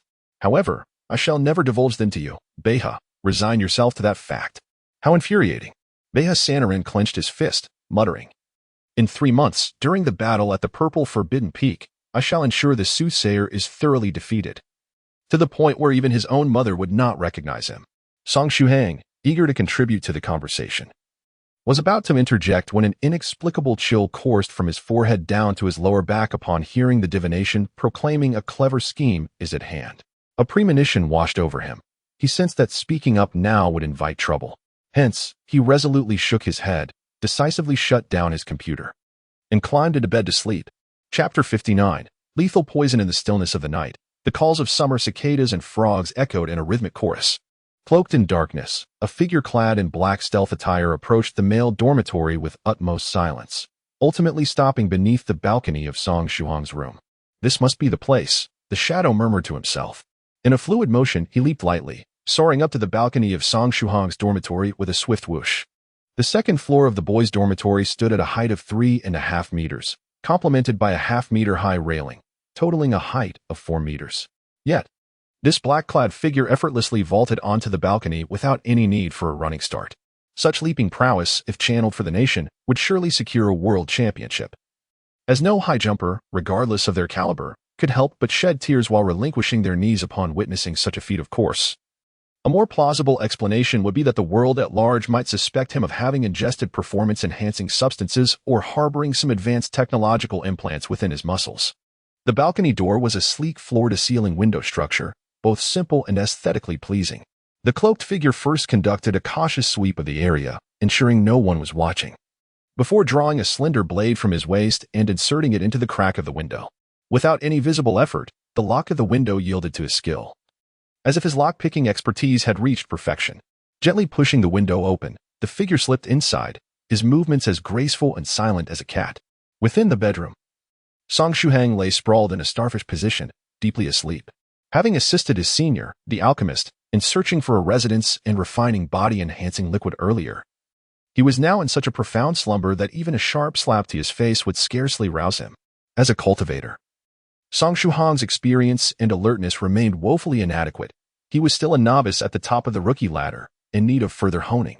Similarly, as a fledgling in any field, one could not expect him to possess the vigilance of an experienced cultivator, capable of sensing every whisper of the wind or rustle of grass while asleep.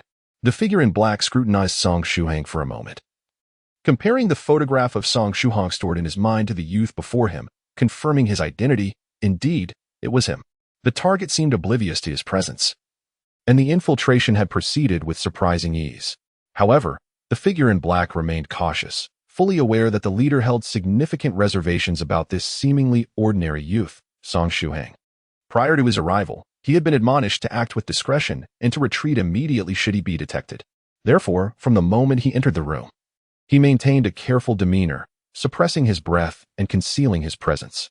The room was modest in size, allowing him to quickly locate his target, the soul-sealing ice pearl that imprisoned the spirit demon. Unbeknownst to him, Song Shuhang had carelessly donned it as an amulet around his neck, completely defenseless. The cloaked figure was instantly filled with excitement. This task proved to be far easier than anticipated, truly remarkable. Elated, he observed the target sleeping soundly, appearing utterly unperturbed, hardly resembling a formidable opponent. He could not fathom why the sect leader would be concerned about such an ordinary mortal. With his left hand, the black-clad man reached for the soul-sealing ice pearl at Shuhang's neck. In that moment, as he gazed at the still slumbering Song Shuhang, a thought struck him. Perhaps he could seize this opportunity to gain the sect leader's favor and acquire deeper, more profound techniques. Before long, he envisioned a promotion, ascending to a prestigious position within the organization, becoming the sect leader's right-hand man, and reaching the pinnacle of his life. The prospect of possibly attaining immortality, akin to the sect leader, stirred a thrill within him. Turning his right hand, a blade without a hilt slipped from his grasp, held delicately between his fingers. A glint of murderous intent flickered in his eyes as the blade pressed against Shuhang's throat, while his left hand continued its pursuit to grasp the chain of the amulet. With the spirit demon in his possession and a swift strike to this youth, wealth and prosperity would be his for the taking. Licking his lips, he nurtured dreams of a bright future. Just as his hand was about to make contact with the amulet, an unexpected heaviness enveloped his body, accompanied by a severe bout of dizziness. It felt as though someone had thrust a stirring rod into his mind, violently agitating it. The pain was excruciating, nearly forcing a scream from his lips. Simultaneously, a sense of foreboding surged within him. Indeed, the next moment, a wave of debilitating weakness washed over him, accompanied by a nauseating urge to vomit. The blade he held slipped from his fingers, clattering to the ground. This sensation, was it a potent poison? Curse be it. From where had this poison come? When had he been afflicted? Panic surged within the black-clad man, a product of rigorous and brutal training. He quickly comprehended that he had been poisoned, and the toxin was exceedingly vicious. Upon its onset, even the blood energy within his heart could no longer be summoned, and his body rapidly weakened. He cast a frantic glance towards the bed where Song Shuhang lay. At that moment, he noticed the corners of Shuhang's mouth curling into an enigmatic smile. Alarmed, he realized he had fallen into a trap. Without hesitation, the cloaked figure retreated swiftly. Before his body succumbed, he leaped from the balcony. Upon landing, he coughed up a mouthful of blood, staining the mask across his face. Desperately, he fished out several antidote pills from his pocket and swallowed them whole, regardless of their efficacy. However, the dizziness in his head showed no signs of abating, and his weakness intensified. As he descended from the balcony, he found his legs unsteady, suffering from hidden injuries. The antidote proved ineffective. The black-clad man felt his mind clouding further in agony, akin to a drunken reveler who had lost all sense of judgment. Upon contemplating this, he swiftly propelled his poisoned body towards the forum master. Undoubtedly, this was a grievous misjudgment. Had his mind been clear, he would never have ventured towards the forum master. Such an action would only expose the master south hiding place. Yet, in that moment, his thoughts were a chaotic haze, and the instinct for survival compelled him to seek refuge with the master. The forum master was temporarily residing in a hotel on the outskirts of the university town. Leaning back in his chair, he attempted to clear his mind, but the piercing gaze of the apothecary, with its dark circles, continually haunted him. The terror of those eyes lingered in his thoughts, making his body weaken at the mere recollection. He dared not approach the apothecary, nor could he engage with Song Shuhang, who was associated with him. Uncertainty clouded his judgment. He could not ascertain whether Song Shuhang was a transcendent being or merely mortal. It was until the deep hours of the night. Upon learning that Song Shuhang and the apothecary had parted ways, that he, driven by a desperate yearning for the spirit ghost, dispatched a newly trained subordinate to investigate Song Shuhang. Uncertain of Song Shuhang's true prowess, he hesitated to send a more formidable subordinate, fearing they might fall victim to him. The training of his subordinates was no trivial matter. It consumed considerable financial and temporal resources. The world of cultivators was far more brutal than that of ordinary people. At that moment, a knock echoed from beyond the door. "Come in," the forum master commanded in a low voice. Yet, beyond the door, there was only the sound of a thud, followed by silence. The forum master furrowed his brow and, with a swift motion, drew a short blade from his outer garment. Cautiously, he approached the door, peering through the peephole. Outside, he beheld the subordinate he had dispatched, leaning against the door, utterly still. No other figures were visible behind him. Had he succeeded? Yet, an unsettling feeling stirred within the forum master. He quickly opened the door, his muscles taut, prepared for battle at any moment. As the door swung open, the subordinate, who had been propped against it, suddenly collapsed towards him. The forum master reached out, pulling him into the room. He scrutinized the area outside once more, confirming the absence of others. No sooner had he completed his inspection than he felt a sudden heaviness in his hand. The subordinate twitched and then fell limply to the ground. The forum master immediately pressed his hand against the subordinate's wrist, only to find the pulse had ceased. The lifeblood extinguished, dead without uttering a single word. Furrowing his brow, he examined the lifeless body. There were no visible wounds, no signs of struggle. Only the blood-stained cloth covering the face bore witness to foul play. Cautiously, he used his blade to lift the cloth, revealing the subordinate's ashen visage. Eyes wide with bloodshot terror, and a foul, sanguine fluid trickling from his mouth. The stench of blood filled the air. And as the forum master inadvertently inhaled its acrid odor, a wave of dizziness washed over him. It was poison. The subordinate had succumbed to a deadly toxin, one so potent that it had permeated his very bloodstream, transforming his lifeblood into toxic ichor. Now, even the foul stench emanating from the subordinate's toxic blood carries a lethal poison. The host hurriedly ingests an antidote and channels his vital energy to expel the toxins within. If merely a secondary toxin can be so formidable, one can only imagine the true horror of the primary poison. Indeed, Song Shuhang is no ordinary individual. Curse be the lies. One of the freshmen from Jiangnan University, the recently turned 18 youth, with living parents and a gentle demeanor, all fabrications, especially the infuriating gentle demeanor. How could someone capable of wielding such deadly toxins possess a mild temperament? All this information serves merely as a guise for Song Shuhang's true identity. It is certain that he has undergone trials in the mundane world. How utterly vexing. Why must these trials be so convincingly realistic? It is truly maddening. Damn it, this poison cannot be expelled. The host grits his teeth. The toxins have taken root within him, making them exceedingly difficult to eradicate. To completely rid himself of the poison, he would likely need to enter seclusion. Yet, time is of the essence. This foolish subordinate, having been poisoned, dare venture all the way here, a teammate as inept as a swine, leading the enemy straight to him. Perhaps that Song Shuhang is already pursuing his subordinates towards this location. It is unwise to linger here. The host swiftly gathers his belongings.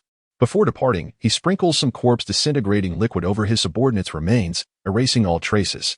Having completed his task, he covers his mouth and nose, leaping from the hotel window, disappearing into the night.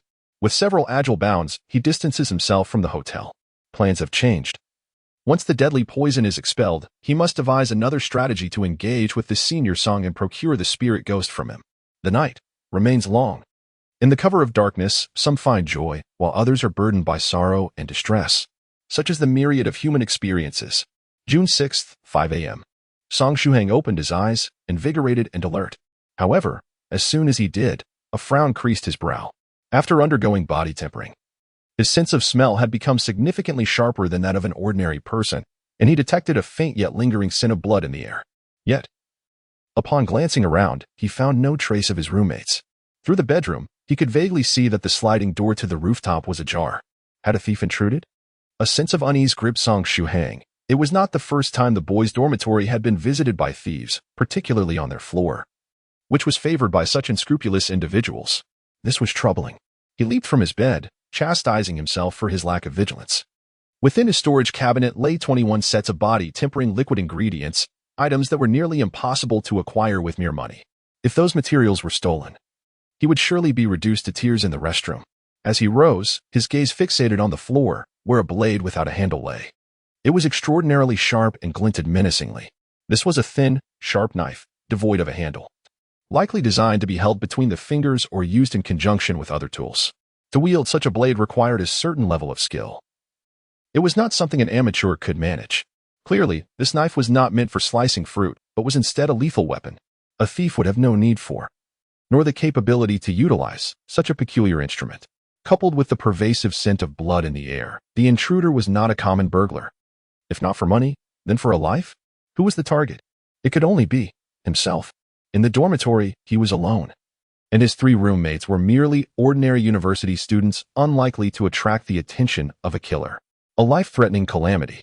In an instant, Song Shuhang's heart raced alarmingly. He picked up the blade from the ground, his mind swirling with a torrent of thoughts, rendering his spirit restless. He recalled how he had slept soundly as if he were a pig, while someone had approached him intending to deliver a fatal blow. A wave of dread washed over him. Although he could not fathom why he had been spared, he had indeed flirted with death. Even though he had begun to cultivate his foundation, just 2 days prior, he had been an ordinary university student. To suddenly find oneself targeted for assassination. If he could remain calm like an experienced cultivator, it would be nothing short of miraculous. Nevertheless, Song Shuhang allowed himself only 3 breaths of chaos before he began to practice the true self-meditation scripture, forcing himself to regain his composure. Since choosing to become a cultivator, he had ceased to fear even death. With newfound resolve, he opened his eyes, his determination solidified. As he uttered this declaration, reaffirming his identity as a cultivator, the true self-meditation scripture resonated within him, elevating his consciousness further. The true self within him radiated an extraordinary aura. It was a moment of profound self-realization. He was no longer an ordinary person but a cultivator. When he opened his eyes once more, he gently pressed his hand against his heart. His heartbeat, still somewhat rapid, yet devoid of fear. Instead, it was a profound joy emanating from the depths of his being. The threat of assassination, the potential brush with death, filled him with an exhilarating sense of intrigue. Even though he was the one who had been assassinated, such events would never transpire within the narrative of an ordinary university student's life. It was this very notion that brought him a sense of amusement and delight. In that fleeting moment, Song Shuhang found himself questioning whether he had misaligned a synapse in his mind. If there truly existed someone intent on taking his life, perhaps it was inextricably linked to the individual who had been gathering information about him at school just 2 days prior. Song Shuhang pondered, delicately toying with the handleless blade that danced between his fingers like a butterfly in graceful flight. Upon learning from Zhuge Yu that someone was searching for information about him, he contemplated the identity of this individual. The possibility of troublemakers from outside the school was easily dismissed. After all, they were merely ordinary students living under the rule of law. It was implausible that a minor conflict would escalate to the point of hiring an assassin. If such delinquents were truly so audacious, the world would have long been unified. Furthermore, the likelihood of a stalker trailing the pharmacist was also minimal. Most individuals who followed the pharmacist sought something from him. Unless one possessed an extremely warped character, the thought of kidnapping him to threaten the pharmacist seemed far-fetched. Yet, apart from these considerations, the incident involving Yuruzi remained.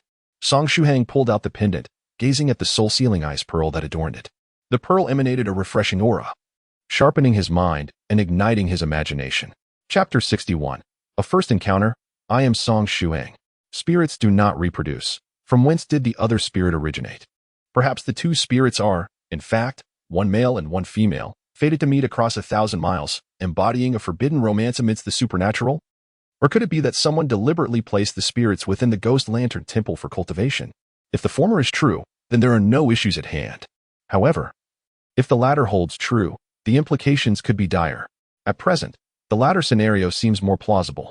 The realm of cultivators has always been merciless. Possessing power that transcends the mundane, formidable cultivators find it challenging to adhere to the laws of the mortal world.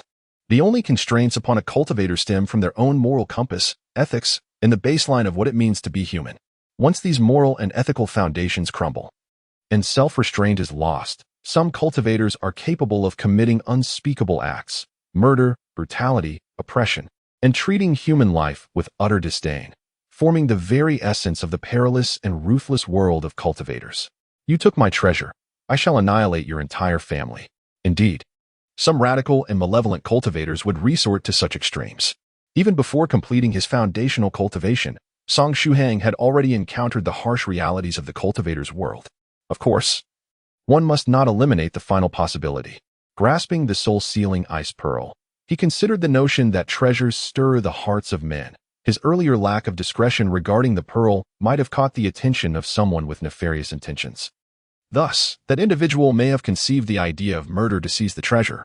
If this were indeed the case, the perpetrator would be most despicable. Yet, the intruder had already entered the room and approached his bedside. Why had they not harmed him? The blade lay abandoned beside his bed, surely. It was illogical to retreat just as they were on the brink of success. Was someone protecting him? Song Shuhang recalled the faint scent of blood. Could it be the senior pharmacist? Safeguarding the slender blade, he resolved to visit the pharmacist before attending his morning classes. He harbored numerous inquiries for his senior, particularly seeking guidance on how to heighten vigilance and the methods to conceal treasures. After hastily freshening up, Song Shuhang hurriedly donned his attire, neglecting even to savor breakfast. As he rushed towards the campus exit, as he departed from the boys' dormitory, he spotted a towering figure in the distance waving at him. It was none other than Nan Haoming, the burly individual whom Shuhang had bested the previous night. Song Shuhang halted his movements, casting a puzzled glance in his direction. I have detected someone investigating your information, Nan Hao whispered, drawing closer to Shuhang. Song Shuhang was somewhat astonished. Your efficiency is surprisingly swift. Was it merely overnight? In fact, the assistance rendered to Shuhang in his investigation exceeded Nan Hao's expectations. When he merely tasked the two inept members of the society with locating the individual Shuhang sought, they swiftly acquired the necessary information. This was primarily due to the fact that after being soundly beaten by Shuhang that very night, the two members discreetly gathered intelligence concerning him. Thus, with a foundational understanding, they quickly pinpointed the target. Who could it be? At this moment, Shuhang was in dire need of this intelligence.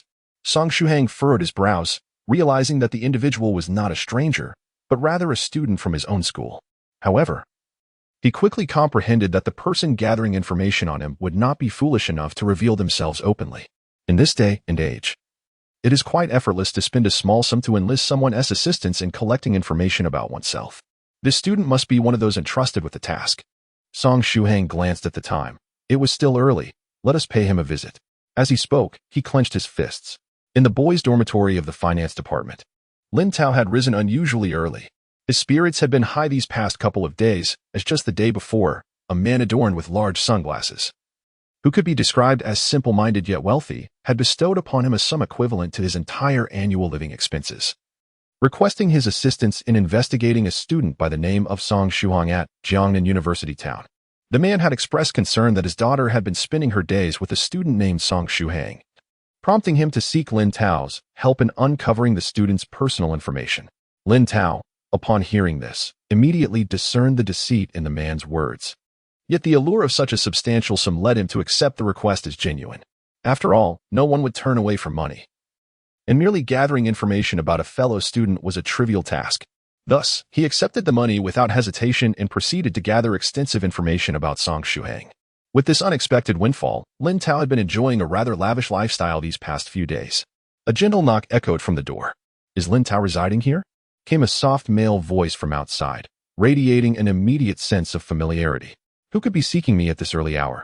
Lin Tao pondered. Yet he still opened the door. As the door swung open, he was momentarily engulfed in darkness. A towering figure, over 2 meters in height, stood expressionless at the threshold, exuding an overwhelming presence that startled him. Instinctively, he felt the urge to close the door. Are you Lin Tao? The gentle voice resounded once more. In that instant, Lin Tao noticed a kind-faced student standing beside the imposing figure. Upon seeing this young man, Lin Tao's tension began to dissipate. I am he. What brings you here? It is a pleasure to meet you for the first time. My name is Song Shuhang. The warm expression on Shuhang's face began to fade. Song Shuhang. That name sounds quite familiar. My goodness. Isn't he the individual whom the foolish yet wealthy man commissioned for an investigation? Lin Tao quickly sensed something amiss and instinctively retreated, attempting to close the door. However, Song Shuhang gently pressed his hand against the door. It appears that classmate Lin Tao recognizes me. To Lin Tao's dismay, he found the door utterly unyielding. He was taken aback. What kind of strange strength was this? The seemingly unassuming individual, with a single hand resting on the door, rendered Lin Tao utterly helpless despite his utmost efforts to push it shut. The implications of this information could endanger his friends and loved ones, potentially leading them to peril and tragedy. If he were to remain calm in this situation, he might as well be a benevolent savior. In that fleeting moment, Song Shuhang even entertained the thought of incapacitating Lin Tao completely. Don't act recklessly. This is a school. If you do, no one will walk away unscathed, Lin Tao said in a fluster. Thank you for the reminder, Song Shuhang nodded. So, classmate Lin Tao, does this mean you intend to never step foot outside the school for the rest of your life? The moment you take a single step beyond these walls, we shall have a thorough discussion about my fist. Lin Tao is no fool. He understood the implications behind those words. Let us find a suitable place to converse. I assure you I will divulge everything I know, he replied with a bitter smile, for indeed, greed is one of the gravest sins. Song Shuhang released his right hand that was pressed against the door and turned to walk towards the rooftop terrace. At that moment, Lin Tao genuinely wished to slam the door shut and seek refuge from the dormitory supervisor. However, a furtive glance at the towering figure, standing at 2 meters tall, made him swallow hard. Chapter 62. I have indeed put you in a predicament. Lin Tao understood that his time at school would eventually come to an end. He feared that when the time came, if that towering man sought him out to demonstrate the size of his fists, akin to a large cooking pot, he would find himself hastily reserving a bedside at the hospital. Ideally one with a view, good ventilation, and a pleasant scenery, before experiencing the force behind such a punch. Thus, he succumbed to his fears, offering a wry smile as he accompanied Song Shuhang and Nan Haoming onto the dormitory's terrace. Behind him, his curious roommates hesitated to inquire further. Intimidated by Nan Haoming's imposing stature, fearful of being embroiled in Lin Tao's troubles. Although they wished to assist Lin Tao, they felt powerless to act. Much like Song Shuhang's dormitory, the terrace was locked, and he did not possess the key. However, it mattered little. This was not his residence. In the astonished gazes of Nan Haoming and Lin Tao, Song Shuhang casually grasped the door lock with one hand and easily yanked it off. The lock, along with its screws, came away as effortlessly as pulling a leaf from a tree. This was beyond mere strength. It was akin to a human Tyrannosaurus Rex. Lin Tao involuntarily shivered. Stepping onto the terrace, Song Shuhang spoke in a low tone. Now, tell me, who instructed you to investigate my background? I do not know that person, Lin Tao replied with a bitter smile, realizing that Shuhang's inquiry was precisely the one he dreaded the most, for he had no answer. As soon as he finished speaking, he noticed the chill in Song Shuhang's expression. Is that all? Song Shuhang's countenance resembled a dormant volcano on the brink of eruption. There's one more thing. Although the other party concealed their speech somewhat, I could still discern that their accent is likely from the vicinity of J City and the neighboring Jiangnan region. I lived there during my childhood, so I am quite sensitive to that dialect, Lin Tao hastily added. The area adjacent to J City and Jiangnan is, indeed, the Luoxin district. Was this due to the spirit ghost phenomenon? Song Shuhang's intuition began to solidify. Aside from that, there is little else I know. Moreover, I did not divulge much information about you, only your residence, a few friends, and several immediate family members. This information is readily known among your classmates and can also be obtained through the campus network. Beyond that, I could not find anything else on the school network. By the way, this is the payment that man gave me. I return it all to you now. Lin Tao anxiously extracted a bundle of red bills from his pocket, hoping to earn Song Shuhang's understanding. Upon seeing the stack of bills, the last thread of rationality in Song Shuhang's mind snapped. It is due to a mere sum of money that the individual divulged their confidential information to a complete stranger of unknown intentions, leading to a perilous situation for their very life. Furthermore, if this matter is not resolved swiftly, their loved ones may also find themselves in jeopardy. How infuriating. Song Shuhang seized Lin Tao by the collar, forcefully drawing him closer, and with a clenched fist, delivered a powerful blow to his face. This was a forbidden technique in martial arts, known as the friendship-breaking fist. Lin Tao was sent sprawling, blood spewing forth, mingled with shattered teeth. His face quickly swelled and reddened from the impact. The destruction of a few teeth, coupled with the swelling, was a testament to Song Shuhang's remarkable restraint. Lin Tao, momentarily stunned, eventually began to weep softly, but the combination of his swollen visage and the loss of half his teeth rendered his cries strangely muted. From this moment forth, it would be prudent for you to erase every trace of my existence from your memory. Otherwise, the next encounter will not merely involve a single punch.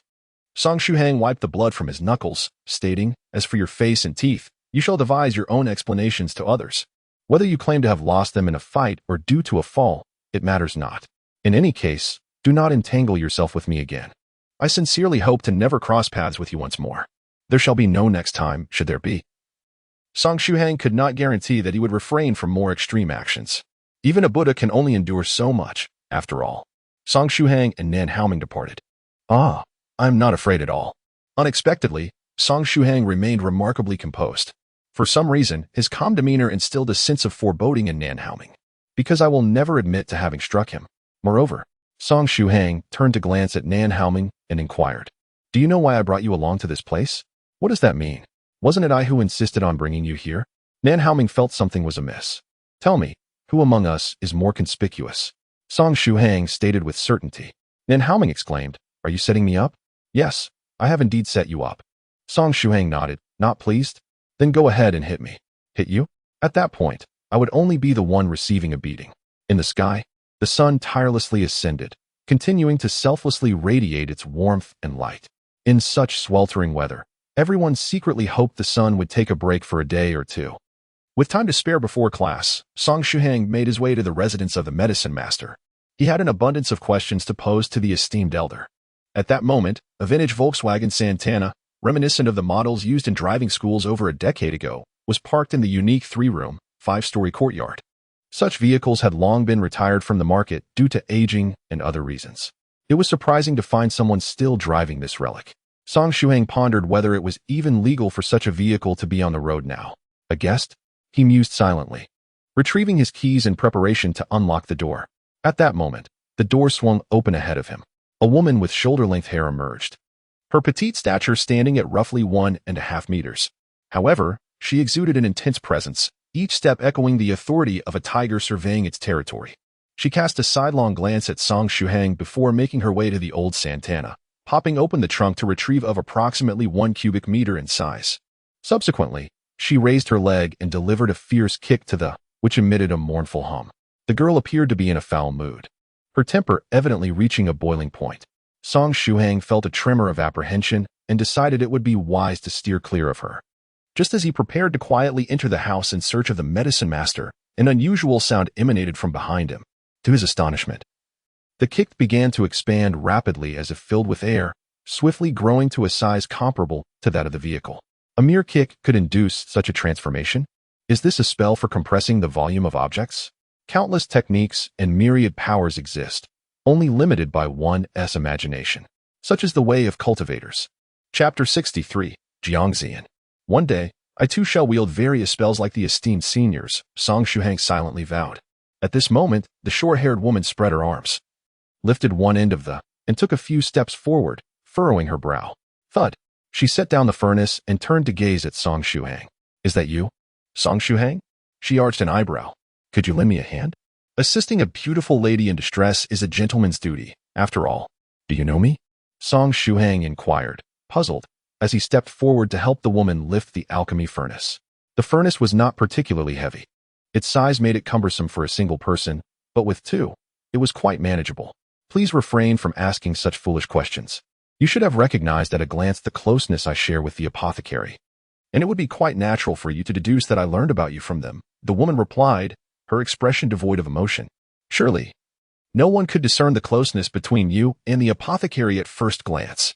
Song Shuhang silently complained in his heart before inquiring, "Intimate relationship? Are you the Tao companion of the medicine master?" "No. For now, I am merely his disciple. My name is Jiangxian, and it shall remain unchanged for at least the next 30 years.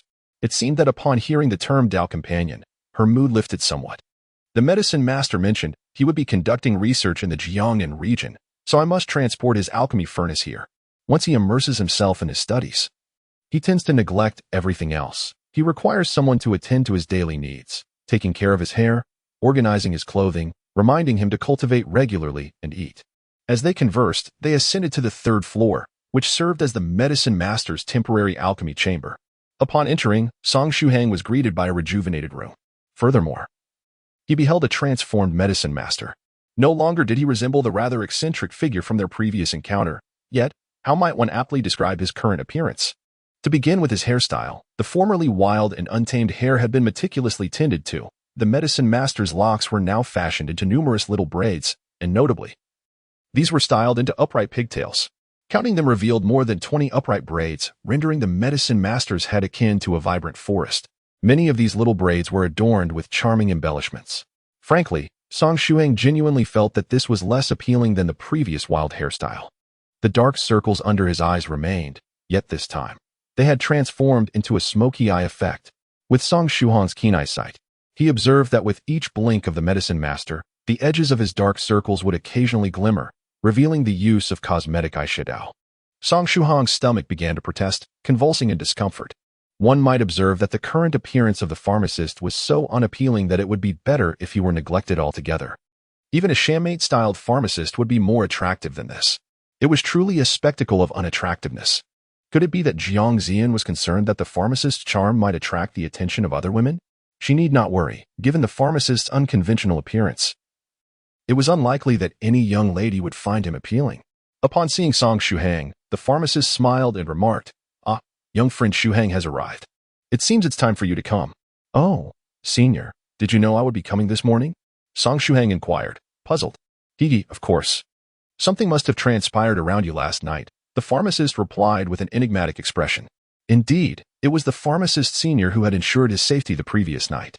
Song Shuhang's heart suddenly settled, and he replied, "Indeed, someone infiltrated my residence late last night. They left behind this handleless dagger. There is still a faint scent of blood lingering nearby, which makes me feel something is amiss." As he spoke, he produced the slender, handleless blade and handed it to the pharmacist. Jiang Zian chuckled from the side, "You're not at the point of being beyond salvation. You are correct. This dagger is replete with congealed blood and the lingering resentment of the deceased. It is evident that the wielder is a seasoned killer. To be honest, I did not wish for you to encounter the harsh realities of the cultivation world so soon. Yet, this is the true nature of the cultivation realm. The perils lie not only in heavenly tribulations and natural disasters, but also in human calamities. So, my young friend Shuhang, how do you feel about the assassination attempt you faced?" The pharmacist smiled. "Feelings? Oh, I have plenty of those. My emotions at that moment were quite complex."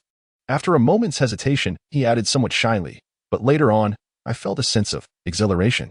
"Exhilaration? Ha ha." The pharmacist burst into laughter. "Young Shuhang, you are indeed a peculiar fellow. To feel excitement at being targeted for assassination is truly strange. A curious character." Jiang Zian chimed in. Once the laughter subsided, the pharmacist began to explain. "Yesterday, I secretly placed a miniature formation on you. I apologize for acting without your consent. The formation I laid out serves a defensive purpose, responding to attacks from cultivators. Moreover, it contains a specially processed substance I once took great pride in." Ahem.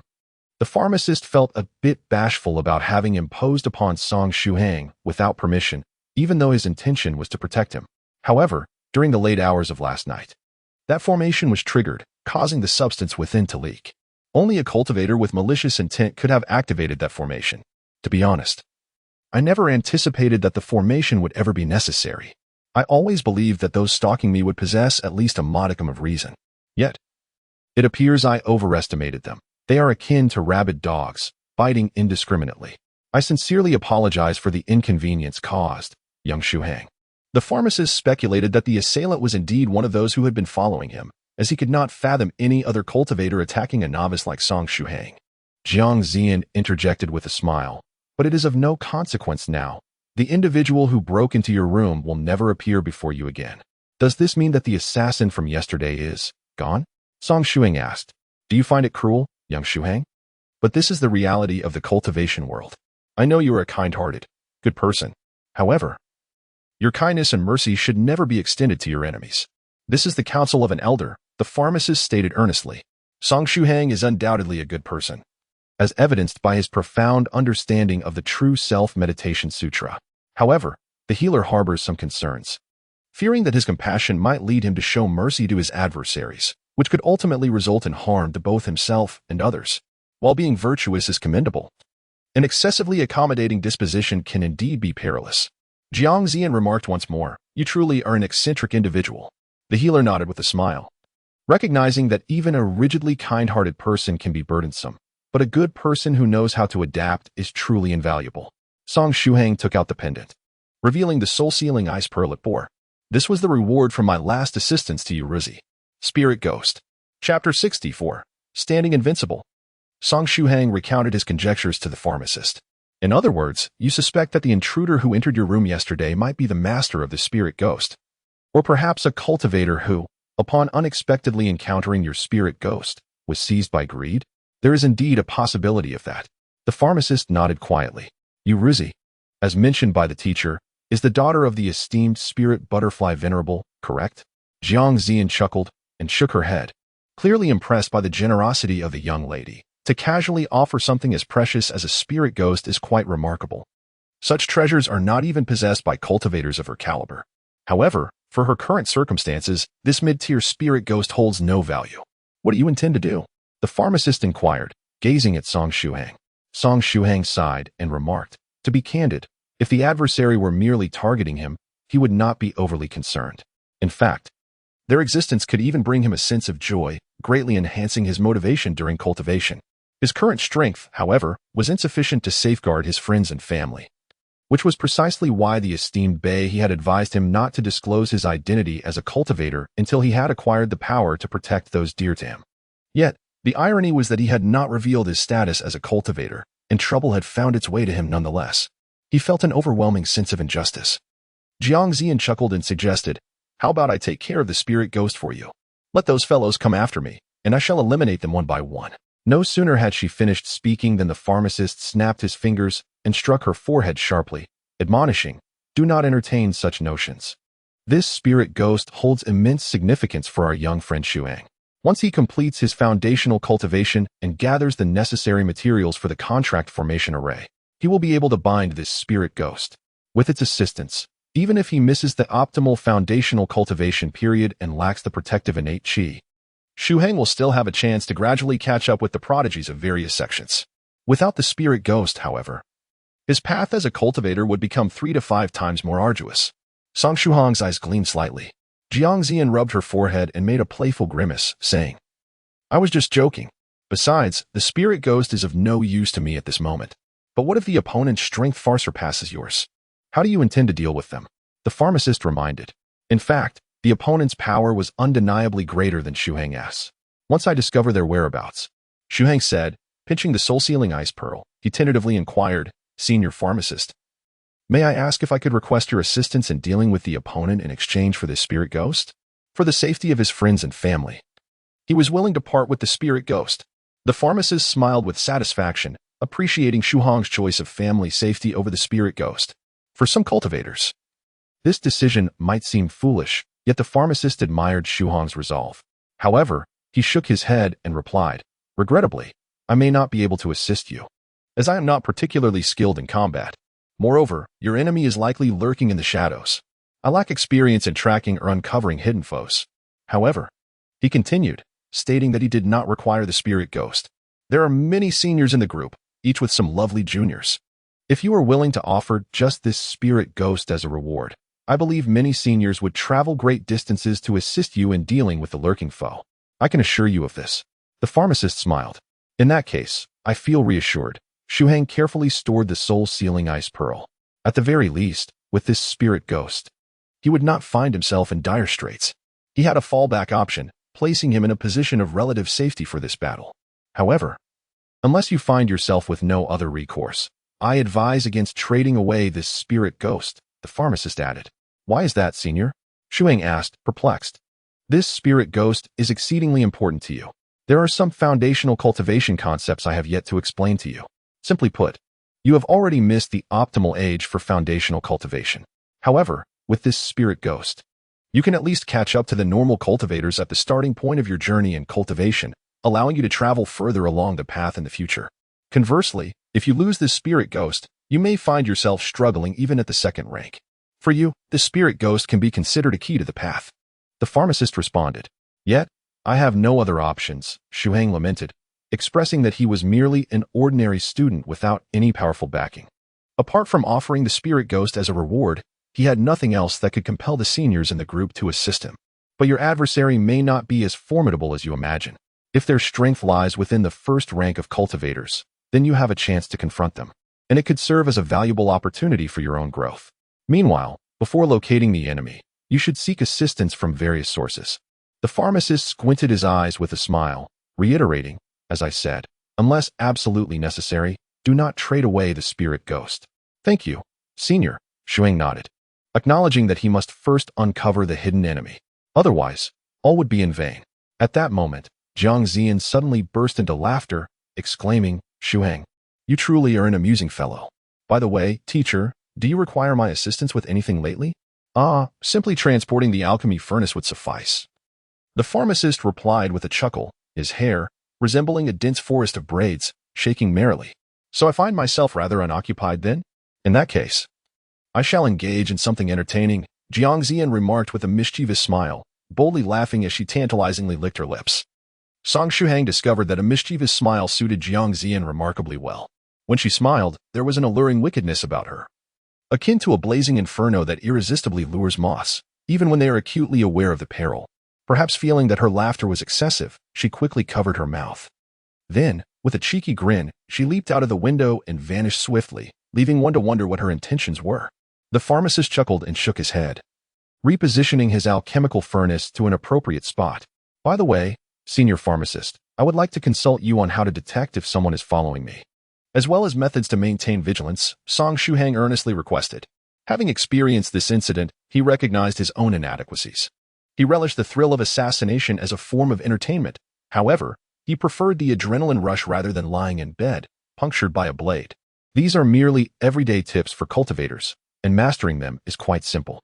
Just a moment, the pharmacist replied, retrieving his phone and launching a messaging application. He then opened the group space of the Jiuzhou No.1 chat group. Within the group space, a plethora of peculiar files awaited. Topics included the functions and illustrations of modern appliances, air conditioners, televisions, computers, mobile phones, refrigerators, rice cookers, and more. There were also guides on swiftly mastering mobile phone shortcuts. Fellow cultivator has been in seclusion for over 50 years. To exit seclusion, one must obtain a legitimate identification card. For personal information, please contact.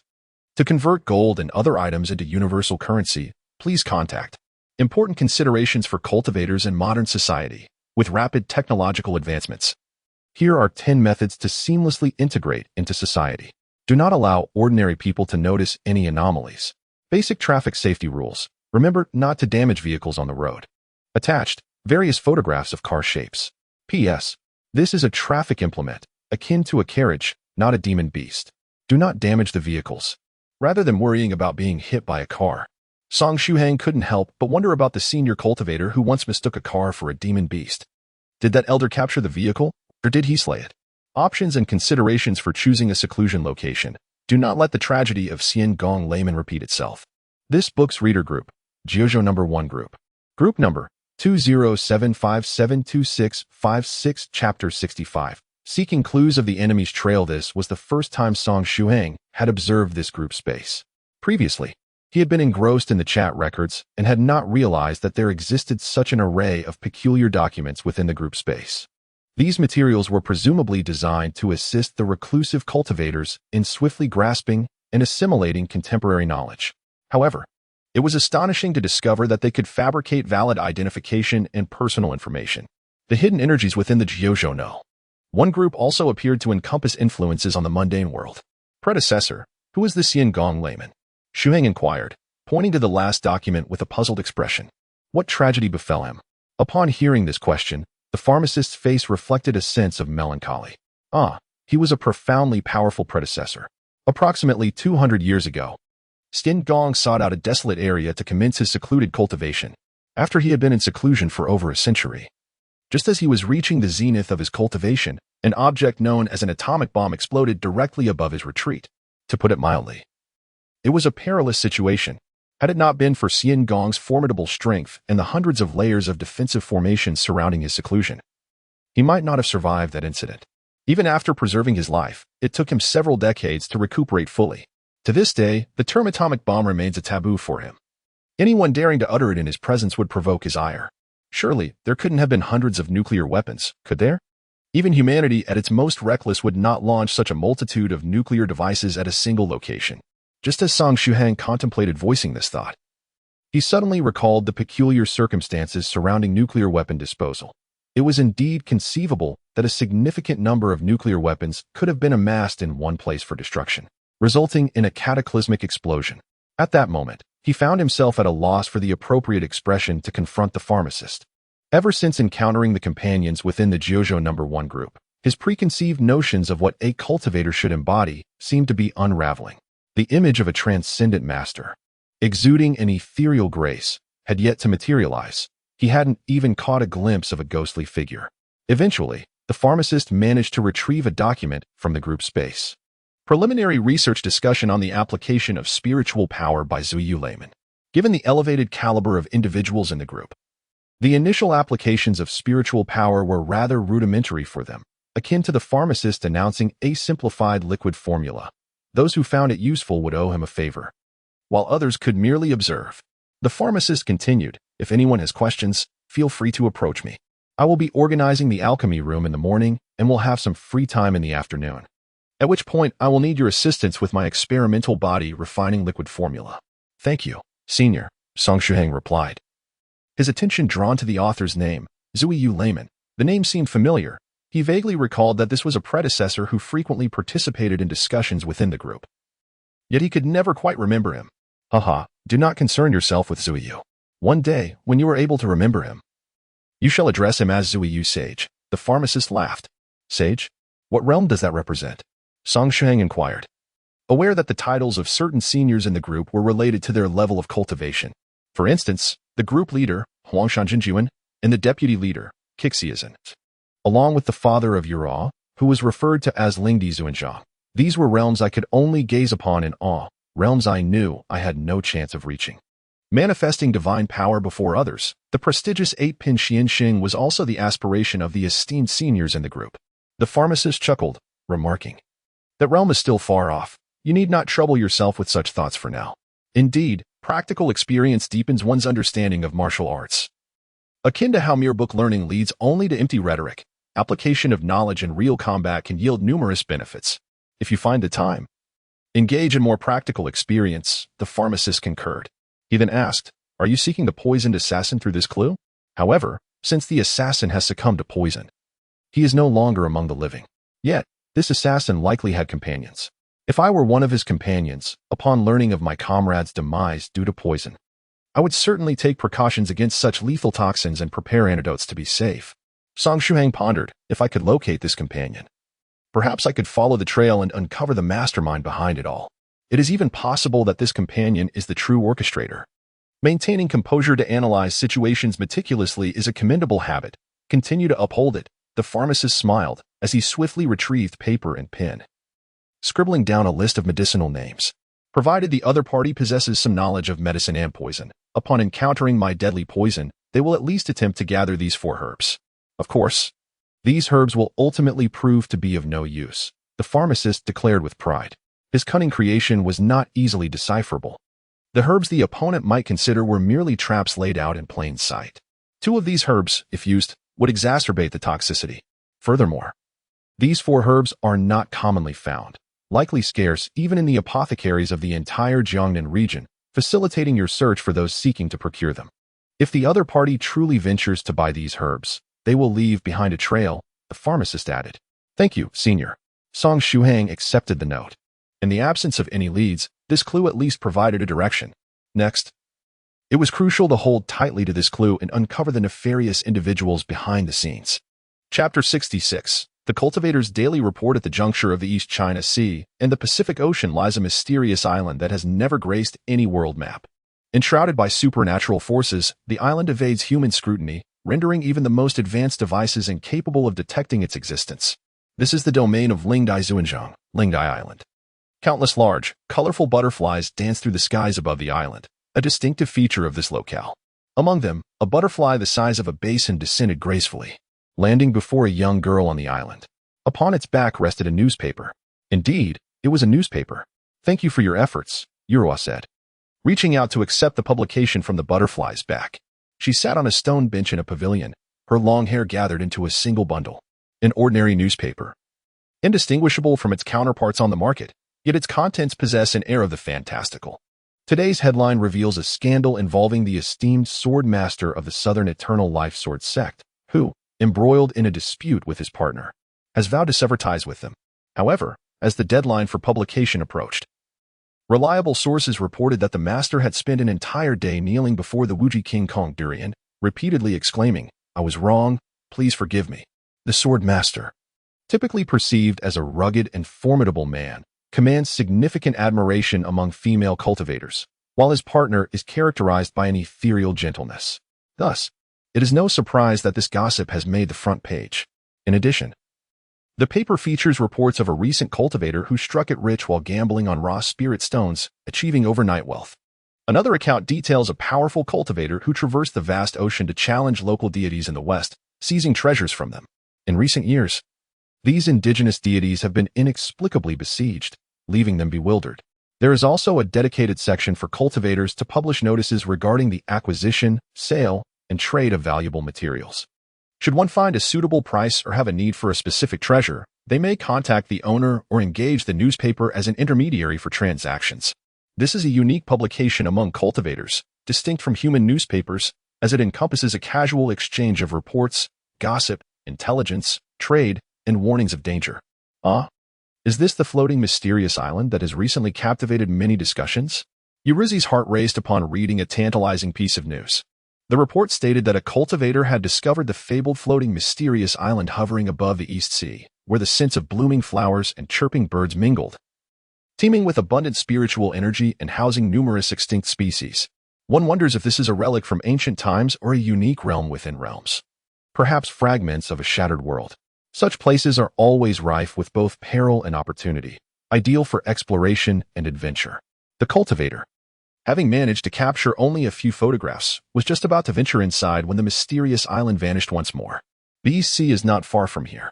Euryzi pondered, should she find an opportunity to sneak out for a little adventure? Crossing her long legs, her delicate feet slightly raised and gently swaying. Her sandals revealed her translucent toes, those very sandals gifted by Song Shuhang days prior. "Euryzi, what are you looking at?" A gentle and steady voice interrupted her thoughts. A strikingly handsome middle-aged man appeared behind her, exuding an indescribable charm, the kind that leaves one envious. This was the esteemed Lingdai Zuns, the master of Lingdai Island. "I'm reading today as Cultivator Daily. By the way, Father, I discovered a fascinating place. Why not accompany me for a little outing while we have some free time?" Euryzi's eyes sparkled with excitement as she held the newspaper, brimming with anticipation. "You want to go out again?" The esteemed Lingdai raised an eyebrow, revealing a benevolent smile. "However, during these days, you must first familiarize yourself with the contract formation with the spirit ghost. Only when you successfully conclude this contract will I take you out for a stroll. This is a commitment you willingly made with me. You wouldn't want to break your word, would you? We are not the sort to go back on our promises. Once we speak, even 100 horses, or rather, 1,000, cannot catch our words." Euryzi initially spoke with determination, but soon her expression soured. She had never anticipated that entering into a contract with a spirit ghost would be such a convoluted endeavor. She had already faced failure numerous times. Then let us persevere. The esteemed Lingdi's gaze fell upon his daughter's sandals, which appeared somewhat outdated, resembling something one might find at a street vendor. He had never seen her wear these shoes before. They must have been purchased during her recent venture to capture a spirit ghost, though they were not particularly exquisite. It was her first independent purchase, and he felt it necessary to offer her some praise and encouragement. A good father indeed, he thought. With this in mind, Lingdai donned an expert demeanor and nodded. "When did you acquire those sandals, my dear? Truly, my daughter has an excellent eye." This kind-hearted father had intended to employ more ornate language and shower his beloved daughter with additional compliments. However, confronted with the simplistic sandals, he found himself at a loss for more flattering words. Even you think they're lovely, father?" Euryzi lifted her petite foot playfully, giggling with joy. "These were bought for me by Senior Song after we captured the spirit ghost.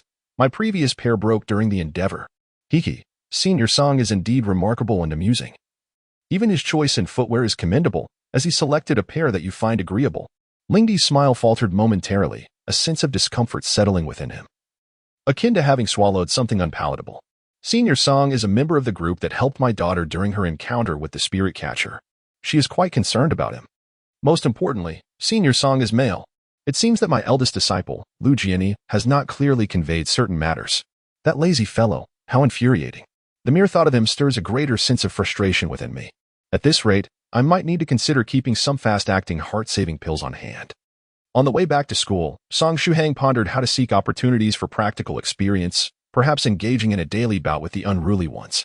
Additionally, around 4 or 5 in the afternoon, he must carve out time to begin practicing the fundamental Vajra fist technique.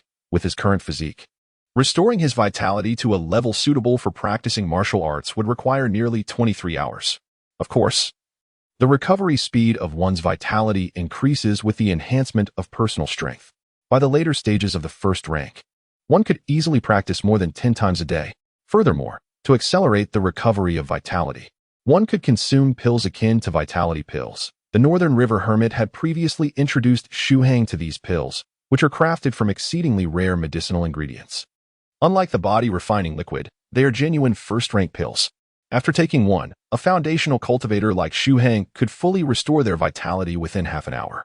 These pills are not only useful for foundational cultivators, but are also essential for those at the first rank seeking to enhance their vitality. If only he could obtain such vitality pills, he would be able to establish his foundation sooner. At that time, he would stand a better chance against assassins, wouldn't he? Presently, he is in urgent need of strength. It feels somewhat greedy to think so. As he walked, he found himself unknowingly back in the bustling alleys of Great Fortune Street. Today, he did not see the short-haired girl who had been pinned against the wall. Perhaps it was still early, and she had not yet risen? The alley was quite deserted, tranquil indeed. Chapter 67, Tips for Mental Fortitude Ahead of Song Shuhang. A seemingly hurried office worker rushed by, clutching a briefcase in his left hand while searching for his phone in his right pocket. As he fumbled for his phone, a crumpled bundle of cash fell to the ground, unnoticed by the man, who continued to stride forward. "Hey, sir," Shuhang called out, hastening to the fallen money. He picked up the crumpled notes, totaling over 150. He had always been eager to help. In this dull and uninteresting world, offering assistance whenever possible had been one of the few joys in his life. Even now, having encountered the more thrilling cultivator world, he would not easily abandon the pleasure of aiding others. "Sir, you dropped your money," Shuhang exclaimed, holding the cash aloft. The office worker stared at Shuhang and the notes in his hand, his expression filled with gratitude. But suddenly, as if struck by a thought, the gratitude morphed into sheer terror. "Is he a fraud?" The elderly man murmured. "Not long ago, after I learned to navigate the internet, I stumbled upon information stating that when someone drops money on the street or claims it belongs to you, it is merely a ruse. Such age-old scams cannot deceive me." With that, he swiftly departed. After undergoing body refinement, Song Shuhang's hearing had become exceptional. He could hear every word of the uncle's murmured musings with perfect clarity. "Uncle, I am not a fraud. It is truly the money you dropped. Just check your pockets," Song Shuhang implored. To his surprise, the uncle's expression shifted dramatically. He transitioned from a brisk walk to a full sprint, swiftly disappearing from sight. "You thought you could deceive me? You are still too inexperienced." Song Shuhang waved the banknotes. Momentarily frozen in place, he felt that he must appear rather foolish at that moment. After a brief pause, he composed himself and tucked the bundle of cash away. If he were to pick up something that others had discarded, would it not rightfully belong to him? Yet, that seemed misguided for what if, in a fit of rage, someone were to toss away their spouse, and the bachelors who rushed to retrieve it could claim it as their own? 7:30 a.m. However, Song Shuhang found it impossible to concentrate on the lecture.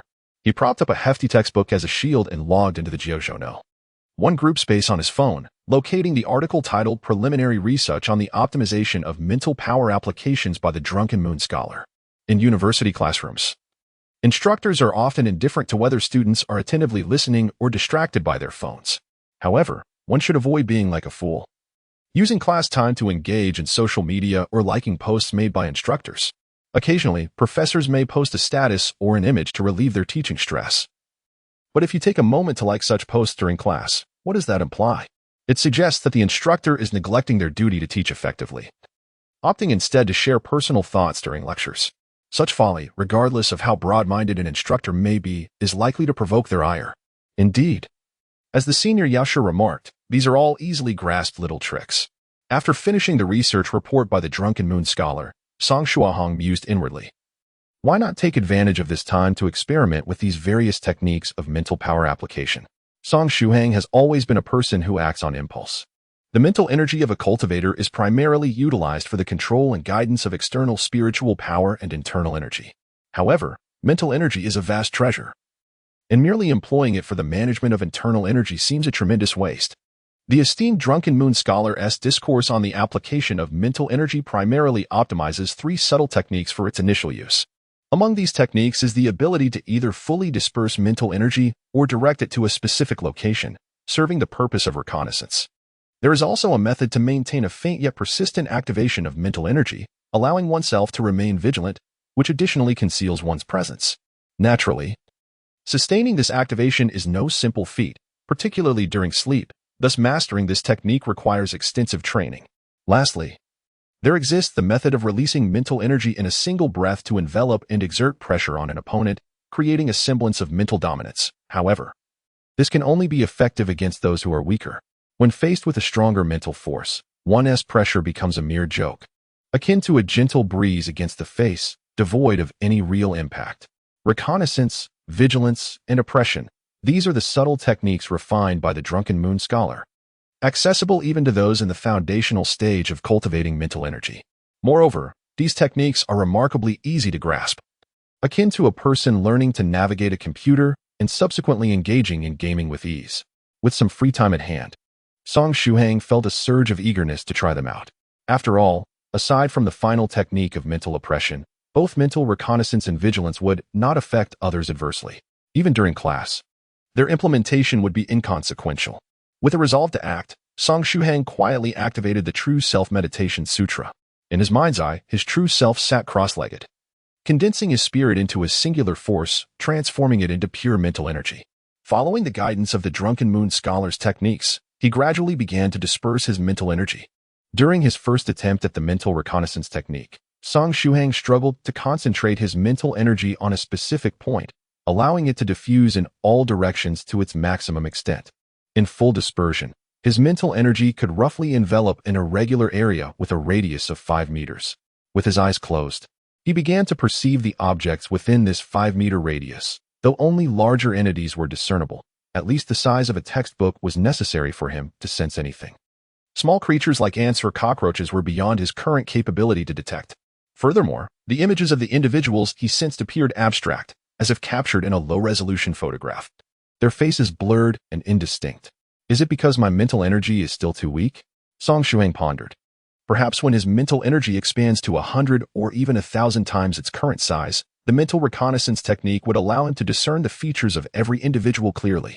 Indeed, as his mental power strengthens further, the prospect of achieving X-ray vision may also become a reality. As Song Shuhang pondered, his classmates within a 5-meter radius simultaneously shivered. Was it the chill of the weather? Or was there an unsettling sense of malevolence in the air? I felt as though someone was fixing an ominous gaze upon me, as if I were stripped bare. I too experienced this disconcerting sensation, which was quite disturbing.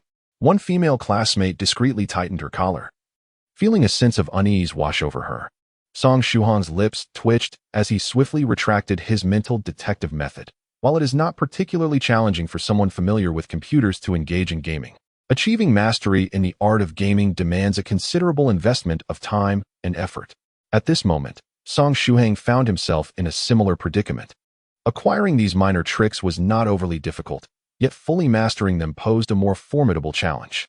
After taking a brief respite and feeling a slight restoration of his mental acuity, Song Shuhang endeavored once more to apply the trick of alertness. This particular technique proved to be even easier to grasp. Once his mental faculties were stimulated and invigorated, he found himself enveloped in a remarkable state. Whether it was the gentle breeze wafting through the window caressing his skin, the warmth emanating from his classmates drawing near, or the vibrations in the air when a peer spoke, he could perceive all interactions with his surroundings. Every element, be it wind, sound, or warmth, was detectable to him. However, this state of alertness lasted scarcely 10 seconds before a surge of emotion disrupted it, causing the activation of his mental power to dissipate. Chapter 68. The Weeping Female Minor. What an extraordinary state! Song Shuhang's eyes sparkled with excitement. In this condition, he could distinctly sense himself and everything surrounding him. If he could incorporate this state while practicing the Diamond Foundation Fist technique, his understanding of the martial art would deepen significantly, making his training more efficient. He mused that maintaining the activation of his mental power would require even greater dedication to his training. He then continued to rest for a moment longer to recuperate his expended mental energy. His 3 roommates had yet to arrive. Surely those fellows were not still sprawled out, recovering from the drunken stupor he had inflicted upon them the previous night? The hour was still early, and once his mental state was restored, Shuhang began to attempt the final trick in the application of mental power, mental pressure. This technique could impose a sense of oppression on individuals with inferior mental faculties, inducing feelings of terror, fear, and overwhelming pressure. Should there be a significant disparity between the mental powers of the practitioner and the target, the latter might even experience faint hallucinations. Song Shuhang simultaneously focused his mental energy while searching for a suitable target for his psychic pressure within the classroom. Had his 3 roommates been present, he would undoubtedly have subjected them to this mental oppression, for one must seize the opportunity to tease one's closest companions. Unfortunately, the trio did not attend class that day, leaving him to seek out someone within the classroom with whom he shared a good rapport, or perhaps someone with whom he had previously had a conflict. As Song Shuhang pondered, his head swiveled about in search of a target. Just then, he was suddenly called by name. "You must be Song Shuhang, correct? Please, enlighten us." At the podium stood a youthful and capable female instructor with a chic bob, who, while consulting the student roster, singled out Song Shuhang to answer her query. This instructor was a recent addition to the faculty at Jiuzhou University Town, temporarily filling in for teacher Ren Shuai, who had sustained a leg injury. From the very beginning of her lecture, she had noticed Song Shuhang nonchalantly playing with his phone, propped up against his textbook. While one might excuse such behavior in a university setting, where individuals are presumed to be adults, it became increasingly evident when he lifted his gaze to survey the classroom, his head darting about. The woman's intuition suggested that this student named Song Shuhang harbored ulterior motives. Upon hearing the call of his female mentor, Song Shuhang instinctively rose to his feet, his gaze fixed upon the youthful instructor. Then, a tragedy unfolded. Song Shuhang had been meticulously harnessing the power of mental oppression, searching within the classroom for a suitable test subject. The mental oppression had long been poised for action. Suddenly called upon, he turned to face the female instructor, and the tension of mental oppression, already drawn taut, found its mark, bearing down upon the instructor with formidable intensity. Song Shuhang's heart sank with dread. As he locked eyes with the young female mentor, a sudden wave of dizziness washed over her. In that instant, she felt as though his gaze magnified infinitely, consuming her entire field of vision. It was as if the eyes of a predatory beast, poised to devour its prey, were fixated upon her. The overwhelming pressure felt akin to a collapsing building threatening to crush her beneath its weight. How terrifying! The eyes of this classmate, Song Shuhang, were utterly fearsome. He was genuinely terrifying. Was he angry? Surely, he would not resort to violence, would he? For reasons unknown, the young mentor's fear intensified with each passing moment. Tears streaming uncontrollably from her eyes, leaving her visage drenched. Beneath her skirt, her legs trembled incessantly, weakened to the point where she could scarcely maintain her footing. "Oh, I'm so sorry. I'm so sorry," she suddenly cried out, wiping her tears. "I want to call your name again. Please don't hurt me. Woo-woo. It's so frightening. Please spare me." This was the legendary moment of tears streaming. What transpired during this ordeal? Had time ceased to flow? Now, with the young female mentor fleeing the scene, all eyes naturally gravitated towards Song Shuhang. Good heavens! A tempest of thoughts surged through his mind. Why did he feel like a condemned villain? One so wicked that even the notorious Valley of Evildoers would rank him among the 4 most nefarious. He could already envision the rumors spreading throughout Jiuzhou University Town by afternoon.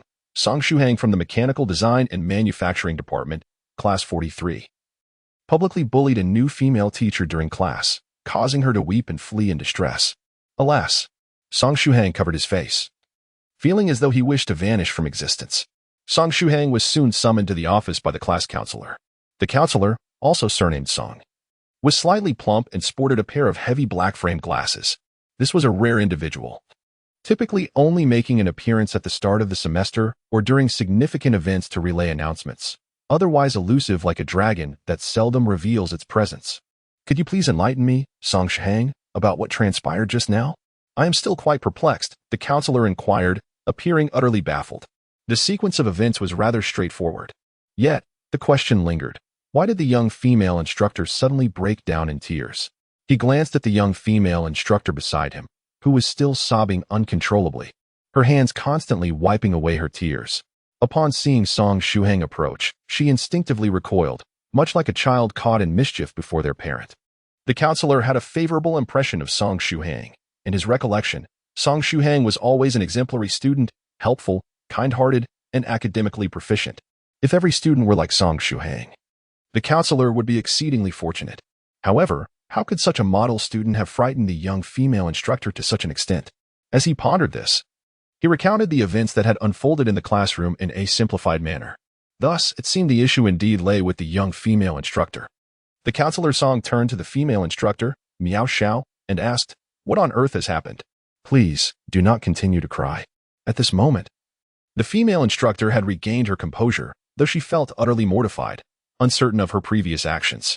It was merely a fleeting glance exchanged with Song Shuhang, and yet, inexplicably, she had been overwhelmed to the point of tears. Truly, it was a bewildering display of emotion. As she sobbed, the once competent female instructor appeared strikingly vulnerable. Meanwhile, Counselor Song's heart was tumultuous, akin to a cataclysmic upheaval. He yearned to rise and unleash a torrent of frustration upon the female instructor, yet upon witnessing her ongoing tears, he suppressed that impulse with great difficulty. It was evident that he was still rather inexperienced. Although his teaching methods were exemplary and his lectures were both accessible and well received by students, his psychological fortitude as a mentor left much to be desired. "I am truly sorry. I sincerely apologize," the female instructor wept. "I will explain everything to the students." Miao Xiao was not one to cling to her pride. Rather, she possessed an open and candid nature. Acknowledging her misstep, she promptly resolved to rectify the situation. Her straightforwardness only deepened Song Shuhang's sense of guilt. Chapter 69. Why didn't you say so earlier? That would have been splendid. Please, Miao Xiao, take your time. Go wash your face and calm your emotions before you explain. Do not burden yourself with excessive pressure. You are an outstanding teacher, and the students in your class hold your lessons in high regard, Counselor Song advised gently. Thank you, Miao Xiao said, wiping her tears before hastily departing the office. I sincerely apologize, Song Shuhang. Counselor Song began to clean up the awkward situation. Not at all. Perhaps my gaze was unintentionally intimidating to the instructor. I am just relieved that Miao Xiao is all right. Let us allow this matter to pass, Song Shuhang replied, fervently hoping that this incident would not lead to the female instructor's dismissal, as that would haunt him for a lifetime. Observing such a considerate Song Shuhang, Counselor Song could not help but reflect. He truly is a remarkable student. With Song Shuhang's words, the incident was effectively laid to rest.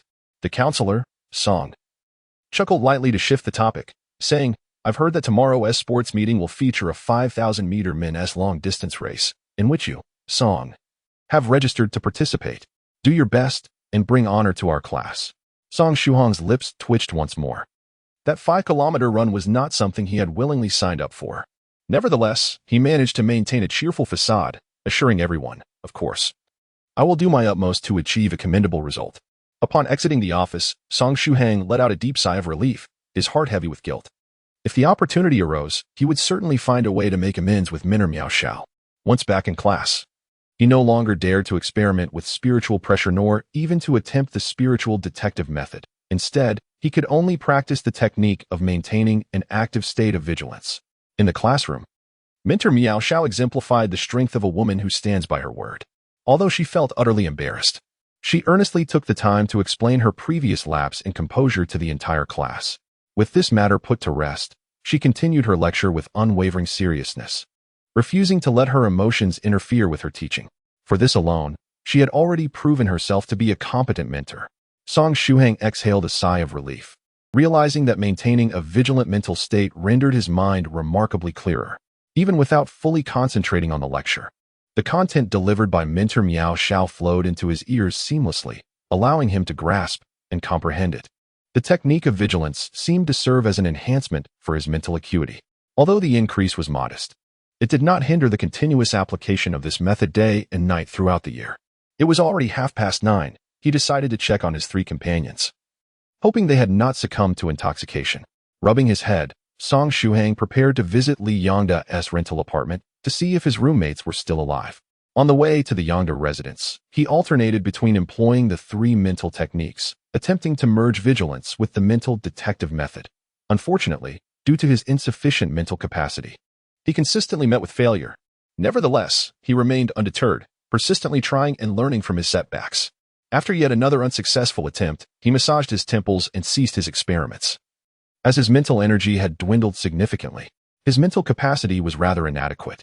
He figured he could still practice the true self-meditation scripture a couple more times today, saving opportunities for the evening's foundational martial arts training. he mused internally. While the true self-meditation scripture did not impose the stringent physical demands that the fundamental diamond fist did, it was still influenced by one's overall physical condition, necessitating caution during practice to avoid overexerting his mental faculties, lest he risk becoming foolish. Due to his mental fatigue, Song Shuhang momentarily failed to notice what lay ahead. Colliding with the back of a pedestrian, the individual had a broad back, indicating that they stood more than a head taller than Song Shuhang. After undergoing body refinement, Song Shuhang had already attained the strength of a mighty warrior among ordinary humans, effortlessly pulling a locomotive as if it were a trivial task. With a sudden collision, the pedestrian ahead was sent sprawling to the ground, landing face first and emitting a cry of anguish. He glanced at the unfortunate individual he had struck. A delinquent with distinct characteristics of the Jiangnan region. The fallen figure was tall, with long hair styled into a coxcomb using hair gel, dyed in a spectrum of colors. Perhaps due to a propensity for brawling, he possessed commendable physical resilience, quickly springing back to his feet. At that moment, he was disheveled, his face covered in dirt, with blood streaming from his nose. "How dare you, you blind fool!" The coxcomb delinquent bellowed, blood and saliva spewing from his mouth. Accompanying his furious roar were 5 other delinquents, grinning menacingly as they surrounded Song Shuhang. It seemed he had gotten himself into a bit of trouble. Feeling rather embarrassed, Song Shuhang sincerely apologized. "I truly beg your pardon. I was lost in thought and failed to notice you ahead. I am genuinely sorry." "Sorry?" If apologies were effective, we would need the police. The coxcomb delinquent retorted, wiping away the blood from his nose and seizing Song Shuhang's collar, shouting loudly. Acknowledging his own fault in the matter, Song Shuhang responded sheepishly, "You make a valid point. How about we calm down and discuss a reasonable resolution to this situation?" "At least you're sensible," the coxcomb delinquent sneered. "Look, you've knocked me down so badly. You ought to compensate me with 1,000 or 800 yuan. At the very least. Don't tell me you can't even manage that amount. It's still early in the month. You can't possibly be out of living expenses, right?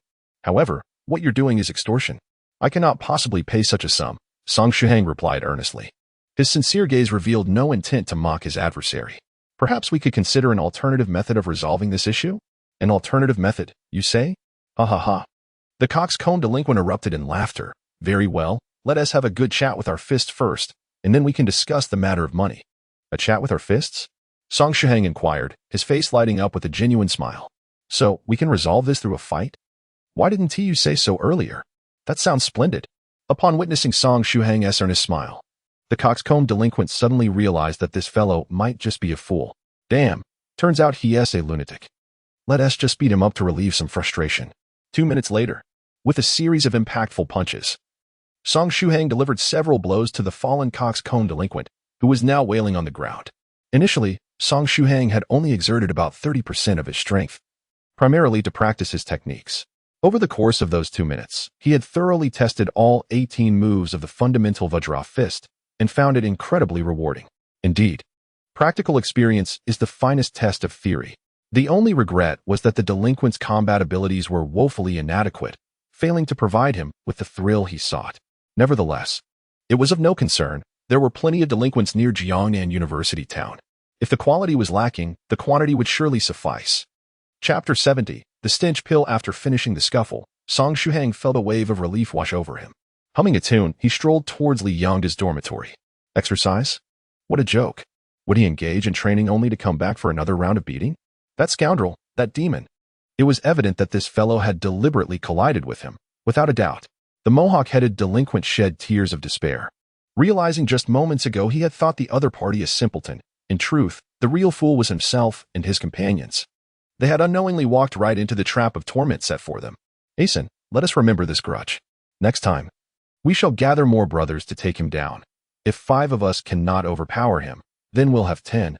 If 10 is still insufficient, then let it be 20 or even 50. I refuse to believe he possesses superhuman abilities capable of facing 100. The blonde delinquent declared vehemently. Indeed. We must take him down. The mohawk-headed delinquent gritted his teeth in agreement. Their resolution resonated profoundly with Song Shuhang. As the delinquents exchanged their plans, a short-haired girl approached. Yawning, she was a strikingly beautiful maiden, her natural allure evident even without makeup. Moreover, she possessed the rare 3-no attributes. Her icy demeanor was simply captivating. Under normal circumstances, The mohawk-headed delinquents would have surrounded this girl, cornering her for some playful teasing, perhaps leading her to a nearby inn for some shenanigans. However, today they lay defeated on the ground, rendered powerless. As the short-haired girl drew nearer, her dark eyes fixated upon the fallen delinquents. After a moment of contemplation, she murmured, "Is someone actually trying to steal the monsters?" "What? Steal monsters? What does that mean? This girl isn't playing a game, is she?" The mohawk-headed delinquent pondered. Confusion etched on his face. Suddenly, he felt a sharp pang in his back. The short-haired girl had stepped over them as if they were mere refuse, yawning as she drifted away into the distance. Damn it, how infuriating. Those two-bit fools, may they meet a miserable end. The mohawk-headed delinquent winced in pain, his mouth spewing curses. He was not one to derive pleasure from being stepped on, not at all. Yet, beside him, the blonde delinquent gazed at him with envy. "How I envy you. If only I were the one being stepped on." And so, the absurdity of the situation unfolded. Song Shuhang purchased 3 baskets of soup dumplings and 3 servings of soy milk on his way to Li Yongda's rented apartment. He knocked firmly on the door. After a moment, Tubo, with bloodshot eyes and the scent of alcohol clinging to him, struggled to open the door. "Oh, it's Shuhang," he said, glaring at Song Shuhang and scrutinizing him from head to toe. How infuriating. This fellow appeared completely sober, showing no signs of intoxication whatsoever. When did his alcohol tolerance become so formidable? He recalled that Shuhang used to possess only a drinking capacity akin to that of Gao, who could be easily outrunk by 4 of his peers combined with 3 Song Shuhangs. Yet last night, Song Shuhang had managed to outrink himself, Li Yongda, and a nearly inebriated Gao. What on earth? Was it possible that this lad had not been drinking last night, but rather quenching his thirst with water? Tubo snatched the breakfast from Shuhang's hands, teasingly remarking, "At least you have a modicum of conscience." Li Yongda emerged from inside, scratching his head. "I smell something delicious. Just in time, I'm famished." "Where's Gao?" Shuhang inquired. "Still passed out. That guy is quite bothersome. He mumbled incoherently all night, uttering things like virtue, yet I'm sorry, and no. Among other things, Li Yongda chuckled. Song Shuhang stroked his chin thoughtfully. "It seems I've stumbled upon a useful leverage. In times of financial straits, I could compel Gao to treat us to a meal using this matter. It's certainly worth considering. I should be able to employ this tactic 2 or 3 times. But overuse might lead to repercussions." Tuba chimed in agreement. "I propose we visit the 10 Fragrant Fish Head restaurant in the southern district of the university town. Their food is absolutely exquisite. Just thinking about it makes my mouth water," Li Yongda remarked, nodding in affirmation. "You 3, do you wish for your own demise?" Gao emerged with a sullen expression, vigorously massaging his temples. He felt that the greatest misfortune in his life was sharing a dormitory with these 3 rascals, who were nothing but troublemakers. After resting for a while in Li Yongda's rented room, Song Shuhang approached him and inquired, "Yongda, could you assist me in finding out where I might procure these particular medicinal herbs in the Jiangnan region?" Song Shuhang took out the note that the pharmacist had given him, which listed 4 rare traditional Chinese medicinal herbs. "Are you unwell?" Yongda inquired after taking the note. "I am in excellent health. However, a friend of mine requires these specific herbs. He is uncertain about where to procure them in the Jiangnan region, so he has entrusted me to seek assistance." Shuhang flattered him lightly. "I thought of you, as you possess the finest computer skills in our dormitory. Finding them is quite convenient now. Nearly all traditional Chinese medicine shops across the country have joined a comprehensive system. I simply need to input the relevant herbs and filter the results to identify which stores carry them. Additionally, I can post inquiries in relevant forums and groups. Any shops not part of the system that do have the herbs can also be uncovered. I should have news by tomorrow at the latest," Li Yongda assured him. "Then I am in your debt." With that, Shuhang offered a generous reward. "If you manage to find them, after the sports meeting, I will treat you to a sumptuous meal instead of that incompetent Gao." "Agreed." Yongda licked his lips, salivating at the thought. "Agreed," Shuhang replied with a smile. As he turned away, he secretly clenched his fist. With Li Yongda's assistance, he would be able to pinpoint where in Jiangnan these 4 herbs were sold, thus narrowing down the search to its utmost limits. If the mastermind indeed acquired these herbs, Shuhang would follow the trail to uncover him. 10 o'clock. Song Shuhang departed from Li Yongda's rented accommodation and headed towards the residence of the pharmacist. Meanwhile, his roommates, having finished their meal, prepared to relax a little longer in the rental, gradually dissipating the effects of the alcohol. Seeing that the time was still early, Song Shuhang decided to lend a hand to the pharmacist in order to facilitate Shuhang's alchemical endeavors. The pharmacist had specially purchased an electromagnetic stove and hot pot of the same brand and style as his dormitory, while the steps and formulas for concocting the body-tempering elixir remained unchanged. Today, the pharmacist instructed Song Shuhang to substitute water with the medicinal broth he had prepared. This broth was simply brewed from 5 commonly used traditional Chinese herbs. This marked the initial step in the pharmacist's transition of Song Shuhang's alchemical process from the electromagnetic stove and hot pot set to the alchemical furnace. Although Song Shuhang's method is commendable, it cannot be expected that every alchemist in the cultivation world adopts the use of electric cookers and hot pots for refining body-enhancing potions. Envisioning each alchemist equipped with a hot pot and electric cooker evokes a pang of distress. Thus, improvement is imperative. Furthermore, based on the dosage calculations, this medicinal broth has the potential to significantly reduce the refining time of the body-enhancing liquid. 3 hours later, at precisely 1:07 p.m., as the alchemist had anticipated, the refining process was indeed expedited. Success! Song Shuhang took a deep breath and pinched his nose. In the next moment, the lid of the hot pot was propelled upwards by the force of the medicinal liquid, unleashing a dense black mist accompanied by a foul odor.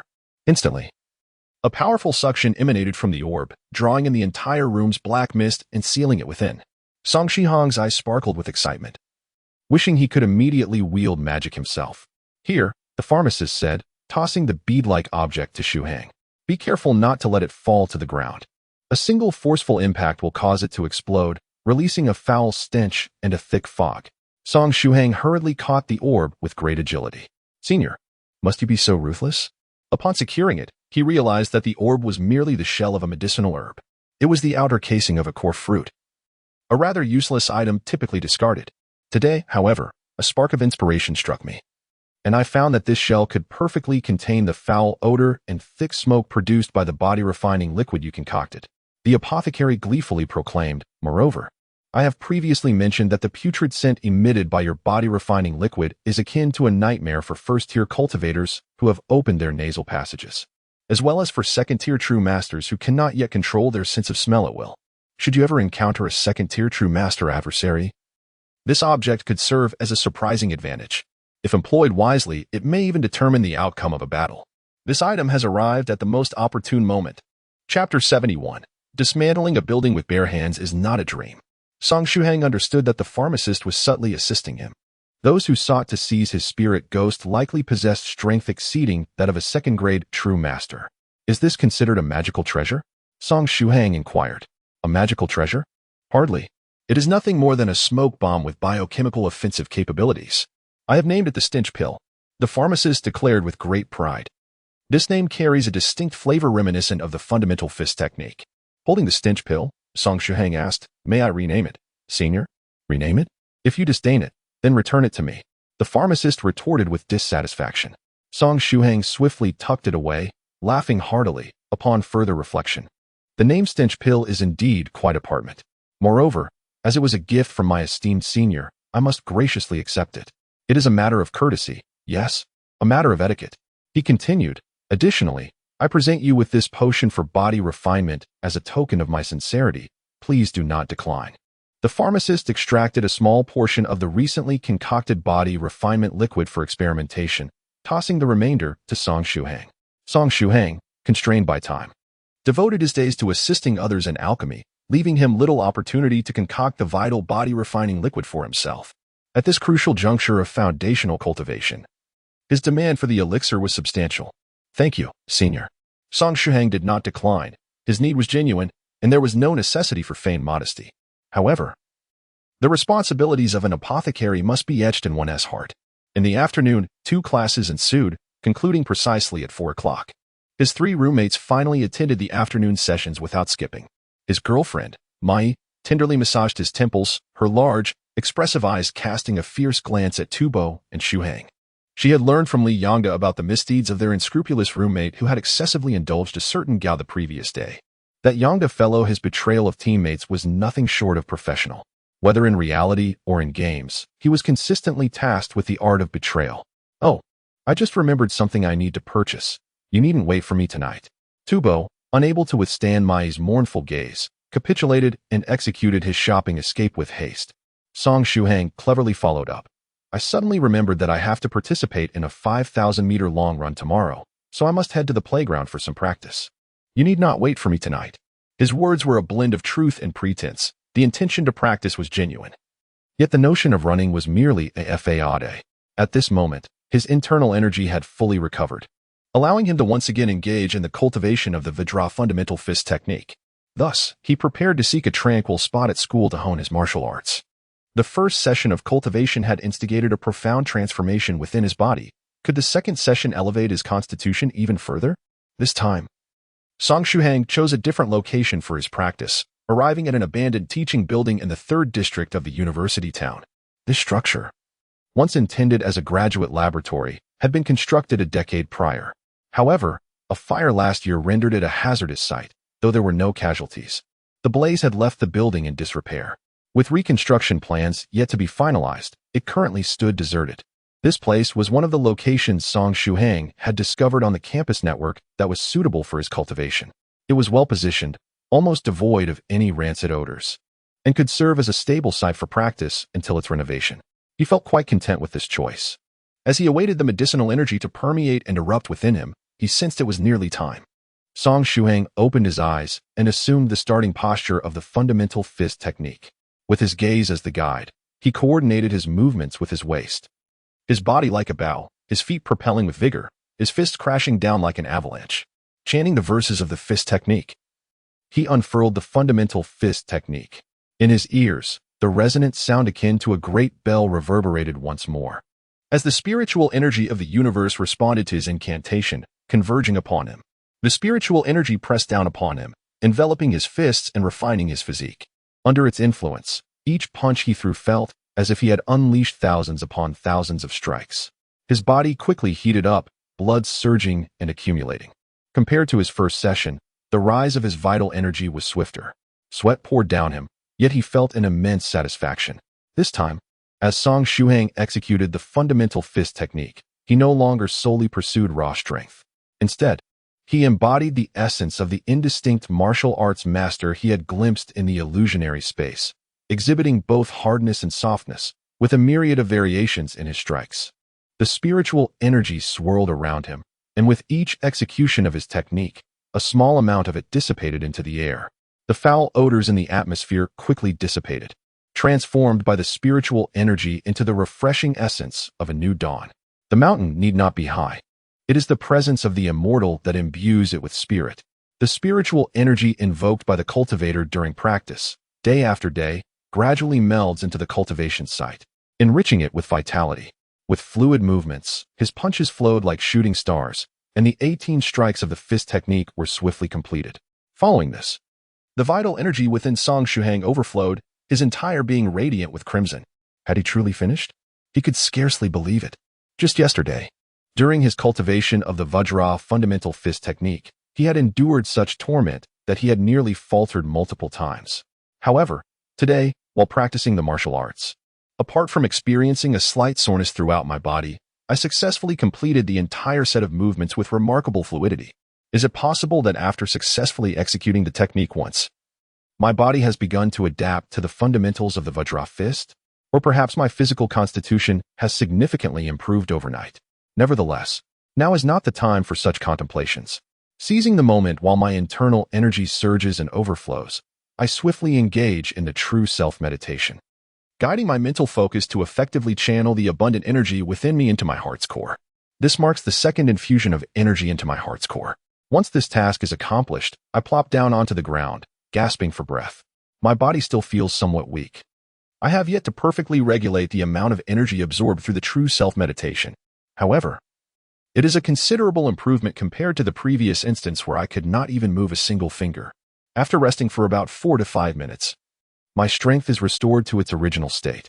I gently clench my fist and once again feel a continuous flow of power surging forth, giving me the illusion that I could split mountains and shatter stones. I glance around, and then my feet shift as I naturally execute the footwork of the Vajra fist. Taking 2 strides towards the nearest wall, my right fist strikes out directly, devoid of any accompanying spiritual energy, merely a straightforward punch. Boom. The solid wall is dented upon impact.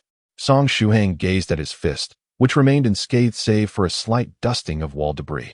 The foundational boxing technique he practiced not only enhanced his strength, but also significantly fortified his entire physique. This transformation surpassed his expectations.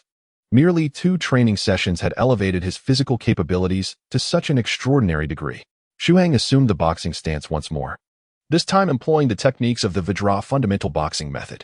With a powerful strike, he once again collided his fist against the wall. Boom! The wall was pierced by his blow, yet the force remained concentrated, leaving only a fist-sized crater in its wake.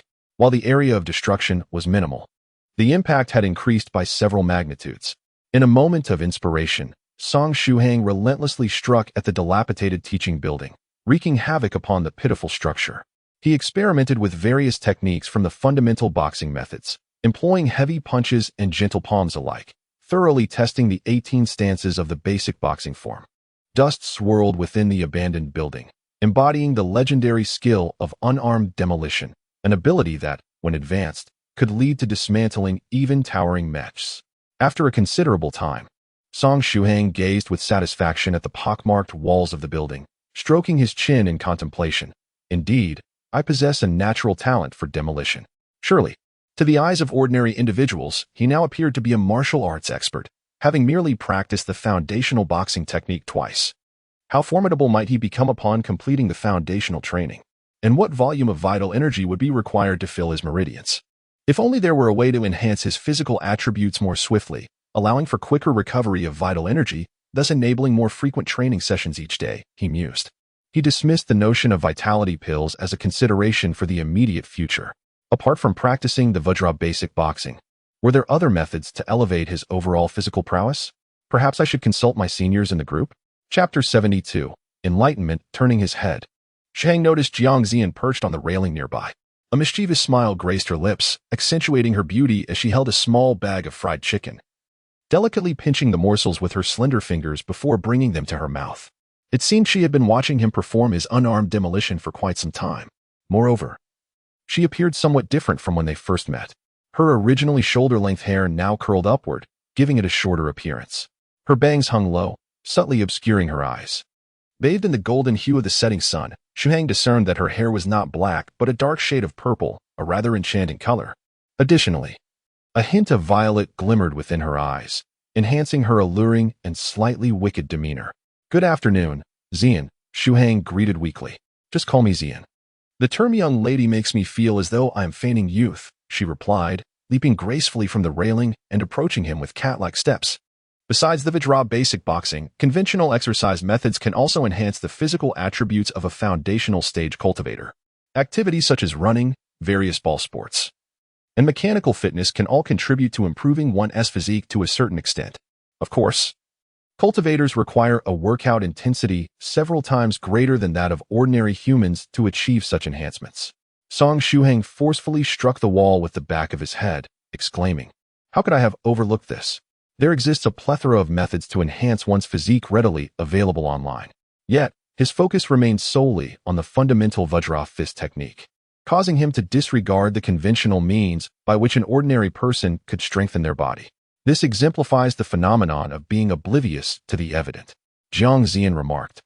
"The bystander sees clearly, while the participant is often lost. This is precisely the essence of the matter." Resolute, he decided to rise early each day and jog a lap around the Jiangnan University town. Clenching his fist, he contemplated searching for nearby fitness centers, which might prove beneficial in the future. Shuhang then inquired, "By the way, did you seek me out for a particular reason, Miss Zian?" "Ah, this morning, feeling rather idle. I followed the peculiar trail of that unique toxin as instructed by the teacher, ultimately tracking it to the last known location of the poisoned individual in a hotel within the Jiangnan region," she replied with a playful smile, her eyes curving like crescent moons. As a disciple of a pharmacist, she possessed numerous methods to trace the remnants of such special toxins. Song Shuhang exclaimed with delight. "Have you discovered the intruder who infiltrated my bedroom yesterday?" "Indeed, I have," she replied with a playful giggle. "However, it is regrettable that the individual has met an irreversible demise. His remains have been reduced to a mere puddle, leaving us with no further clues. Moreover, the identity used to book the hotel room was fabricated, thus severing our trail once again. Yet, this does validate your hypothesis that he indeed had accomplices." Jiang Zian discarded the bag of chicken pieces in her hand and sensually licked her fingers. Her allure was captivating, exuding a bewitching and provocative charm that would undoubtedly excite any man fortunate enough to witness the scene. Song Shuhang was no exception. He found her movements quite alluring. However, after a moment's contemplation, he felt compelled to remind Jiang Zian, while you may have a fondness for chicken nuggets, it is worth noting that human fingers harbor a multitude of bacteria. Licking one's fingers is rather unsanitary. At once, Jiang Zian's enticing gestures froze. "Ah, you truly lack any sense of romance," she retorted. "I dare say you were destined for a life of solitude." Jiang Zian appeared unfazed. She merely squatted beside Song Shuhang and vigorously wiped her greasy fingers on his clothing. Song Shuhang wished to evade the situation. Yet the prowess of his Jiang girl far surpassed his own by an immeasurable degree. The greasy residue from her delicate hands ultimately transferred onto Shuhang's attire, even among acquaintances. "Jiang Zian, your curses toward me stir my ire," Song Shuhang declared. "I am resolute in my quest to find a girlfriend during my 4 years at university. Surely, anyone willing to be your girlfriend must be peculiar. Let us set that aside for now. I have some delightful news. Would you care to hear it?" Jiang Zian wiped her fingers clean, lowering her gaze, and inquired. "Of course." Song Shuhang nodded eagerly. "If you wish to know, let us make a trade." Jiang Zian rose, fixing her gaze upon Shuhang from above. "What trade?" Shuhang asked, pondering what he could possibly offer Jiang Zian that would pique her interest, apart from the spirit ghosts, which she had no need for. A chill ran down his spine. "Good child." Jiang Zian patted Song Shuhang's head. "Then I shall divulge the information. The assassin's companion or mastermind, unbeknownst to them, has come into contact with the poisoned assassin who infiltrated your bedroom. Unfortunately, the apothecary's venom is exceedingly potent. It melds with the blood, transforming the poison into a source of lethal poison. Thus, the assassin's companion or mastermind has also been infected. Now, it depends on the severity of their poisoning. If the dosage is substantial, you may soon see their corpse gracing the pages of the news. If the dosage is lesser, they will require at least half a year of seclusion to purge the toxin. Oh, and there is one final possibility, should the individual possess the 5th-tier Spirit Emperor realm. That would change matters entirely. However, the likelihood of that is nearly non-existent. If they were indeed a 5th-tier Spirit Emperor, you would have already met your demise. Hehe. Should they be at a realm surpassing the 5th-tier Spirit Emperor, not only Song Shuhang but also Yuruzi, who accompanied him in capturing the Spirit Ghost a few days prior, would stand no chance of leaving City J alive. Jiang Zian estimated the residual aura left by the individual at the hotel, concluding they were approximately at the 2nd-tier True Master realm. Against an opponent of this caliber, Song Shuhang would still find himself at a disadvantage. However, given their current poisoning, with a bit of cleverness and luck, there still lies an opportunity to deal with them. Jiang Zian remarked. "So, what do you think? Quite the pleasant news, isn't it?" "Indeed, quite delightful," Song Shuhang replied. "If the adversary is severely poisoned, their strength would certainly diminish. Furthermore, this would enhance his need to seek out an antidote. Thus, the likelihood of uncovering their whereabouts would increase." Jiang Zian inquired, "I heard from the apothecary that you possess a method to identify the assassin's companions? And once you locate them, what do you intend to do?" Jiang Zian asked. "It depends on their strength. If the opportunity arises, I shall take advantage of their weakened state to eliminate them, ensuring no future threats. If I find myself utterly incapable of confronting a formidable foe, I will have no choice but to seek assistance from the seniors in our group." Song Shuhang clenched his fists and stated, "Eliminate?" Hehe. Jiang Zian made a throat-cutting gesture and asked, "So, you, who have never taken a life, are you prepared to kill your enemy?" "I will mentally prepare myself," Song Shuhang replied in a low voice. "For my own sake and the safety of my loved ones, I must be ready. Preparedness is imperative. It must exist. Even if it does not, that is for the best. I can only advise you to harbor no mercy for your enemy. Moreover, it is essential to confirm whether they are truly dead. The survival techniques of cultivators are numerous. When necessary, annihilating the body is the most effective recourse. For cultivators of the 2nd rank or thereabouts, one must at least sever the head." Jiang Zian stretched lazily and said, "Then, I wish you success." "Thank you," Song Shuhang silently replied. At 4:40, Shuhang dragged his weary form to run another 5 kilometers. This relentless running seemed insufficient for enhancing his physical capabilities. Should he consider adding weight? Yet, it appeared that carrying extra weight might adversely affect his height, stunting his growth. With the body refining liquid in my possession, it should pose no issue, he mused. Song Shuhang was lost in a multitude of thoughts. Chapter 73. Troubles have finally arrived. As night fell within the dormitory, Song Shuhang retired to bed early. Tubo, Li Yongda, and a certain Gao were engaged in a rather antiquated camp-based battle game. These three individuals exhibited a distinct lack of restraint while playing. When united as a team, they utilized Song Shuhang's computer to create an account and infiltrated the opposing faction. Subsequently, the duo exuberantly operated a black market, preying upon unsuspecting passers-by. Song Shuhang shook his head in disdain and opened his phone to refresh the Jiuzhou No.1 Group. Interestingly, the group was unusually quiet today, with even the Northern River Hermit remaining silent. It seems that the cultivators were quite busy, with the exception of the Northern River Hermit. By the way, Shuhang, I found the information on the medicinal herbs you asked me to look into. Among the registered Chinese medicine stores in the Jiangnan region, there is only one that sells the herb you need, and it only offers one of the varieties. I also posted on forums and similar platforms. You can expect news tomorrow. At that time, I will send you all the addresses of the pharmacies in one go. As Li Yongda spoke, he shamelessly minimized his game and activated a small cheat he had devised. Is it possible to be any more brazen while running a black shop? Song Shuhang chuckled. Thank you for your hard work, Comrade Yongda. Damn you. Li Yongda retorted with anger. Soon, a round concluded, and the trio of unscrupulous players who resorted to cheating astonishingly faced defeat. Damn it, they were cheating too, Tipo exclaimed. This competitive game is quite antiquated. Song Shuhang recalled playing it back in elementary school. The players willing to remain are seasoned veterans, each possessing remarkable skills, displaying exquisite maneuvers, and their limits are unfathomably low. I can't take it anymore. Let's switch to another server. Why are there so many shameless cheaters these days? Gao muttered in discontent. You still acknowledge the shamelessness of cheating? Shuhang inquired as he lounged on his bed, observing his roommates change servers to continue their game. By the way, Tipo, do you still have that electric baton you modified last semester? Of course. I made a few more modifications afterward. Its power is astonishingly formidable, Tipo replied, his excitement palpable at the mention of his tinkering. He has always had a penchant for experimenting and modifying items, from motorcycles to laser pointers. He has dabbled in them all. Song Shuhang inquired, may I borrow it for a few days? Also, is there any possibility of increasing the power of the electric baton? The greater, the better. Even the mightiest has its limits. After all, it is a civilian product. What happened? Did someone offend you? Are you planning to give them a shock of 100,000 volts? Lin Tubo asked in confusion. Indeed, they have gravely offended me, and I am contemplating disposing of their body in the East China Sea, Song Shuhang replied with a smile. In a few days, I might accompany my sister on an expedition into the deep mountains and forests. I have heard it resembles a tropical rainforest, and I feel it prudent to bring something for self-defense. Except when facing Zhao Yaya, Song Shuhang seldom blushed when telling lies.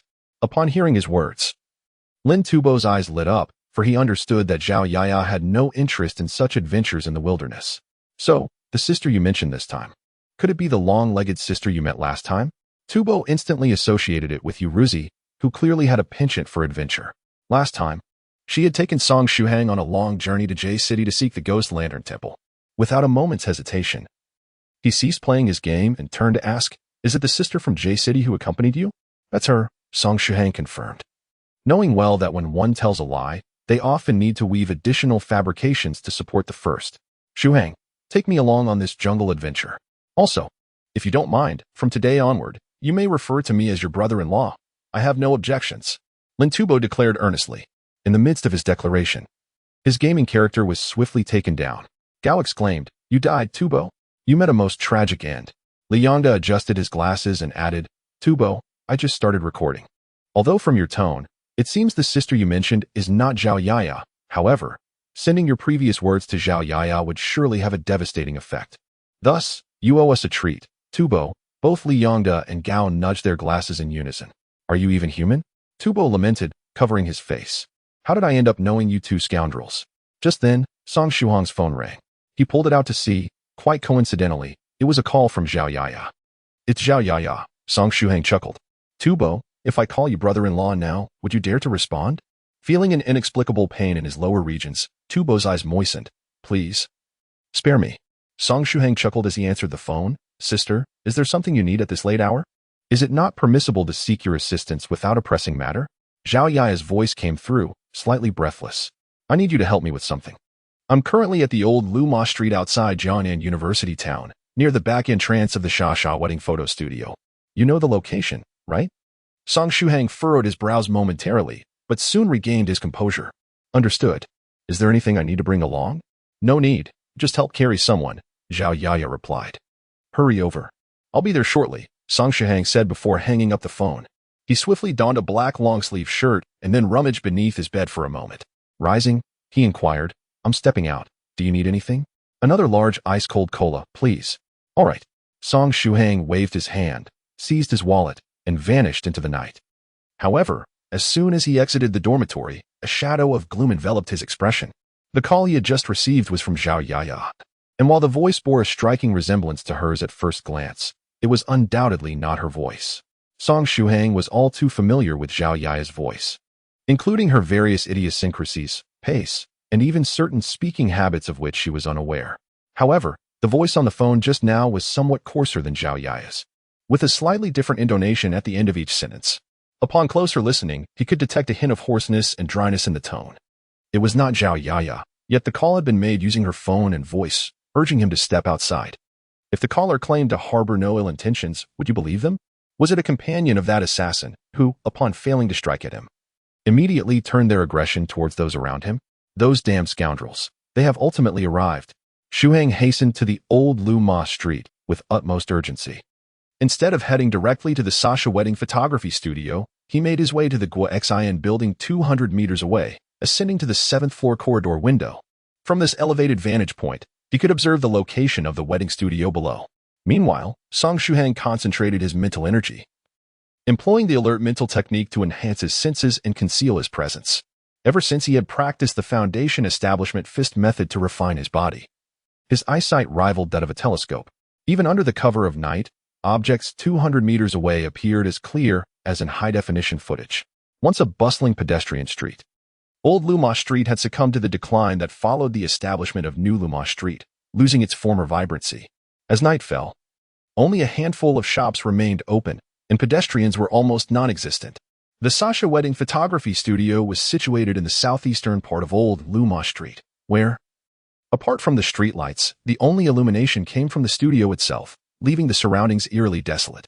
Song Shuhang swiftly spotted Zhao Yaya, who was situated between the wedding photo studio and the lush greenery. Hidden beneath the dense foliage, she reclined on a stone bench flanking the verdant strip. Her eyes gently closed, enveloped in a tranquil slumber. Standing beside her was a tall, slender man, approximately 183 centimeters in height, possessing notably elongated arms that surpassed the average by a considerable margin. He adorned his face with a pair of oversized sunglasses, and his lips were notably thick, reminiscent of swollen sausages. In his hands, he casually toyed with a feminine mobile phone. Chapter 74, My Awakening, a display for you. Song Shuhang clenched his fist. For the man's physical features perfectly matched the description provided by Lin Tao of the individual who had financially compensated him to gather information about himself. Indeed, it was as he had mentioned to Jiang Zian earlier that morning, he would be prepared for whatever lay ahead. Now, the question remained, to what extent could his resolve carry him? At that moment, the long-armed man abruptly turned his gaze towards Song Shuhang's location. Subsequently, he lowered his head to unlock Zhao Yaya's phone and dialed a number. The phone in Song Shuhang's pocket chimed, displaying the number of Zhao Yaya. It was only to be expected that she had discovered his presence. After all, he had only practiced the foundational cultivation method for 2 days, and had just begun to delve into the mental secret techniques today. It was only natural that she would be able to sense him. Song Shuhang answered the call. The long-armed man displayed a peculiar grin as he spoke in Zhao Yaya's voice. I have found you, Song Shuhang. With that, he abruptly hung up the phone. Immediately after, the long-armed man lifted the unconscious Zhao Yaya and swiftly made his way towards the depths of the alley behind the wedding photo studio. Song Shuhang ended the call, firmly shutting his eyes to calm his troubled spirit. After a brief moment, he departed from the Guoxin building, pursuing the trail of the tall man. In a dead-end alley, Zhao Yaya leaned softly against the wall, appearing to be uninjured. Song Shuhang stood 5 meters away from the tall-armed man. The tall-armed man looked up at Song Shuhang and broke into a smug smile, speaking in Zhao Yaya's voice. Ah, you've arrived, Song Shuhang. Oh dear. Your complexion appears rather grim. However, in truth, Song Shuhang wore a stoic expression. How intriguing. Just moments ago in the building, you seemed not at all surprised by my presence, only filled with anger. Were you already aware of my existence? What a delightful twist. I had intended to astonish you. The tall-armed man continued to speak in Zhao Yaya's voice. Song Shuhang's expression was devoid of emotion. Are you so concerned about my voice? There is no need to be so angry. Altering one's voice is merely a minor vocal trick, the long-armed man declared with pride. As he spoke, he reverted to a deep, husky male voice.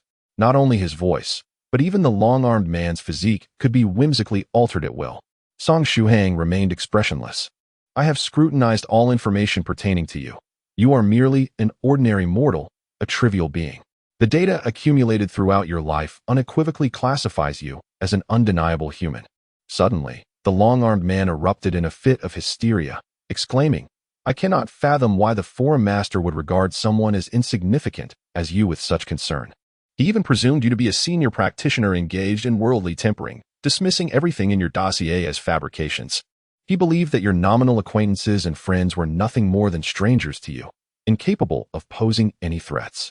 In fact, he has even withdrawn from the region of Zhongnan University City. Song Shuhang maintained his impassive demeanor. However, he had acquired some intriguing intelligence. He utterly dismissed my information. Even the body-refining liquid that was initially promised as a reward vanished entirely. All of this is your doing, Song Shuhang. Why does the forum master harbor such suspicion towards someone so seemingly ordinary? The long-armed man raved. Now, tell me, Song Shuhang, declare that you are merely an ordinary mortal. Then, in this forsaken alley, allow me to end your life. I shall then inform the forum master that you are indeed a mere mortal, and claim the body-refining liquid that is rightfully mine.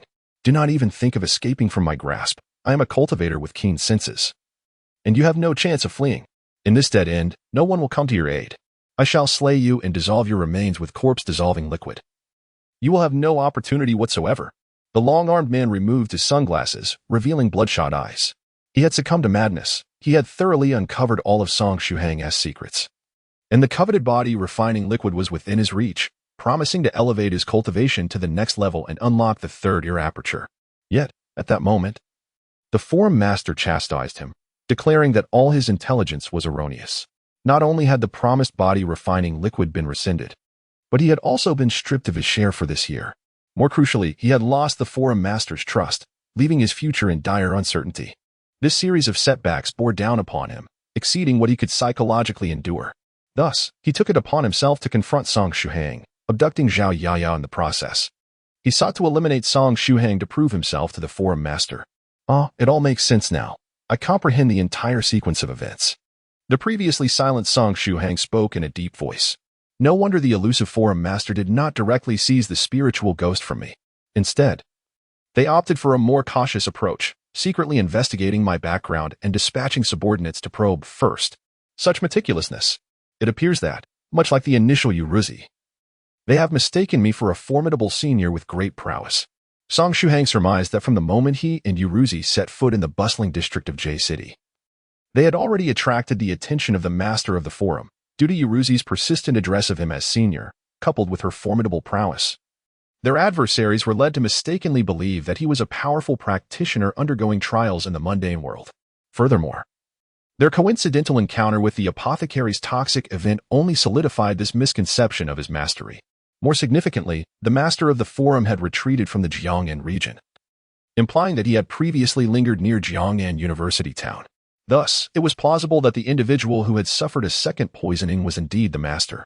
Their caution was a favorable turn of events for him.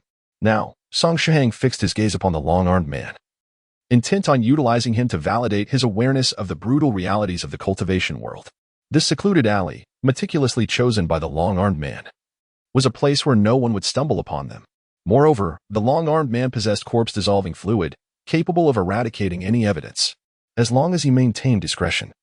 The occurrence of a homicide here would likely go undetected for a considerable time. The man was an adept with keen senses, and the foul-smelling pill bestowed upon him by the apothecary might prove advantageous. Before employing the foul-smelling pill, he needed to provoke a lapse in the man's defenses, at the very least ensuring he steers clear of Zhao Yaya. Shuang spoke in a low voice. Body refinement liquid. What? The long-armed man questioned, intrigued. Is this what you desire? Song Shuhang retrieved a small vial from his pocket with his left hand, deftly flicking open the cap with his thumb. Instantly, the acrid stench of the body refinement liquid permeated the air. Body refinement liquid. The long-armed man tensed, visibly shaken. Do you want it? Song Shuhang asked calmly. Throw it to me, the long-armed man demanded. Come and take it yourself. I am but an ordinary mortal. There is nothing for you to fear. I can offer you this body refinement liquid, provided you spare my sister. I can give you even more. The long-armed man's eyes widened in disbelief. More? Indeed, much more. Enough for your prolonged use. The temptation in Song Shuhang's voice was almost devilish. In a daze, the long-armed man's eyes glazed over as he stared at Song Shuhang for an extended moment before cautiously advancing. Song Shuhang cradled the bottle of refinement liquid in his hands, presenting it with an innocent demeanor. As he approached, the long-armed man's eyes gleamed with anticipation. Suddenly, he propelled himself forward with a powerful thrust of his right foot, lunging towards Song Shuhang to snatch the bottle. Regardless of whether Song Shuhang had any devious schemes in mind, the man's extraordinary speed rendered him unconcerned about any tricks. If the refinement liquid proved genuine, and if the other party could continuously supply it, he might indeed contemplate sparing their lives, at least temporarily. Consumed by greed and the allure of wealth, he failed to ponder why Song Shuhang possessed such a precious resource or how he could produce an abundance of it. Chapter 75. The Claw Beast Head Emblem. Suddenly, the long-armed man felt a sharp pain pierce his chest, as if a lethal weapon had been thrust into him. Despite having completed his foundation establishment and possessing a body as resilient as toughened leather, he found himself easily pierced, his heart impaled by a hidden sword. He fixed his gaze on Song Shuhang, who stood there holding the bottle of refinement liquid, his hands otherwise empty. Blood flowed from his chest, absorbed by the invisible sword, staining its tip crimson. What manner of entity is this? With fury, the long-armed man raised his arm, eyes filled with vengeful determination. Even in death, he intended to drag Song Shuhang down with him. Yet, as he raised his arm halfway, it fell limply to his side. Weakness enveloped him. All his vitality had been siphoned by the ethereal sword. Frustrating. This flying sword could only be perceived by those granted permission by the Grand Master of the mystical arts, such as the pharmacist and himself. To others, it was an unseen entity, imperceptible. Of course, if the opponent's strength vastly surpassed that of the Grand Master, the circumstances would differ. From the moment they met, Song Shuhang had wielded this flying sword. He had intended to wait until the long-armed man drew nearer to find an opportunity to strike. However, he never anticipated that the man would charge at him with such reckless abandon. All Song Shuhang needed to do was slightly adjust the sword's position to aim at the man's heart. In an instant, with a swift thrust, the man's heart was pierced. It was that simple, a mere act of effortless execution, even sparing him the need for a foul-smelling pill. The flying sword? The long-armed man managed to utter two words with great difficulty: seizing the body, possessing a complete mortal life and cultivation at a mortal level, yet wielding the refinement liquid and a flying sword, while also commanding the respect of the Forum's leader as a senior, only a legendary and formidable cultivator, employing the method of body snatching at the end of their lifespan, could achieve such a feat. But was that body snatching method not merely a legend? Song Shuhang paid no heed to the words of the long-armed man. He raised his black flying sword, and a faint metallic scent of blood wafted through the air. Despite having steeled himself for the moment, the odor still unsettled him. After all, he was no merciless fiend. Just days prior, he had been an ordinary university student. Taking a deep breath, the essence of the True Self-Meditation Sutra emerged in his mind, calming his spirit and bringing him tranquility. Do you have any final words? Song Shuhang inquired. The long-armed man opened his mouth to respond. At that moment, Shuhang's flying sword soared once more, severing the man's head in a single stroke. The long-armed man died with his eyes wide open, his body collapsing lifelessly to the ground. Remarkably, not a single drop of blood flowed from the wound. The sword of Master Tongxian was no ordinary weapon. Its ability to kill without shedding blood was merely one of its inherent properties. I spoke thoughtlessly just now. In truth, I had no intention of hearing your final words. Song Shuhang's hand, gripping the sword, trembled slightly, a touch unsteady, yet gradually regained its composure. This marked his inaugural act of taking a life. Prior to this, he had never even slaughtered a chicken. This is my resolve, the kind of resolve that must exist. The long-armed man was the first to perish by his hand, but he would not be the last. If circumstances permitted, Shuhang would have preferred to capture the long-armed man alive, extracting the whereabouts of the master from his lips. Regrettably, his own strength was insufficient. His adversary was a cultivator with opened eyes and nostrils, leaving him doubtful of his ability to subdue such an opponent. At this juncture, eliminating the long-armed man was the most prudent decision. The True Self-Meditation Sutra continued to resonate in his mind, enabling him to maintain his composure in the presence of the headless corpse. With one hand clutching the black flying sword, Song Shuhang cautiously approached, searching the body of the long-armed man. The items he bore were few: a vial of pungent liquid, likely the corpse-dissolving agent, 3 handleless blades, and a beast head insignia marked with 3 claw marks, presumably signifying the long-armed man's identity or organization, perhaps a viable lead. Lastly, there were thousands of cash notes and Zhao Yaya's mobile phone. As a cultivator with opened eyes and nostrils, this fellow was remarkably impoverished. Song Shuhang uncorked the vial of potion and poured some over the corpse of the long-armed man. A pungent odor wafted through the air, as parts of the man's skeletal remains and clothing seemed to evaporate, vanishing entirely from existence. Was this a treasure? Shuhang tucked away the corpse-dissolving liquid. The corrosive effect was astounding. Even the body of a first-grade cultivator could be swiftly dissolved, though it was a corpse and unable to mobilize its internal vitality for resistance. If wielded wisely, it could serve as a lethal weapon. Finally, Shuhang poured a bit more of the dissolving liquid onto the remnants of the man's clothing, erasing the last traces of his existence from the world. Once assured no other remnants remained, he hoisted Zhao Yaya onto his back and hurried towards the apothecary's location. Yaya remained unconscious, and he was somewhat worried that the long-armed man might have employed some poison. It would be prudent to have her examined by the apothecary. Approximately 3 to 4 minutes later, Zhao Yaya felt a sharp pain at the nape of her neck, akin to having slept awkwardly. Furthermore, she sensed that the surface beneath her was shaking incessantly, prompting her to express her discontent with a few muffled protests. Yet, the tremors only intensified. What the hell? Is it impossible to get a decent night's sleep? Zhao Yaya furiously opened her eyes, only to be astonished to find herself not in bed, but being carried at a swift pace. Oh my goodness, what is happening? Startled, her drowsiness dissipated in an instant. Was she being abducted? Fortunately, she soon recognized the figure carrying her as someone familiar. Song Shuhang was well acquainted with her. With a slight clarity of mind, she could easily discern his identity. Shuhang, where are we? She gently tapped his shoulder, inquiring softly. Sister, you're awake? Shuhang halted his stride and gently set her down on the ground. Do you feel all right? Is there any discomfort in your body? Zhao Yaya furrowed her brow. I feel fine, but my neck is a bit sore. Why am I here? Sister, why do you ask why you are here? Was it not you who called me over? When I arrived, I found you utterly passed out on a bench by the roadside. I was just about to carry you somewhere to spend the night, Shuhang replied earnestly. Gazing at Zhao Yaya, he spoke no falsehood. Indeed, it was Zhao Yaya's call that had summoned him, and she had indeed been sleeping soundly. He was indeed preparing to find her a place to rest for the night.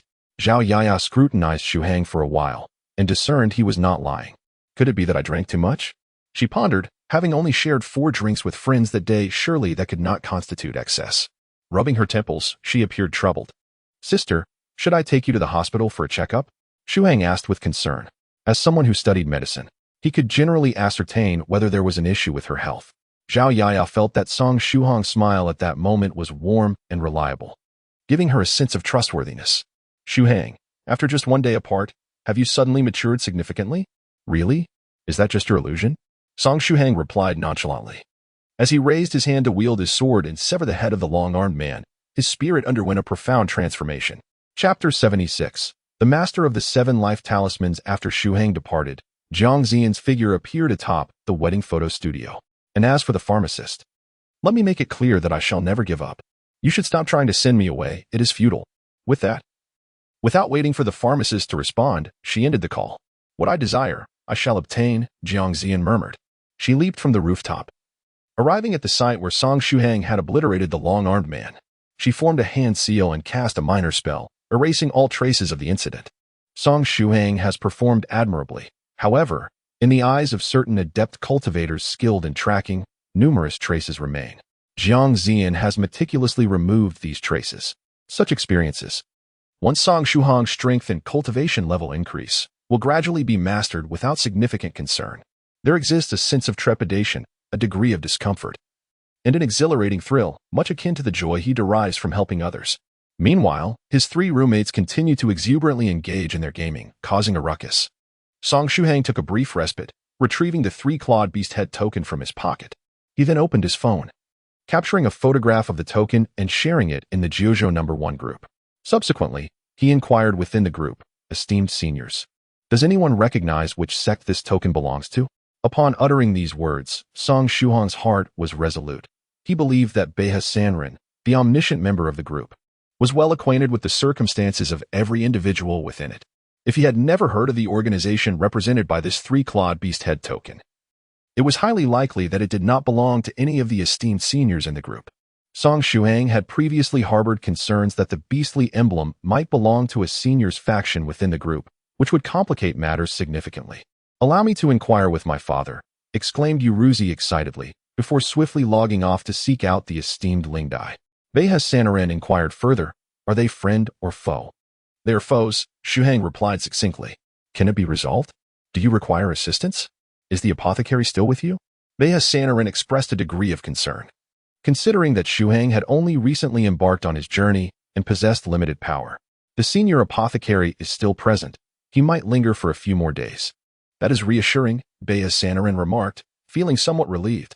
With Yuruzi's cheerful interjections, Shuhang's spirits lifted considerably. "Thank you. After we dismantle that small organization, esteemed senior, let us venture together to explore the mysterious island near the East Sea. I have heard whispers of a legendary mysterious island floating in the air, where the air is filled with the sweet songs of birds and fragrant blossoms, abundant with spiritual energy, and home to many creatures thought to be extinct. It promises to be an exhilarating experience." Yuruzi's imagination soared, her thoughts wandering far and wide. At that moment, Guangdao Sanling logged on, and, upon observing the chatter, instinctively quipped, "However, Yuruzi, you must first complete the contract with the spirit ghost." Yuruzi's battleship was swiftly sunk by a volley. "Tonight, we shall contend with the spirit ghost contract array," she declared. With that proclamation, she hurriedly logged off, presumably to engage in a struggle with the spirit ghost's contract array. Beha Sanarin sent a smiley face and then remarked, "By the way, regarding the mysterious island mentioned by Yuruzi that appears near the East Sea, are there any fellow Taoists interested in forming a team to explore it?" As soon as Beha Sanarin finished speaking, numerous lurking seniors within the group emerged, eager to discuss forming a team for the mysterious island dungeon. The group began to buzz with excitement. Song Shuhang slid his finger across the screen of his phone, an involuntary smile gracing his lips. Beep, beep, beep. At that moment, someone unexpectedly sent him a private message. Song Shuhang opened the message and found it was from the young lady Yurua, who had just logged off moments ago. "Senior Song, has something happened today? You seem a bit unusual," she inquired with genuine concern. "Unusual?" Song Shuhang pondered, scrolling through his chat history from beginning to end. Yet he could not discern any peculiarities in his words. He scratched his head, wondering if this was the legendary sixth sense women spoke of. For some inexplicable reason, after typing this line, he felt a sense of relief wash over him, as if a heavy stone pressing against his chest had been lifted. She was unsure about how to comfort others, but she could emulate the way her father once consoled her. After all, practice makes perfect. "No regrets," Song Shuhang typed resolutely. Even if time were to rewind, he would still unsheathe that sword without hesitation. "I see your enlightenment and the conviction behind your sword strike, Senior Song. Do not dwell on trivial matters. For now, remember why you wield your sword and strengthen your belief in that moment. As long as your conviction is steadfast and just, it is a choice without regret. Do not burden yourself. I will always stand by your side to support you," Yurua said gently. As she typed this message, a faint glow of compassion illuminated her face. "Thank you," Song Shuhang replied, a warm smile gracing his features. Yurua's attempts at comfort felt somewhat awkward, evoking a sense of speaking to an elder. Nevertheless, he truly appreciated her heartfelt intentions. "You're welcome, Senior. I'm off to duel with the contract formation. Once I complete the contract, I'll seek you out for an adventure on the mysterious island." With that, Yurua logged off, feeling elated to have been able to assist Senior Song. Meanwhile, in a corner of Lingai Island, the esteemed Lingdai gazed at her phone, witnessing the exchange between her daughter and Song Shuhang, and had already succumbed to tears in the restroom. "Esteemed one, you are once again secretly logging into your daughter's account." It was around 3 in the morning. Song Shuhang had long succumbed to slumber, yet his mental faculties would intermittently awaken, a technique employed to safeguard his vigilance. Having sustained the alert method throughout the day, his body had developed a certain inertia within a brief span. Thus, even in the realm of dreams, his physical being would occasionally activate his mental prowess, preserving a state of alertness. Remarkably, he remained oblivious to this phenomenon, in a state of drowsiness. Song Shuhang was roused by the sound of his mobile phone ringing. He swiftly opened his eyes and silenced the device, mindful not to disturb his peacefully slumbering roommate. He then picked up his phone to check the caller ID. An unfamiliar number appeared, with the area code indicating the Huaxi region. Could it be a scam call? Habitually, Song Shuhang pressed the answer button, as engaging in banter with fraudsters was a favored pastime among him and his roommates. Particularly, Li Yongda, who, like many programmers, embodied the quintessential introverted yet mischievous archetype, possessed an endless array of vocal teasing techniques. Whenever faced with a female scammer, his combat prowess surged to thrice that of his usual state. Would the scammer be reduced to tears? Is this a fellow practitioner from the Book Mountain Pressure Road? A youthful male voice emerged from the other end of the line. It wasn't a scammer. Book Mountain Pressure Road was his chat handle. And coupled with the term fellow practitioner, it indicated that he was a senior from the esteemed Jiuzhou No.1 Group. Song Shuhang rubbed his eyes and quickly regained his composure. Greetings, I am. Young friend, are you asleep? I shall be brief. The youthful voice chuckled. I am the master of the 7 Lives Rune Mansion from the 9 Provinces 1 Group. I obtained your number through Brother Yaoshi. I primarily wish to inquire about the beast head insignia with 3 claw marks that you posted in the group last night. Do you have any information regarding that organization? Song Shuhang was now fully alert. Chapter 77. Another urgent express delivery in my youth. Consumed by rage, I vowed to eradicate that nefarious ghost cultivator to the very roots. Afterward, I pursued them for quite some time, but regrettably, I only managed to eliminate a few insignificant subordinates of the ghost cultivator. However, from them, I uncovered the 3 claw marks beast head insignia. The master of the 7 Lives Rune Mansion was once a man of profound righteousness, perhaps overly so. In his younger days, he had a fiery temperament and often made grand oaths whenever he encountered injustice. For instance, during the incident where the nefarious ghost cultivator slaughtered a village, he swore an oath before heaven and earth to eradicate those who brought forth vengeful spirits. He made nearly 1,000 such oaths in his youth. Now, he possesses a small notebook specifically to record these oaths. The oaths of cultivators are bound by the heavens and must not be taken lightly. Once made, they must strive to fulfill them. Otherwise, their hearts remain unfulfilled, leading to potential heart demons during future advancements. Currently, the master of the 7 Lives Rune Mansion, with tears streaming down his face, is endeavoring to fulfill the various oaths he made in his youth. Despite his diligent efforts, he wonders why the number of oaths in his notebook remains so high. I heard from Brother Yaoshi that you possess clues regarding the ghost cultivators with the claw marks beast head insignia? The master inquired. I have a small lead, thanks to Senior Yasher's assistance. If all goes well, I should be able to locate the approximate whereabouts of the leader of this organization within the next few days. Song Shuhang replied. The information regarding the leader was obtained from a long-armed man this evening. How splendid. These nefarious ghost cultivators deserve to be eradicated. Alas, I find myself in the Huaxi region, entangled in matters that prevent me from offering you my aid, the master lamented. Therefore, young friend, please provide me with a shipping address. I shall send you a few talismans via express delivery tomorrow, hoping they may assist you. Talismans? Instantly, Song Shuhang recalled the radiant talisman paper wielded by Yuruzi during her battle against the spirit ghost. Your Dao title, Shushan Pressure Big, is somewhat awkward and does not roll off the tongue easily. It would be best to consider changing it. The master advised. Please remember to send me an address that can receive a package. I will dispatch it to you shortly. With that, the master hastily ended the call, fearing that Song Shuhang might refuse his goodwill. Song Shuhang, Shushan Pressure Big is merely my chat nickname, not my Dao title. Perhaps it is time for me to change my nickname? Otherwise, if everyone mistakenly believes this to be my title, I may find myself being addressed as friend of the Book Mountain Pressure or senior of the Book Mountain Pressure upon our next encounter, which would surely be rather disheartening. Subsequently, Song Shuhang once again accessed his message template, meticulously editing his address before dispatching it to the master of the 7 Lives Talismans. In truth, the master of the 7 Lives Talismans need not have hastily ended the call. Song Shuhang is not one to put on a brave face. He is acutely aware of the disparity in strength between himself and his opponent, the Forum Master, at this juncture. Whether it is support through talismans or a personal appearance to lend a helping hand, Song Shuhang would never refuse anyone's goodwill. When one's life is at stake, what value does pride hold? I wonder what talisman the master of the 7 Lives Talisman sect has sent to assist me. Ah, the talisman. That golden talisman paper from Yuruzi, which can subdue 2 spiritual specters with a single stroke, possesses immense power. For Song Shuhang, this is undoubtedly a timely boon. On June 7th, under the scorching sun, high school students across the nation face the grueling, intense days of examinations. As the annual college entrance examination in China commences on this day, Meanwhile, the Jiangnan University town, with a rather malicious glee, holds its sports meet, starkly reflecting the upper echelon's disdain for the beleaguered examinees. The men's 5,000-meter race is scheduled for the first morning of the event.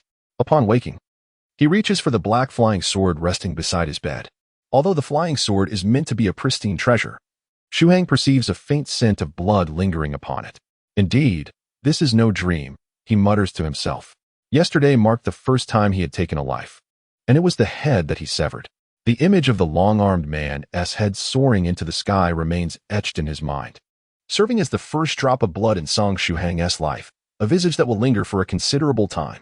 Furthermore, there is that forum master. Gripping the flying sword tightly, he recalls how the adversary mistakenly believed him to be a master, leading to their retreat from the Jiangnan region. Yet, Song Shuhang cannot entrust his and his family's safety to the enemy's misunderstanding. Until this nuisance is resolved, he finds it difficult to eat or sleep peacefully. Fortunately, he expects to receive clues by this afternoon at the latest. After completing his morning routine, Song Shuhang opened the dormitory door to stretch his limbs. To his surprise, he found a smiling gentleman in a suit standing at his doorstep. He looked familiar. Who could it be? Shuhang, my friend, we meet again, the suited man said.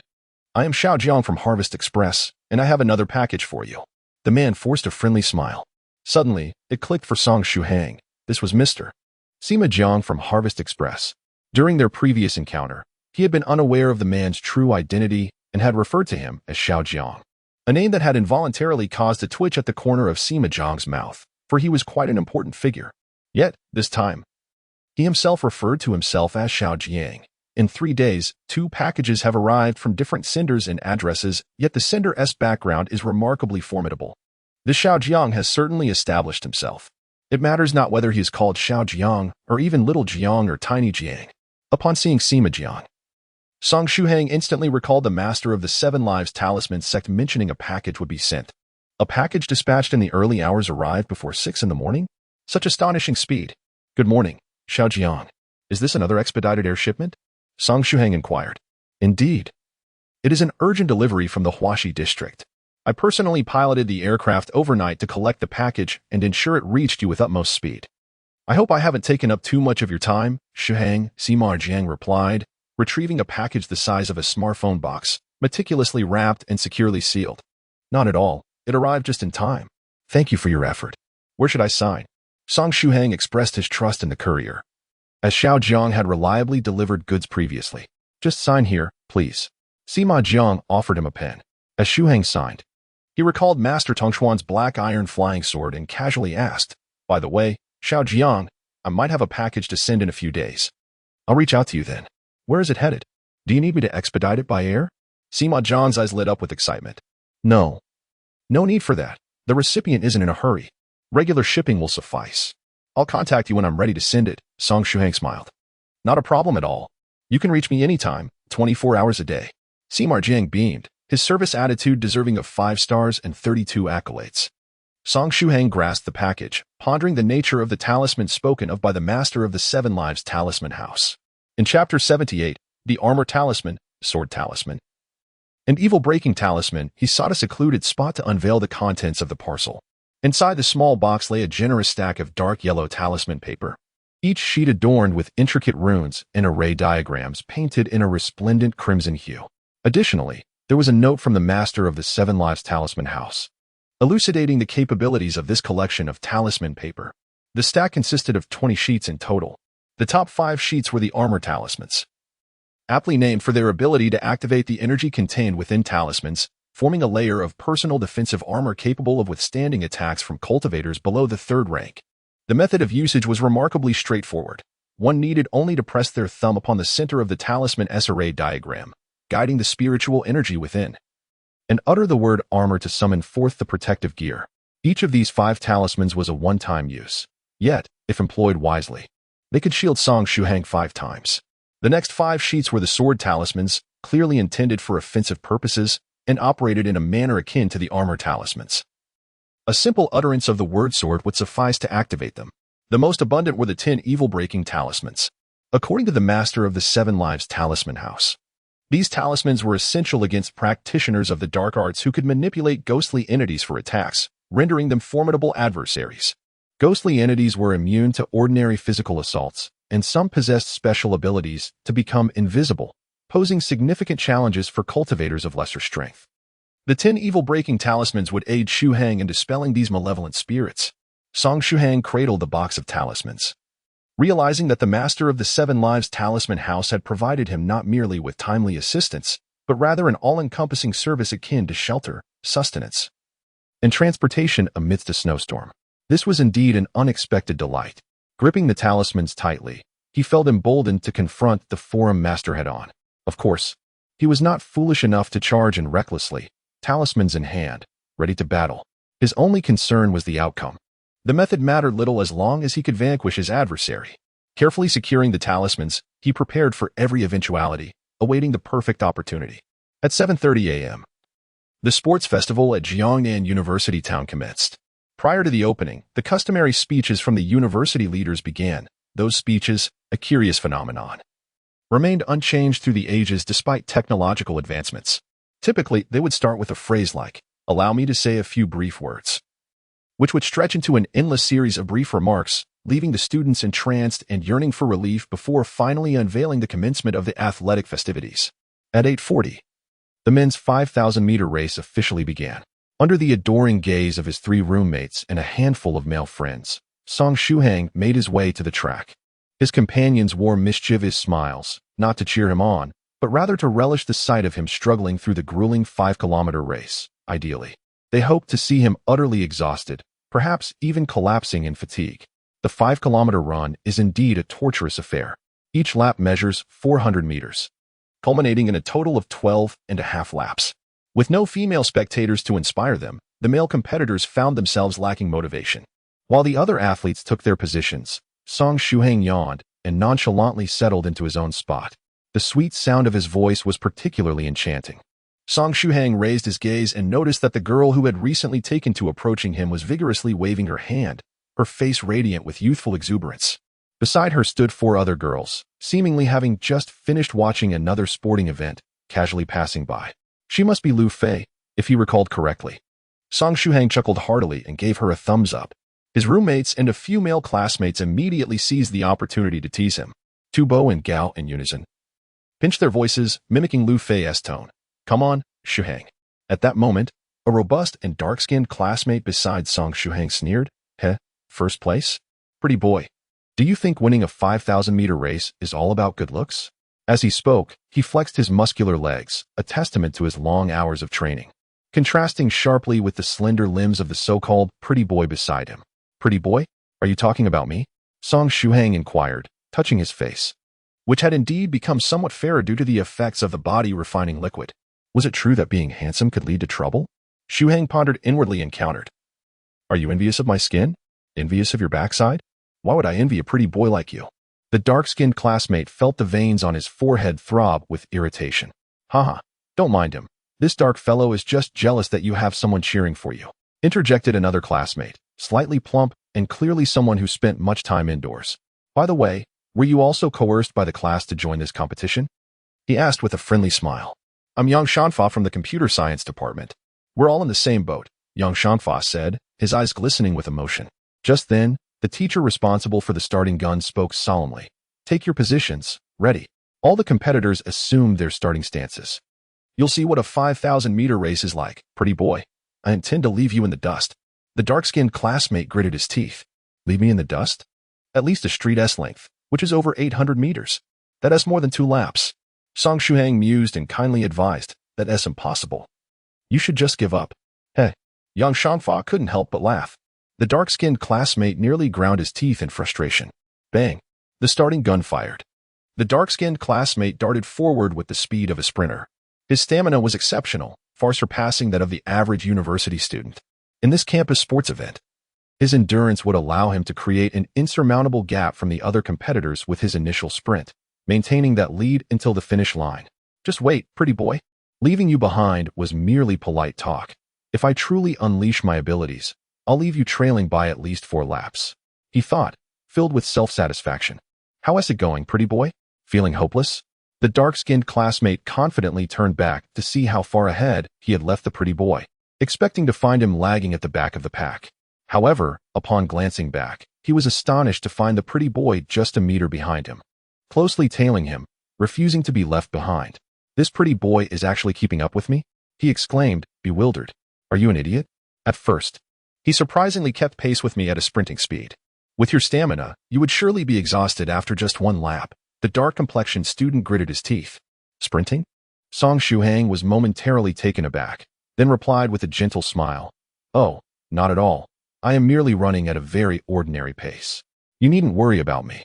You appear quite robust, yet I didn't expect you to be so considerate." The dark-complexioned student seethed internally. "Stubborn as a dead duck. Let us see how long you can endure. I hope you don't collapse after just one lap." Clenching his teeth, he estimated his own stamina and slightly increased his speed.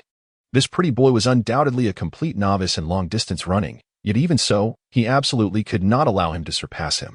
Therefore, he must shake him off. Create a considerable distance between them. The dark-complexioned student surged forward once more. Given such a long distance, he must have left that inexperienced pretty boy far behind, right? With that thought, he glanced back. It felt as if he were an extra in a script destined to die, yet somehow, he had survived multiple deaths. How could this be? Am I hallucinating? The dark-complexioned student murmured. Chapter 79, The Runner-Up, is yours.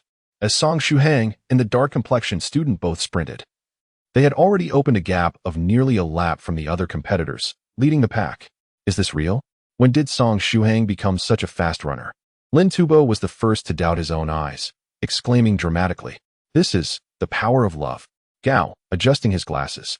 "Let the cold lenses reflect the sunlight." Li Yangda instinctively glanced towards the nearby Lu Fei. Suddenly, a girl with shoulder-length hair beside Lu Fei's exclaimed, "Hey Fei Fei. Isn't that Shuhang, the boy who showcased his muscles on the track last time?" "Haha, it should be, right?"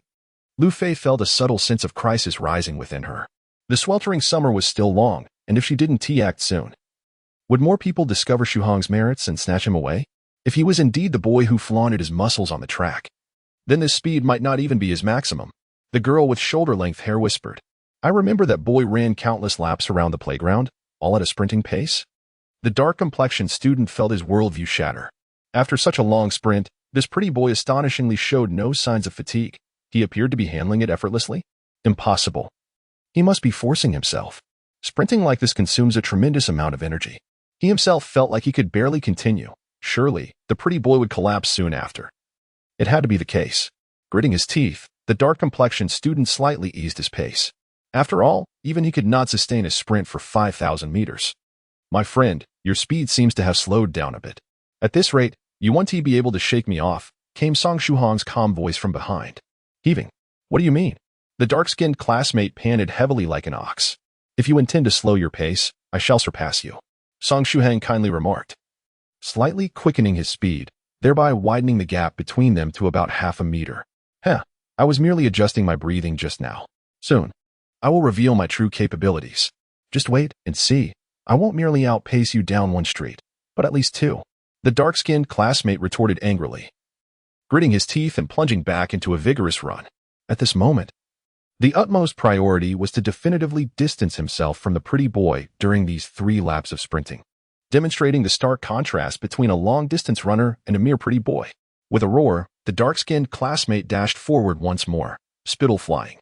The distance between him and Shuhang once again expanded to a meter. Song Shuhang's eyes glimmered with a gratifying smile as he once again trailed behind the dark-hued classmate. Gradually quickening his pace, he maintained an identical speed, preserving a precise distance of 1 meter, not a fraction more, nor a fraction less. Why did that dark fellow and Song Shuhang sprint with such fervor from the very beginning? At this rate, they won't last even 5,000 meters, pondered a classmate in bewilderment. Furthermore, the sight of the robust figure running appeared somewhat repulsive. When the dark classmate dashed forward like a frenzied deer, the splattering of saliva made it seem as if he were frothing at the mouth. Before long, they completed 3 laps. The dark classmate felt his stamina nearing its critical threshold. However, upon glancing back, he found that the pale-faced boy remained steadfastly within a meter of him, utterly unfazed. "How is this possible? Why are you still keeping up with me?" the dark classmate exclaimed in utter dismay. "With your delicate appearance, why are you not collapsing? You should be falling behind. Why is this guy so adept at running? And how does he possess such boundless energy?" "Classmate, we've only completed just over 3 laps. There are still 9 more to go." Why are you slowing down? Song Shuhang's voice rang out once more. Are you joking? You must be exhausted by now. Don't push yourself too hard. Just fall down already. The dark classmate shouted. I won't be falling anytime soon. I feel like I could run for a very long time. Song Shuhang replied with a gentle smile. Besides, you should still have some energy left. Do you need me to assist you? What do you mean? You scoundrel. The dark classmate retorted angrily, sensing a hint of mockery in his words. Song Shuhang took a deep breath, concentrating his mental energy to exert pressure on the dark-hued classmate. This was a subtle application of psychological intimidation. However, Song Shuhang carefully calibrated the intensity of this intimidation, ensuring that the dark-hued classmate could sense fear without succumbing to the same overwhelming terror that had previously caused the beautiful teacher to break down. At that moment, the dark-hued classmate felt as though a ferocious beast was pursuing him from behind, eager to devour him. He screamed, summoning every ounce of strength to flee with reckless abandon. How terrifying, how terrifying. Indeed, he found himself able to continue running, and at an impressive pace. Human inertia often halts one not due to physical exhaustion, but rather the limitations imposed by one's own consciousness, which convinces them that they can only sprint a certain distance, causing them to slow down. In reality, one can still run swiftly. Song Shuhang followed closely behind the dark-hued classmate, offering a rather professional commentary. You're certainly doing a good deed, aren't you? How delightful. Keep it up. You're the man who should leave me in the dust, he encouraged. The dark-hued classmate cried out, his face a tragic tableau of tears, sweat, mucus, and saliva. Song Shuhang remained just a meter behind him. Round after round, they continued to circle the track. Fear had stimulated the limits of the dark-hued classmate's body, unleashing all his latent potential. The 5,000-meter distance, under the influence of fear, seemed less daunting. Everyone watched in stunned silence as the dark-hued classmate ran like a frenzied beast. If he continued at this pace, would he break the world record? He ran tirelessly, feeling his legs numb and devoid of sensation. His stomach churned violently, and he felt an overwhelming urge to vomit. This was the fastest he had ever run in his life, yet it was also the most exhausting and painful experience. He was the victor, faster than the pretty boy behind him, even if only by a meter. The dark-hued classmate was nearing the point of foaming at the mouth. The finish line was just a few steps away, and they had already lapped the third-place competitor by 3 full laps. An astonishing feat. I am the ultimate winner. He summoned his remaining strength, lunging toward the finish line like a ravenous wolf. Only a few meters remained, a distance suitable for a final sprint. The fruits of victory were tantalizingly close. Just then, as he was about to cross the finish line, a figure streaked past him like a howling gale. So fierce and swift, the speed was so great that he could hardly discern who it was. It wasn't until the figure reached the finish line and raised both hands in triumph that he recognized the individual. In that instant, the dark-hued classmate felt a sharp pang in his heart. It was that pretty boy. In this final moment, the opponent surged ahead, calmly surpassing him, reaching the finish line with greater speed. Originally, relinquishing the first position to you would have been inconsequential. However, my friend is determined to secure victory, and thus, I regret to inform you that I cannot concede this first place. At the finish line, the fair-skinned competitor turned around, beaming with a cheerful smile, and gave him a thumbs up. But you are a formidable opponent. Keep it up. The second place is yours. Second place. It belongs to you. In that moment, the dark-skinned student felt a pang of despair. Ugh. The tumultuous churn in his stomach could no longer be contained. Simultaneously, the loss of faith in his championship aspirations caused his left leg to buckle. In his swift sprint, he failed to find his footing and stumbled to the ground. In the wake of his momentum, he skidded across the surface for quite a distance. At that moment, the dark-skinned student was but 3 to 5 steps away from the finish line. Yet, to him, this distance felt insurmountable, an unbridgeable chasm. Song Shuhang scratched the back of his head and lamented, what a pity, much like migratory birds that do not falter along their lengthy journey, yet succumb on the shores just before reaching their destination. A formidable opponent indeed. At that moment, his companion, the dark-skinned student, finally succumbed to darkness, fainting away. Chapter 80. Clue captured. Let us depart. The men's 5,000 meter race was divided into 3 tracks, with participants grouped accordingly. The Jiangnan University town was replete with numerous departments, and each class was mandated to have at least one representative in the competition. Completing the races across the 3 tracks necessitated nearly 10 rounds of heats. Rankings were determined solely by the competitors' times, with no second chances, for such an arrangement could prove fatal, based on historical experience. Each heat would last approximately 20 to 30 minutes, allowing the entire men's 5,000 meter event to conclude within 4 to 5 hours. However, peculiarities are ever present, and this year proved exceptionally bountiful in oddities. First, there was Song Shuhang and his fainting companion, who sprinted through the entirety of the race, though the dark-skinned student was still a few steps shy of completion. Soon after, another oddity emerged, the plump young Shangfa, who initially shared in Song Shuhang's plight. He began the race at a leisurely pace, akin to a post-meal jog, comfortably lagging at the rear of the 5,000 meter field. After merely 3 laps, he could no longer endure, his complexion paling considerably. He transitioned from a slow jog to a brisk walk, then to a leisurely stroll, ultimately devolving into a tortoise-like crawl. One could only wonder what mindset compelled his classmates to send him to the 5,000 meter track, 25 minutes into the race. While the other competitors had completed their 5,000 meters, Yang Shangfa remained in a constant cycle of running, walking, and stopping. By that point, his total distance covered was a mere 100 meters, his pallor alarming, lips tinged with blue, resembling someone on the brink of requiring medical attention. The supervising teacher, filled with compassion, could no longer bear to watch. "Student, the race may conclude for you. It is not necessary to finish. Your perseverance thus far is commendable." Yet, this student, stubborn as a mule, would not yield to anyone's pleas. The teacher's eyes misted with emotion. "You must consider the circumstances. There are still 9 rounds of competition ahead. At this pace, how long will it take you to finish?" In the end, how long did Yang Shangfa take? The answer was a full hour. Coupled with the previous 21 minutes, he alone took 1 hour and 21 minutes. Meanwhile, the other tracks had already progressed to the 4th round. The teacher was truly in tears. After completing the run, Song Shuhang was met with an exuberant and chaotic celebration from his friends. "Shuhang, who would have guessed? How did you suddenly run so fast?" exclaimed one of them, delivering a hearty pat on his back. "We've secured the championship in the 5,000 meter race. I am genuinely curious. Does the encouragement from beautiful girls truly have such a remarkable effect? You and that burly fellow were sprinting with wild abandon. It must be effective indeed.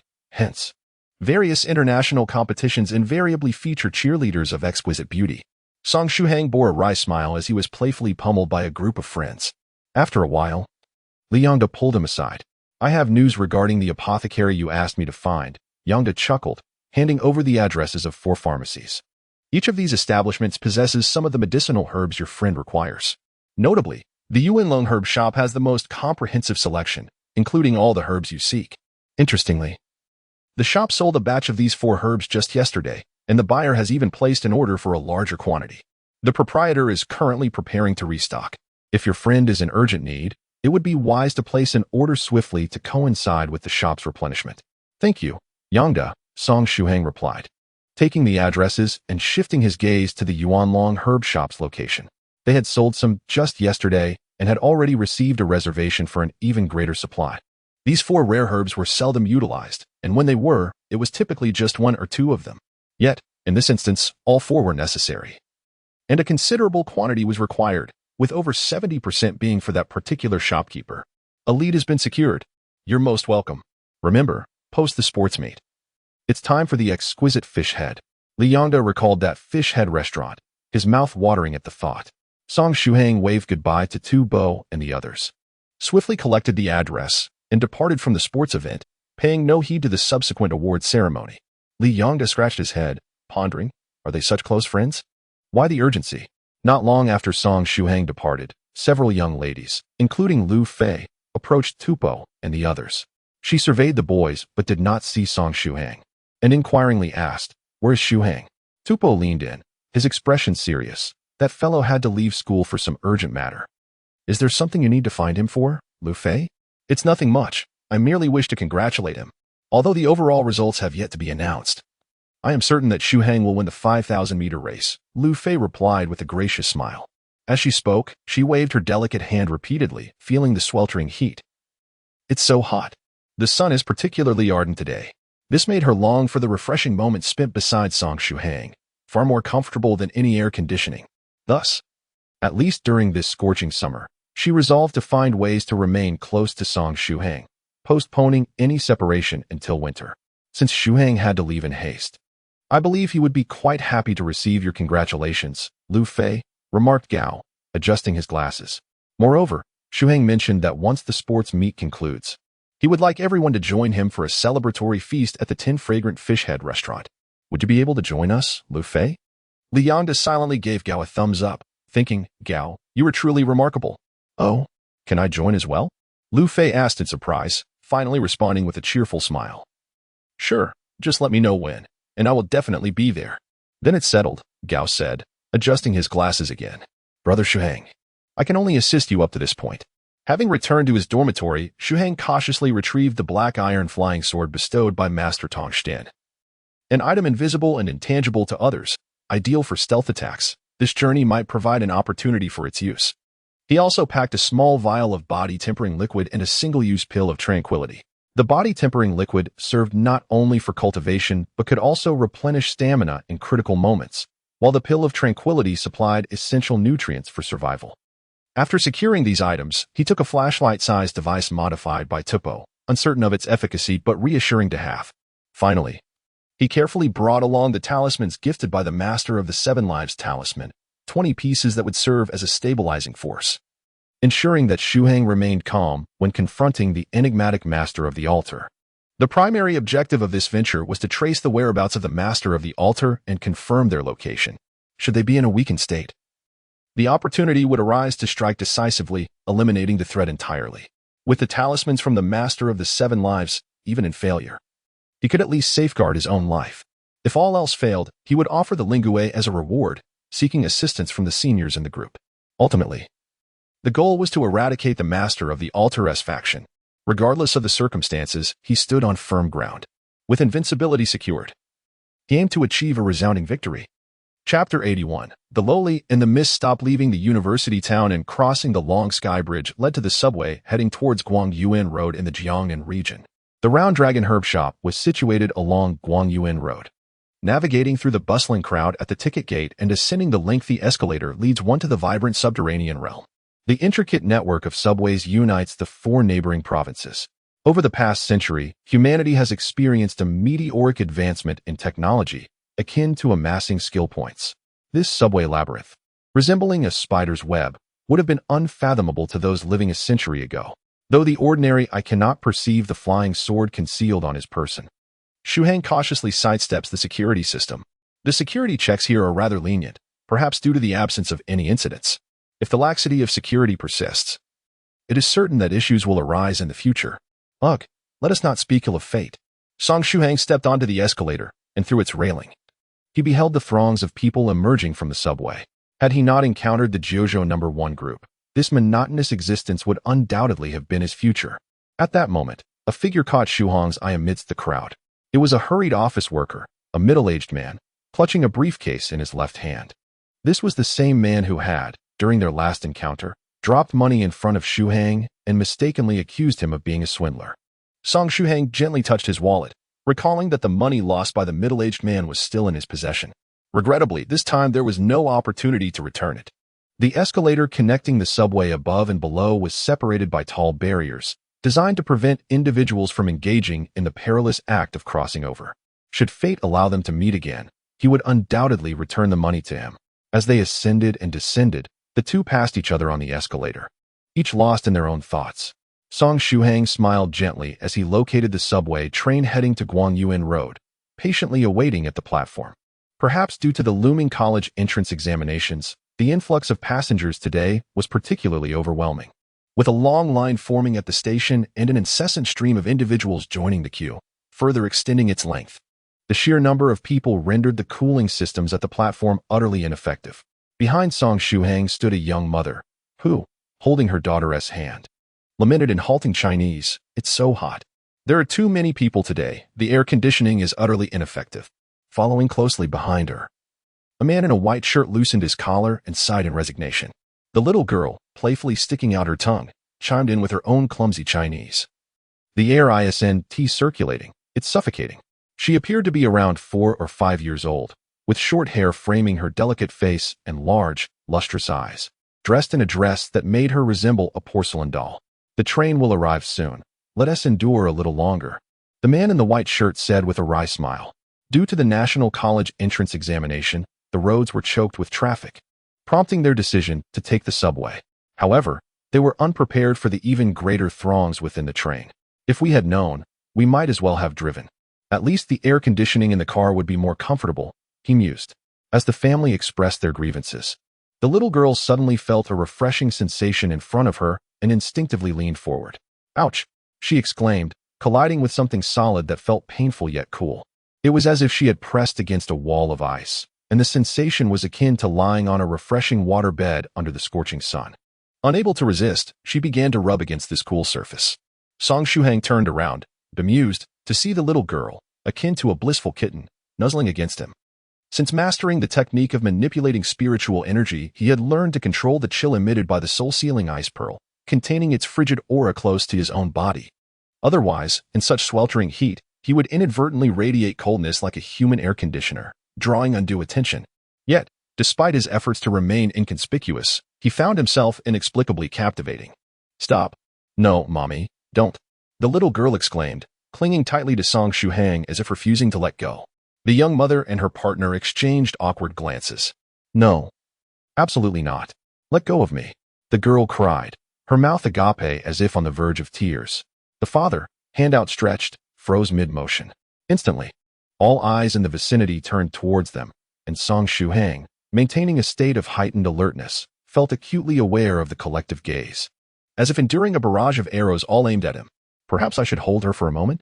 Song Shuhang ventured cautiously, mindful of being mistaken for a kidnapper. What else could the man in the white shirt do but offer a bitter smile? He could only continue to smile ruefully. Song Shuhang gently embraced the little girl, allowing her to rest comfortably against his shoulder. The petite child held on tightly, playfully sticking out her tongue at her young parents. She let out a blissful sigh, feeling as though being nestled against this older brother was the most delightful experience on a sweltering summer day, a veritable paradise. The father in the white shirt felt a pang of heartache, a mix of loss and solitude. Oh, my dear daughter, she is no longer mine. The young mother cast a curious glance at Song Shuhang, pondering what it was about this seemingly ordinary youth that captivated her daughter.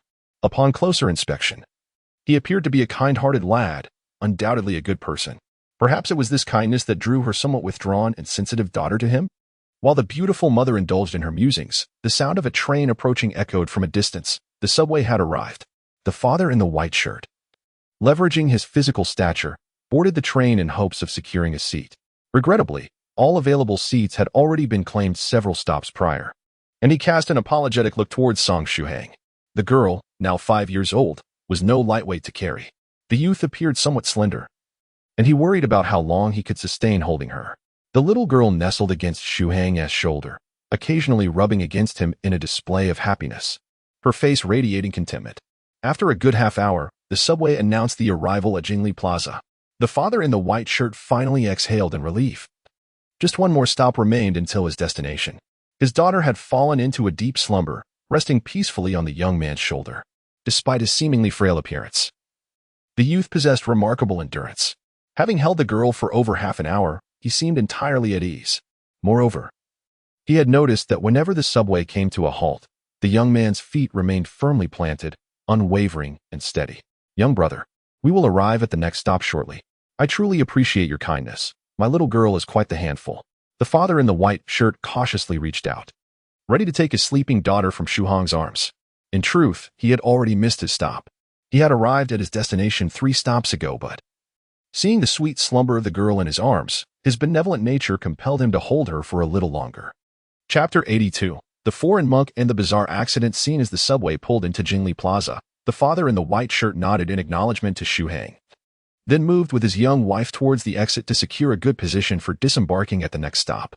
He had intended to leave a business card for Shuhang, but as this outing was with family, he had not brought any cards and thus had to forego that intention. Furthermore, given their chance encounter, it was likely they would not meet again, or so he thought. With fewer passengers boarding at Jingli Plaza, those inside disembarked in an orderly fashion as the doors opened, while those on the platform queued to board. The last to board was a tall, bald Caucasian man, who caught everyone's attention. While bald men were not uncommon, it was rare to see one adorned with 6 neatly arranged scars on his scalp. This is a genuine foreign monk, towering over 2 meters, with a gleaming bald head. In this sweltering weather, he is clad in a thick monk's robe, wrapped tightly around himself, clutching a string of prayer beads in his hand, reciting incantations with an air of professionalism. Is being a monk truly a lucrative profession in these times? Even foreigners are vying for a place at the table. It is often said that foreign monks possess a captivating eloquence. Having journeyed from afar, they surely draw a considerable crowd. As the commuters on the subway catch sight of the foreign monk, they instinctively maintain their distance. In such heat, merely observing his attire evokes a sense of discomfort from the warmth it radiates. To draw closer would almost feel like being enveloped in the heat emanating from him. Song Shuhang instinctively cast a glance at the foreign monk. Not only was the monk strikingly tall, but his vitality was also markedly superior to that of the average person. Furthermore, his mental prowess was formidable to a terrifying degree. In a state of heightened vigilance, Song Shuhang could perceive the disparity between their mental energies. If Song Shuhang's mental strength could be likened to a mere light bulb, then the foreign monk's mental force resembled that of a powerful searchlight. However, it appeared that the monk struggled to harness his immense mental energy, allowing it to scatter chaotically. This individual was no ordinary person. Was he also a cultivator? Song Shuhang pondered within himself. He closed his eyes once more, entering a state of heightened vigilance, utilizing this condition to mask his aura. Prior to possessing formidable strength, he was reluctant to reveal his identity as a cultivator, fully aware of the complications that such exposure could bring. Upon boarding the subway, the foreign monk scanned his surroundings, seemingly in search of something within the carriage, his brow furrowing deeply. After that, he made no further movements, instead quietly leaning against the subway wall. Reciting scriptures in Chinese with meticulous articulation, his proficiency in the language was likely at an advanced level. As the subway commenced its journey, the passengers swayed slightly, and soon, the train accelerated swiftly. A father in a white shirt carefully cradled his daughter, yet the little girl, perhaps unsettled by the absence of Song Shuhang, who had served as a cooling presence, fidgeted restlessly in her slumber. The young mother waved her delicate hand beside her daughter, attempting to dispel the surrounding warmth. Much like the subway station, the carriage was stifling due to the sheer number of passengers. Approximately 6 minutes into the subway ride, Song Shuhang suddenly furrowed his brow, firmly grounding his stance. In the next moment, the subway jolted violently, the overhead handrails swinging erratically with a clatter. Goodness, the turns on previous routes were never this abrupt. Oh dear. A young mother plopped down beside Song Shuhang, wincing in discomfort, her eyes glistening with unshed tears. The father in a white shirt also staggered back a couple of steps, unable to maintain his balance, and fell backward. Song Shuhang took a couple of steps forward and gently pushed the man in the white shirt on his back, employing a soft force. He applied the principles of the foundational martial art. The father in the white shirt steadied himself as he stumbled and turned to see the gentle Song Shuhang, expressing his gratitude. "Thank you. You're welcome. The swaying has not yet ceased. Hold on tight," Song Shuhang replied, in a state of heightened vigilance. His senses were acutely attuned to the sudden stops of the subway, causing the entire carriage to jolt violently. This intense shaking was not a mere occurrence, but would persist until the train came to a complete halt. Could there have been an accident ahead? As this thought crossed his mind, the subway began to shake even more violently, the entire carriage swaying perilously. Accompanying this was the urgent blaring of alarms throughout the subway. Suddenly, all the lights went out, and the passengers collapsed like dominoes, many being flung against the walls of the train, cries of pain echoing in the air. In such a chaotic situation, Song Shuhang could barely maintain his balance. A young mother on the floor screamed, dragged by inertia. Though the father in the white shirt had managed to grasp the handrail thanks to Shuhang's warning, the force of inertia was too great. He could not secure his hold and fell sideways. The little girl was thrown from her father's embrace, her eyes wide with terror. Upon witnessing the chaos, Song Shuhang swiftly extended his hand, forming a claw-like grip that gently secured the little girl's garment.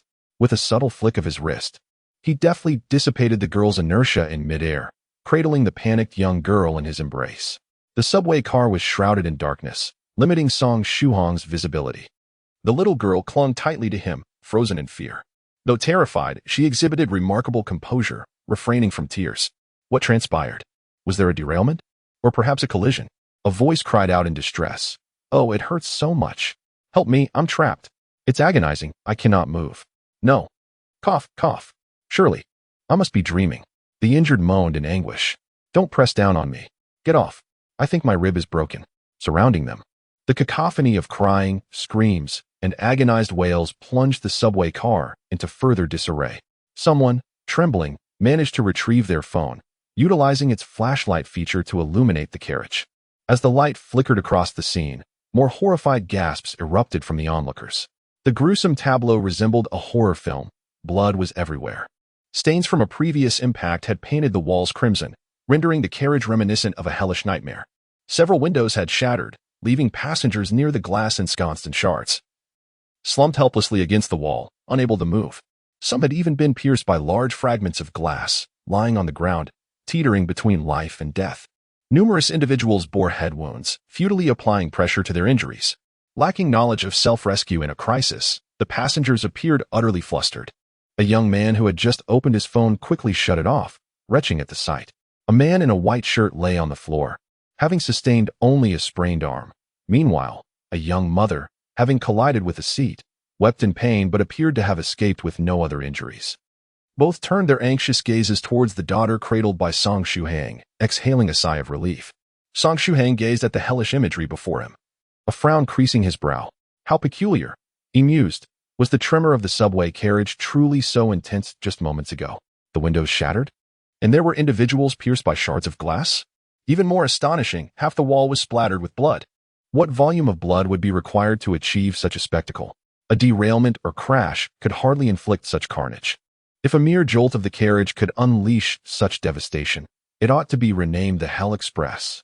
Cursing under his breath, the towering foreign monk rose from the ground, brushing aside the debris as if he were a great bear standing on its hind legs. He surveyed the blood-soaked scene surrounding the subway, a cold smirk curling his lips. Subsequently, he grasped his prayer beads, forming a Buddhist mudra, and began to chant scriptures in resounding Chinese. What incantation was this foreigner reciting? It seemed to be a sutra for exorcising spirits. How absurd. In a scene like this, he was still attempting to banish ghosts? The towering monk paid no heed to the curses hurled at him, flipping through the scriptures as he continued to chant loudly. Chapter 83, Illusion? Song Shuhang cradled the little girl in his arms, gently setting her parents aside before turning his gaze back to the towering monk, Master Yang. He sensed that as Master Yang recited the sacred texts, an immense psychic force began to surge, crashing forth like waves against the shore in all directions. In the void, negative energy, invisible to ordinary eyes, lingered within the carriage. However, upon encountering the tumultuous psychic energy emanating from the formidable monk, that negative energy scattered in disarray, fleeing through the shattered windows and rushing towards the front of the carriage. Song Shuhang felt a stir within him. Could it be a ghost? He had completed the foundation establishment, yet his spiritual eyes remained unopened, rendering him incapable of perceiving the apparitions. However, in a state of vigilance, he could faintly sense the smoky tendrils of negative energy. Under ordinary circumstances, ghosts would not venture into crowded places such as subways or buses, where the vibrant energy of the populace coalesced. The immense, vigorous human energy emanated a potent yang force, capable of scattering even the most feeble of spirits. Even formidable apparitions would shy away from overly bustling locales. Yet, when calamity struck amidst a dense crowd, the scenario altered dramatically. The instant surge of terror, death, despair, and resentment, these rich negative emotions, constituted a feast for the spirits, nourishing their growth. Particularly, the souls of the deceased who met their end through unexpected tragedies and suffering became even more appealing to the ghosts, enhancing their strength upon consumption. Some powerful entities could even forcibly seize the souls of the gravely injured and dying, as such souls significantly amplified their prowess. Evil spirits, begone! The foreign monk, clearly possessing considerable skill, bellowed as his mental energy surged, instantly dispelling the negative forces within the carriage. In that moment, the previously cursing passengers fell silent, for the carriage was suddenly illuminated. The shattered glass, the blood splattered across the walls, and the injured passengers had all vanished without a trace. Although the train had tilted ominously, none of the remaining passengers bore any bloodied wounds. Was it merely an illusion? All the passengers stood there, dazed and bewildered. Indeed, the gruesome imagery was but a phantom conjured by the spirits, intended to instill greater fear and despair, thereby generating more negative energy. The spirits fled in all directions. Yet the adept foreign monk was unsatisfied with this outcome. Blast it! He shouted again, grasping his prayer beads and hastening towards the front of the carriage in pursuit of the apparitions. Following an abrupt break and the blaring of alarms, the train activated the independent switches for each carriage door. By pulling the manual switch beside the door, one could gain access. The skilled monk adeptly opened the independent switch and raced towards the carriage where the spirits had escaped. His presence in the subway was no mere coincidence. He was on a mission to track and purify the ghosts within. Song Shuhang reached into his pocket, where he kept a talisman for dispelling evil, a protective charm, and a sword talisman. He had these 3 treasured talismans securely on his person, just in case.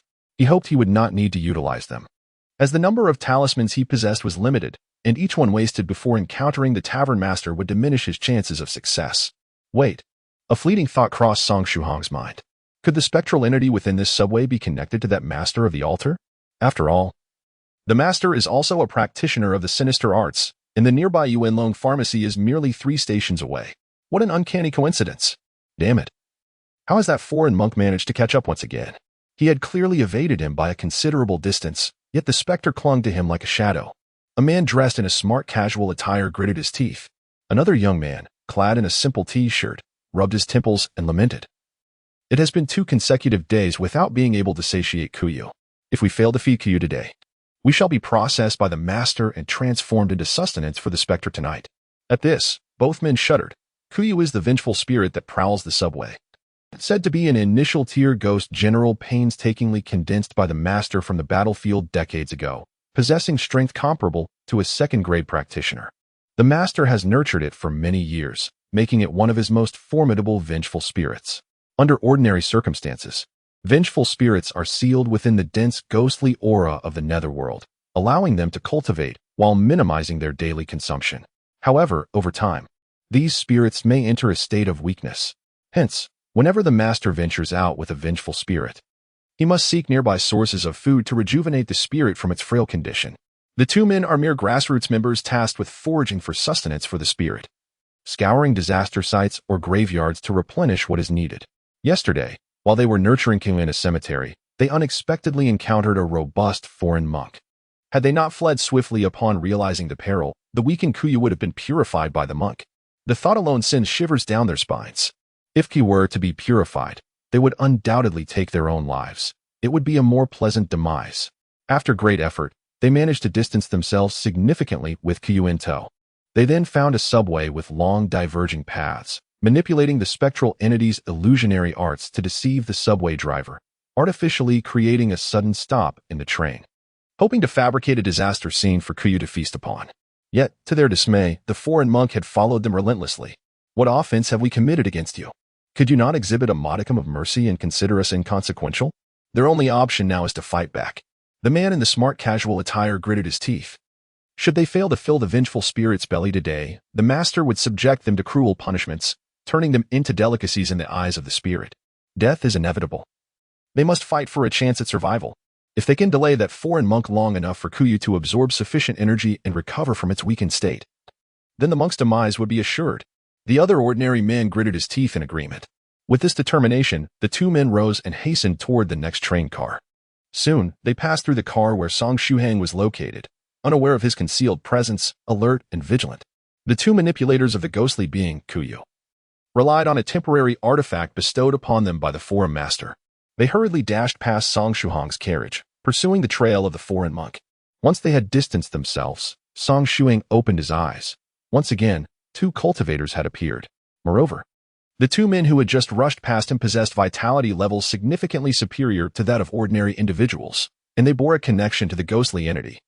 They're being tainted by the same malevolent energy. It was unexpected that, while holding the young girl, he had traveled 3 additional subway stops before such an incident occurred. Should he investigate what transpired ahead? Song Shuhang pondered quietly. Meanwhile, the towering foreign monk had already caught up with the vengeful spirit. Once its strength was sufficiently restored, it would employ illusions to drive the unsuspecting passengers in the carriage into a dire predicament, coercing the weaker-willed among them to take their own lives and consume their souls. Eureka! At that moment, the bald foreign monk revealed a radiant smile, displaying a row of pearly white teeth. Do not flee any longer. I have attained the heavenly eye aperture. Beneath this gaze, all specters are laid bare. Allow me to purify you. Chapter 84. The indiscriminate underground fight tournament. As the foreign monk recited his scriptures, a faint golden glow emanated from the Buddhist text in his hands, exuding an air of solemnity and sanctity, a vision perceptible to the ordinary eye. However, If a practitioner with opened eye apertures were present, they would witness the monk's immense spiritual energy guiding the corporeal form of the scriptures, with the written characters manifesting as substantial golden runes, each the size of a fingernail, cascading towards the vengeful spirit ahead. The illusions set by the vengeful spirit, KY, were instantly scattered like smoke in a tempest upon confronting the runes of the scriptures. As the illusions gradually dissolved, the passengers within the carriage remained ensnared in a state of bewilderment. Unlike Shuhang's carriage, they had been engulfed in the illusion for far too long, their vitality siphoned away by the vengeful spirit, leaving them in a dazed condition. Squealing, the spirit KY emitted a piercing shriek, retreating in haste. Just as it had managed to regain a modicum of energy, it was once again dissolved by the foreign monk, rendering its form even more feeble than before. Should this continue, within half an hour, it would be entirely purified by the monk, reduced to naught but ash. You cursed foreign devil. The two men who arrived behind witnessed the spectacle, their hearts nearly bursting. The white-collar man inhaled sharply, and in the next instant, his muscles bulged, tearing apart his fitted suit. Were it not for the unchanged hue of his skin, one might mistake him for the Hulk transformed. In his transformed state, he appeared even more robust than the foreign monk, albeit slightly shorter. Subsequently, the white-collar man charged forward like a war chariot, trampling anyone who obstructed his path. Ordinary passengers were flung aside. Meanwhile, his companion adeptly threw 8 needle-like projectiles that shattered all surveillance cameras within the subway. Even malevolent spirits would prefer not to expose themselves brazenly to the public gaze. As for the passengers in the carriage, they remained in a state of confusion, posing no issue. After shattering the cameras, the ordinary man grasped a bone artifact in his hand and began to manipulate the spirit KY. The spirit's inherent intelligence was low, and in its free state, it could only exert 50 to 60% of its strength. However, under the guidance of a controller, its lethality was significantly amplified. Simultaneously, the ordinary man retrieved a small vial containing the ashes of a low-tier fire ghost. The so-called fire ghost refers to the vengeful spirit of one who perished by fire, corresponding to the water ghost. A fire ghost must be a robust martial artist who, after enduring great injustice, is burned alive, only then having a chance to manifest. The low-tier infernal spirit possesses exceedingly feeble intelligence, acting solely with the ferocity of a rabid dog. However, through its ashes, one can exert control over its target of aggression. As the bottle is uncorked, the infernal spirit emerges. This lowly vengeful specter lacks a fixed form, manifesting merely as a swirling blaze of ghostly fire, yet its speed is astonishing. A seemingly ordinary man commands the infernal spirit to attack the foreign monk. With a fierce howl, the infernal spirit lunges toward its target, moving at a velocity several times faster than the transformed white-collar man, arriving at the monk's back before him.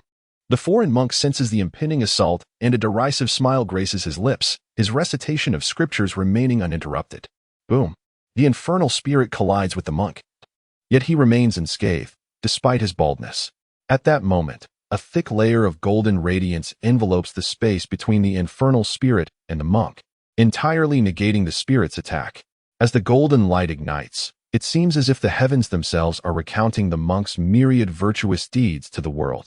The brilliance of virtue shields him, rendering him impervious to malevolent forces. My goodness, how many vengeful spirits has this monk guided to salvation in his lifetime? The ordinary man is taken aback, for it is said that one must guide 100 souls to be deemed virtuous. Only after aiding 1,000 can one earn the protective light of virtue. The monk's surrounding aura of virtue suggests he has surely guided the souls of tens of thousands, if not more. It is precisely this virtue that allows the monk to stand boldly, permitting the infernal spirit to strike him without fear. Yet, why does this foreign monk exhibit such diligence? Even local monks cannot boast of such virtue. In fact, there are few, if any, high monks in all of China who have guided over 10,000 souls to the afterlife. The ordinary man hastily maneuvers the infernal spirit, attempting to call it back. The opponent's aura of virtue is so formidable that there is no need for him to present lesser spirits to avoid embarrassment. However, it is too late. What comes easily is often difficult to depart. The monk bellows a scripture, and 7 golden talismans formed from his chants ensnare the infernal spirit, spiraling around it. In an instant, the spirit's ghostly flames extinguish, revealing the visage of a resolute, ethereal man. Initially fearsome, the man's expression quickly transforms to one of serenity as the golden talismans whirl around him. He offers the monk a carefree smile before dissolving into particles of light. Crack! The bottle containing the ashes of the infernal spirit shatters in the hands of the ordinary man, scattering the ashes across the ground. Roar. At this moment, the transformed white-collar man finally reaches the foreign monk, launching a fierce attack reminiscent of a charging bear. The monk remains steadfast, enduring the impact of the white-collar man's assault. Bang! The formidable muscles of the transformed man are not merely for show, and with a single blow, he sends the larger monk staggering backward, even halting his recitation of scriptures. The white-collar man struck with force, seizing the opportunity as the foreign monk stumbled, delivering a powerful double-fisted blow aimed at the monk's face. The monk, however, smacked his lips and revealed a cheerful grin. You are truly a shy little bee. The assailant was left bewildered. You just assaulted me. The monk proudly retorted. Thus, I am entitled to retaliate. My master taught me that this is called justifiable defense. With that, he clapped his palms together and declared, Roll on, dear calf. Instantly, the white-collar man was sent flying like a mere fly, crashing against the subway wall. This monk not only mastered the Chinese language, but was also adept in certain internet slang, albeit phrases that had become outdated over a decade ago. Nevertheless, one could not deny his proficiency in the language. I had long suspected that a powerful, vengeful spirit was being manipulated from behind, for as the saying goes, if you do not eradicate the roots of the weeds, they will flourish again with the spring breeze. I shall ensure your demise. The monk, brimming with confidence, assumed a combat stance and taunted, Come forth, you two shy little bees. Hello, dear audience, and welcome to the ultimate free fighting competition in the Jiangnan region. The Line 5 Division. Let us introduce the contestants. The home contestant is the foreign monk, donned in a thick robe, bearing 6 marks of discipline. The away contestants are 2 individuals, one clad in a black suit and the other in a plain t-shirt. Indeed, this is an ultimate 2-on-1 battle. It may seem unfair, but in this free fighting competition, the absence of rules is the greatest rule. The match has commenced. The contestant in the black suit initiates the attack with a stunning strike. It inflicts at least 100 points of impact damage. The black-suited fighter strikes again, this time with a double-fisted assault. Impressive. The home contestant, the foreign monk, successfully blocks this dual attack. Now, the monk retaliates for the first time, employing the formidable gorilla's true technique, swat the fly, a spectacular move, inflicting 1,000 points of critical damage, sending the black-suited contestant hurtling against the train wall, incapacitated. He has 10 seconds to rise. Should he fail to do so, he will be disqualified from the match. 10, 9, 8, 4, 3. The away contestant in the black suit struggles to stand, defiantly rising to his feet. This time, he joins forces with the t-shirt-wearing man. Chapter 85. At last, fortune smiles upon me. Side by side, he stands alone, his fists no match for 4 hands. The white-collar man wipes his face, blood staining his lips. The t-shirt man produces 2 handleless blades, his gaze icy. Eliminate him. I can erase the evidence. And then we will flee the subway at the swiftest speed. The white-collar man nods, roaring in fury, his muscular frame charging once more at the foreign monk, while the t-shirt man lurks like a wraith behind him. However, compared to the white-collar man, he was far more perilous. The handleless blade in his hand resembled the fangs of a venomous serpent, capable of delivering fatality the moment it was unsheathed. Excellent! The foreign monk bellowed with laughter. 2 minutes later, the white-collar man lay sprawled on the ground, his limbs grotesquely contorted, bloodied, and dazed. The man in the t-shirt was pinned against the wall by the foreign monk, who relentlessly pummeled his face with colossal fists, leaving him equally bloodied and bewildered. I have attained the 6th realm of the 1st grade, the leap over the dragon gate. Yet you 2 mere seedlings, who have barely begun to cultivate, dare to confront me directly? The foreign monk cast the t-shirt man to the ground and casually seized the bone artifact from him. The 6th realm of the 1st grade, known as the leap over the dragon gate, draws its meaning from the image of a fish leaping over the gate. Once achieved, one can transform the internal energy and blood into tangible essence, transcending the mortal realm. This monk had already reached the pinnacle of the 1st grade, grasping the bone artifact. The foreign monk turned his gaze towards the ghostly general, Kuyu. This vengeful spirit is worth at least hundreds or thousands of ordinary souls. Purifying it will bring me closer to the manifestation of the leap over the dragon gate. He chuckled, knowing that once he crossed the threshold, he would advance even further. The monk murmured as he forcefully crushed the bone artifact. The destruction of the bone artifact severed its connection to the ghostly general, who let out a chilling wail. Screech. Screech. Seizing the opportunity, the foreign monk grasped the scriptures and prayer beads. The scriptures fluttered without wind, turning to the appropriate page. He recited the verses loudly, swinging the prayer beads with vigor. The beads scattered like golden bullets, striking the ghostly general, who was unable to evade due to their blinding speed, sustaining numerous wounds as the ghostly energy within him diminished. Yet the foreign monk frowned, dissatisfied with the outcome. He then cast the scriptures into the air, which disintegrated like the beads, transforming into sacred pages that enveloped the ghostly general. The wails of the general grew more intense. The monk's body emanated the break evil, subdued demon seal, his eyes gleaming with golden light, chanting sacred sounds. "Stop, please." The white-collar man struggled to crawl towards the monk, exerting every ounce of strength to shout, leaving a trail of blood on the ground. If the ghostly general were to be purified, both he and the t-shirt man would undoubtedly perish. The t-shirt man, too, regained his senses, wriggling towards the monk like a worm, pleading, "Stop. Don't purify it. Please, we will die." Such is the sorrow of the insignificant, powerless in life. The foreign monk's gaze darkened, yet he did not cease his chanting. Those who are pitiable often have their own faults. He had encountered many malevolent spirit cultivators and had endured similar experiences. He could not halt the purification of this ghostly general for the sake of these two men, even if it meant their demise. All vengeful spirits must be purified. All vengeful spirits must be purified, not a single one spared. The Western monk's eyes were filled solely with determination, tinged with a hint of resentment.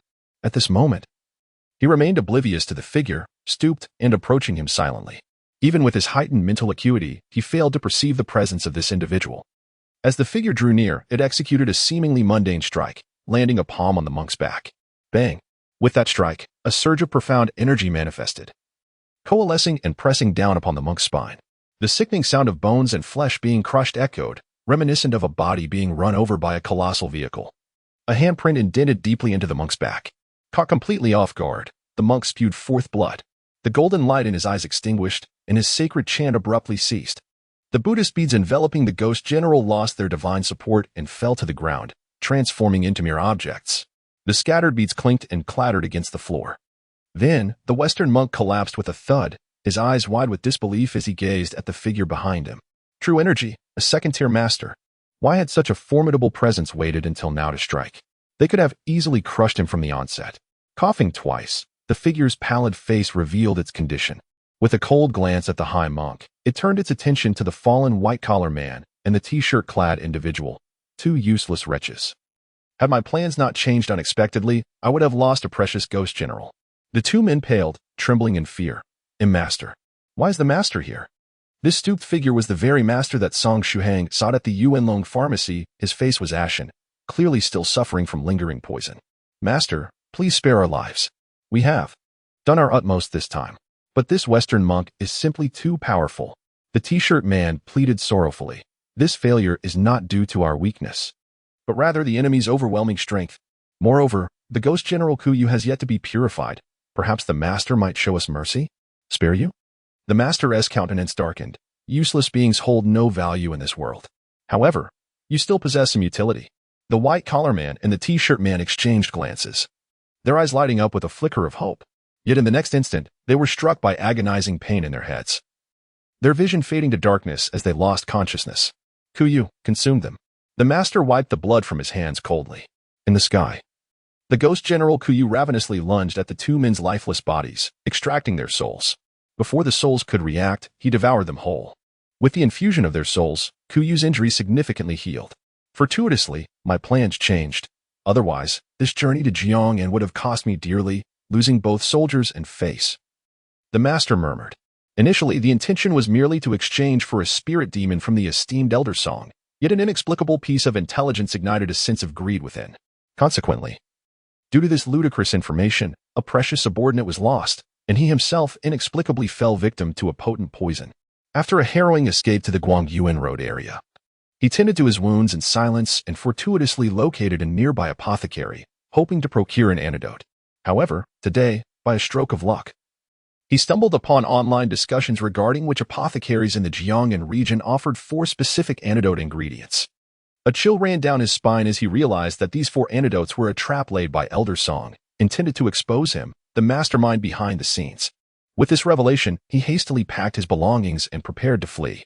It seemed that fate had not yet abandoned him, as he had fortuitously detected traces of danger online.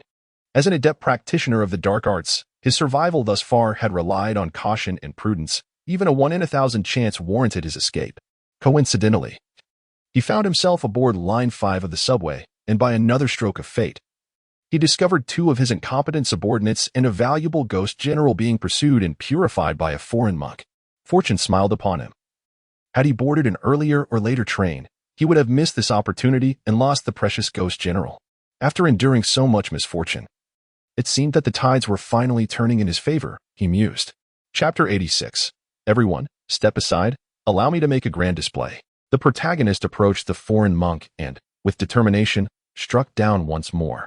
If he could consume the soul of this foreign demon monk, it would be sufficient to restore the weakened Kuyu. Perhaps he could even turn misfortune into fortune.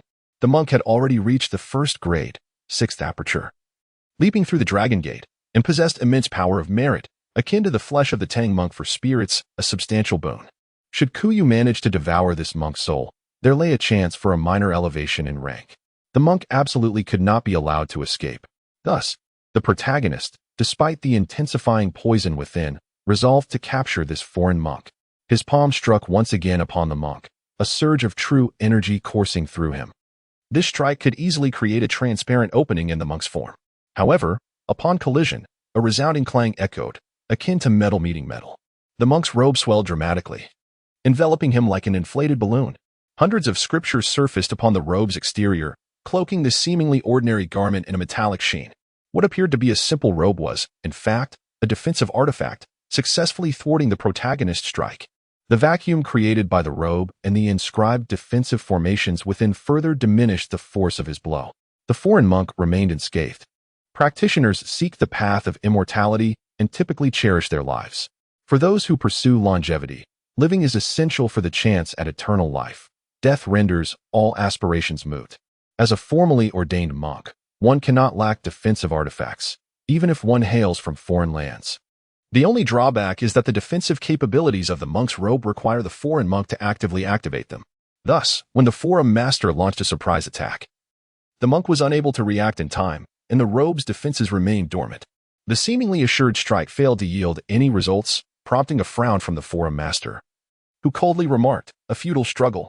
As he spoke, he transformed his palm into a claw, executing a technique specifically designed to breach protective energy. The cursed claw aimed at seizing the monk's robe. However, his claw grasped nothing but air. The foreign monk did not remain idle after being ambushed and knocked to the ground. He had secretly consumed a healing elixir. Now, he had amassed enough strength to escape. As the robe activated its spherical defense, the foreign monk slapped his palms on the ground, propelling himself like a ball. Although his posture lacked elegance, his speed was undeniably impressive. The foreign master's claw merely caught a glimpse of his afterimage. "What a stroke of bad luck," the foreign monk muttered. Facing an adversary with genuine energy, a second-tier true master, a direct confrontation would spell his doom. Among the 36 stratagems, fleeing was the best option. As long as he could escape the clutches of this malevolent practitioner, he would be able to rally a host of fellow disciples to avenge this affront. In a series of leaps, the foreign monk soon bounded back into the carriage where Song Shuhang was situated. Moreover, why was he now resembling a swollen ball? The foreign monk had no time to waste. He rolled over and sprang to his feet, the sleeves of his robe emitting 2 streams of white vapor, restoring the round shape of his attire. Subsequently, he dashed to the carriage door, forcefully turning the manual handle to open it. "If you wish to survive, flee this subway at once," he shouted to the passengers inside the carriage. He had no time for further explanations and did not concern himself with whether the passengers would heed his warning. His message had been conveyed. Whether they believed it was up to them. Song Shuhang and the little girl stood at the doorway of the carriage. The little girl nestled behind her father, holding her young mother's hand. The young mother inquired in halting Chinese, "Are we getting off the train?" The man in the white shirt nodded affirmatively. "Yes. We must disembark from the carriage." They had previously witnessed the foreign monk expelling illusions within the carriage, and all of them were convinced of his profound wisdom. Though he was an outsider, that was of little consequence. The man in the white shirt felt a youthful vigor and wished to preserve his life. Thus, he decided to heed the monk's advice and hastily exit the carriage. "Come on, little brother, let us get off together," he urged Song Shuhang. Song Shuhang gently shook his head, saying, "It is too late." The man in the white shirt looked on with a puzzled expression. Song Shuhang narrowed his eyes, fingers gripping 3 talismans. However, it was too late the moment the foreign monk opened the carriage door. He sensed a wave of negative energy from a ghostly presence infiltrating the compartment just seconds after the monk's entrance. As the monk removed his monk robe's protective barrier to manually open the door, the ghost's malevolent energy had already enveloped the entire carriage. Believing he had successfully opened the door, the monk was, in fact, gripping the overhead handle, unaware that the door had remained shut. "Stay close to me. Do not wander away," Song Shuhang whispered to the man in the white shirt. He discreetly pulled out 2 sword talismans and 2 armor talismans, ensuring they were readily accessible. At that moment, a pale figure slowly entered the carriage, sneering, "You cannot escape my grasp, great monk." The monk's expression changed drastically, panic surging within him. He reached towards what he believed was the open door, but instead touched the cold wall of the carriage. "Not good. I've fallen for the illusion. Do I continue to flee? There are many more carriages. I could escape indefinitely, but I am not in a hurry," the host mocked, snapping his fingers. For vengeful spirits emerged from his hands, destroying all surveillance within the carriage. Subsequently, a ghostly figure began to partially enter the compartment, triggering the prearranged illusion that ensnared all passengers within. Fear illuminated the passengers' eyes as they collapsed one after another, succumbing to unconsciousness. "Shit," the monk shouted in anger. Realizing escape was impossible, his flowing robe billowed as a Vajra pestle slipped from his grasp, landing firmly in his hand. "I'll fight to the end. Even if it leads to my demise, I shall show this fiend a glimpse of my power." At that moment, the surrounding passengers continued to fall. The man in the white shirt, the young mother, and the little girl all displaying the same terror before plunging into unconsciousness. The passengers were tormented by the horrifying illusions, transforming their fear into pure negative energy. If this continued, the ghostly figure would absorb even more negativity, growing stronger, while the monk's own injuries worsened with time. The tide was turning. If he did not act now, he would lose even the chance to fight back. Taking a deep breath, the monk's blood surged through his body, resonating with his heart. He temporarily suppressed the pain in his back, gripping the Vajra pestle tightly, stepping forward to elevate his own spirit to the utmost level. He estimated he had only 1 or 2 strikes left in him. With a fierce battle cry, the monk leapt high, raising the Vajra pestle to strike down upon the host. This was the technique of one force conquering 10 wisdoms. "Ah, the sight of you struggling in your final moments is utterly delectable," the host gleefully remarked. The moderator stood resolute, unflinching, while the ghostly general, Ku Yu, extended his hands, morphing them into colossal claws that shielded the moderator with unwavering fortitude. The monk's Vajra struck the enormous claws with a resounding impact, yet it merely produced a shower of sparks. Gradually regaining his composure, the ghostly general Ku Yu exhibited the prowess of a standard second-tier entity. The monk's assault failed to inflict any harm upon Ku Yu. Instead, he was repelled by the force emanating from the claws, crashing against the carriage wall. The collision exacerbated his pre-existing injuries. "Once I consume you, Ku Yu shall undoubtedly transcend his current limitations. Fortune has indeed favored me," the moderator cackled malevolently. "Damn it." The monk gritted his teeth, despair flooding his heart. Casting a glance around, he noted that nearly all the passengers in the carriage had perished, save for a singular youth with an elegant visage who remained standing amidst the chaos. This young man bore an expression of calm, exuding an air of extraordinary grace. Moments later, he suddenly smiled subtly. He then retrieved a pendant from around his neck and flicked it lightly. Clink. The crisp sound resonated from the pendant, its melody surprisingly pleasant to the ear. Chapter 87, A Path to Survival?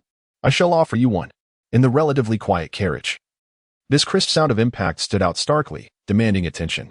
The pallid moderator stole a sidelong glance at the youth, and then his gaze fixated intently on the pendant. His mouth fell agape, utterly astonished. "Apologies for the interruption," the youth remarked, a smile playing on his lips as he regarded the moderator with a gaze that was both mischievous and enigmatic. "Shall I introduce myself?" he continued nonchalantly. "My name is Song Shuhang."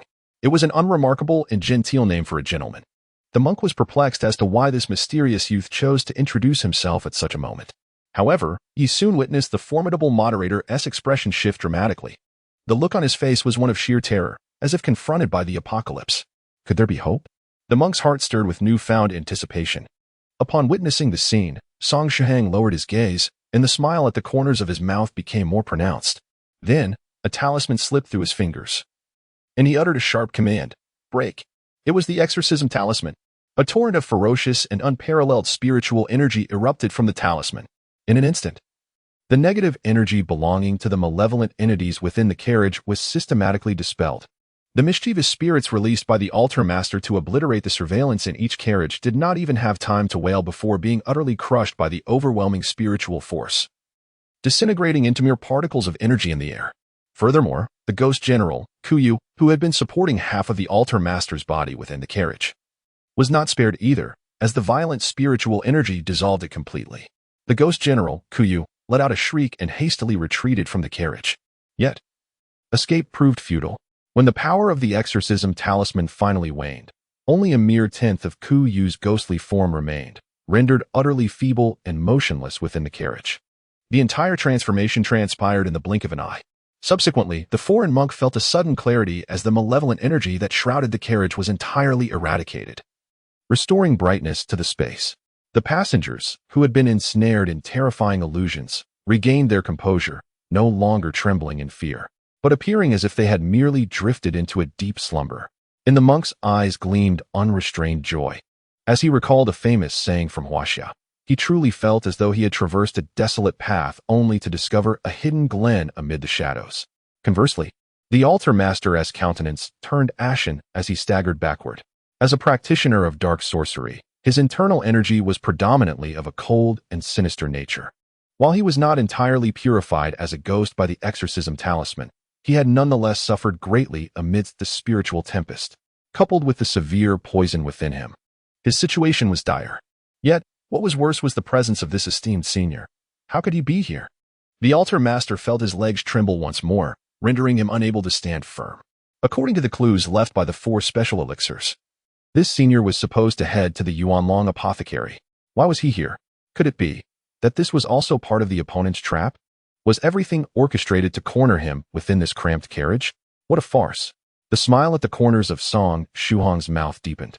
He could now ascertain the true identity of the ghostly cultivator before him. The fact that this individual stared blankly at the ghostly pendant rather than expressing surprise, and his startled reaction upon hearing Song Shuhang's name, along with his ashen face after Song had deployed the dispelling talisman, all indicated that he was indeed the altar master. It was surprising that the altar master was on the subway, departing from the Yuanlong medicine shop. He had nearly missed him. Fortunately, he had encountered that adorable little girl today, and his innate good person attribute had compelled him to accompany her for 3 extra stops on the subway.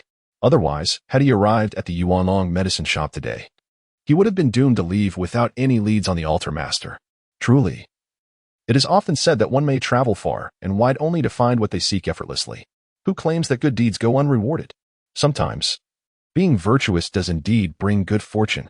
Although the current scene diverged from his original plan, having unexpectedly confronted the altar master directly, he found himself enjoying this change. Now, what should he do?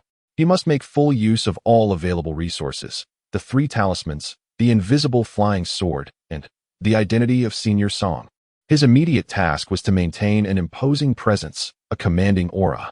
He needed to uphold the image of a formidable senior expert, ready to unleash a powerful display if necessary, to ensure he kept the altar master in check. If the altar master were to see through his facade, his life could be extinguished in an instant. In short, it was time to put on a show. Moreover, he had to perform convincingly. A poorly executed act could yield dire consequences. While his mind raced with thoughts, Song Shuhang's expression remained serene as he calmly stated, "Now that the impurities have been dispelled, we can converse properly." This composed demeanor would suggest to others that he had effortlessly rid the subway car of the ghostly presence. Conversing properly about how I am to meet my demise? The altar master's mind was solely fixated on one thought: escape. It must be said that the first impression humans leave can be quite significant. The altar master was now convinced that Song Shuhang was indeed a senior expert, without a trace of doubt. As a cautious and timid ghost cultivator, he had extensively studied methods of escape. There were countless ways to flee, if one could imagine it. He could execute it. This senior Song was inscrutable, wealthy, and possessed a cruel disposition, skilled in the use of poison. Currently weakened and afflicted by the altar master's potent venom, he saw no glimmer of hope for victory, only the path of escape remained. One must preserve the Green Mountains to have firewood to burn. However, just as this thought crossed his mind, he beheld the youthful figure of Senior Song slowly drawing forth an intangible object. It was something invisible to the naked eye, yet he could faintly sense a dangerous and sharp aura emanating from it. This sensation was reminiscent of a powerful cultivator he had encountered many years ago. This was a flying sword. With the ability to sever heads from 1,000 miles away as easily as plucking fruit from a tree, the flying sword was renowned for its unparalleled speed. I still remember the days when he was merely at the first rank of cultivation, fortunate enough to trail behind several senior practitioners in search of an ancient immortal relic. Faced with such a treasure, he found himself with nowhere to escape, and the altar master's retreating footsteps came to an abrupt halt. Indeed, as I had surmised, even if invisible to the naked eye, the moment one grasps the flying sword and consciously reveals it to the adversary, practitioners above the second rank would inevitably sense its presence. Song Shuhang felt a discreet sigh of relief within his heart. Moments earlier, he had discerned the altar master's intent to flee, prompting him to consider using the flying sword to disrupt the opponent's escape. Allowing the altar master to vanish into the vast sea of people would make it exceedingly difficult to locate him again. Simultaneously, he secretly clutched a sword talisman in his hand, ready to strike should the altar master desperately attempt to escape. However, this was a last resort, and Song Shuhang was uncertain whether a single sword talisman would suffice to eliminate the altar master. Fortunately, the altar master appeared to be intimidated by the aura of the flying sword. Song Shuhang's lips curled into an enigmatic smile. Heh, do you wish to escape? Do you truly believe you can elude my grasp? A wave of embarrassment washed over him as he referred to himself as this humble one. The sensation of goosebumps prickled his skin. Senior Song, I, a mere junior, have failed to recognize your greatness and have intruded upon you. I beseech you, please, grant me a path to survival. The forum master found himself with no means of retreat, desperately pleading for his life. It seemed escape was beyond his reach. The forum master believed so. This path to survival would likely demand an unimaginable price from him. Moreover, it remained uncertain whether such a path even existed. A path to survival? Ha ha.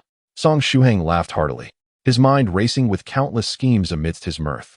Have I not afforded you enough opportunities? He retorted. Countless regrets surged within the forum master's heart. He had foolishly assumed that the senior was but a mortal, his judgment clouded by avarice, repeatedly testing the waters with the senior. However, I can offer you one final chance, Song Shuhang declared. Propping himself on his flying sword, exuding an air of mastery, he gazed down at the forum master, continuing coldly, lest it be said that I, a senior, have oppressed my weaker junior, thus tarnishing my own reputation. In my eyes, you are merely an ant, just an ant, an ant. Song Shuhang maintained his disdainful gaze upon the forum master, his expression devoid of any emotion. At that moment, the forum master felt as though Senior Song's gaze was akin to that of an ancient demon, mockingly observing a tiny insect beneath its finger, utterly terrifying. Chapter 88. Alas. I am utterly shameless. I implore you, Senior, please indicate the path to survival. The forum master steeled himself to inquire. Endure a single attack from me, of course.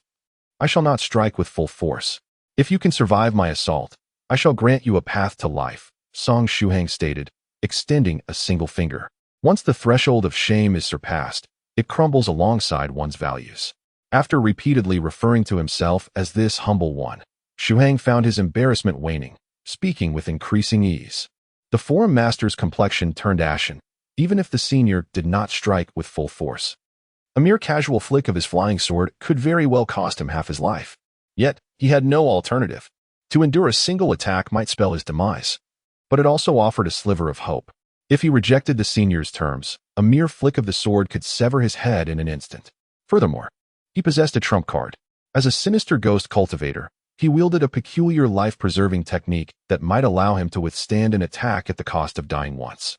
With this thought in mind, the forum master gritted his teeth and asked, "Is what you say truly the case? I am also a notable figure within the cultivation world.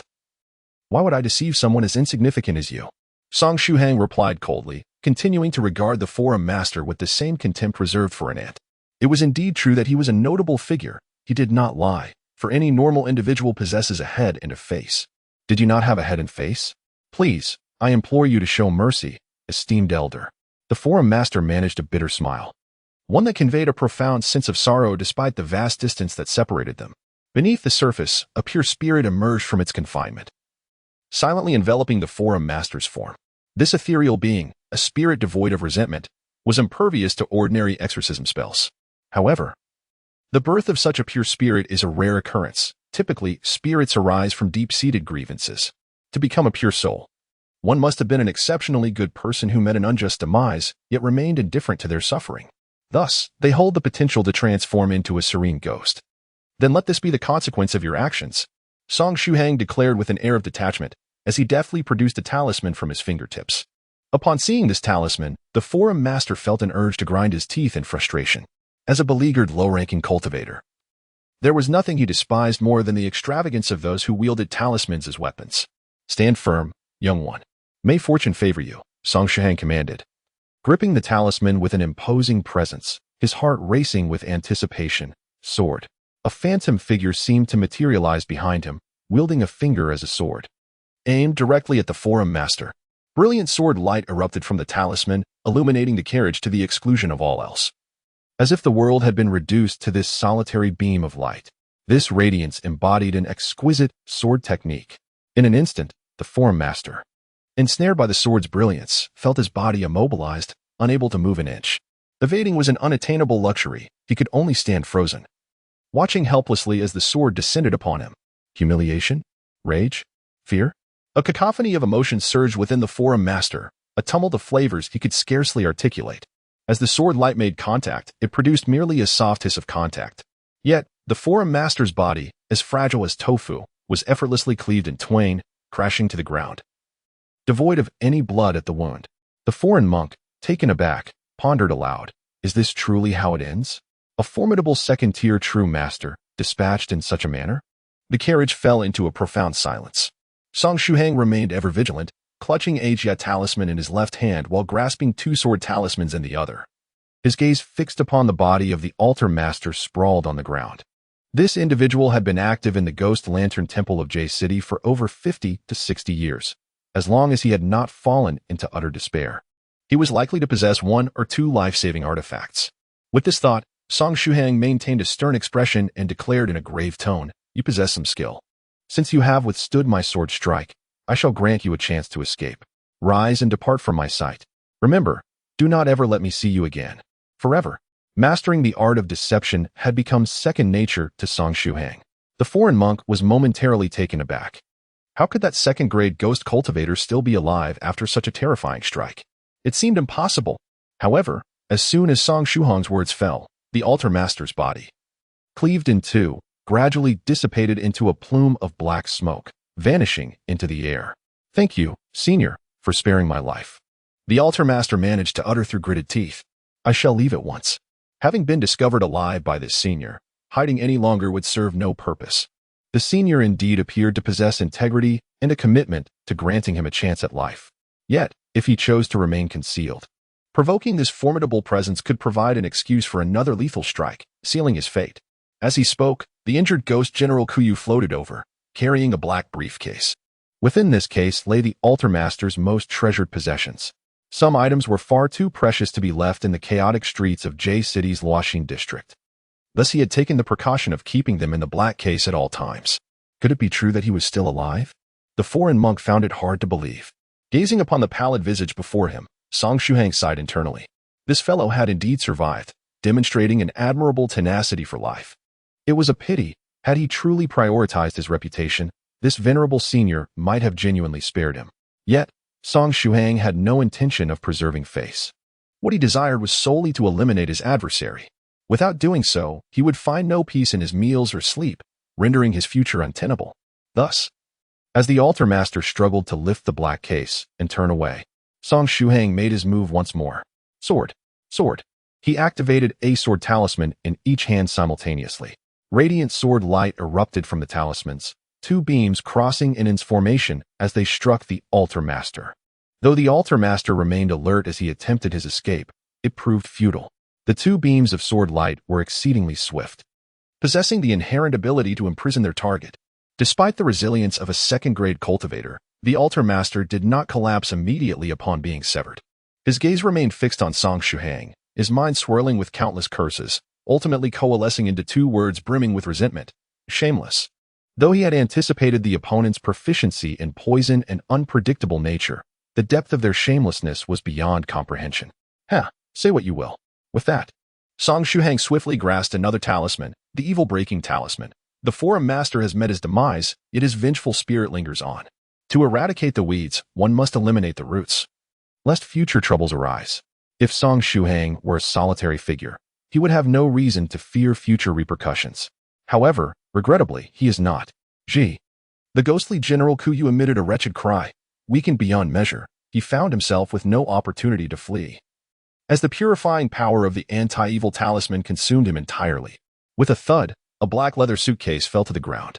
Simultaneously, the dying altar master was also subjected to the purifying force of the talisman, stripping him of any remaining strength to retaliate in his final moments. The thought of imminent death left the altar master in a daze, his voice trembling as he stammered, "No. Face. One word. 9 cauldrons. I."